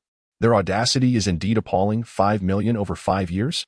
Surely, the other 3 sports brands could muster a similar offer. Jason felt a surge of indignation, yet he was also astonished to glance at Gui Yang, who had refrained from rebuking him. This was truly unexpected. Gui Yang shrugged and remarked, "There is no need to engage with such self-important fools. It would only dampen my spirits. I rarely get a half day off from training, and since they cannot provide the desired contract, we can simply move on to the next opportunity. If the others cannot meet our expectations, we can afford to wait a little longer." In the past, Jason would have urged Gui Yang to resolve the sneaker contract matter swiftly, but now he recognized the terrifying extent of Gui Yang's talent. A few more games could further enhance his market value. Since the draft, Jason has transitioned from obscurity to a modest level of recognition within the NBA agent circle, with several role players actively seeking to sign with him, a scenario he had long dreamed of. The transformation began the moment he met Gui Yang. Hence, he is no longer concerned about Gui Yang's market value declining throughout the competition. His worries are twofold: the possibility of Gui Yang sustaining an injury and the fear of him being lured away by other agents. Jason pondered for a moment before speaking. "Shall we meet with the representatives from Antan next? I originally scheduled our appointment for 3:30, but I will inquire if we can meet earlier." Gui Yang nodded, and Jason promptly reached out to make the arrangements. Soon, everything was settled, and the two set off for a CAF Cathedral Coffee. "Is this the venue you selected for our meeting?" Upon arriving at the CAF, Guo Yang surveyed the surroundings and curiously inquired. It doesn't seem particularly suitable for a business discussion, does it? This establishment does not exude the ambience of a high-end CAF, rather. It evokes the atmosphere of a university library. Through the glass, one can observe numerous students immersed in their studies, their tables adorned with unremarkable mugs of coffee. Jason shook his head vigorously, akin to a clapper in a tambourine. Certainly not my choice. This is merely the venue designated by the representative. At this moment, Guo Yang's curiosity intensified. The two of them entered, soon spotting a middle-aged man from Longhua, dressed in casual attire, waving at them. Upon closer inspection, the man's clothing appeared to lack any brand labels, yet it was remarkably tidy and devoid of wrinkles. He stood upright, his slightly plump physique exuding an air of stability. After exchanging a brief handshake, the man gestured for Guo Yang and his companion to follow him. They quickly arrived at a small private room situated behind the CAF. The space was modest, featuring an antique wooden table accompanied by precisely 3 chairs. No sooner had they settled in than a server entered with 3 cups of coffee, indistinguishable from the offerings enjoyed by university students outside, each served in the same style of mugs, emanating the same delightful aroma. Once the door was closed, the man smiled and said, "Hello, I am Lu Wenbin, the representative sent by Anta. I hope you do not mind this chosen venue."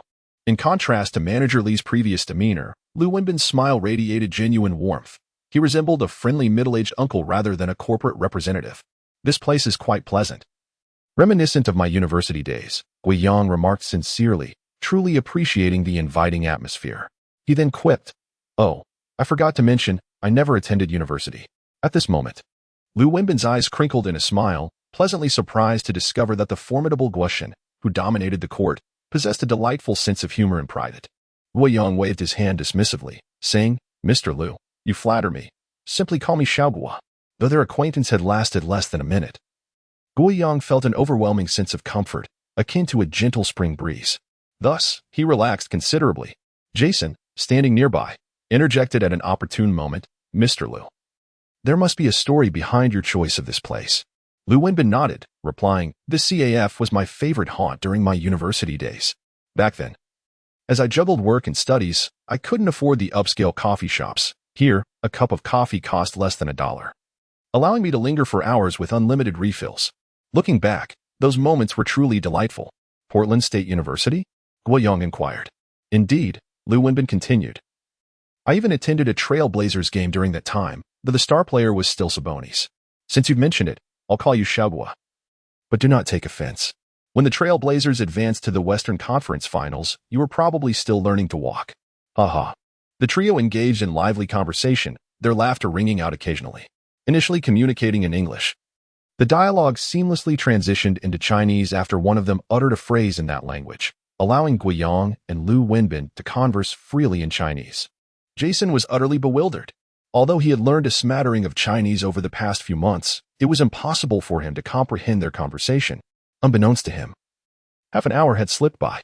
Guo Yang and Lu Wenbin were engrossed in their discussion, seemingly oblivious to the purpose of their meeting. Jason remained in a state of confusion, struggling to understand their dialogue while maintaining a smile, as both gentlemen appeared quite pleased. And he certainly did not wish to disrupt the atmosphere. Another 10 minutes passed, and at last, Jason felt his face was about to freeze in a smile. He could no longer contain himself. He finally spoke up, suggesting, "Shouldn't we discuss the main topic?" Lu Wenbin then realized, exclaiming, "Sorry. I tend to get carried away with conversation. Xiaoguo, as Mr. Jason has suggested, let us proceed to the main point." Before he finished speaking, he retrieved a document from his briefcase, along with an iPad, and handed them over. He stated, "This is the hard copy of the contract, and the electronic version is on the tablet as well. Both are complete. Please take a look." Guo Yang accepted the iPad, while Jason took the document, and they began to read. Soon, they reached the crucial sections, and both exchanged glances, their eyes reflecting profound astonishment. The figures revealed not only surprise, but also a palpable sincerity from Anta. Anta had offered a 4-year, $40 million sneaker contract, and that was excluding any additional clauses. Compared to the previous contract from Li Ning, this was an overwhelming display of goodwill. Jason looked at Lu Wenbin, astonished, and asked, "Mr. Lu, what is the meaning of this? This is entirely unexpected compared to our telephone discussions." Indeed, Anta's initial offer was for 6 years at $40 million. which was still quite a disparity. Prior to their meeting with Liu Wenbin, he had not even mentioned this matter during their phone call. Although it was not a shock, it was indeed a delightful surprise, leaving them a bit puzzled, prompting Guiyang to gaze at Liu Wenbin with curiosity. Liu Wenbin calmly replied, "When we last provided our offer, we had this contract prepared, but due to certain competitive business factors, we did not disclose the actual amount in our calls or emails." His words were somewhat vague, yet Jason understood. Such commercial competition often involved matters that could not be publicly discussed, indicating that Anta was indeed maintaining confidentiality. Guiyang, still intrigued, inquired, "But how could you be so certain that I would meet with you? What if I had already signed with another sports brand before this?"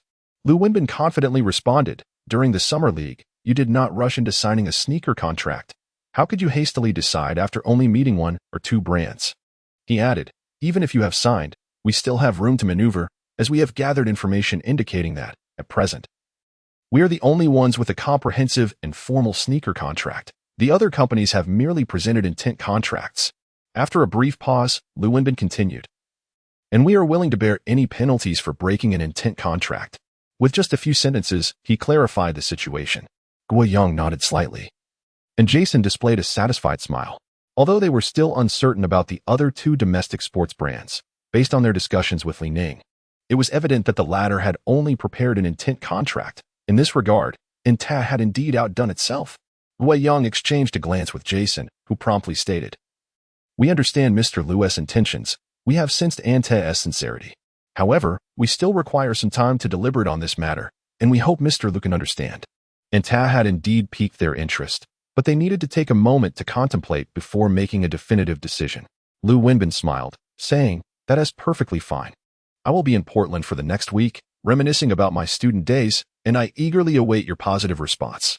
Although he presented a deadline, Liu Wenbin's manner was exceedingly polite, and a week was ample time, prompting even Guiyang to nod in agreement. After discussing some finer details, both parties concluded their meeting on a very pleasant note. Who would have thought that Anta would make such a bold move? On the drive back, Jason turned to Guiyang. "If all goes as expected, you will likely choose them, won't you?" Guiyang replied, gazing intently ahead, "Let us wait and see.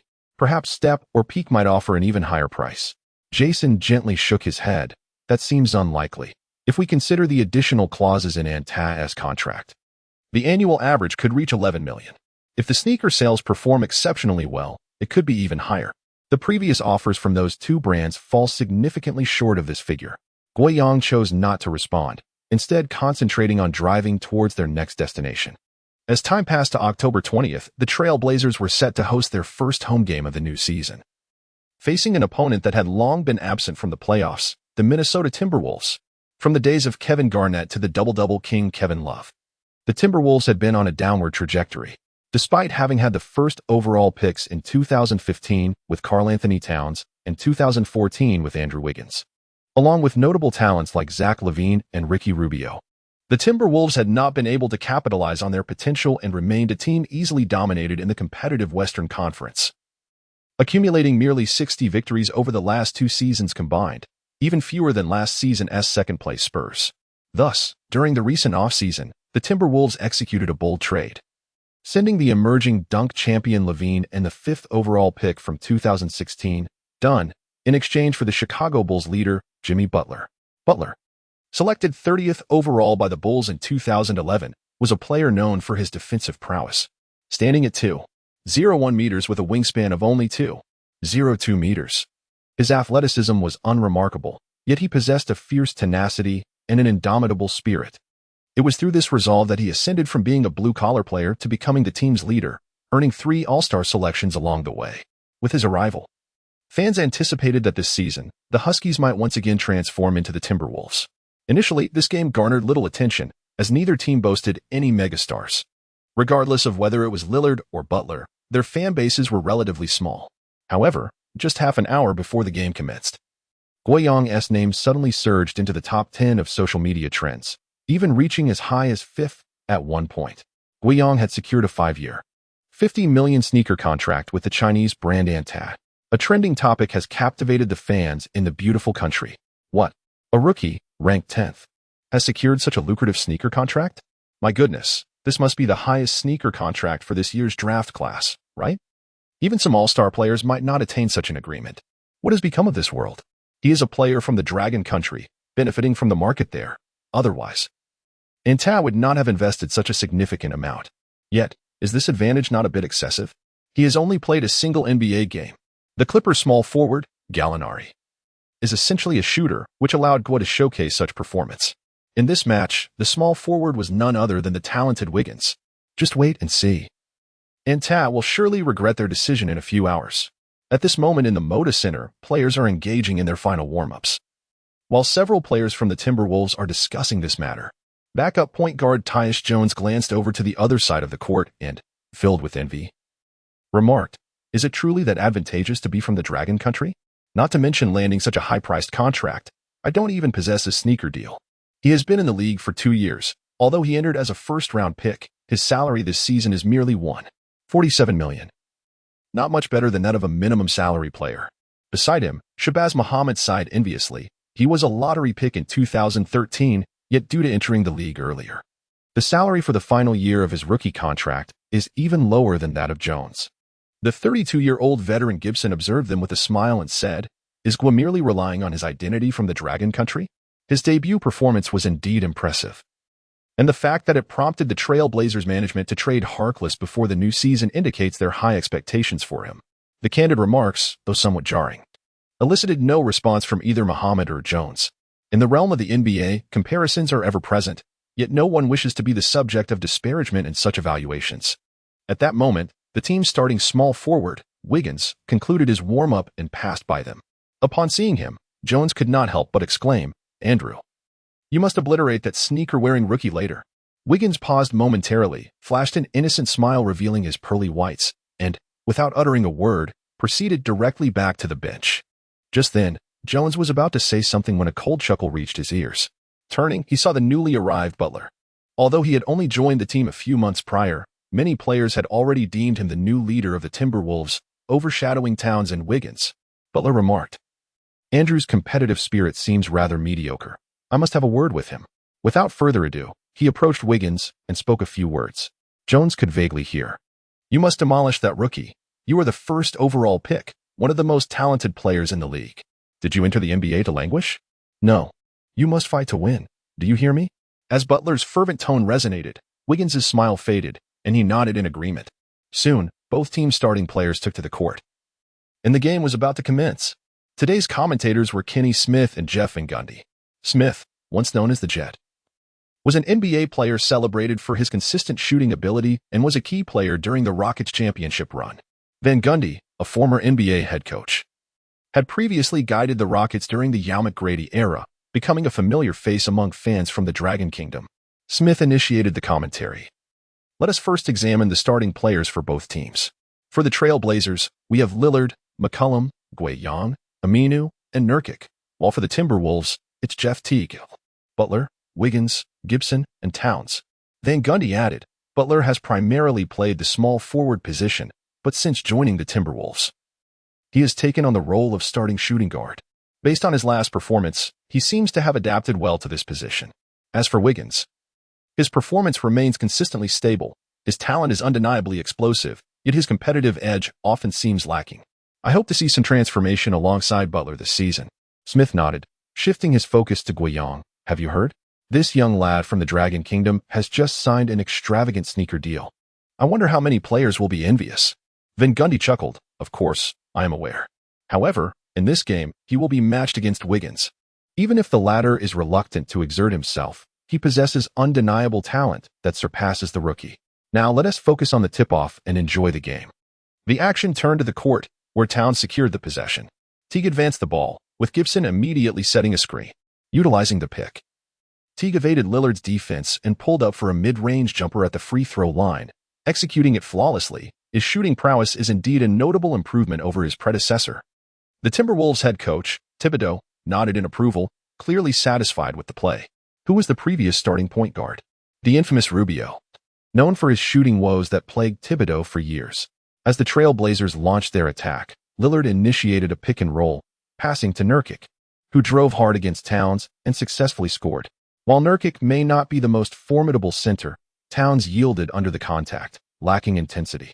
Smith commented from the commentary booth, if there were a ranking of the softest starting centers in the league, he would surely be among them. Having experienced the rugged NBA of the 1990s, he was not one to tolerate such softness in the paint. Van Gundy, however, offered a differing perspective. Defense may not be Towns' forte, but his shooting ability and rebounding instincts are exceptional. Look, he's about to respond with a three-pointer. This perimeter sharpshooter is perfectly suited for the modern small ball era. Smith scoffed, withholding his agreement. On the court, the Trail Blazers were on offense again.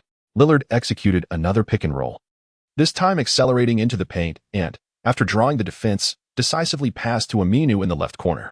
Aminu had a chance for a three, but unfortunately, he missed. The ball ricocheted high, flying towards the right low post, where Wiggins positioned himself to box out Guiyang. However, upon contact, he was taken aback by an overwhelming force. He could hardly maintain his footing, let alone secure the rebound. This rookie's physicality is impressive. While Wiggins was still processing the surprise, Guiyang had already leaped, managing to tap the ball towards himself, swiftly preparing for a second jump. At this moment, Wiggins could not comply. He immediately leapt into the air, his jumping speed and height rivaling that of Guiyang. When it comes to leaping ability, he fears no one in the current league. However, after a brief confrontation in midair, Wiggins found himself overwhelmed. It was a disparity in physicality and absolute dominance in weight. What defines a power forward? Guiyang secured the offensive rebound and, with determined momentum, began to push Wiggins back step by step as they neared the basket. Before the Timberwolves could mount any defensive support, Guiyang abruptly pivoted and powered through, absorbing the defense to execute a bank shot, and scored with unwavering precision. He overpowered Wiggins. This is our 10th overall pick. Has the Trail Blazers ever had such a ferocious small forward in recent years? He is akin to a wild beast. Are you praising or criticizing? Yet, Gui's style of play is indeed fierce, not just offensively, but defensively as well. However, based on the preseason, it seems he lacks shooting capability. This has significantly impacted the regular season, but in the playoffs, the negative effects could be magnified. Regardless, for now, it is exhilarating to watch. The home crowd of the Trail Blazers showered Guiyang with cheers, eagerly anticipating his rapid development to provide greater assistance to Lillard and elevate the team's performance in the playoffs. Meanwhile, witnessing Wiggins being dominated by the rookie, Coach Thibodeau appeared dissatisfied, while Butler on the court furrowed his brow slightly. Thus, during the Timberwolves' offensive possession, he proactively sought the ball from Teague and passed it to Wiggins at the high post on the left. Take him on. Observing Butler instructing his teammates to clear the strong side, Wiggins did not hesitate. He immediately began dribbling, with Guiyang as his defender. Dribbling continuously, he sought an opportunity. Wiggins initially believed he could break through using his dribbling rhythm, yet Guiyang's defensive footwork was unyielding, keeping pace with his two-directional changes, maintaining a mere half-step distance, denying him any space for a pull-up shot, while occasionally interfering with his dribble, effectively employing a suffocating, lockdown defense. Is this truly a rookie? Wiggins took a deep breath, executed a wide directional change, and finally created a sliver of space. He gathered the ball and shot from mid-range. However, Guiyang's closing defense caused a disturbance, and the trajectory of the shot was clearly off. Indeed, it clanged off the rim. Nevertheless, under the basket, Gibson fought fiercely for the offensive rebound, quickly distributing the ball to Towns, who had been lurking in the corner for quite some time. He rose and fired a three-pointer. TSK, why does a center spend so much time positioned in the corner on offense? Smith shook his head. For him, three-point shooting should be a supplementary skill, not the primary focus. Van Gundy glanced at him, somewhat exasperated, and remarked, "Are you competing with Towns now? Let us discuss Gu's defense against Wiggins. This rookie is a born defender. With his considerable weight among small forwards, it's astonishing that he can exhibit such defensive prowess." At this point, Smith was also drawn into a change of topic. "I believe Wiggins is a bit too eager. His speed certainly presents an advantage. If he had opted for a drive instead of taking that shot earlier, he might have succeeded." Lillard has just answered back with a three-pointer, utilizing a screen. Both teams are demonstrating impressive shooting percentages today. Van Gundy nodded in agreement and continued, "Let us observe the Timberwolves' offensive play this time." Oh, they're allowing Wiggins to go one-on-one again?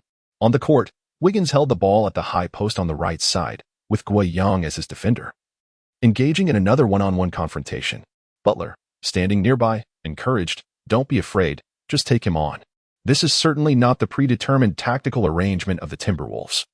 Yet Coach Thibodeau on the sidelines has tacitly approved of this course of action. After all, the intention is commendable.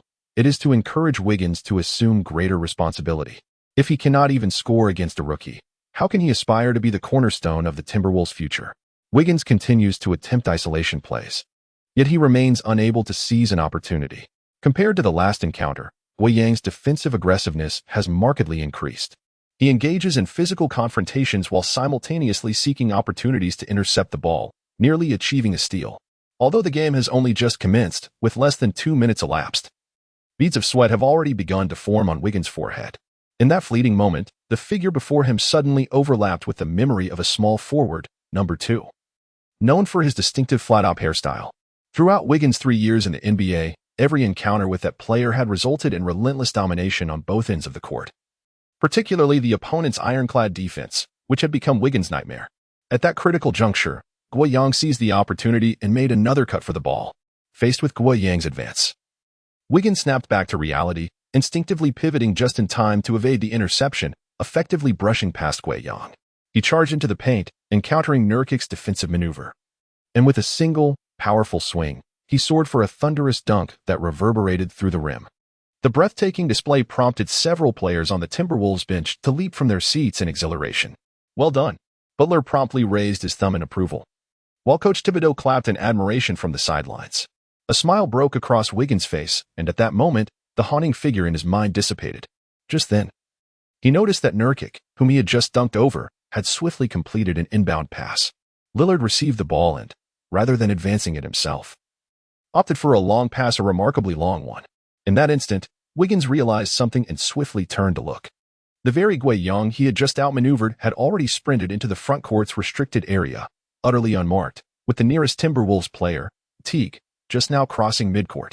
The basketball traversed the entire court, landing securely in Guiyang's hands. He even glanced back at Teague before leisurely rising for a two-handed dunk. Coach Thibodeau, unable to contain himself, exclaimed, "What a pitiful defense. The rookie from the opposing team is practically unguarded, and no one noticed?" Yet, he seemed oblivious to the fact that even he had failed to notice when Guiyang had slipped past. He was still applauding Wiggins' dunk.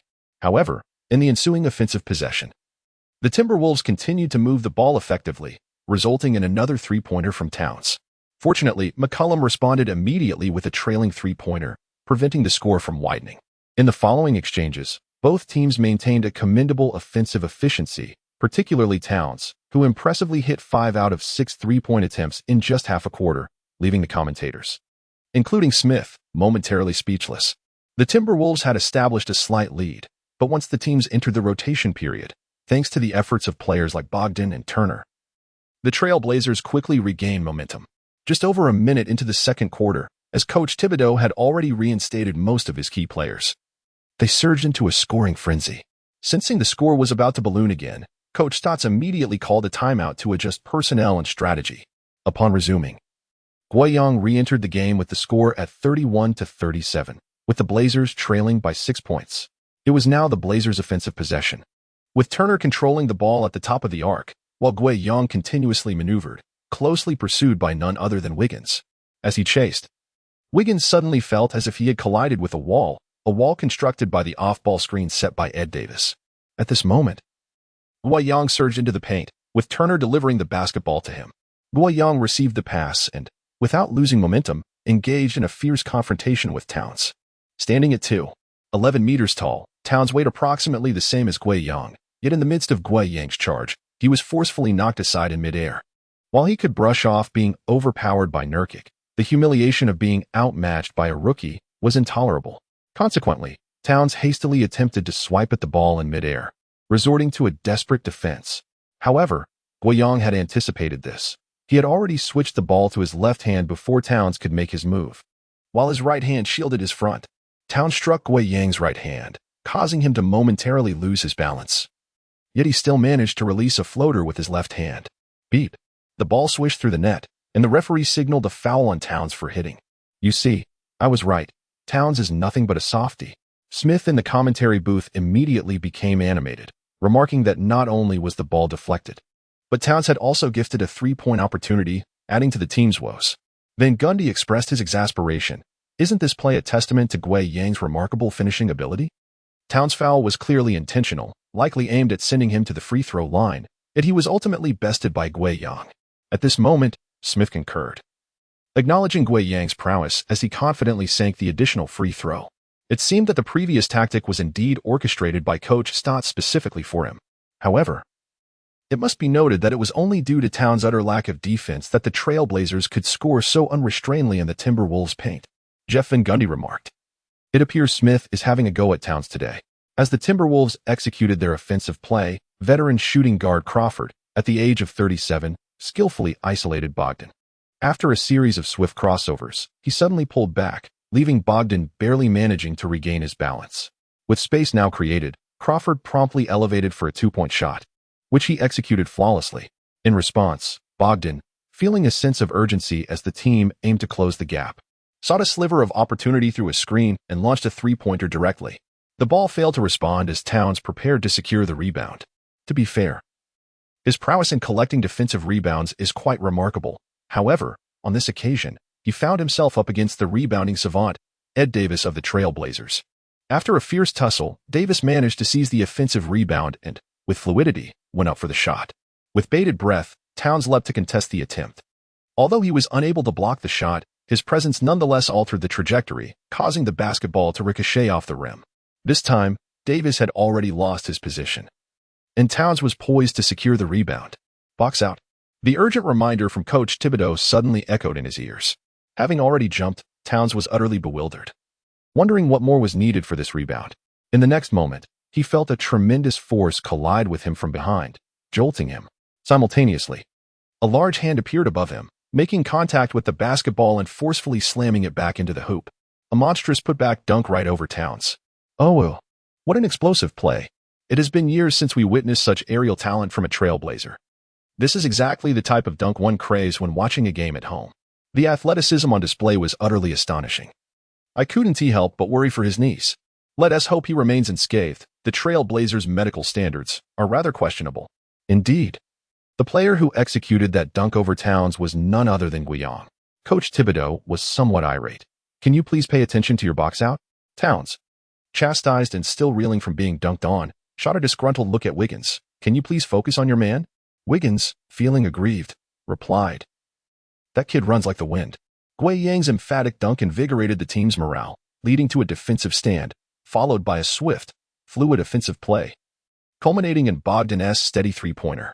They were beginning to gain momentum. Meanwhile, Wiggins found himself closely guarded by Guiyang, who denied him any opportunity to receive the ball. With Butler absent from the court, the Timberwolves could only rely on Towns to force his way through the low post, a task made exceedingly difficult. And he still couldn't score. Even with the backcourt duo resting, the Trailblazers swiftly took the lead, prompting Coach Thibodeau to call a timeout. When the Trailblazers starters returned, and the backcourt duo had sufficiently rested, they initiated their offensive onslaught. They took turns dominating the play, quickly generating a wave of scoring. While the Timberwolves struggled to score consistently, relying on Butler to exploit McCollum several times to stabilize the situation. By halftime, the score stood at 57-48, with the Trailblazers leading by 9 points. In the locker room, Butler was reprimanding Wiggins. "Kid, your defense against that rookie in the first half was lackluster." Wiggins, feeling helpless, replied, "Dude, you have no idea how fast that kid is, and he's incredibly strong. It seems the younger generation is well fed." Butler playfully slapped Wiggins on the head. "He's a seasoned rookie. If I'm not mistaken, he's only 2 years younger than you. Why act like you're the elder here?" Of course, it wasn't a hard slap. "Well, if you're so capable, why don't you take the lead?" was the retort from Towns, standing nearby. Butler shot him a cold glance before returning his gaze, having been with the team for a few months. If Wiggins possessed a hint of tenacity, Towns struck him as a true husky. Thus, he chose to ignore him entirely. He then patted Wiggins on the head. "In the second half, I'm not asking you to dominate him offensively, but on defense, you must lock him down." "All right." Wiggins nodded, a signature smile gracing his face. Butler couldn't help but think to himself, "This kid really has a good mindset. He is such a bright, cheerful young man." As the second half commenced, both teams fielded their starting lineups. The Trailblazers took the first offensive possession. Lillard brought the ball up, and after his teammates executed cross movements, the left side was cleared. Were they setting up Lillard for a one-on-one against Teague? No, in the left low post. Guiyang was engaged in a battle for position with Wiggins, who was firmly locked behind him and unable to move. The basketball was delivered into Guiyang's hands, signaling an isolation play against Wiggins. Guiyang initiated his move, while Wiggins prepared himself, knowing the opposing player's physicality exceeded his own. However, Guiyang merely nudged him before suddenly pivoting with the ball, slipping past Wiggins' half position, and rising to unleash a shot. Wiggins leaped, attempting to block. But the basketball had already grazed the backboard. If he jumped again, it would only result in a goaltending violation. With no option left, he could only watch as the ball ricocheted into the basket. In the commentary booth, Van Gundy expressed surprise. He just took it to Wiggins again? I didn't realize this kid had some offensive prowess. Smith concurred. Furthermore, that spin move was incredibly agile. Given his physique, he possesses remarkable quickness. And he certainly should develop his low-post scoring ability. Let us hope he can refine his shooting in the coming years. Van Gundy then noted, this first possession of the second half is clearly a strategy designed by Coach Stotts. This kid holds a significant tactical position within the Trailblazers. Perhaps only the backcourt duo ranks higher. Returning to the court, the Timberwolves initiated their offensive play, with Wiggins demanding the ball for an isolation against Guiyang. Despite his typically unassertive demeanor, being outplayed like this left him feeling somewhat uncomfortable. You enjoy spinning, don't you? Wiggins dribbled and suddenly executed a spin move of his own. In the first half, he had deftly evaded Guiyang with this maneuver. Unfortunately, this time, Guiyang anticipated his choice, snatching the ball as Wiggins turned, executing a clean steal. Guiyang lunged forward to seize the basketball and initiated a fast break, while Wiggins quickly adjusted and pursued him. Even though Guiyang had a half-second head start, by the time they reached the frontcourt zone, Wiggins was only a step behind him. The number 1 draft pick's talent was on full display. How would Guiyang choose to finish? Would he opt for a dunk or a layup? Wiggins was unconcerned, as he believed the outcome would inevitably lead to a block. It was that Wiggins' defense was particularly formidable. Rather, it was the confidence born from his historic level of leaping ability and hang time. Just then, Guiyang suddenly slammed on the brakes. Shocked, Wiggins, caught off guard, could not stop in time and collided directly with him. The kinetic energy from the rapid acceleration forced even Guiyang off balance. Yet at that moment, he hurled the ball toward the hoop. The degree of difficulty was immense, and he failed to convert. Beep. The referee's whistle arrived belatedly, signaling a foul on Wiggins for the collision. Butler, rushing back, squinted his eyes, not at Wiggins, but at Guiyang. This kid has a high basketball IQ. He then approached Wiggins, whispering a few words, causing the latter to pause momentarily before nodding. His expression visibly relaxed. Guiyang calmly sank both free throws. The score now stood at 61-48, with the Trailblazers' lead having swelled to 13 points, steadily increasing as the game progressed.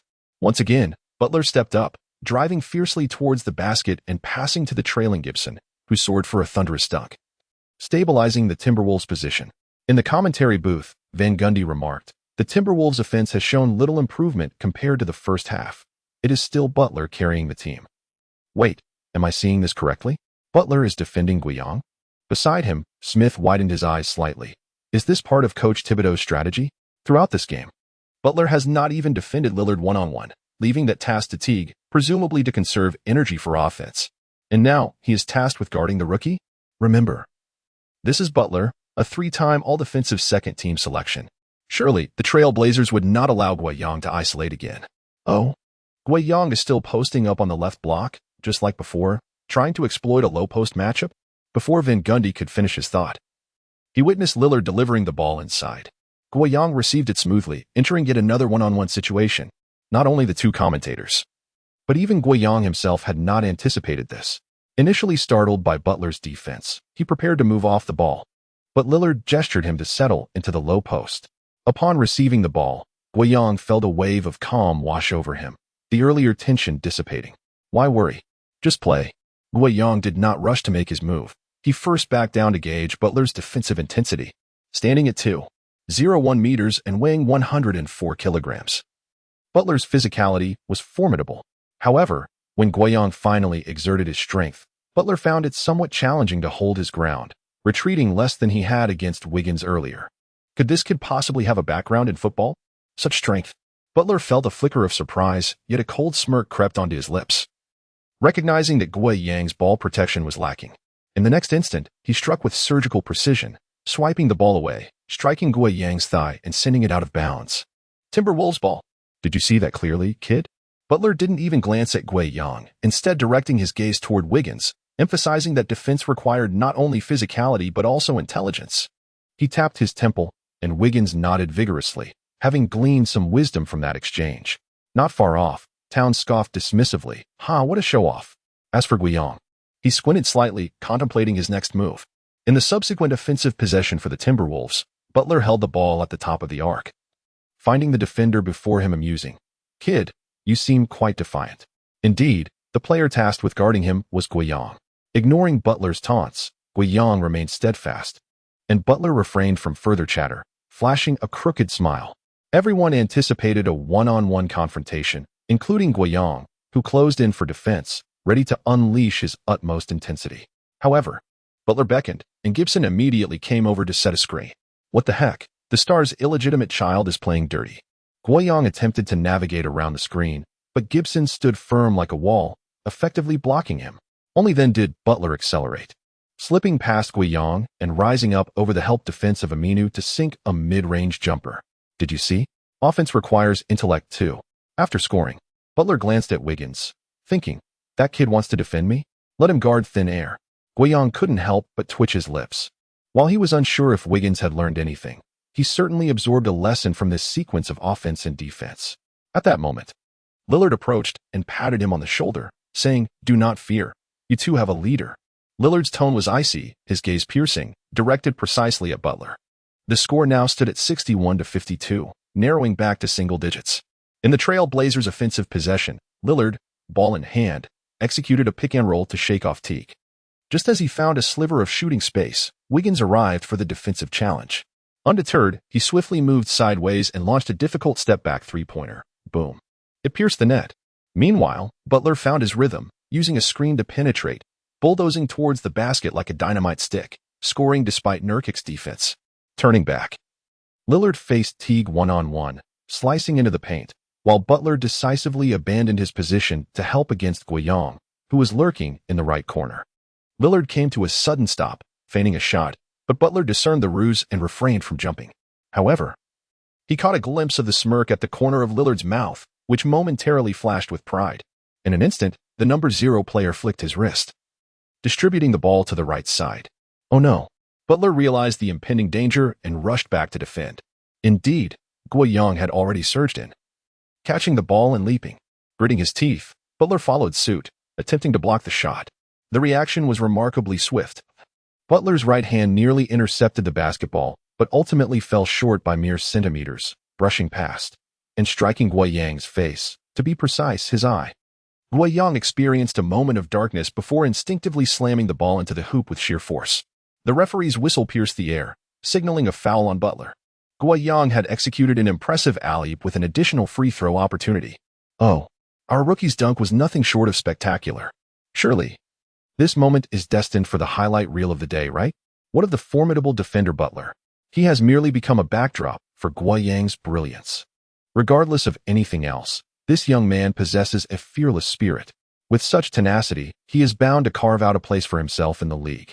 The audience at the Trail Blazers home court erupted in cheers, and the players on the bench waved their towels in jubilation. Yet, Guo Yang was oblivious to this scene. As he shielded his eyes from the pain, struggling to keep them open. Hey, are you all right? Butler, unfazed by the embarrassment or humiliation of being dunked on, approached with genuine concern, aware that he had struck Guo Yang. Lillard joined, worry etched on his face, ready to summon the team doctor for assistance. However, Guo Yang finally opened his eyes, revealing no serious injury, just a few tears, not from pain, but as a natural protective response. His vision remained slightly blurred, but he waved off their concern, indicating he was fine. Butler nodded and stepped back, while Lillard, with a hint of reproach, admonished, be more careful next time. It was evident that the team's leader genuinely cared for him. Guo Yang rubbed his eyes and reassured, don't worry, I'm tough. He then stepped to the free throw line, took his shot, and it clanged off the rim. From the commentary booth, Van Gundy remarked, if I'm not mistaken, this should be Guo Yang's first missed free throw of the new season, given his style of play in the paint. Such a consistent free throw percentage indicates that his shooting skills are certainly worth nurturing. Smith, with exasperation, added, come on. This is only the second game of the season for the Trailblazers. Is that analysis a bit much? Van Gundy replied with earnestness. My analysis is grounded in reason. Even though he missed that free throw, his shooting form was quite impeccable, thanks to Guo Yang's spectacular dunk. The point differential was back to double digits. During the Timberwolves' offensive possession, Butler refrained from going solo and relied on Teague to orchestrate the play. After executing their strategy, Towns found himself open in the corner for a three-pointer but failed to convert. The Trailblazers retaliated with a similar tactic, generating an opportunity from the right corner as Aminu launched a wide-open three. A precise strike. Coach Thibodeau was visibly agitated, pacing along the sidelines, directing his players with urgency, sweat beading on his forehead and spittle flying from his mouth. The Timberwolves players appeared anxious, struggling to execute their strategy. Yet Butler capitalized on a misalignment, posting up McCollum on the left block while Gibson, stationed at the free throw line, promptly passed him the ball. Butler, leveraging his physical advantage, pushed against McCollum, who found it difficult to withstand the pressure and nearly got shoved aside. Butler then executed a spin move, leaving McCollum completely off balance. With a steady release, Butler prepared for an effortless score, only to be thwarted by Guo Yang's defensive intervention, a stunning block that sent the ball rebounding. McCollum secured the defensive rebound and immediately initiated a fast break, weaving through the court and finishing with a layup. Coach Thibodeau, unable to bear the sight any longer, promptly called for a timeout. Unfortunately, the timeout bore no fruit. After substitutions, the Timberwolves' struggles persisted, and the deficit ballooned to 20 points. Ultimately, the Trailblazers triumphed at home with a commanding 124-91 victory. On the Timberwolves side, Butler recorded 23 points, 5 rebounds, and 4 assists, serving as the backbone that prevented a larger gap in the first half. Towns contributed a stable 19 points and 12 rebounds, but he had already scored 15 points in the first quarter. He lacked the energy to follow through. As for Wiggins, he managed a meager 8 points and 3 rebounds, not solely due to Guo Yang's defense, but also reflecting his own performance issues. Now, turning to the Trailblazers. Lillard tallied an impressive 31 points, 6 rebounds, and 7 assists, while McCollum added 17 points and 5 assists. The third key contributor to the team's victory was Guo Yang. He played for 35 minutes, scoring 15 points, grabbing 4 rebounds, dishing out 2 assists, stealing the ball twice, and recording 3 blocks, showcasing an all-around performance. With an astonishing plus-minus rating of 41, his spectacular dunk over Butler became a trending topic, further amplified by the recent news of his sneaker deal with Anta, ensuring that his name would remain in the spotlight throughout the evening. In just a few days since the start of the new season, Guo Yang's name has already gained considerable traction in the United States. As for his homeland, not only Guo Yang but also Anta found themselves trending. Those who previously claimed that Anta's lucrative sneaker deal with Guo Yang was merely a favor must now reckon with the undeniable appeal of his performance. Anta's foresight is commendable. When will they unveil Guo Yang's first signature shoe? I would wholeheartedly support it. I hope the design is aesthetically pleasing, as basketball shoes must be both functional and visually appealing. Returning to Guo Yang, he undoubtedly possesses the talent of an NBA starter, displaying remarkable maturity in his play. With every game featuring thrilling dunks, by the end of this season, he could very well compile a highlight reel of alley-oops. Should he maintain such stable performances, there is a possibility he might secure a spot in the All-Star game next season. Even with the altered voting rules, we can still lend our support. Next season? Why not aim boldly for this season? Averaging a dozen points could land him an All-Star nod. Let us remain rational and allow Guo Yang to progress steadily. Now, aside from the high-profile teams led by LeBron, Durant, and Curry, the Trailblazers have emerged as a new powerhouse. Shifting our focus to the office of the Trailblazers general manager in Portland, in the past half hour, Alshi has received 3 phone calls, all from the general managers of other teams. Their intentions were clear, inquiring about Guo Yang's trade value. Alshi declined the first 2 calls and chose not to answer the third. How could I possibly sell Guo Yang? He is my prize selection. Alshi mused with a sense of pride. From now on, I won't be answering any calls. Let them try. Just then, a 4th call came through. Glancing at the caller ID, a look of resignation crossed Alshi's face. Although he had just vowed not to answer calls, this one required his attention, as he was familiar with the caller and had recently sought their assistance. As Alshi swiped the screen to answer the call, he greeted with a smile, "Old fox, what brings you to call?" On the other end, the voice of Celtics general manager Ainge responded, "Alshi, are you truly unaware of the reason for my call? Or she feigned confusion, replying, I have no idea. Are you in Portland to treat me to a meal? Ainge scoffed. Stop pretending. I want that young lad from the Dragon Country. The last time we spoke, I distinctly recall someone mentioning that their team had no shortage of wing players. How can you even bring this up? It's rather bold of you. In the first game of the new season, Hayward is out for the season, and your ill-fated words are to blame. I merely mentioned it in passing. Who could have predicted it would come to fruition? However, your suggestion was indeed commendable. Bogdan from the Kings has proven to be quite useful, since you recognized my assistance. Spare me the pleasantries and name your price. Irving, Tatum, and Brown are untouchable. Consider the other players.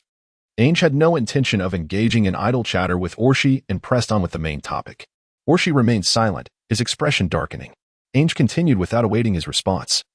Currently, Guo appears to be an excellent defensive asset on the wing, possessing some finishing ability around the rim, yet lacking shooting prowess. He tends to rely on his judgment for risky steals and has average ball handling skills. In essence, he is a blue-collar player. I am willing to offer our defensive-oriented guard, Smart. At this moment, Orshi could no longer contain himself and interjected, You old fox, listen to yourself. What you just said hardly qualifies as coherent speech. Even if Guo is a blue-collar player, he possesses far greater developmental value than Smart. A defensive playmaker? That sounds nice. But what else does that guy do besides flopping? In 3 years in the league, has he ever surpassed a 33-point shooting percentage in any season? In the face of this barrage, Ainge remained unfazed, responding with calm composure. That was not flopping. That was a clever utilization of the rules. When we talk about the league's most adept at drawing offensive fouls, aside from that short player from the Raptors and the bald fellow from the Spurs, isn't it just Smart? Orshi, uninterested in further debate, replied sarcastically, You should hurry off to sleep. Perhaps in your dreams, I might just send Lillard your way. Just as he was about to hang up, Ainge, still unfazed, stated, What if I were to say I would be willing to part with Brown? Orshi paused, momentarily stunned. Did he mishear? Ainge had coldly dispatched the team's former star, the so-called most formidable 5 feet 9 inches player on earth, Isaiah Thomas, during the offseason. Yet he had declared Brown untouchable. Alongside the third overall pick, Tatum, Ainge never engaged in trades based on equitable exchanges. He only executed transactions he deemed incredibly profitable. Now, the old fox was willing to trade Brown for Guo, suggesting that in his eyes, Guo's talent and potential eclipsed those of Brown. After several seconds of silence from Orshi, Ainge felt he had taken the first step, a triumphant smile gracing his lips. Ainge's ability to secure lucrative deals stemmed not only from his exceptional judgment and foresight, but also from his remarkable negotiation skills. He perceived that Orshi had been swayed, and a crack had formed in this potential transaction. Ainge's task was now to widen that crack, perhaps leading to a completed deal by nightfall. Thus, he added, If you are interested, we can also discuss a trade for Morris, which is precisely what your team lacks, a scoring forward. Why trade Morris? Because Ainge aimed to acquire Guo to fill the starting power forward position, with his robust physique, fierce defensive skills, and decent rebounding abilities. If they could further develop his playmaking skills, wouldn't he become the next Draymond Green, but an offensive-enhanced version? If they could bring in Guo, why would they need Morris, who is defensively weak and has a bad attitude? It was time for him to go. Ainge began to envision next season, Hayward, Tatum, and Guo together would create a terrifying offensive front, with defense that remained above standard. At that moment, Orshi finally spoke, I do not want Brown. Ainge furrowed his brow slightly. Could it be that the other party desired Tatum? This was beyond his expectations, yet he still felt confident in continuing the conversation. Before he could utter a word, Orshi continued, I want you to take some time to visit Portland, savor the essence of Little Orshi, and then we can discuss matters at length. Ainge could no longer maintain his composure. His demeanor darkened instantly as he exclaimed, I truly wish to tear that foul mouth of yours to shreds. Now it is Orshi's turn to chuckle. Oh, I was merely jesting. Do not set your sights on that lad from the Dragon Country, Lillard, McCollum, and him. They are all irreplaceable assets of our team. However, should you wish to trade Kyrie, I would be open to exchanging McCollum. No sooner had he uttered these words than Ainge on the other end abruptly terminated the call. Orshi set his phone down, shrugged, and mused to himself, It appears that this old fox is quite irate tonight. Perhaps I should bring him a fine bottle of wine the next time we meet. Yet, I must confess, I did feel a fleeting moment of temptation. But that young man is my choice. I could never part with either Brown or Tatum. Surely, he cannot merely shine for 2 games, can he? As it turned out, Orshi's final statement was indeed erroneous. In the following 3 matches, Guiyang maintained a consistent performance, averaging 16 points and 5 rebounds, aiding his team in their continued winning streak. The Trail Blazers commenced the new season with 5 consecutive victories, standing atop the Western Conference while both the Rockets and Warriors faced defeats. At this moment, the players were in high spirits, aboard the plane heading to an away game. Guiyang, who had been dozing, was roused by a cacophony of noise. "Awake? Come join us for a few rounds of Texas Hold'em." As Guiyang removed his eye mask, he heard Swanigan calling him. "Layman is having an exceptionally lucky day. I lost all my $50. He smirked, somewhat disdainfully replying, "What does $50 mean to you? Just a couple of days ago, you were extravagantly spending on that measly 2 ounces of meat. Play on your own. If you lack funds, I can lend you some, with a hefty interest." Swanigan shot him a glance, choosing not to respond, and continued to seek out Layman and Connaughton for a game of poker. Meanwhile, Guiyang settled back into his seat, retrieving his headphones in preparation to listen to music. At this moment, the announcement from the team's charter flight resounded. "Dear passengers, we anticipate arriving at our final destination, Milwaukee, in approximately 15 minutes. Milwaukee, home of the Bradley Center. This is the home court of the Milwaukee Bucks, which has been in existence for 29 years, making it one of the oldest arenas in the NBA. Barring any unforeseen circumstances, this season is likely to be the Bucks' final one in this venue, as their new arena. The FISO Forum is nearing completion and is expected to be operational next season. The Bucks represent a smaller market team, yet their lineage boasts a modicum of honor. Harking back to the distant 1970-71 season when they claimed a championship under the leadership of the legendary Kareem Abdul-Jabbar. Jabbar remains the most illustrious star in the franchise's history, while the last player to hold significant fame in the team was Ray Allen, who shone in the early 21st century. However, in recent years, the Bucks have steadily established themselves among the Eastern Conference playoff contenders, thanks to the cultivation of young talent and a well-crafted team system, making them a force to be reckoned with. In the commentary booth, 2 impeccably dressed analysts are seated, former Warriors coach Mark Jackson and Ray Allen, who dedicated many years of his early career to the Bucks. "Ray, your lifestyle is remarkably disciplined," Jackson remarked, glancing at Allen. "It's only been a year since your official retirement, yet your last game was back in the 2013-14 season, right? Several years have passed, and you still maintain such a well-proportioned physique. I recall that just 6 months post-retirement, I started putting on weight. Indeed, many NBA players experience rapid physical decline after retiring." Allen chuckled. "I actually feel like I could still play. Look at that guy over there. He's still on the court. He just delivered a spectacular dunk in the last game." And there is a hint of his youthful vigor. He gestured towards the seasoned Vince Carter, who was warming up and joyfully conversing with Guiyang. Jackson then shifted the topic to Guiyang. "This rookie from the Trail Blazers, based on his recent performances, surely ranks among the top 5 newcomers this year, doesn't he?" Allen nodded in agreement, acknowledging, "Indeed, there are very few who surpass him in this draft class. Only Kyle Kuzma from the Lakers and Lauri Markkanen from the Bulls have demonstrated consistent scoring ability. In contrast, the first overall pick Markelle Fultz, second pick Lonzo Ball, and third pick Jason Tatum have all had relatively lackluster performances." Jackson interjected, "However, the competition for this year's Rookie of the Year award seems rather clear-cut, as Ben Simmons, who missed the entire last season due to injury, displays an exceptionally mature playing style. Standing at 6 feet 10 inches, this towering point guard has exhibited an astonishing level of talent in recent games. It is no exaggeration to say he is reminiscent of a non-shooting Magic Johnson. He has already secured this accolade." This time, Ray Allen expressed a differing opinion. "The season has only just begun. It is still uncertain. Let us observe a few more games before making a decision. First, let us examine the starting players for both teams. On the side of the Trail Blazers, we have Lillard, McCollum, Guiyang, Aminu, and Nurkic, which constitutes their regular lineup thus far in the new season. Now, let us take a look at the Bucks lineup, featuring Bledsoe, Brogdon, Middleton, Antetokounmpo, and John Henson. It appears that Jabari Parker, after starting in the first game of the season, will now be relegated to the bench. What a pity. Had it not been for injuries, the combination of him and Antetokounmpo would have been highly anticipated." Jackson nodded and took over the conversation.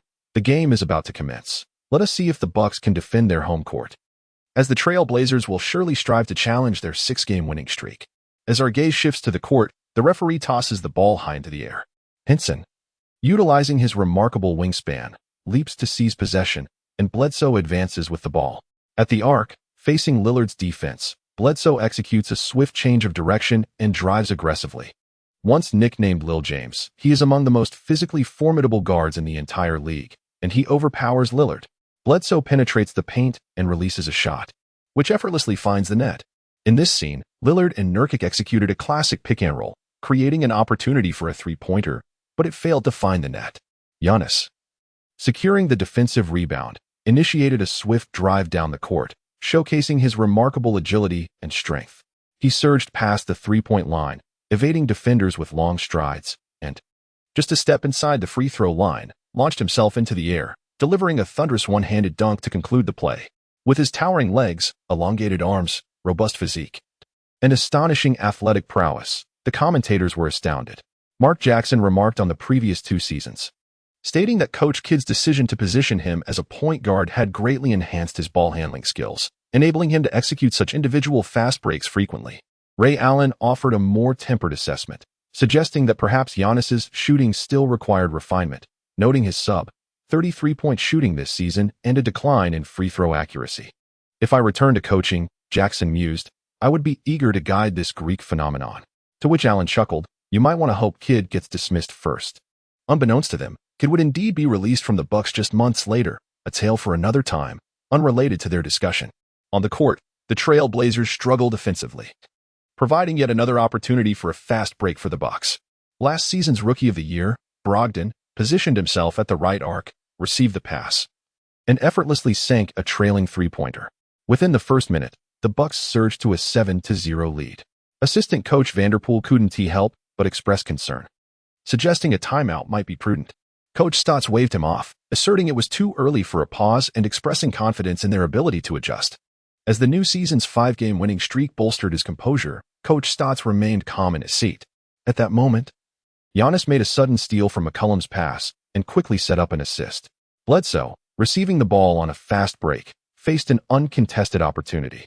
In the paint, he collected the ball and soared skyward, executing a powerful windmill dunk. The score escalated to 9-0. Vanderpool, visibly anxious, queried, Coach, do we really not need a timeout? Stotts remained seated, though his demeanor was noticeably tenser than before. After a moment's contemplation, he resolutely replied, No, let us observe a bit longer. On the floor, the Trail Blazers continued their offensive efforts. Lillard, at the top of the arc, recognized the urgency of the situation. His team had yet to score. He knew he had to create the best possible opportunity. When Nurkic attempted to set a screen, Lillard waved him off and called for Gueye to come over. In the last 3 games, the Blazers had begun experimenting with Lillard and Gueye's pick-and-roll, and Stotts had been pleasantly surprised by Gueye's solid screening ability. Standing firm, Gueye set the screen while Lillard maneuvered around it, but Bledsoe trailed closely, attempting to push through. To Bledsoe's dismay, he felt as though he had collided with a wall. This newcomer's physique rivaled that of many centers.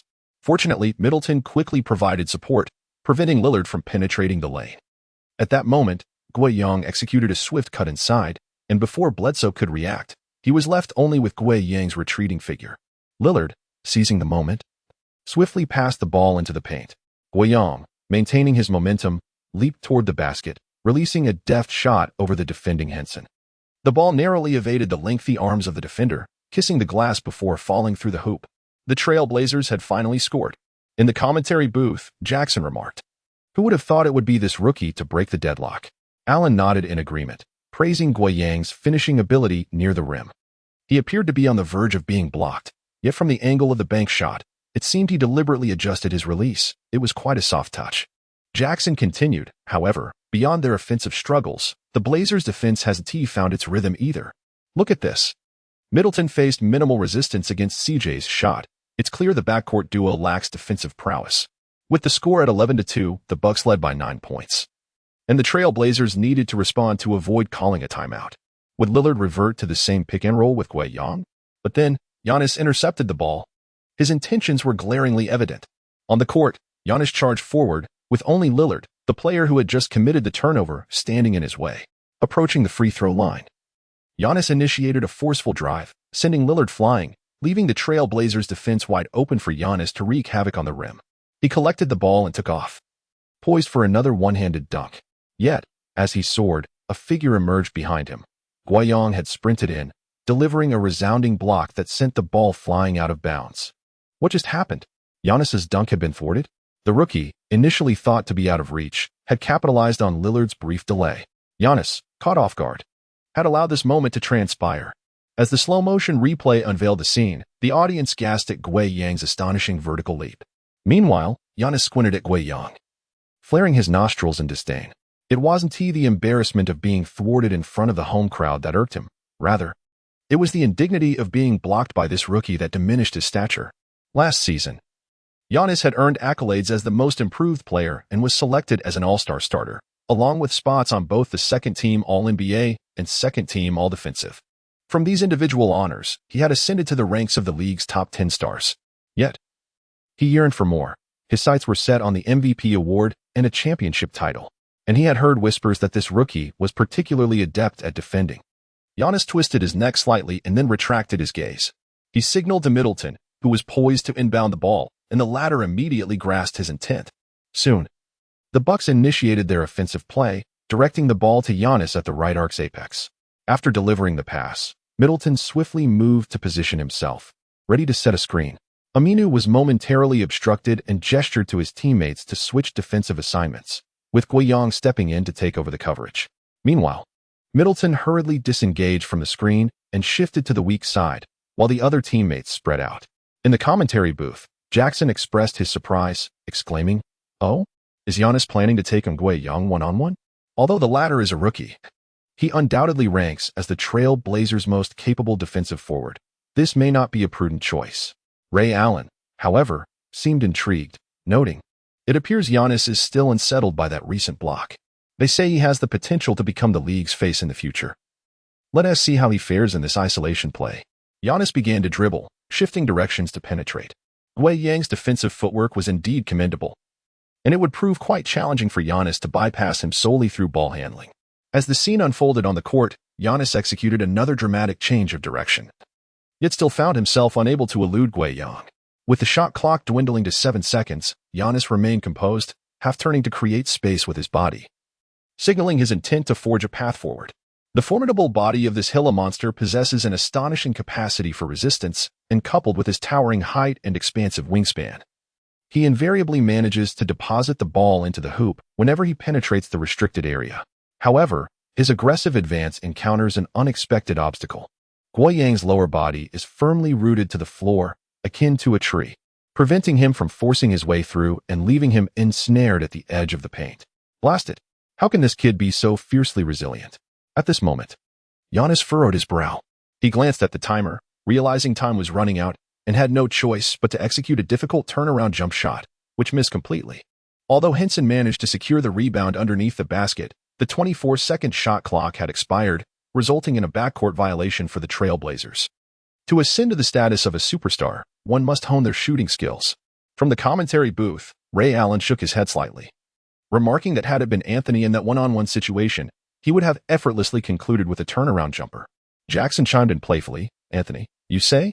Why not mention your former teammate, Pierce? He too is an offensive virtuoso at the small forward position." Allen cast a glance at him but chose not to engage further in that discussion, redirecting his focus back to the game. Lillard successfully executed a pick-and-roll three-pointer, indicating that the Trail Blazers' offense was regaining its momentum, now with a score of 11-5. On the court, it was now the Bucks' offensive possession, and Giannis was eager to receive the ball, intent on isolating Guiyang once more. After being blocked previously and struggling to score, he was desperate to prove himself. However, Coach Kidd signaled from the sidelines, instructing him to adhere to the game plan, leaving Giannis with no alternative but to comply. As Ray Allen had noted, in the ensuing plays, the Trail Blazers consistently racked up points. Even though the Bucks maintained commendable offensive efficiency, the point differential remained stable, failing to widen further. On the Trail Blazers bench, Coach Stotts had relaxed once more, patting Vanderpool on the shoulder. "Think about it. Were you not a bit hasty earlier? Everything is well within my control. Is this truly the case?" Vanderpool reflected for a moment, recalling that just before Guiyang's spectacular block on Antetokounmpo's dunk, Coach Stotts had already risen to address the referee, signaling a forthcoming timeout. Nevertheless, he exhibited a modicum of emotional intelligence and replied, "All right, I understand." Coach Stotts nodded in satisfaction, stating, I am aware of your aspiration to become a head coach in the NBA. However, you have a long journey ahead. Follow my lead diligently, and in 10 or 8 years, you might have the opportunity to realize your dream. Lillard was nurtured under my guidance, as was CJ. Rest assured, Guiyang will also flourish into an exceptional player under my tutelage. Vanderpool pondered silently, recalling that initially you had intended for Guiyang to be a bench player. On the court, after a lackluster start, the Trail Blazers had regained their rhythm, and with the arrival of their rotation, their offense flowed more seamlessly. By the end of the first quarter, the score stood at 28-25, with the Trail Blazers having surged ahead by 3 points. As the second quarter commenced, Coach Kidd brought Antetokounmpo onto the floor, adhering to his customary tactical arrangement of having Antetokounmpo lead the second unit. Antetokounmpo swiftly dismantled the Trail Blazers bench interior, easily bypassing Ed Davis, while Leonard was drawn into 2 fouls within a single possession. Noticing the unfavorable situation, Coach Stotts turned to Vanderpool. "Come, let me test your acumen. What should we do now?" After a moment's contemplation, Vanderpool replied, "Substitute Ngwa to contain Antetokounmpo. He performed exceptionally well in the first quarter when defending against him." Instinctively, Coach Stotts considered countering this suggestion, as he had planned to reinstate Aminu, who had shown commendable defensive prowess that day. However, upon hearing Vanderpool's reasoning, Guiyang appeared to be a more appealing option. Thus, he feigned sagacity and nodded, "Indeed, it seems you have progressed. Your thoughts align with mine." Before Vanderpool could utter another word, Coach Stotts directed his attention to the bench, gesturing emphatically, "Gua, get in there and neutralize that beast." Guiyang returned to the court. With the score now at 31-35, the Trail Blazers trailing by 4 points. It was the Bucks' offensive possession now. The ball was inbound to Antetokounmpo at the top of the arc, and the defender opposing him was none other than Guiyang. The Bucks' backup center, Thornmaker, attempted to set a screen but was promptly dismissed by Antetokounmpo's command to move aside. It was evident that Antetokounmpo intended to go one-on-one. He had not forgotten the rejection he faced in the first quarter, and he harbored a grudge. This time, his teammates all sank to the baseline, completely clearing the upper line for him, providing ample space for a one-on-one play. Just as Giannis was poised to launch a strong drive, Guiyang took 2 steps back, positioning himself near the free throw line. In a moment of intense anticipation, the decision loomed, to shoot or to drive. Giannis, presented with an unguarded opportunity for a 3-pointer, hesitated. The court echoed with Coach Kidd's voice urging him on. Although 3-point shooting was not his forte, he had dedicated significant time during the offseason to refine this skill. However, memories of his previous inability to overpower Guiyang weighed heavily on his mind. He was in prime form for an inside attack. Why not continue down that path? In the next instant, he made his choice. With determination, he dribbled forward, intent on using his physicality to dominate Guiyang. Yet Guiyang stood his ground, undeterred, even stepping forward to confront him boldly. The impact of their bodies colliding resonated through the air, as nearby players, including Turner, heard a resounding thud. The clash of titans, the Greek Freak versus the Dragon Kingdom Beast, left Turner swallowing hard, thankful that his team had selected Guiyang this season. Otherwise, he might have been the one tasked with this daunting defensive responsibility. Utilizing his momentum, Giannis gained the upper hand, pushing Guiyang back. Once in the paint, he summoned all his strength, intent on clearing Guiyang out of his path. Another thunderous collision echoed, audible to several players nearby. But Guiyang merely stepped back half a pace, maintaining his defensive position. At this proximity, Giannis, without hesitation, gathered the ball, shielding it with his left hand while launching a powerful layup with his right, as Guiyang leapt like a helicopter in an attempt to block. Giannis's remarkable height and wingspan came into play, as the ball grazed Guiyang's fingertips before finding the net, a spectacular one-on-one exchange. In the commentary booth, Ray Allen marveled at the play, remarking on its nostalgic essence reminiscent of the 90s, brimming with raw physicality and fervent energy. Jackson nodded in agreement, acknowledging Guiyang's valiant effort despite ultimately failing to contain Giannis.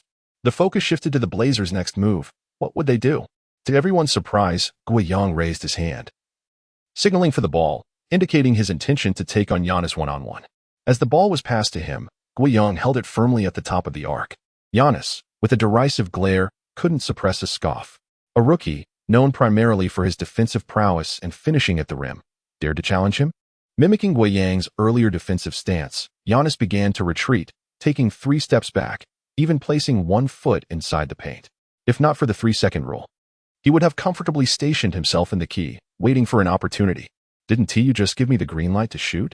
he seemed to convey, playfully beckoning Guiyang with a finger while wearing a smug smile, clearly taunting him. Coach Kidd approved of this defensive strategy. He had previously analyzed Guiyang's performance in the first 5 games, noting that he had attempted almost no outside shots, and his only 3-point attempt had been a rushed airball. On the sidelines, Coach Stotts hesitated, contemplating directing Turner to orchestrate the offense anew. However, assistant coach Vanderpool interjected decisively. "Shoot." Before the words had even settled, Guiyang launched a 3-pointer from his spot. Regardless of the assistant's encouragement, he would have taken the shot. After all, he had practiced hundreds of 3-pointers daily during the off-season. The ball arched gracefully through the air.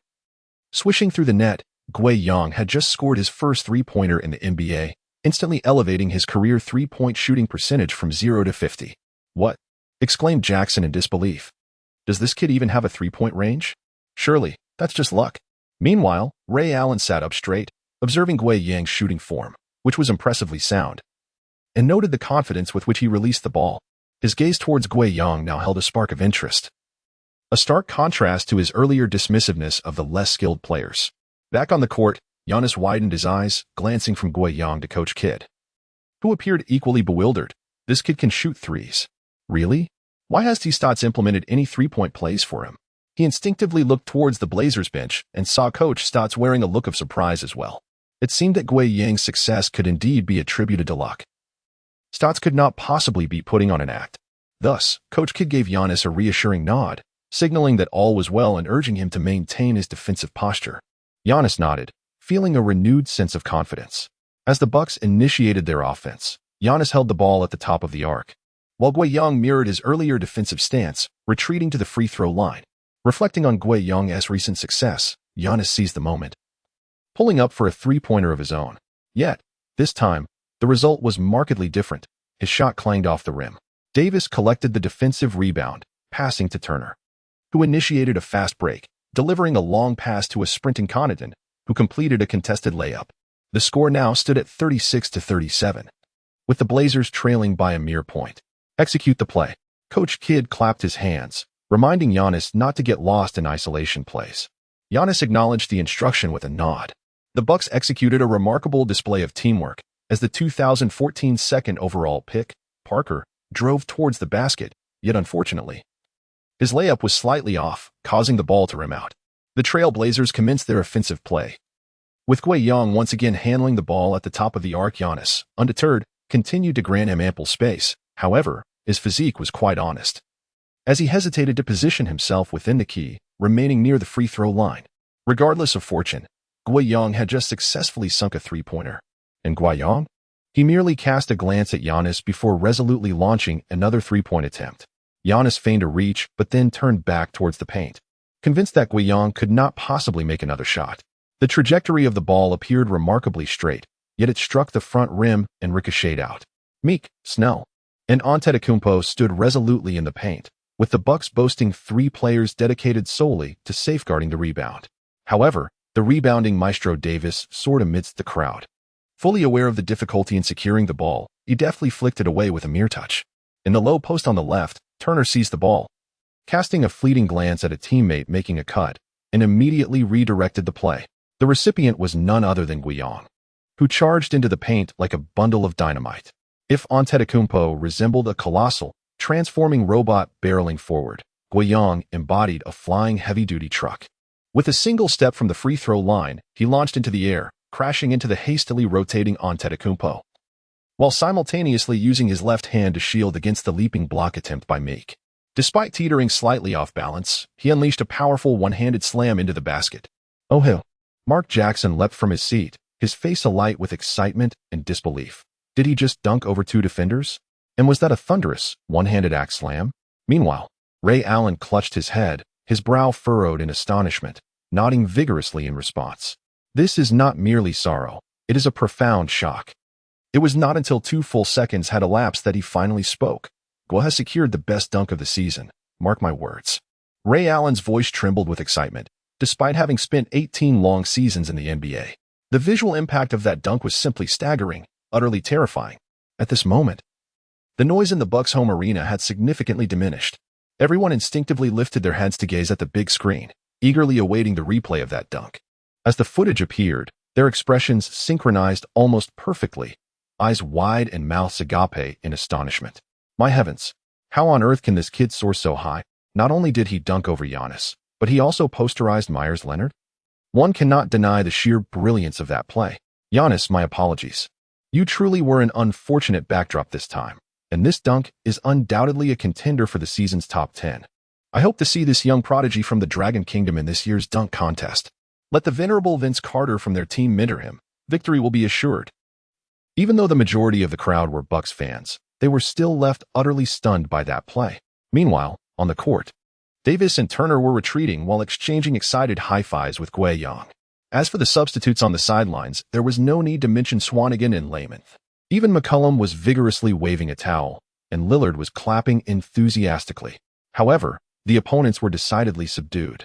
For Guiyang's dunk not only significantly uplifted the Trail Blazers' morale, but also reversed the score. Myers Leonard's already dark complexion deepened further. And as for Giannis, his face was a mask of despair. He lacked the courage to watch the replay on the big screen, but from the gasps of the home crowd, he discerned that he may have become one of the season's most prominent background figures. The humiliation was overwhelming. He was striving for the MVP this season, only to be brutally dunked on by such a young upstart. At this moment, his gaze was fixed intently on Guiyang, his jaw slightly quivering as he ground his teeth. Kid, you've done well, he muttered, contemplating that it was time to teach him a lesson. Now it was the Bucks' offensive possession. Giannis received the basketball, signaling for his teammates to clear out. He intended to take Guiyang one-on-one. He charged forward with the same ferocity, using his body as a battering ram, and Guiyang prepared to confront him. However, unlike before, Giannis now thrust his elbow forward, charging ahead like a beast gone mad. Is this madness? Guiyang furrowed his brow. Given this momentum, a head-on collision could potentially result in a broken nose. He glanced at the referee nearby, but the official remained indifferent. With a sigh, he retreated, choosing to avoid the impending clash. Forget defending. I'll concede these 2 points to you. Guiyang took a few steps back into the paint, showing no intention of defending. Yet, Giannis audaciously pressed forward, even as he reached his usual range for attacking the basket, refusing to rise for a layup, and continued to swing his elbow at Guiyang. Unable to tolerate it any longer, Guiyang unleashed a powerful slap, deflecting that brutish elbow. Unexpectedly, Giannis took advantage of the motion to attempt a layup. Beep. The shot did not go in, yet the referee immediately blew the whistle, calling a foul on Guiyang for hitting. What is this Giannis doing? Is he here to play basketball or to brawl? Jackson, with a look of disdain in his eyes, pondered if this was retaliation for being posterized just moments ago. How could he even aspire to be the face of the league? He is utterly unworthy.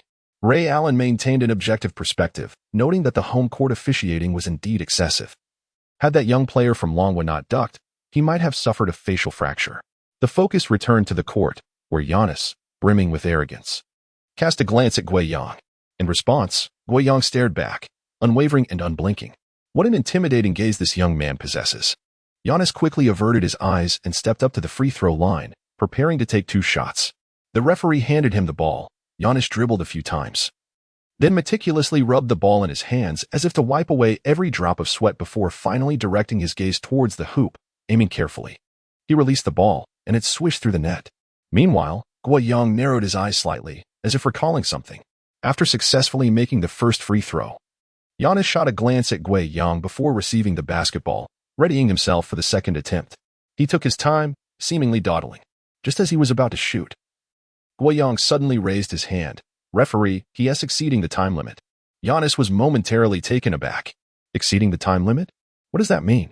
The baseline referee furrowed his brow, looking towards the head referee. In the NBA, there exists a rule stipulating that free throws must be completed within 10 seconds, or it constitutes a violation. However, such occurrences are exceedingly rare. In the baseline referee's decade-long officiating career, he had only encountered it once or twice. He had not intentionally kept track of the time, but Guiyang's reminder made it seem as though the duration of Giannis's free throw had indeed felt quite prolonged. At that moment, the chief referee approached, hesitating briefly before announcing, the player number 17 of the Trail Blazers has interfered with the free throw. A violation has occurred, and player number 34 of the Bucks shall have another attempt. Guiyang was taken aback. He had long heard of Giannis's notoriously lengthy free throw routine. and yet he had been penalized for a violation while merely timing it in his mind. However, he shrugged it off, refraining from voicing any objections, as disputing with the referee would be futile and could potentially lead to a technical foul against him. Giannis, on the other hand, scoffed, feeling even more disdain for Guiyang. Was that fellow insinuating that he had violated the 10-second rule? Preposterous. Even if it were true, what did it matter? This was our home court. He then prepared for his second attempt, following the same procedure as before. Yet this time, both Davis from the opposing team and his own teammate, Maker, furrowed their brows, puzzled by the fact that Giannis had yet to take his shot after all this time. Beep. At that moment, Giannis raised his arm, only for the referee to blow the whistle. The player wearing number 34 for the Bucks was called for a 10-second free throw violation. Giannis widened his eyes in disbelief. He truly did not anticipate the referee making such a call. At that moment, Guiyang coldly uttered a phrase. Is there any creature that lives without nurturing? What a disgrace. Without allowing Giannis an opportunity to respond, he turned on his heel and departed. Unbeknownst to him, behind his back, Giannis's expression contorted into a sinister grimace. His eyes flashing with a flicker of resentment, akin to a predator lurking in the shadows, poised to strike. Following Giannis's violation during the free throw, both teams made substitutions, with the starters from both sides returning to the court. Guiyang resumed his position as small forward, while Amina matched up against Giannis. During this stretch of play, bolstered by the stellar performance of the backcourt duo, the Trailblazers gradually established a lead. However, Guiyang noticed that even though Giannis was not directly opposing him, his gaze frequently fell upon him.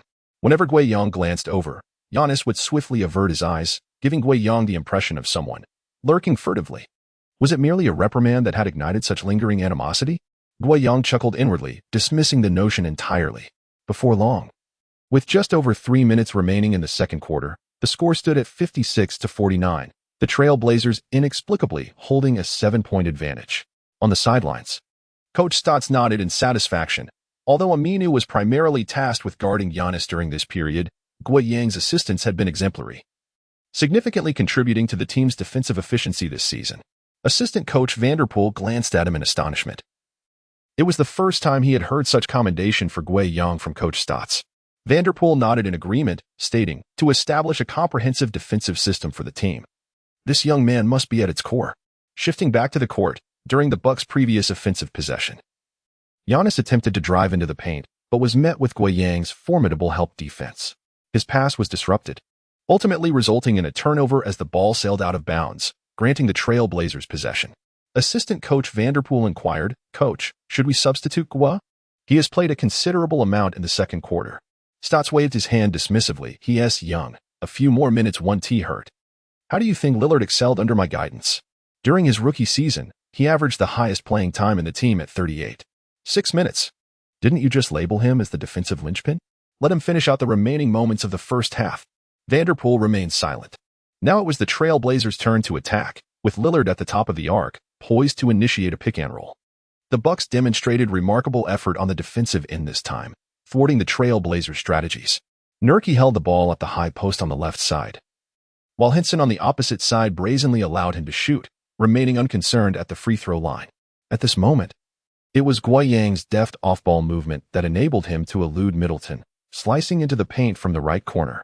Nurkic, a towering figure hailing from Europe, possessed a modicum of playmaking ability, and he promptly delivered the ball into the unguarded area. In an instant, Guiyang launched himself skyward, clutching the ball with both hands, and executed a thunderous dunk that reverberated through the rim. Just as he released the ball and prepared for a steady descent, he caught a glimpse from the corner of his eye. A player from the Bucks had unexpectedly appeared beneath the basket. If it had been any other Bucks player, Guiyang would have merely assumed they were late in their defensive rotation. However, this time, it was Giannis Antetokounmpo. In that fleeting moment, a cascade of images flashed through Guiyang's mind.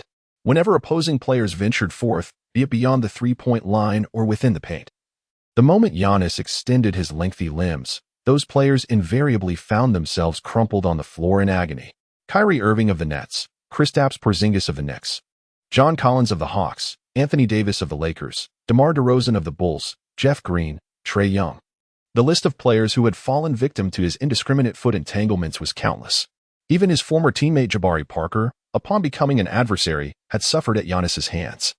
Among those afflicted, Porzingis bore the brunt of the impact. Under Giannis's foot, the unicorn was sidelined for nearly 2 years, transitioning from the Knicks' rising star to a mere secondary or tertiary player on various teams.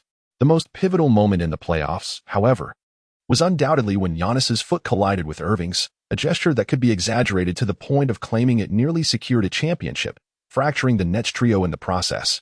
Even in this timeline, where none of it had yet transpired, Guoyang was acutely aware of Giannis's intentions, a desire to incapacitate him with a single blow. Time seemed to slow as Guoyang descended, and in his vision, Giannis's expression morphed into a menacing grimace, his malevolent gaze unmasked. As if he were already anticipating Guoyang's imminent fall, Guoyang needed no further observation to deduce that a colossal foot awaited him below. Damn it! If I'm going down, I'll take you with me. With gritted teeth, Guoyang unleashed an elbow in midair, if he was to be felled. He would ensure that Giannis also bore the brunt of the impact.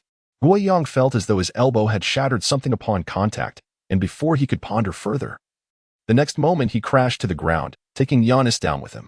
A heart-wrenching scream echoed, piercing through the air. What on earth was happening? In the commentary booth, Ray Allen's eyes widened in disbelief. Weren't both players untouched during the dunk? Why were they both now sprawled on the floor? Beside him, Jackson fixated on the two players beneath the basket. I don't know. From that scream, it seemed someone might be injured. On the Trail Blazers bench, Coach Stotts appeared ashen, while Vanterpool's complexion mirrored that of a ghost.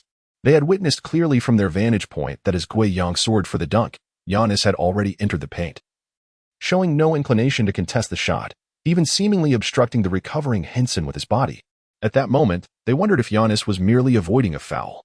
Considering Guoyang's dunk was all but assured, almost immediately, they witnessed Giannis extend his foot, even glancing down at its position. This is clearly an attempt to trip him up. As a result, Guoyang fell to the ground. Vanterpool clasped his hands together and began to pray. Please let that kid be all right. Coach Stotts took a deep breath and slowly remarked, that kid is built like an ox. He should be fine. Yet, somehow, his words sounded more like self-reassurance. Before he could finish, Swanigan and Lehman had already risen from the bench, ready to storm onto the court. You two rascals, sit down. At that moment, Stotts exhibited the undeniable authority of a head coach, his roar effectively silencing the two. After all, during the game, neither coaches nor bench players are permitted on the court. Even in the event of an injury, one must not act impulsively. Meanwhile, numerous spectators turned their gaze towards the giant screen, eagerly awaiting the replay. As they wished to discern what had transpired moments ago, the replay was now being shown. From the moment Guoyang took off for the dunk, everything unfolded in slow motion, including Giannis lowering his head to check the position of his feet. Every subtle movement was vividly displayed before the audience. Huh? What is he doing? No way. Tripping him? Surely, Giannis would never stoop to such actions. I believe in him. When he was a rookie, he sent his entire first paycheck home, leaving himself without a dime, and had to run to the arena, only to be recognized by an elderly couple of fans who gave him a ride. How could such a dutiful child possibly resort to such treachery? Indeed, if he were to trip someone, how could he himself end up on the floor? I trust Giannis. He is destined to lead our Bucks to victory. While the audience engaged in this discourse, the scene shifted to the next moment. They witnessed Guoyang and Giannis seemingly exchange glances, and then, as Guoyang descended, he abruptly swung an elbow, striking Giannis squarely on the nose. Giannis jolted, and Guoyang soon followed suit to the ground. From this angle, it was unclear whether he had stepped on Giannis's foot, but neither could maintain their balance, and they fell almost simultaneously.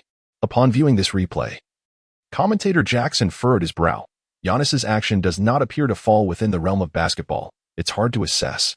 After stepping down from his position as the Warriors' head coach, he often found himself at the commentary desk, aware that certain matters could not be overtly stated, and could only be subtly hinted at, even when the evidence was right before one's eyes. However, the other commentator was not a professional. He was merely a special guest commentator for the Bucks' home game. Without a doubt, that was a trip, Ray Allen stated gravely. Moreover, tripping near the basket is undoubtedly more perilous than beyond the three-point line.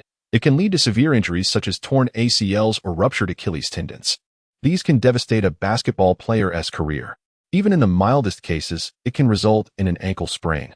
After a pause, he continued, regardless, a true professional who loves basketball should never resort to such actions.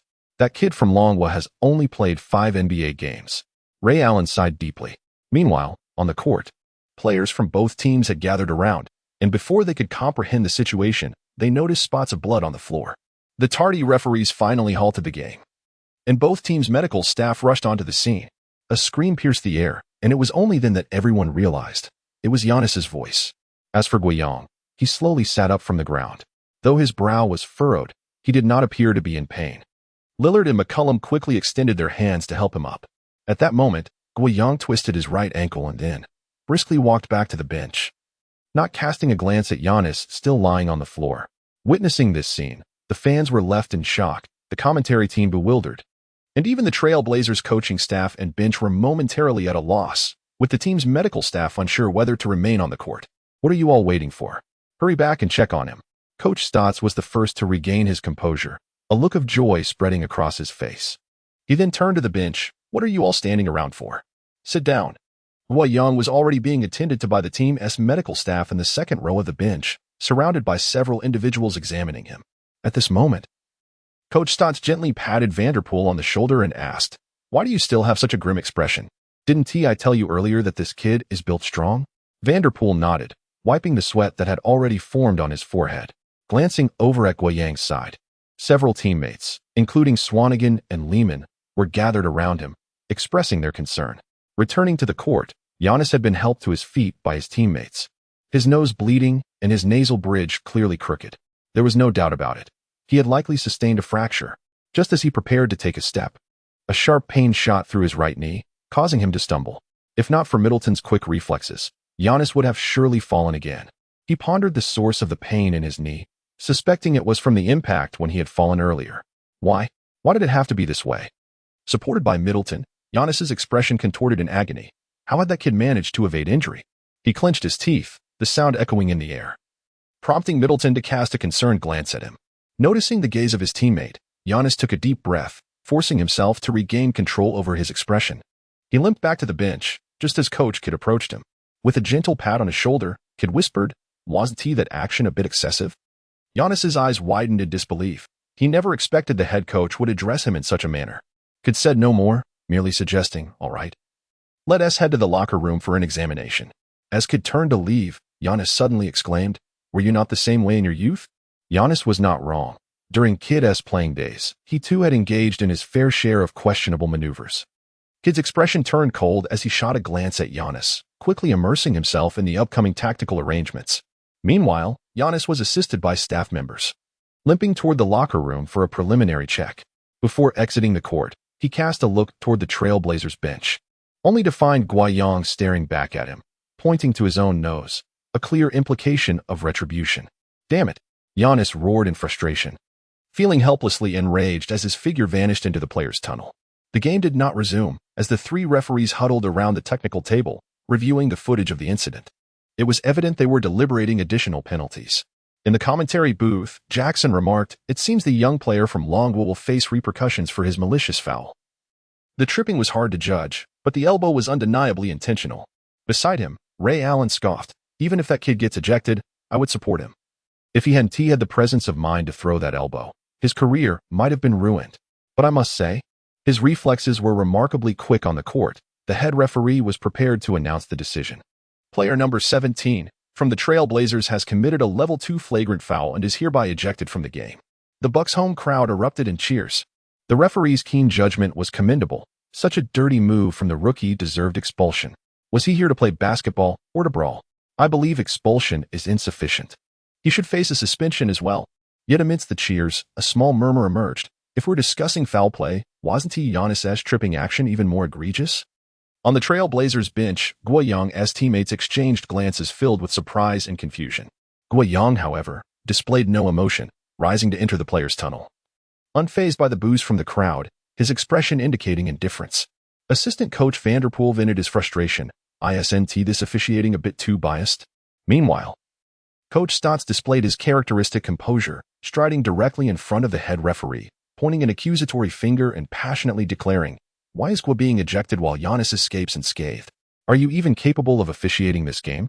The referee met his gaze, offering no verbal warning before issuing a technical foul. Stotts, undeterred, continued, "If you have the guts, eject me too." I'm eager to see. The sentence was not yet finished when another technical foul was called. Coach Stotts promptly intervened, pointed a finger at the referee's nose, and before the arena security could escort him out, he executed a graceful turn, patted his suit, and strode confidently into the player's tunnel. Elegance. Vanderpool watched this scene, entranced. The coach was simply too refined. However, he felt something was amiss. How could Coach Stotts transition so effortlessly between fury and composure?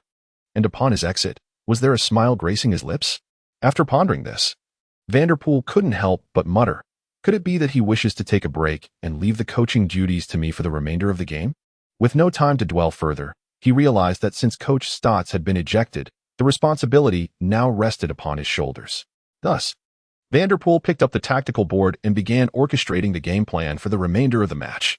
In the final moments of the first half, although the Trail Blazers' Wei Yang had been ejected, the Bucks were severely lacking their pivotal offensive and defensive linchpin, resulting in a significant scoring run against them. When the half concluded, the score stood at 65-51, with the Trail Blazers leading by 14 points. As the second half commenced, the Bucks officially announced that Giannis Antetokounmpo would not return due to a nasal fracture and knee contusion, although further examinations were required for a definitive assessment. Meanwhile, Turner filled in for Wei Yang on the Trail Blazers side. Both teams were without their starting small forwards, yet the score did not narrow. Instead, it continued to widen. Ultimately, the game concluded with a score of 121-108, as the Trail Blazers secured a relatively comfortable victory on the Bucks' home turf. For the Bucks, Bledsoe scored 16 points and Middleton 23 points, while their core player, Giannis, exited at halftime with 9 points, 6 rebounds, and 5 assists. In contrast, the Trail Blazers' Lillard led the team with 34 points, and McCollum added 21 points, while Guiyang, due to his ejection, managed only 9 points, 4 rebounds, and 2 steals. Post-game, Guiyang trended on social media. His spectacular dunk over 2 defenders was only a fraction of the reason. The primary catalyst was his elbowing of Giannis. Dragon Country bully, Guiyang elbows Giannis into oblivion. Another dirty player enters the league. NBA's future star suffers an elbow to the face. Rookie actions gone awry. Most NBA news outlets echoed such sensationalist headlines, further vilifying Guiyang and depicting him as a malevolent elbow thrower. Under this narrative, the online backlash was overwhelmingly negative. Such a player should be suspended. Otherwise, how can the league continue to function with such behavior? Yes, he should be banned for 10 games. Otherwise, he won't learn his lesson. Haha. I now understand why the Trail Blazers used the 10th pick to select him. Perhaps they intended him to be a playoff liability? Durant. LeBron. Watch out. Don't let this Dragon Country kid ruin you. Even on Guiyang's latest social media post, thousands of comments flooded in overnight, all filled with vitriol. Gua. Your mental fortitude is commendable. The following day, at the Trail Blazers training facility in Portland, Swanigan gave Guiyang a thumbs up. What are these netizens saying about you? You can still train here with a smile? Guiyang shrugged, replying, Jason called me last night and mentioned it, but it's a good thing. Shouldn't I be happy? Swanigan was taken aback. A good thing? He thought he must have misheard. Guiyang calmly explained, according to the data Jason provided. At the peak of my social media account's traffic last night, it even surpassed LeBron James. And he has a fan base that is many times larger than mine. Increased visibility means potential for engagement. Jason mentioned he is preparing to secure a local commercial for me today, using my social media account to promote it. It seems these haters are inadvertently bringing me a nice income. If this keeps up, I might just be able to buy a villa in Portland next month. Swanigan. At this moment, he fell into silence. No wonder Guiyang entered the training hall today with such joy. It turned out he had already mastered the intricacies of the internet, realizing that traffic reigns supreme, and even notoriety can lead to fame. Lost in thought, he suddenly muttered, should I aim to elbow LeBron James next time? If so, perhaps I could reside in a grand villa as well. Just as Guiyang prepared to shoot a three-pointer, he was distracted by this remark, resulting in a clumsy throw that sent the basketball careening off its intended path, striking the trainer in the restricted area. This time, it was Guiyang who fell silent. The situation was far more complex than Swanigan had envisioned. The intense attention surrounding Guiyang's elbow strike was the result of multiple overlapping factors. If one were to consider how many of those keyboard warriors were truly fans of Antetokounmpo, it merely coincided with a frenzy of online vitriol, and the target was conveniently not a local American, allowing for uninhibited expression. Furthermore, shortly thereafter, updates on Antetokounmpo's injury reported that he would be sidelined for at least 2 weeks, not due to a nasal fracture. As the NBA has its fair share of masked players, but rather because his knee required a period of recuperation. Following the news, numerous netizens flocked to the NBA's official account to demand Guoyang's suspension. Perhaps it was the pressure of public opinion, or perhaps a consideration of Antetokounmpo's potential as a future face of the league. Regardless, by the afternoon, the NBA announced its decision regarding Guoyang's punishment. For his malicious elbow strike on Antetokounmpo, he was suspended for 2 games and fined $25,000, with his corresponding salary for those games also deducted. However, almost simultaneously with this announcement, a video posted by a Trailblazers fan went viral, showcasing a slow-motion replay of Antetokounmpo's intentional foot trip just before the elbow strike. Consequently, public sentiment shifted, and a significant portion of fans began to rally in support of Guoyang. At that moment, Guoyang felt somewhat disheartened, not by the online comments, but rather by the sheer injustice of his suspension. Upon reading the news, he immediately expressed his frustration. A suspension is one thing, but why should I also face a fine and a salary deduction? Indeed, only the loss of money could provoke such an emotional response from him. Beside him, Swanigan calculated. Didn't you just sign a $300,000 commercial deal this afternoon? Deducting this $25,000 along with your salary. Guoyang waved his hand to interrupt. Don't bother calculating. I've already lost big today. You're treating me to dinner. Swanigan was taken aback, sensing he might have been outwitted. The Trailblazers began the new season with an impressive 6-game winning streak. However, barely settling into their position atop the Western Conference. They faced consecutive defeats against the Rockets and the Pacers.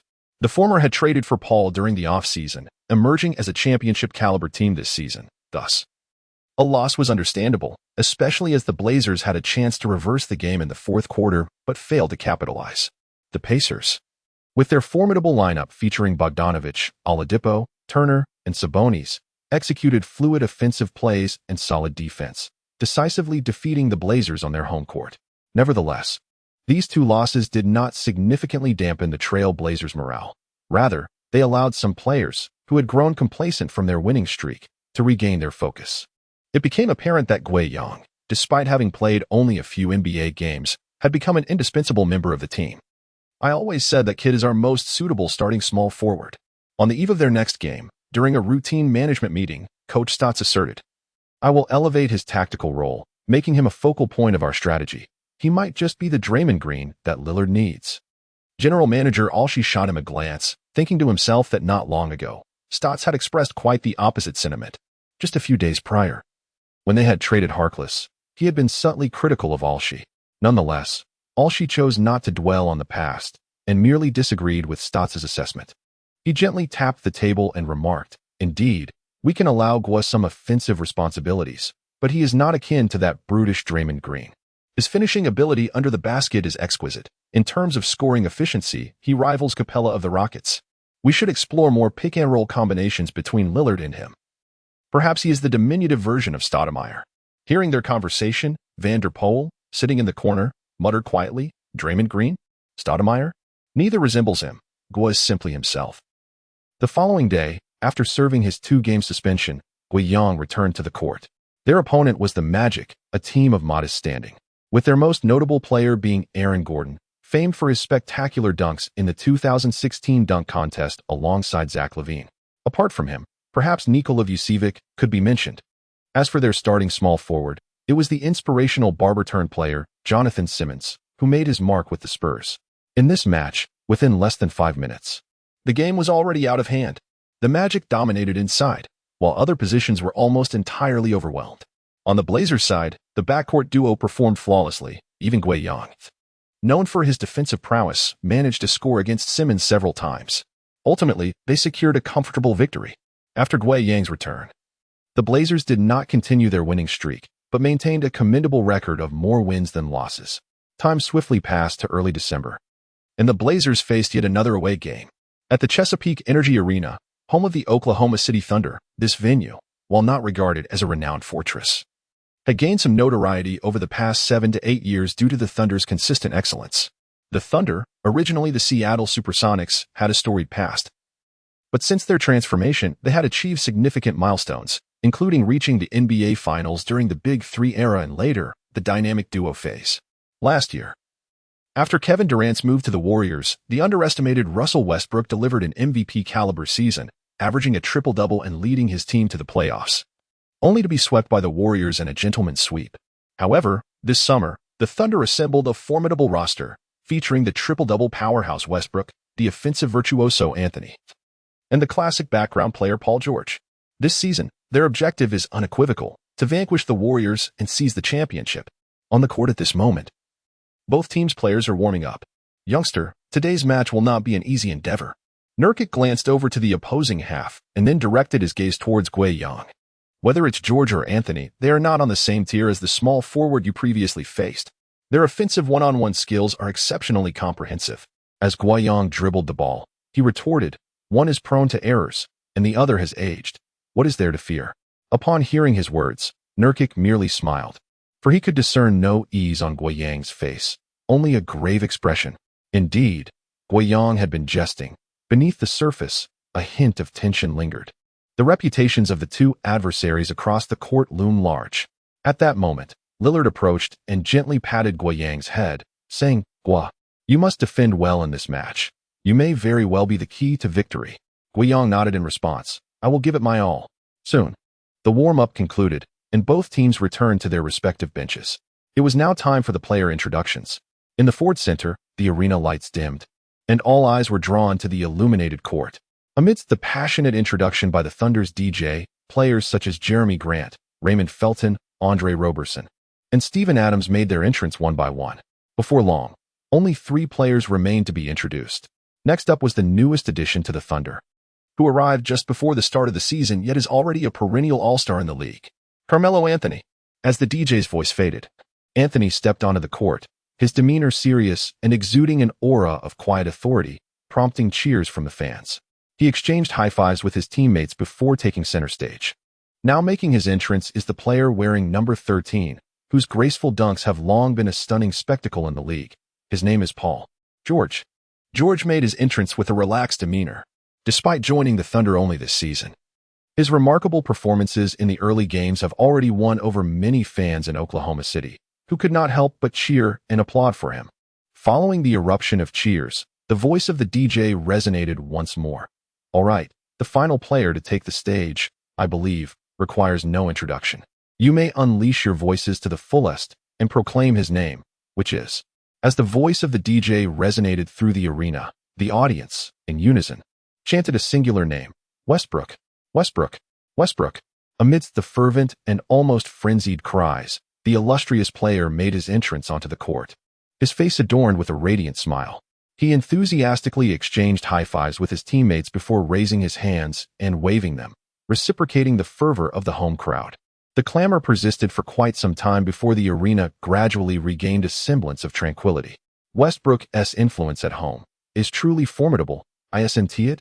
Meanwhile, on the other side of the court, Swanigan swallowed hard, pondering the notion that Oklahoma City isn't considered a hostile environment.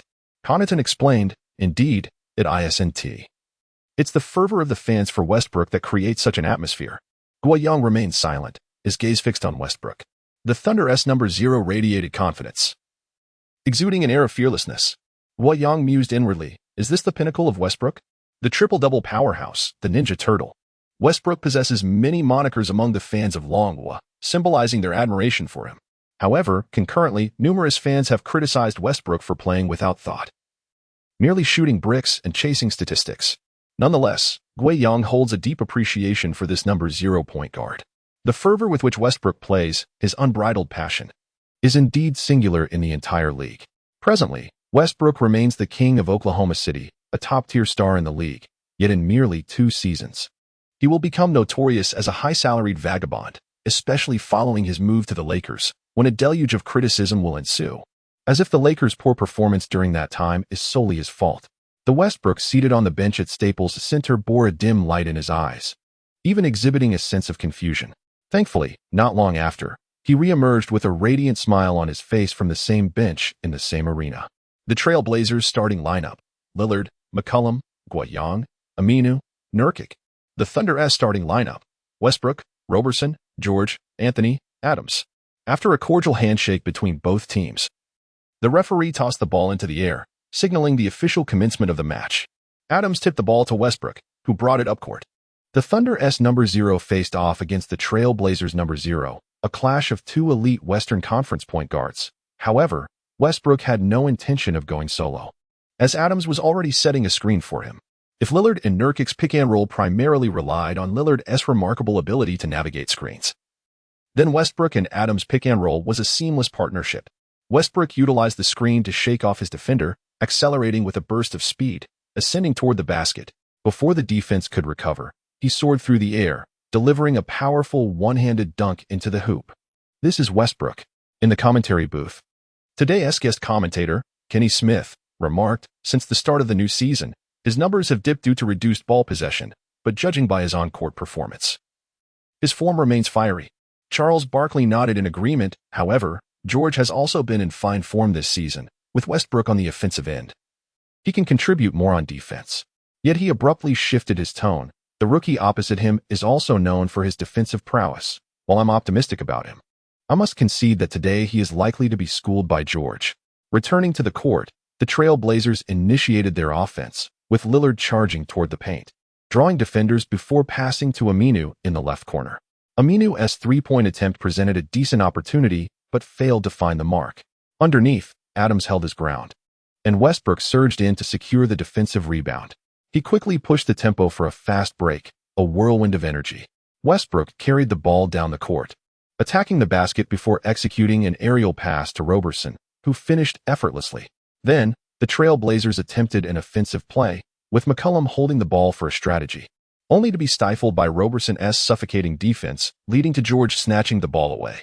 The Thunder counterattacked swiftly, with Anthony sinking a trailing three-pointer from the left arc. A 7-0 opening surge. On the sidelines, Coach Stotts remained unfazed, signaling to Lillard, who nodded affirmatively. In their next offensive possession, the Trail Blazers employed a pick-and-roll strategy, with Guiyang setting the screen. Westbrook, caught off guard, lost his positioning, but George quickly compensated, denying Lillard any shooting space. At that moment, Guiyang swiftly slipped past the screen, and Lillard adeptly passed him the ball. Guiyang caught it, driving into the paint, rising to challenge Adams' defense. In switching to his left hand for a delicate finish, the shot glided in smoothly. On the Thunder's end, Westbrook continued with a pick-and-roll, attempting a mid-range jumper from the free-throw line, which rimmed out, narrowly missing. The Trail Blazers secured the rebound and promptly handed it to Lillard, who accelerated for a fast break. In a 3-on-2 scenario, Lillard passed to a trailing McCollum, who immediately dished it to the right side of the paint. Guiyang received the ball and easily scored against a distracted Anthony. His finishing ability is truly remarkable, praised Barkley from the commentary booth. It seems like he is playing with his body, yet his shots are executed with a gentle touch. That's his finesse. Smith, unable to contain his skepticism, scoffed. Isn't that just two easy baskets? And this is what we're applauding? Fly pig, you've changed. I still want to see the brash commentator who used to challenge Yao. Barkley ignored him, continuing the commentary. Thanks to the Trail Blazers' two successful baskets, the Thunder could not maintain their initial dominance, leading to an exchange of scoring. Soon enough, the game reached the substitution phase. Westbrook and Anthony sat down to rest, and it was George's turn to lead the team, while the Trail Blazers kept McCollum and Guiyang on the floor, with the former focusing on offense and the latter on defending George. The score stood at 21-18, with the Thunder ahead by 3 points. Now it was the Thunder's offensive possession, with George at the left arc facing none other than Guiyang. George, take on this rookie. Show him what you're made of. George initially had no intention of going one-on-one, but the crowd's fervor urged him on. So, he confidently gestured for his teammates to clear out, ready to take on the challenge. Originally a 3D player, during his tenure with the Pacers, he honed a versatile skill set due to the prolonged absence of the team's star, Danny Granger, becoming proficient in both offense and defense, with above-average isolation skills. With a series of between-the-legs dribbles, he executed a seamless crossover, his movements fluid and graceful, as he appeared poised to slip past Guiyang. However, the latter quickly matched his pace, and George, unfazed, pulled back to the three-point line. In the commentary booth, Barkley remarked, "For a player of George's height to perform such intricate dribbling maneuvers effortlessly is a testament to his elite ball-handling skills among small forwards." Smith chimed in, "If we're talking strictly ball handling, he still has a ways to go to catch up to LeBron or Leonard." Barkley took over the conversation and continued, "It seems that Guiyang has become quite disoriented. He might just be knocked to the ground." Just as he spoke, George suddenly made a sharp change of direction, and, The ball was intercepted by Guiyang. Smith immediately glanced at Barkley, who, unfazed, remarked, although George possesses exceptional ball handling skills, his high dribble and somewhat smaller hand size result in mediocre ball protection, which is precisely why Guiyang managed to make that steal. Now, let us observe Guiyang's counterattack. What a splendid play. Once again, he powered through the defense to score. This exemplifies his finishing ability beneath the basket. Smith's eyes widened in astonishment. Just a moment ago, he was praising George, and now, following the turnover, he promptly explained the cause and shifted his admiration to Guiyang. Is this the prowess of top-tier commentary? After a brief pause, Smith finally uttered, "You are absolutely right." Returning the focus to the court, another offensive sequence commenced for the Thunder. Despite having just been stripped of the ball by Guiyang, George exhibited no emotional fluctuations and refrained from attempting to go one-on-one. Instead, he passed the ball to the backup point guard, Felton, allowing the seasoned veteran, who has fought through 12 seasons, to orchestrate the play while he retreated to the right corner. However, Guiyang paid no heed to George's positioning. He remained resolutely focused on his task. In the midst of the rotation, assisting teammates in defensive coverage was not Guiyang's priority. His sole objective was to contain George as effectively as possible. Even when George stood motionless in the right corner, Guiyang adhered closely, even initiating physical contact. George had not anticipated such ferocious defense from Guiyang. He had intended to catch his breath, but was caught off guard by this unexpected confrontation, resulting in him being shoved out of bounds. Beep. The referee's whistle sounded immediately, signaling an off-ball foul on Guiyang. Guiyang's eyes widened as he gazed at the officiating referee, exclaiming, "Isn't that a flop? Referee, did you see that clearly? I barely even exerted any force." Of course. The referee paid him no mind, and upon hearing this, George's eyes widened even more than Guiyang's. What does this kid mean? Is he mocking my lack of physicality? George certainly did not genuinely believe that. He merely internally scoffed at the remark. Nevertheless, Guiyang continued to mutter to himself. Is this the level of physicality in the NBA All-Star Game? How uninteresting. George, the rookie appears to be rather audacious, does he not? The match continues, with the Thunder in possession of the ball at the front court. On the sidelines, Thunder's head coach Donovan gestures, signaling for George to execute a catch-and-shoot three-point play. George immediately begins to maneuver in preparation for the catch, while Felton, ready to inbound the ball, seeks an opportunity. However, Guiyang is akin to a piece of chewing gum, firmly adhering to George, rendering Grant's off-ball screen ineffective and preventing George from receiving the ball entirely. The tactic failed to materialize, leaving Felton with no choice but to pass the ball to the substitute center, Patterson. The latter, upon receiving the ball, found himself with a clear mid-range opportunity and confidently sank the two-pointer. The Thunder managed to execute this offensive play, yet a look of discontent was evident on George's face. At that moment, Guiyang remained closely attached to him. Though not as aggressively as before, he was nonetheless relentless in applying physical pressure on George. "Are you serious, kid?" George finally broke his silence. "It's your offensive turn. Why are you still glued to me?" Without a moment's hesitation, Guiyang replied, "I know. But I'm just wearing you down, aren't I?" George fell silent. But then, unexpectedly, Guiyang made a sudden cut and penetrated the lane. George was caught off guard, merely watching as Guiyang leaped to catch the alley-oop pass from Turner, forcefully slamming it into the basket. What? Is Guo acting with impunity on our home court? Why do I feel like George seems distracted? It appears George could use a brief respite. Let us bring Westbrook in to lead the team. Nevertheless, we must continue to have faith in General George. He'll surely return to dominate. The Thunder's home crowd was only mildly taken aback. On the court, George actively demanded the ball on the offensive end, attempting once more to take on Guiyang in a one-on-one scenario. He harbored no feelings of anger or humiliation towards Guiyang. To him, the rookie was merely a fascinating challenge that sparked his competitive spirit. With that, George unleashed a series of flashy dribbles, shifting direction once more. This time, Guiyang refrained from hastily executing a cut shot, instead maintaining his defensive position.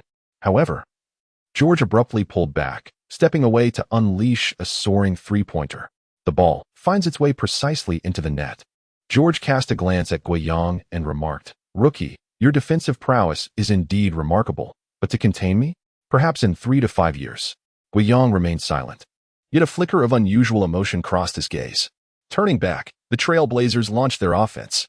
Guiyang positioned himself in the low post on the left, with George firmly contesting for space behind him. Why isn't this kid attacking the interior? George felt as if he were mismatched against a center in defense. struggling to secure his position, even contemplating whether to circumvent for a more advantageous defense. While he was still pondering, the ball was already in Guiyang's hands. It was time for Guiyang to showcase his individual skills. He gradually leaned into George, using him as leverage, and the disparity in strength and physicality became palpable, making George's defense notably strenuous. In the next moment, Guiyang executed a swift pivot with the ball, creating space to ascend for a layup. George leaped in pursuit, aiming to block the shot. Beep. As the ball swished through the net, George was penalized for a foul. Glancing at him, Guiyang calmly remarked, "Veteran, your defense exhibits considerable talent, but if you wish to contain me, perhaps you should gain another 10 or 20 pounds. George, once again. He found himself rendered speechless by this rookie. Guiyang truly captivates my interest. In the commentary booth, Barkley chuckled, observing Guiyang's low-post offense. If I were to mentor him diligently, he might just reach 1/3 of my former prowess. Smith shot him a sidelong glance. Porky, can you even move with that physique? A couple of steps, and you'd likely faint on the court. Barkley maintained his grin. Regardless, playing against you would still be quite effortless. On the court, the Thunder launched another offensive play. George opted to take Guiyang one-on-one, executing a swift change of direction before launching a mid-range shot. With a scorching touch, he disregarded Guiyang's defense and scored. Turning back, Guiyang maneuvered without the ball, creating an opportunity, receiving the pass, and barreling into George to retaliate. During the remaining time in the first quarter, the two starting small forwards found themselves in a mutual scoring frenzy. By the end of the quarter, George had tallied 11 points, while Guiyang had accrued 9. During the break, George sat on the bench, panting heavily. That kid seems to be draining your energy, Anthony teased, recalling his own matchup against Guiyang on his home court, where he hadn't noticed the rookie's fierce defense. Anthony spoke the truth back then. Guiyang had little inclination to defend against Anthony. After all, how do you defend against a player like him? After gulping down a hefty sip of sports drink, George finally spoke. His defensive effort is commendable, but to see him running so tirelessly on offense is astonishing. He truly gives his all on the court. His tone betrayed a hint of resignation. Being outplayed by a rookie was surely disheartening, even for someone with George's mindset. However, he shifted his thoughts. Such a playing style must take a toll on his stamina. How long could he sustain this level of intensity? Perhaps he could maintain it through the second quarter, but what about the second half? Anthony nodded in agreement. He is still too young.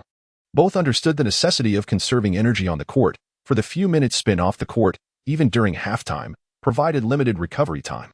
As anticipated, by the midpoint of the second quarter, Guiyang remained comfortably on the bench. George was also resting, but that was due to the Thunder's ongoing dominance over the Trailblazers. Despite the score remaining close, they maintained an advantage, allowing Coach Donovan to delay George's return to the game. Soon, under Coach Donovan's directive, George rose and approached the scorer's table, preparing to re-enter the game when the opportunity arose. As he settled onto the floor beside the table, he noticed a strong figure beside him. Turning his head, he found Guiyang, who was also watching him, a smile gracing his face, appearing harmless, yet his eyes unabashedly conveyed his intent. Today, you are mine. George realized that Guiyang had been waiting for him to return. Just then, a foul was called, and both players re-entered the court simultaneously. In the commentary booth, Smith expressed surprise. It seems Coach Stotts has a very targeted strategy today, keeping Guiyang and George on the court together, ensuring their matchup continues. His trust in this rookie surpasses our expectations. Barkley added. However, at first glance, it appears that the rookie's defensive limitations against George are evident. Let's see if he can make a significant impact moving forward. The previous foul was committed by the Trailblazers, and now it was the Thunder's turn on offense. The ball was inbound to George, who received it at the left arc, not rushing to make a move, with Guiyang defending him closely. Before George could initiate his play, Guiyang was already tightly guarding him, arms outstretched to deny any sudden acceleration or breakthrough. Simultaneously, his body subtly leaned forward, exerting pressure. George sensed the weight of the defense, yet it exhilarated him. Under such intense pressure, he began dribbling, executing a low center of gravity behind the back dribble to create some space. However, Guiyang was relentless, immediately closing in, akin to a cheetah pursuing a gazelle, offering no respite. How could this rookie's defense be even more tenacious than in the first quarter? George furrowed his brow, feeling a wave of irritation. Yet, he had no intention of passing. Over there, Westbrook was signaling for him to take the shot. With a flare, he dribbled behind his back, then suddenly stepped back laterally to the left at a 45-degree angle, feigning a three-point attempt, an exquisite fake. Sure enough, Guoyang leaped to block, completely faked out. George waited for him to soar past before leisurely aiming and launching the three-pointer. The ball had yet to depart from his fingertips when a hand emerged from behind his head, striking him squarely beneath the cap. The ball struck George's shoulder and bounced out of bounds. Wasn't that guy just faked out? How could he block that? It felt as though he glided through the air for an eternity, yet he still hadn't landed. George had underestimated the situation. If only he had waited just a moment longer. This block, that young man's leaping ability, is truly astonishing. Amidst the spectators' discussions, a look of shock appeared on George's face. He realized he had underestimated Guoyang's ability to stay airborne. As the game progressed, George felt the familiar sense of entanglement return. Guoyang remained glued to his side, seizing every opportunity to engage him physically. Even after being called for an off-ball foul, Guoyang's aggressive demeanor showed no signs of restraint. He was all about one thing: aggression. By halftime, George was utterly fatigued. He gasped for breath while observing Guoyang, who was no better off, sweat pouring down his face, breathing heavily, with his nostrils flaring dramatically. I'm curious to see how you'll perform in the second half. George shook his head as he walked into the players' tunnel. He wasn't angry, rather. He felt he had encountered a basketball fanatic today. It seemed as though his opponent cared little for the outcome of the match. His sole objective was to wear him down. Unbeknownst to him, at that moment, Guoyang was watching him depart, a faint smile gracing his lips. The halftime break passed swiftly, and the second half resumed. The score stood at 57-61, with the Trail Blazers trailing by 4 points. It was now the Trail Blazers' offensive possession, with Lillard handling the ball at the arc, facing Roberson. Last season, Roberson was named to the NBA All-Defensive Second Team. Offense was not his forte. His sole purpose was defense. Standing at 2.01 meters, Roberson cast a shadow over Lillard, complemented by his exceptional lateral quickness, applying immense defensive pressure. Under such intense defense, Lillard could not utilize Nurkic's screen, and his teammates failed to create openings. At that moment, Guoyang stepped in to set an incredibly solid screen, successfully blocking Roberson. However, the defender now matched against Lillard was none other than George, a former all-defensive team member. Yet, Lillard showed no intention of switching defenders. He signaled for his teammates to clear out space, ready to take on George one-on-one. He deftly dribbled between his legs, searching for rhythm, then suddenly gathered the ball and stepped back, forcefully launching a three-point shot. The ball soared into the net with unyielding force. Turning back, Westbrook charged towards the basket, drawing defenders before delivering a swift pass to Anthony in the left corner. However, the latter's attempt from beyond the arc failed to find its mark. Beneath the hoop, Adams leapt with vigor, seizing the offensive rebound from Nurkic's grasp, and hurled the ball towards the perimeter. A prime opportunity presented itself to Roberson, who found himself wide open. Yet, he hesitated, seemingly reluctant to take the shot. His three-point shooting percentage was, to put it mildly, quite disheartening. Shoot.